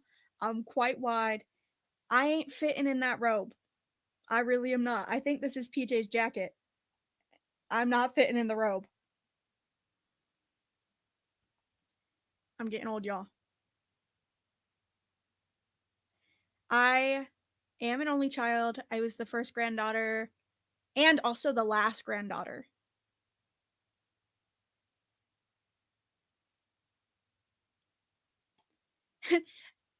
You loved his goofiness and his sarcasm. You understand him now. He is quite sarcastic. You kind of have to learn it. I think I'm stopping what I was just saying. Dolly's not getting a grandbaby. I'm telling y'all now, if y'all want Dolly to have a grandbaby, y'all give him one, because I'm not. It's not gonna be me.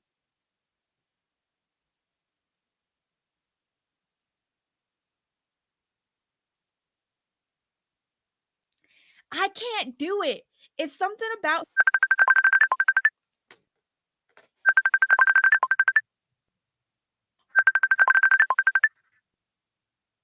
what the heck is that, y'all? I know that's Facebook Messenger, but where's it coming from? I can't get the pitch of the "Where's the baby?" I don't know how he pitches his voice like that. I can't. I do enjoy watching him and PJ too. I lurk in chat a lot more than you guys probably see me. I usually only come in when there's like a lot of people watching to moderate the chat and just make sure everything's fine. And like that's when I'll say something, but I watch a lot.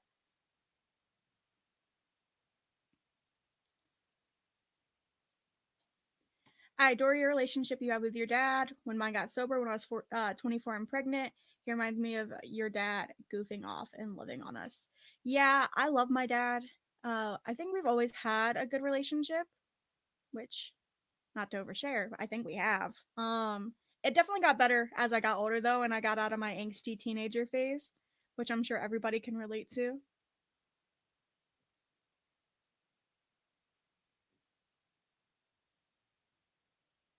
I'm so sorry for your loss, Big Bird. I do also think he is a great dad.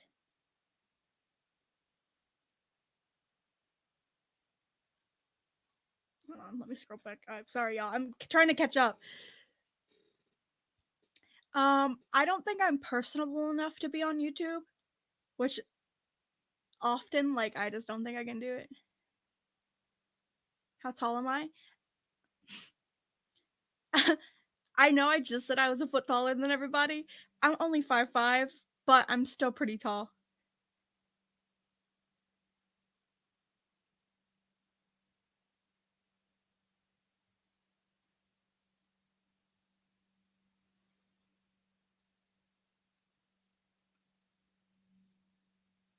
Not having any kids, y'all.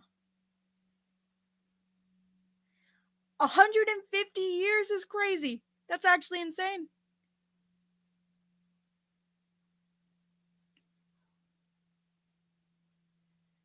So I don't really like girl groups when I listen to K-pop, but I do like Twice a little bit.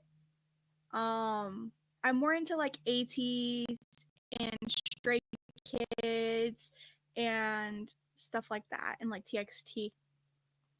Yeah, he's in the back. Oh, he's not in the background anymore. He might be leaving the doctor because he's not in the background of my thingy anymore. I guess they're just trusting me. I never have time. I think Dolly would be a good grandpa. He's just never getting it from me, y'all. It ain't gonna be me. Oh my god. I love them. I love them. Oh, I love them. They're so good.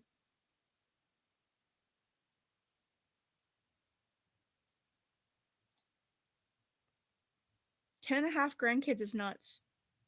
To be fair though, my dad's mom, she probably has upwards of 30 grandkids now because there's a lot of my dad's family. Hi, Aunt Turtle Gang. Hold on, okay. I was trying to catch up, but hold on.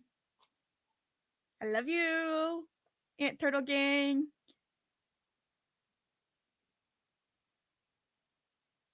I saw somebody say something about Stray Kids, but I can't find it, so. Yeah, I just went and saw ATEEZ and I got to meet them. It was too much money. I won't tell my dad how much it cost because when I ask for money next, he's gonna say no because he's gonna be like, I know how much you spent on that K-pop concert.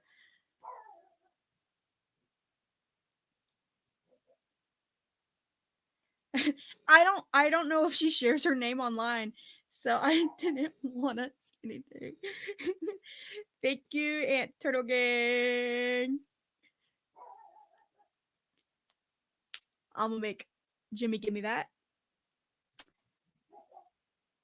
Okay, I guess I'll turn calls back on. You are awesome, Aunt Turtle Gang.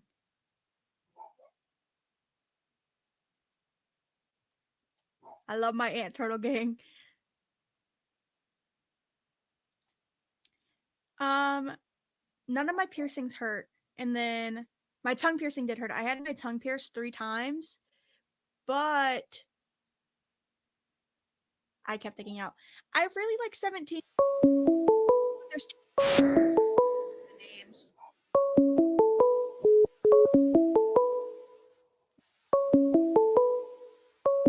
I see. It's missing again.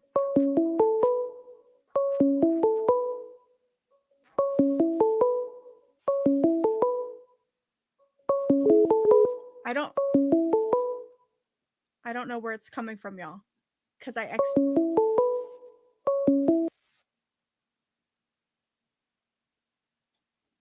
think I'm tweaking out.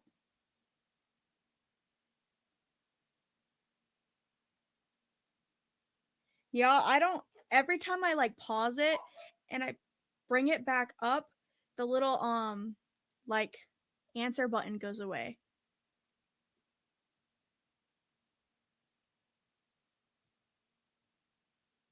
Yeah. Yeah, it keeps going away.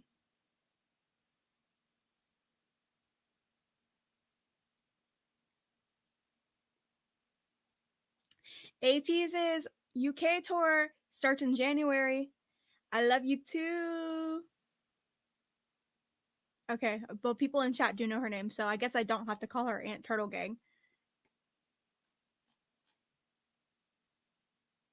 Okay, I'm gonna try to open it again, but it keeps not showing up for me to answer. There's like no accept button. Popped up that time. Hello. Hey, Tiffany. Hi, what's your name and where you calling from? This is the court jester, and I'm up in Yorktown, Virginia. Hi. Oh, you're How you doing? close. You're our neighbor. Yeah, I know, right? Yeah. I even got to meet your dad. You did? Yeah. Oh, that's cool. Yeah, during the Cody Bixby trial. Yeah. That's pretty cool. Yeah, it is. Just wanted to let you know that you are doing fantastic. Thank you. I love your hair color. Thank you. You are the spitting image of your daddy. I don't know, y'all. And I have a question. Yes. No, you are.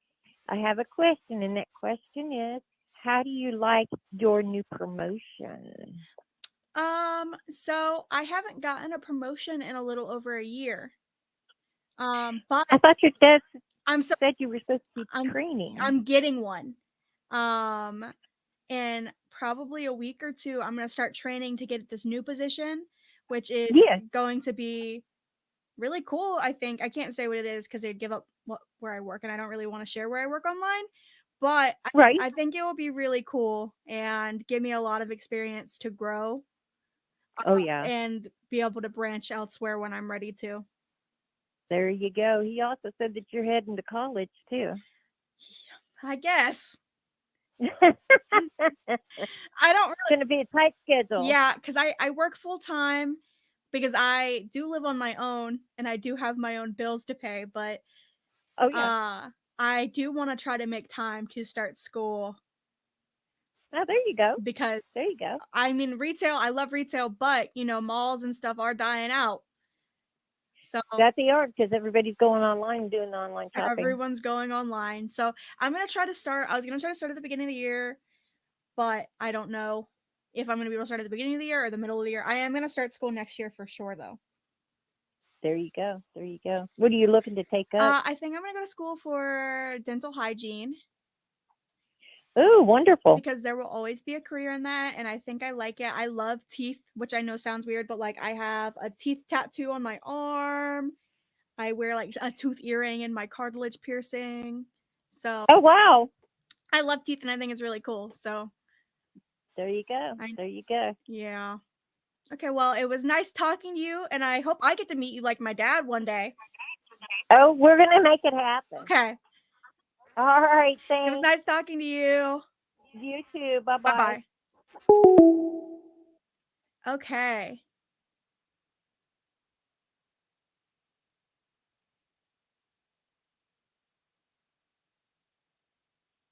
Sorry, gal. Just catching up on comments.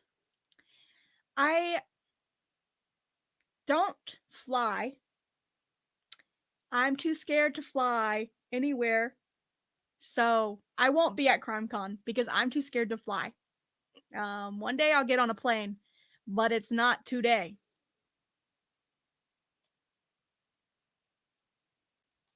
Yeah, I don't see it.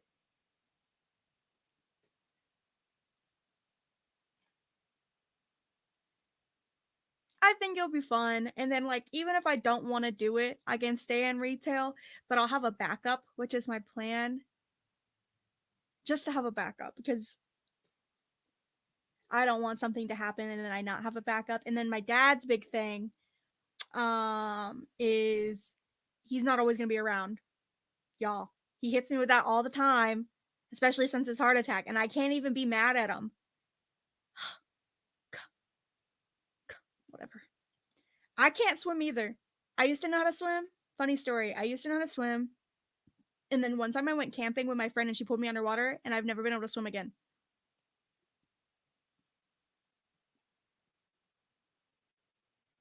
I do have to fly to Florida in October next year. So I'm going to have to get over it. My friend's family, they got us tickets to Universal Studios for a week in October for Halloween Horror Nights. And I need to be there. And I don't want to drive 13 hours.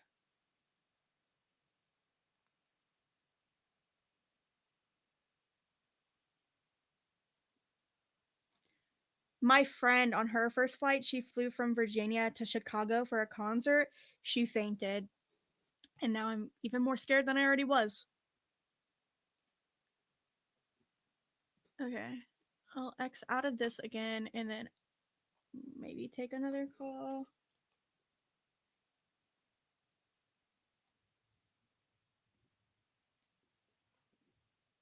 This is crazy, y'all. I don't know how Jimmy knows how to do this.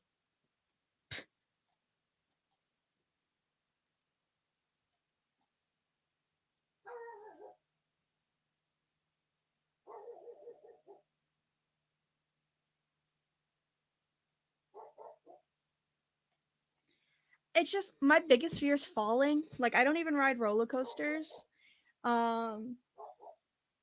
So I don't know. A plane doesn't seem like something I'm gonna like very much. I know I flew somewhere when I was little, but I don't remember it. He's fine. He's getting blood work. Right now. I'm waiting for him to get back because I'm scared of leaving because of PJ's dog. I think Dolly should get a purple wig and try to look like me. We have this one picture from my birthday a couple years ago where that's like the only picture I look at and I'm like, man, we do kind of look alike.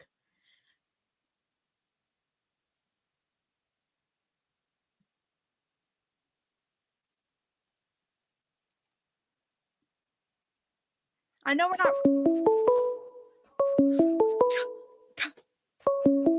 Okay. The answer button popped up this time. Hello, what's your name and where you're calling from? Hi, Precious. Okay, I need to turn you down because, how are you doing? You said Dolly. I was going to call you and tell you to call him Dolly because you're calling him Jimmy. It took me a long time to say Dolly versus Jimmy. Oh, hi. I just realized who this was. Oh, and you're a perfect combination of your mom and your dad. I look at you sometimes and you look like your mother. Look at that beautiful smile. And then I look at you sometimes you look just like Jimmy. You look like us. You're one of us for sure. Yeah, no. But anyway, I definitely don't be a dental hygienist. Be a dentist. I don't want to be a dentist. They work 4 days a week.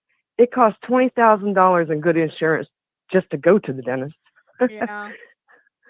So, but try the hygienist thing for a minute and think, hey, I could dig this, and then you can see. Even if you have to go to college, I'll help out. I'm sure your dad will. Yeah, that's why he's told me to go. He's like, if you go now, I'll help you. I'm like, okay. Right, you have to. Whatever. I will. And okay, this is a true crime channel. Okay, so did you follow the Leilani Simon case? I have not watched because it happens while I'm at work every day. I get off at 6 every day, and it's over as soon as I get off. Oh, okay. If anybody wants to know, this is Aunt Turtle Gang. Hi, Aunt Turtle Gang. This is okay. My name is Jean or Jeannie or Barbara Jean, whatever you want to call me. Hey, you. Anyway, okay, I love you, baby girl. You're doing a great job. Thank you. I love you. Okay, I love you too. Bye. I love her, y'all. She's my favorite aunt.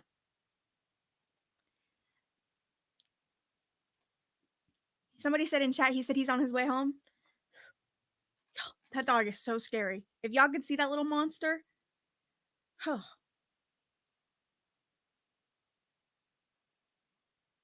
PJ is Jimmy sorry, Aunt Jean just told me to call him Dolly. PJ is Dolly's girlfriend. They've been together like a year and some change. I'm Tiffany. You see me in chat. Sometimes I have a little monster emoji next to my name. I'm Dolly's daughter. I know you guys probably think he has a young daughter. I'm old. Jimmy's old.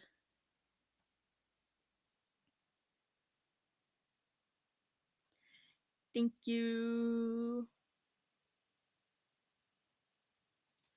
I cannot pick that thing up. I have a scar on my finger from where he attacked me. I had to get antibiotics. And I can't get the Lolo because that dog's out there. Yes, Aunt Turtle Gang is my dad's sister. No, Wrangler. Hi, boss and mom.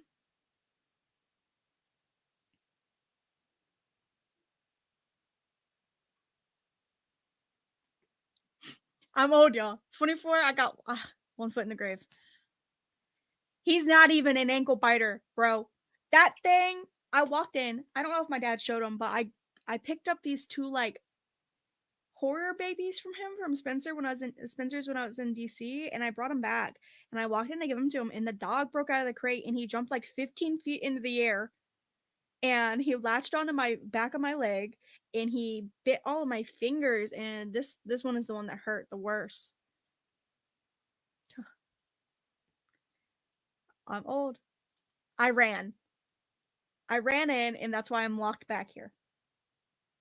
I sprinted. I literally, there's like a baby gate. I jumped the baby gate.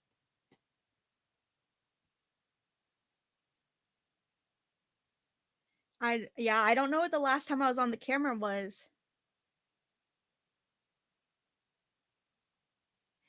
I'm not saying you're not old, but I am saying I am also old.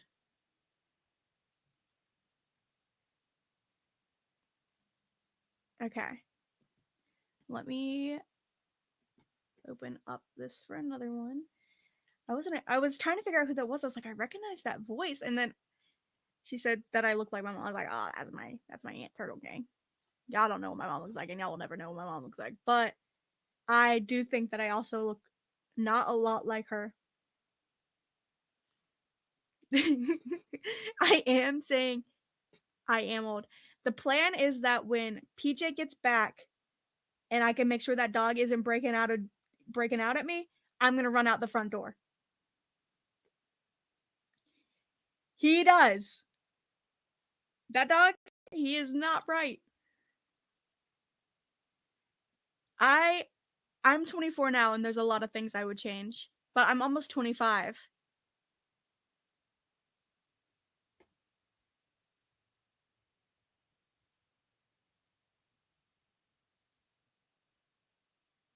No, y'all, I'm feeling old. I got a lot of illness, and I'm fragile. I do. I have a dog. I wonder if y'all can see him. Can y'all see this? Where's the camera at? I don't know if y'all can see that. Hold on. That's my dog Cactus. Dolly babysits him sometimes. But my roommates watch him a lot for me now when I go out of town just because it's easier. And then I have a cat named Fuzzy who I actually got outside of my dad's house as a stray. His mom abandoned him outside in the middle of a hurricane, and I crawled under this thing my dad has in his backyard, and I got him out of a puddle, and I took him home. And you'd think he'd be grateful, but he's actually extremely mean and bad. Am I yelling into the mic, y'all? Sorry. That dog needs more than CBD. He needs like a Prozac and a Xanax. And maybe, never mind. I won't say anymore.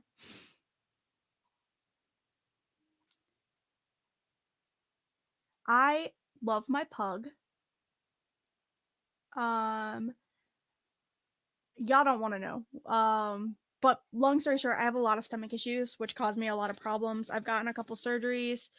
I got all the bad genetics in my family, y'all. It's unfortunate, but it's whatever. He's bad as heck. Bad as heck. He's my baby though. He got neutered, so he's been acting a lot better lately. But it's just trying to break like the habits of being mean to his brother. Like he attacks my other dog. He attacks my dog, which sucks because my dog is old. He doesn't really care, but I care.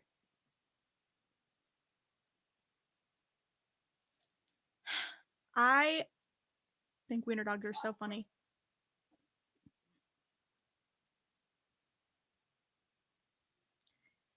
I've abandoned the idea of kids. Not me.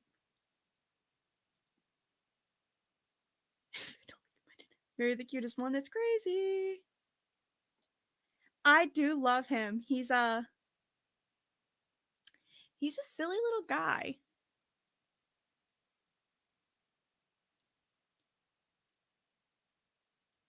I'm sure Dolly thanks you so much for that.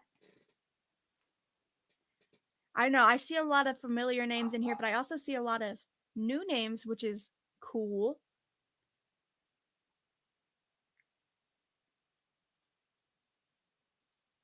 Wow.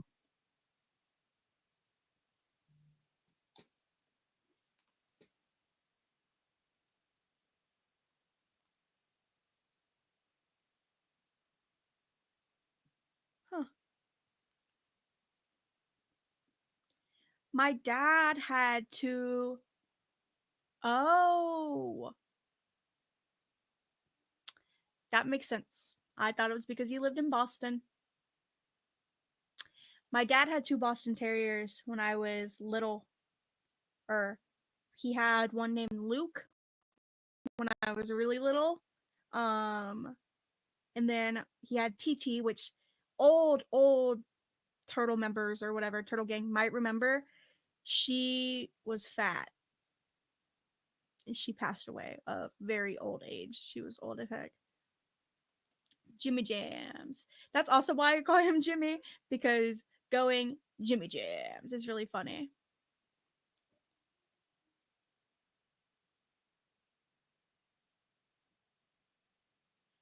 All I know is that he just has something with his blood vessel and he's on his way home. They're at CVS.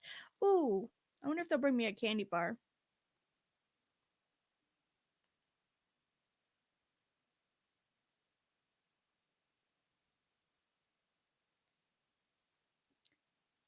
He calls him Pugsley. Funny story about Cactus. I stole him from Jimmy. I showed up one day and I took him off the porch and he never came home. So his name when my dad got him for me when I was 15 was always Cactus, but Jimmy thought Cactus was stupid, so he started calling him Pugsley.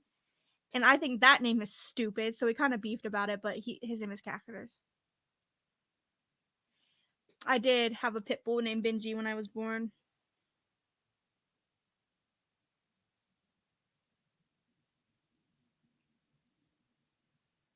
Sorry, I'm pleading with PJ for a candy bar. I don't know. I can share a lot of funny stories about my dad, but I need like I need like a keyword to get me there, because he's been my dad my whole life.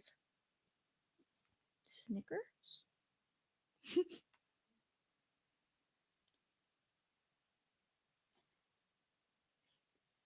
He probably won't. He didn't really have a choice today, though.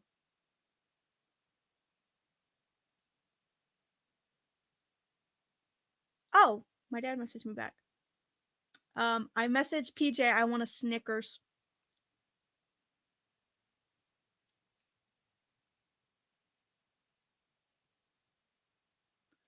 I hope so. I hope pugs live a long time. My pug right now, he's 9 years old, and he's kind of he's definitely a senior dog. Like, he doesn't act young anymore.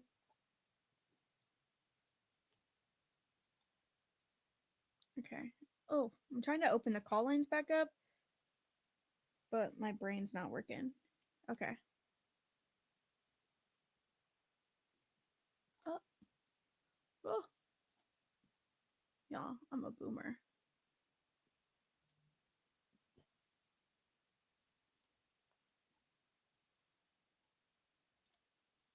Okay. I figured it out.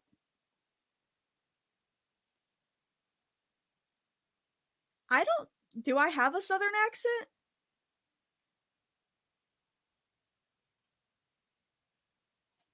I don't really have a favorite candy bar. Sometimes I just need a little chocolate.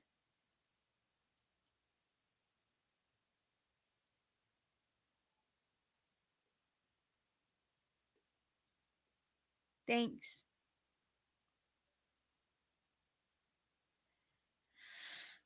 I think that I don't know. YouTube is crazy to me. I used to watch a lot of YouTube. Me and my dad used to watch a lot of YouTube together. It's just getting crazy. I know that's the question. I don't get it. I don't understand how stuff is so crazy. Like drama, that didn't used to exist back in the day. We never went to any daddy-daughter dances. That is not I.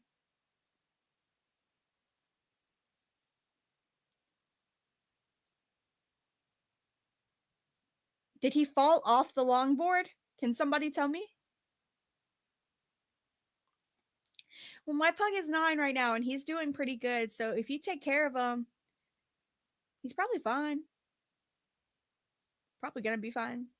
I don't know. It's also like getting a flat-faced dog. It kind of sucks because it's hard for them to be a dog. Jimmy thinks he's okay. I don't think I have an accent either. Aunt Turtle Gang did go to Crime Con this year. I got to FaceTime her.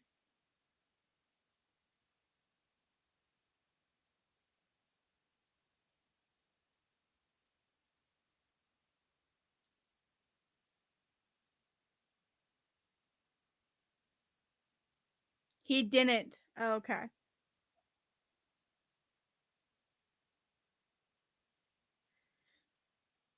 I don't know what I'd focus on. I think that's why I haven't posted on YouTube. I used to make YouTube videos when I was younger. I did a lot of makeup because I know I don't have makeup on, but I do my makeup pretty crazy sometimes. My main like hobby is music. I listen to a lot of music. Let me message in chat. I saw.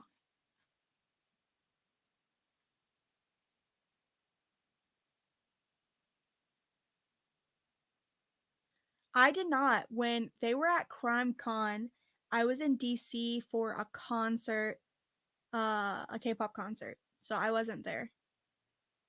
Was that?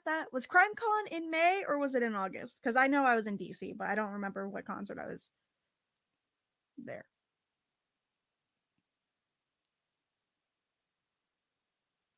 Short legs. Are you still going to Colorado?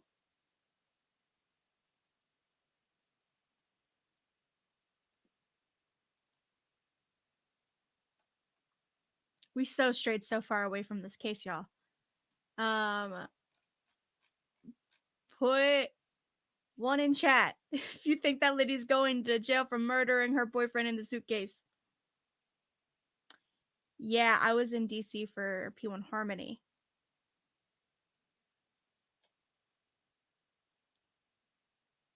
Right now, it's trying to figure out how to press all these buttons and pay attention. And where do I look? Like, my favorite kind of music is I listen to a lot of like deathcore, like Angel Maker and Lorna Shore and stuff like that. There's a lot of like roller coasters, but I don't ride roller coasters. I said that earlier. Don't even talk to me about Liam Payne, y'all. Don't even get me started. I love One Direction. And I never got to see them, but it's okay. Lots of ones in chat. Yeah.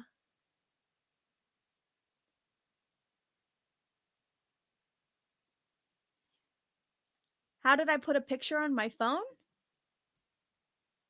That's my lock screen. It's my dog.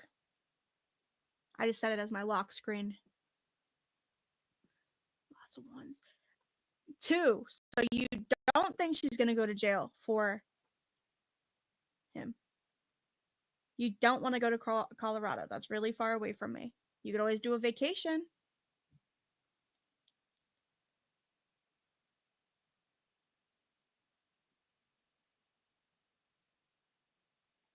That's what my friend said. Because I was kind of freaking out about it when she told me we were gonna need a fly, and I was like, I'm gonna be like my dad, y'all. And y'all know what my dad does when he has to get in the car with me. I don't know if I'm allowed to say it on YouTube, as what I'm gonna have to do when I fly to Florida. My beautiful Aunt Turtle Gang, I miss her. I haven't seen her in so long. I don't know. One day, it was just the Turtle Gang, and I'm not really sure how. But I think it's funny because I love turtles my whole life. I had a pet turtle, and then suddenly my dad subscribed. Not my problem.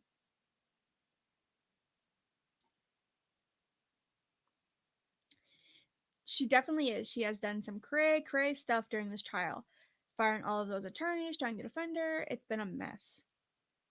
I believe it.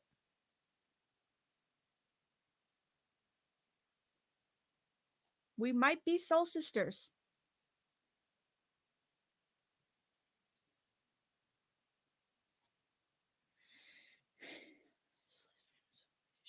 Oh my gosh. I would be very sad if I had 3 dogs that passed away before 10. All 3 of my childhood dogs all lived to be 14. They were all pit bulls.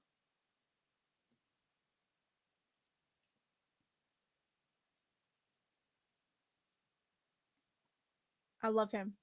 I love him so much, y'all. I love Boon Ramos. If you ever want to see a really talented vocalist and you like that type of music, definitely check out Will Ramos. Me either. I don't think PJ, I love PJ to death. She's gonna be so mad. Are they home? I hope they're home.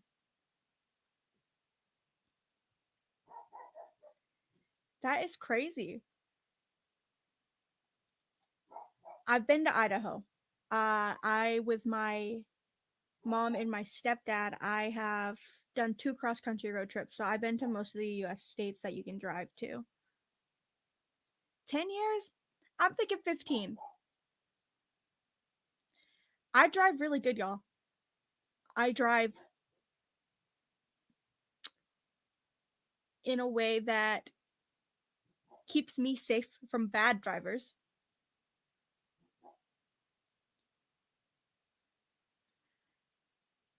Dolly made a joke one time and he said that he was slow as a turtle, I think. Then we became the turtle gang and a lot of people started to send him stuff with turtles. No, it was the turtles before the turtle mask. I'm looking at the turtle mask right here.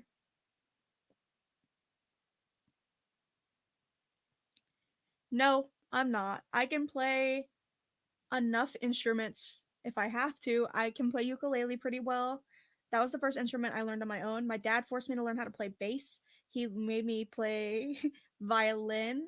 I played cello for a little while. I sang for a long time. I cannot sing, though. He is the vocalist of the band Lorna Shore.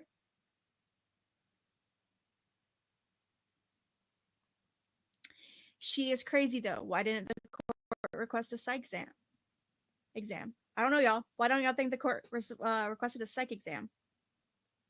Do you think they were trying to play it like she isn't crazy? Because she's obviously a little crazy. Okay, so why I'm not too worried about seeing Aunt Turtle Gang is because I'm so going to Vegas. Y'all, I'm going to see that lady next year because I'm getting on a plane. I'm gonna fly.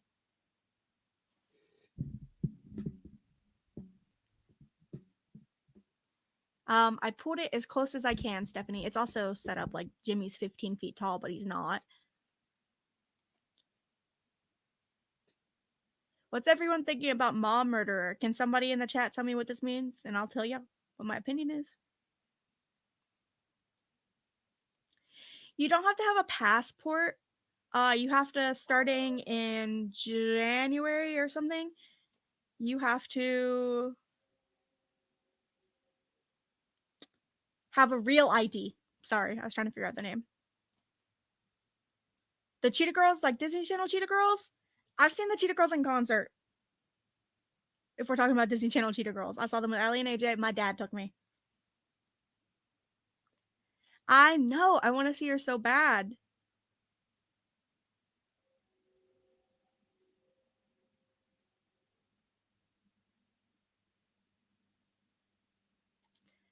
Your anxiety?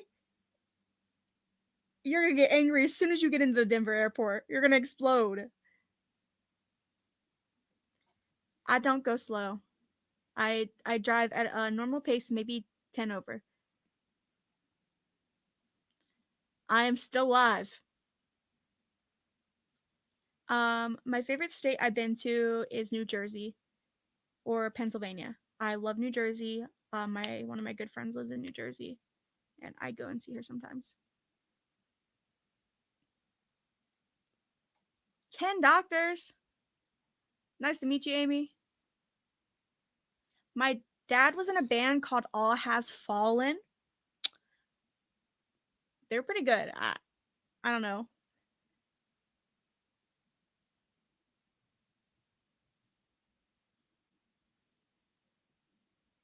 Yeah. Yeah, I love the Cheetah Girls. Well, I loved the Cheetah Girls. Good night. Stay safe. Oh, Leilani. Oh, she's still going to jail, I hope. I was tweeting about her the other day.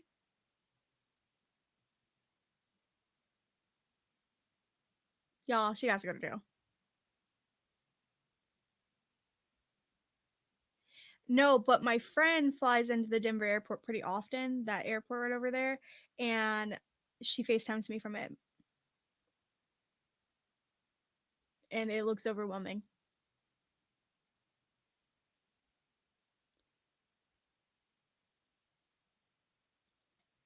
A TV version of Scrabble? That's crazy.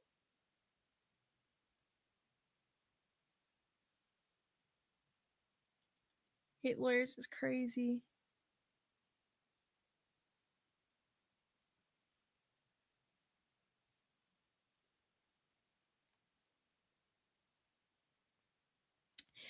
What piercing hurt the worst, and how many tattoos do you have? Hold on, y'all. Let me turn the camera off and take this jacket off.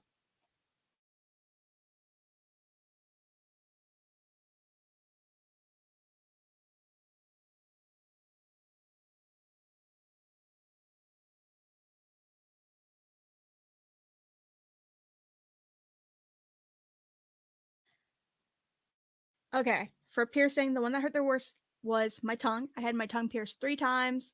Terrible piercing. Never get your tongue pierced, chat. If you haven't had your tongue pierced, don't get it pierced. It hurts. And then I think I have like 14 or 15 tattoos. Most of them are on this arm. This one's my favorite. It's the dog that's on fire, the meme. And then I have a matching tattoo with my mom on my back. And then I got this little one over here.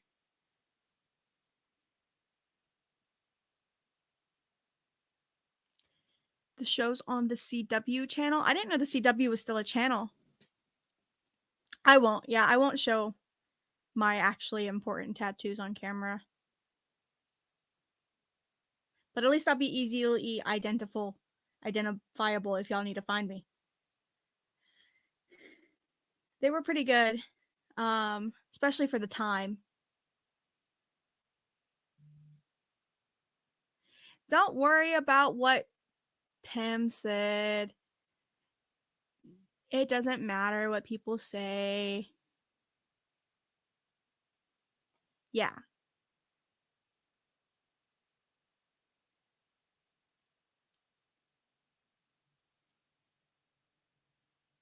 No, with my mom. With my mom. Not of my mom. I am here. Dolly had to go to the doctor's in the middle of his stream, and I came to turn it off, and then I got stuck here because I'm scared of PJ's dog. Me too. I'm not really like people. I don't understand.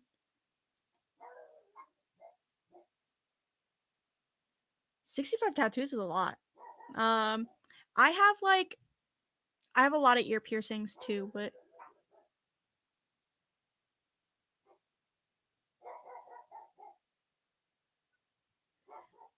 brutal, terrible. They're home. They're home. Let's go.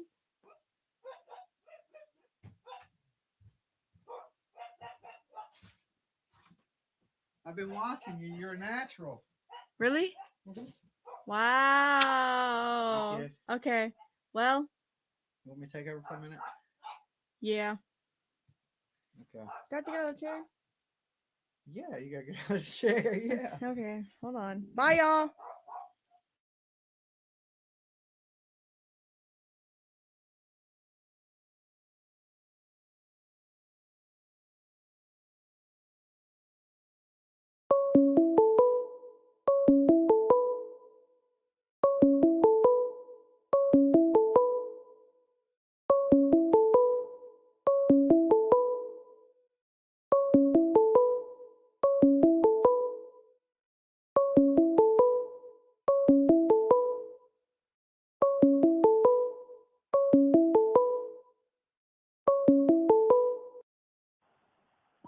Dolly, it's Richard. What up, Richard? Man, I had a horrible day, bro. Did you? Yeah, something bad happened to me. Oh, I hear you. I've been at the doctor all day. I know. I saw that on the thing. I was trying to watch you cheer up today, but you remember last week when we were talking about? I told you I kind of messed up my long distance. Turned out to be something it shouldn't have been. I tried to do some investing in a few things and like trading in Bitcoins and find out that was, I think, the only reason being nice, but learned the hard way. Oh, okay. Yeah. Yeah. So how the doctor, man? What they say? They believe I ripped a blood vessel in my leg. Damn. And ow. And they're doing some testing to make sure there ain't no blood clots. So I had to do some blood work. And oh no, Dolly, that sucks. If they call me, it's bad because then I got to go to the hospital to do a scan. But the doctor told me he don't think that's it anyway. He just did that to you know. He said if it was a blood clot, I'd be kicking him when he touched it. He said so. Oh, okay, so it doesn't like hurt like that. Yeah, it don't hurt real bad. He said. Okay. He said it'll probably just take yeah. a little while to heal, and a part of this is because of the blood thinners that I'm on. Yeah, is it in your left leg? Yeah, it's in my left leg. See, I had the same thing after like 5 months after I had mine. I had the same thing, but it was like right behind my knee. Yeah, this ain't behind my knee. This is in my whole calf is bruised. Oh wow. Yeah, my whole calf is bruised. So like a dark, deep bruise? Yeah, like a big dark. Oh bruise. man, yeah. So yeah, it didn't really hurt, but it does scare the hell out of you. Well, no, it hurts in a spot, but it don't hurt. The whole bruise don't hurt, but I guess it hurts right where the vessel. In the middle. Yeah. Yeah. And he said it's the opposite of a blood clot. He said if it was a blood clot, you wouldn't have a bunch of bruising like because it's internal. And yeah, you wouldn't be bruised. Yeah. He said, but he's gonna go ahead and do the test anyway. You know, just to yeah, it's safe. Better be safe. Bud. Yeah, that's what I told him. I said, listen, when something happens to me, I got bad anxiety. I instantly think I'm dying. He said, yeah, I'm gonna go ahead and tell you you're okay. He goes, but I'm gonna go ahead and do these tests. And if anything comes back on the test, I'll call you and tell you to go to the hospital. Well, we'll pray that you don't get that call. Oh yeah, I don't think I am. I think he's right. I hope so. Anyway, he seemed like a pretty smart guy. You must have bumped something somehow. It could have been the softest bump too on your calf like that, and you didn't even realize probably it. Wear and tear. You know, I'm getting older, and that these blood thinners sometimes that it happens. And he says you could get bruises all over the damn place. Yeah, it'll target one spot, one area. Yeah, and your calf being kind of where like varicose veins and stuff start as you get our age right now, and I don't know. It's kind of like that. Like, you know, varicose veins are basically busted blood vessels too. So it could be something that you're going to start getting. I hope not. You know what I'm saying? I hope. I got them on my left leg from behind my knee to about the top of my calf, and I never had them until after. This ain't like a varicose vein. This is like a big, deep. No, I know. But what I'm saying, that's how they start. It's a busted blood vessel. So they start as like a bruise, and then bruise will go away, and then you'll see these little lines. It was. And then they'll start getting darker and darker. Yeah. I hope you don't get it. I got it. I'm only 48. So far, I think I'm okay. You know, I'm still kicking. I think hopefully we'll pray you be fine. The worst we gotta have you out on the here. blood. I hate needles. So when they hit me with it, it's like, oh man, you know. If you hate needles and giving blood, it's horrible. What they take, 2 vials? I don't know. I turned my head and went look. I even told the nurse. I said, listen, I love horror movies and gore movies. I was like, yeah, I know. I can't take my own blood for some reason. She said, well, a lot of people are like that. She's like, just turn your head and look that way. Yeah, so PJ was holding your hand, let me guess, and you had your head turned. No, PJ was sitting in the chair. I just turned my head. Okay. Watch, you know what I'm saying? And then she was like, you know, I'm done. And I was like, well, good. Then I hopped up and left because the doctor told me, he said, I'm good to go. Let me get the blood. And if there's anything, you know, if there's any clotting in your blood or anything like that, we'll call you, let you know. When you go for like a CDT scan or something. Yeah. You'll do an EKG. They'll do all kinds of stuff if they think something's wrong with a blood clot. Yeah, but he said he don't think that's what it is, but he wants to, you know, to ease my, you know, my anxiety. Yeah, your anxiety. You don't want to get all stressed out over something that's nothing. Somebody said skateboarding. I don't know. It could have been a mixture of anything. It could have been the skateboarding. It could have been the just walking. You know, it could have been those metal chairs, those hard metal chairs y'all sat in at that getting those tacos too. I mean, I don't know. I don't know. You could have bumped the leg, you know what I'm saying, of that metal chair, like getting up or sitting I could down. have swore it was a plastic chair. Was it a metal chair? I don't remember. Well, I thought that. Well, it looked like it was like an aluminum style chair, but it could have been plastic. It might have been. I don't know. I can't remember. It sounded loud when you scooted. That's why it kind of looked like those aluminum beach chairs. Yeah, it probably was aluminum. Maybe I did bump it. I didn't. That's what I'm saying. Didn't realize That would have been about right where your calf would have hit. Yeah, I didn't realize it. Maybe I did bump it, but I told the doctor, I said, look, I don't really remember hitting it on anything or. Because you dropped your phone. Remember when you first were getting to the table sitting down? You remember your phone fell over? And then, like, that's why I was thinking that today. I was like, man, I wonder if that metal chair somehow got his leg, Yes. his calf. They said Tiffany should start a channel, Miss Kitty. See, I told you it was a natural. I know. She was a natural. I was sitting there listening to it when I was in the doctor's office while they were poking me with It needles. was probably peaceful, huh? Yeah, I didn't know. Made you a proud dad. I didn't even know she was taking over like that. She just came in and took over the channel. Message PJ. Well, I didn't know she was on. I popped on about 10 minutes ago, and they were talking about tattoos or something. Yeah. And I was like, what the heck? What happened to Dolly? I knew you had a doctor, but I thought maybe you'd come home when you were eating. But Yeah. Well, I grabbed. I never seen her on there before. And we had to grab a new. PJ got a new blood pressure cuff, so when she checks my blood pressure, she got a new one. So we had to stop and grab that, just to make sure I stay alive. That's the main goal right now, to make sure nothing's medically wrong with me. Cool. Well, I'll do some more anonymous tomorrow. I couldn't do it today because I had to cancel all my cards because of that stuff that happened. That's But okay. once I get my cards unlocked after midnight, I'll be able to send you some more help with the lawyers. Ain't no big deal. Ain't no big deal. You be good, my man. Hey, you too, brother. And just keep us posted on your leg. $20. All right, peace. All right, brother, peace. And Gene sent me a $20 super chat. Okay. I'll give you $20. No, you have to. It's not an option. It's not an And option. Gene said it was for me. Okay. I was calling her Aunt Turtle Gang. Hold on, callers. Hold on a minute. What now? I was calling her Aunt Turtle Gang because I didn't know her name online. Dolly. Hello. Hello? Yeah. Hello? Yeah. Hello? Can you hear me? Yeah. What's up? What's up? Who's this?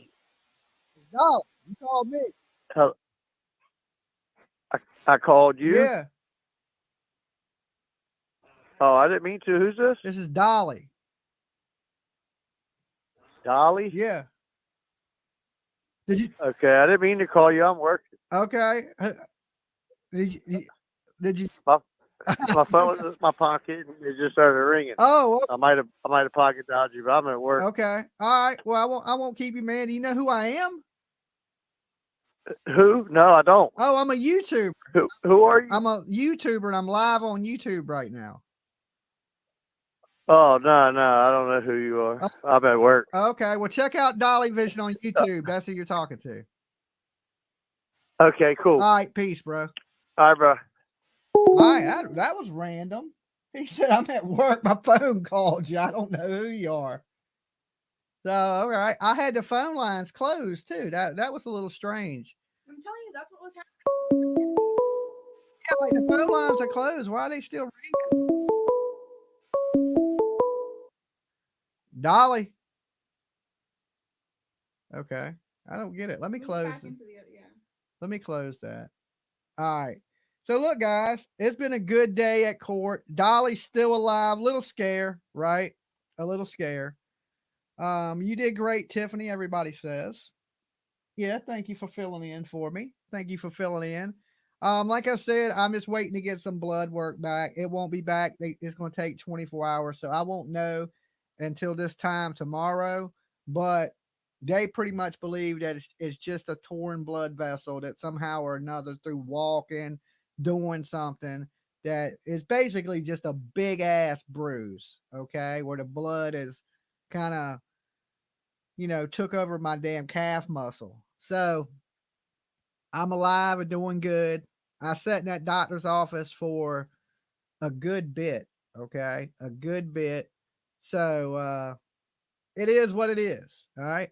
So far as Sarah Boon. You want an update on how it ended in court? Yeah. I seen they had the suitcase out there. They had the suitcase out. They asked her how they found him in the suitcase. His feet were in the bottom left corner. Uh-huh. His head was up top. He was kind of like almost in like a fetal position. Uh-huh. But they recessed court because they were kind of scrabbling about what witnesses were going next because they have one witness coming tomorrow morning that's important, but she flies up the next day, so they have to go.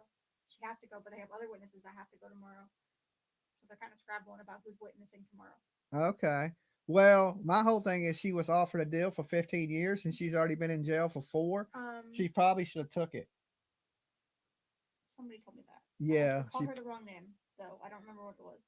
Melanie told me that. Melanie told me about the deal.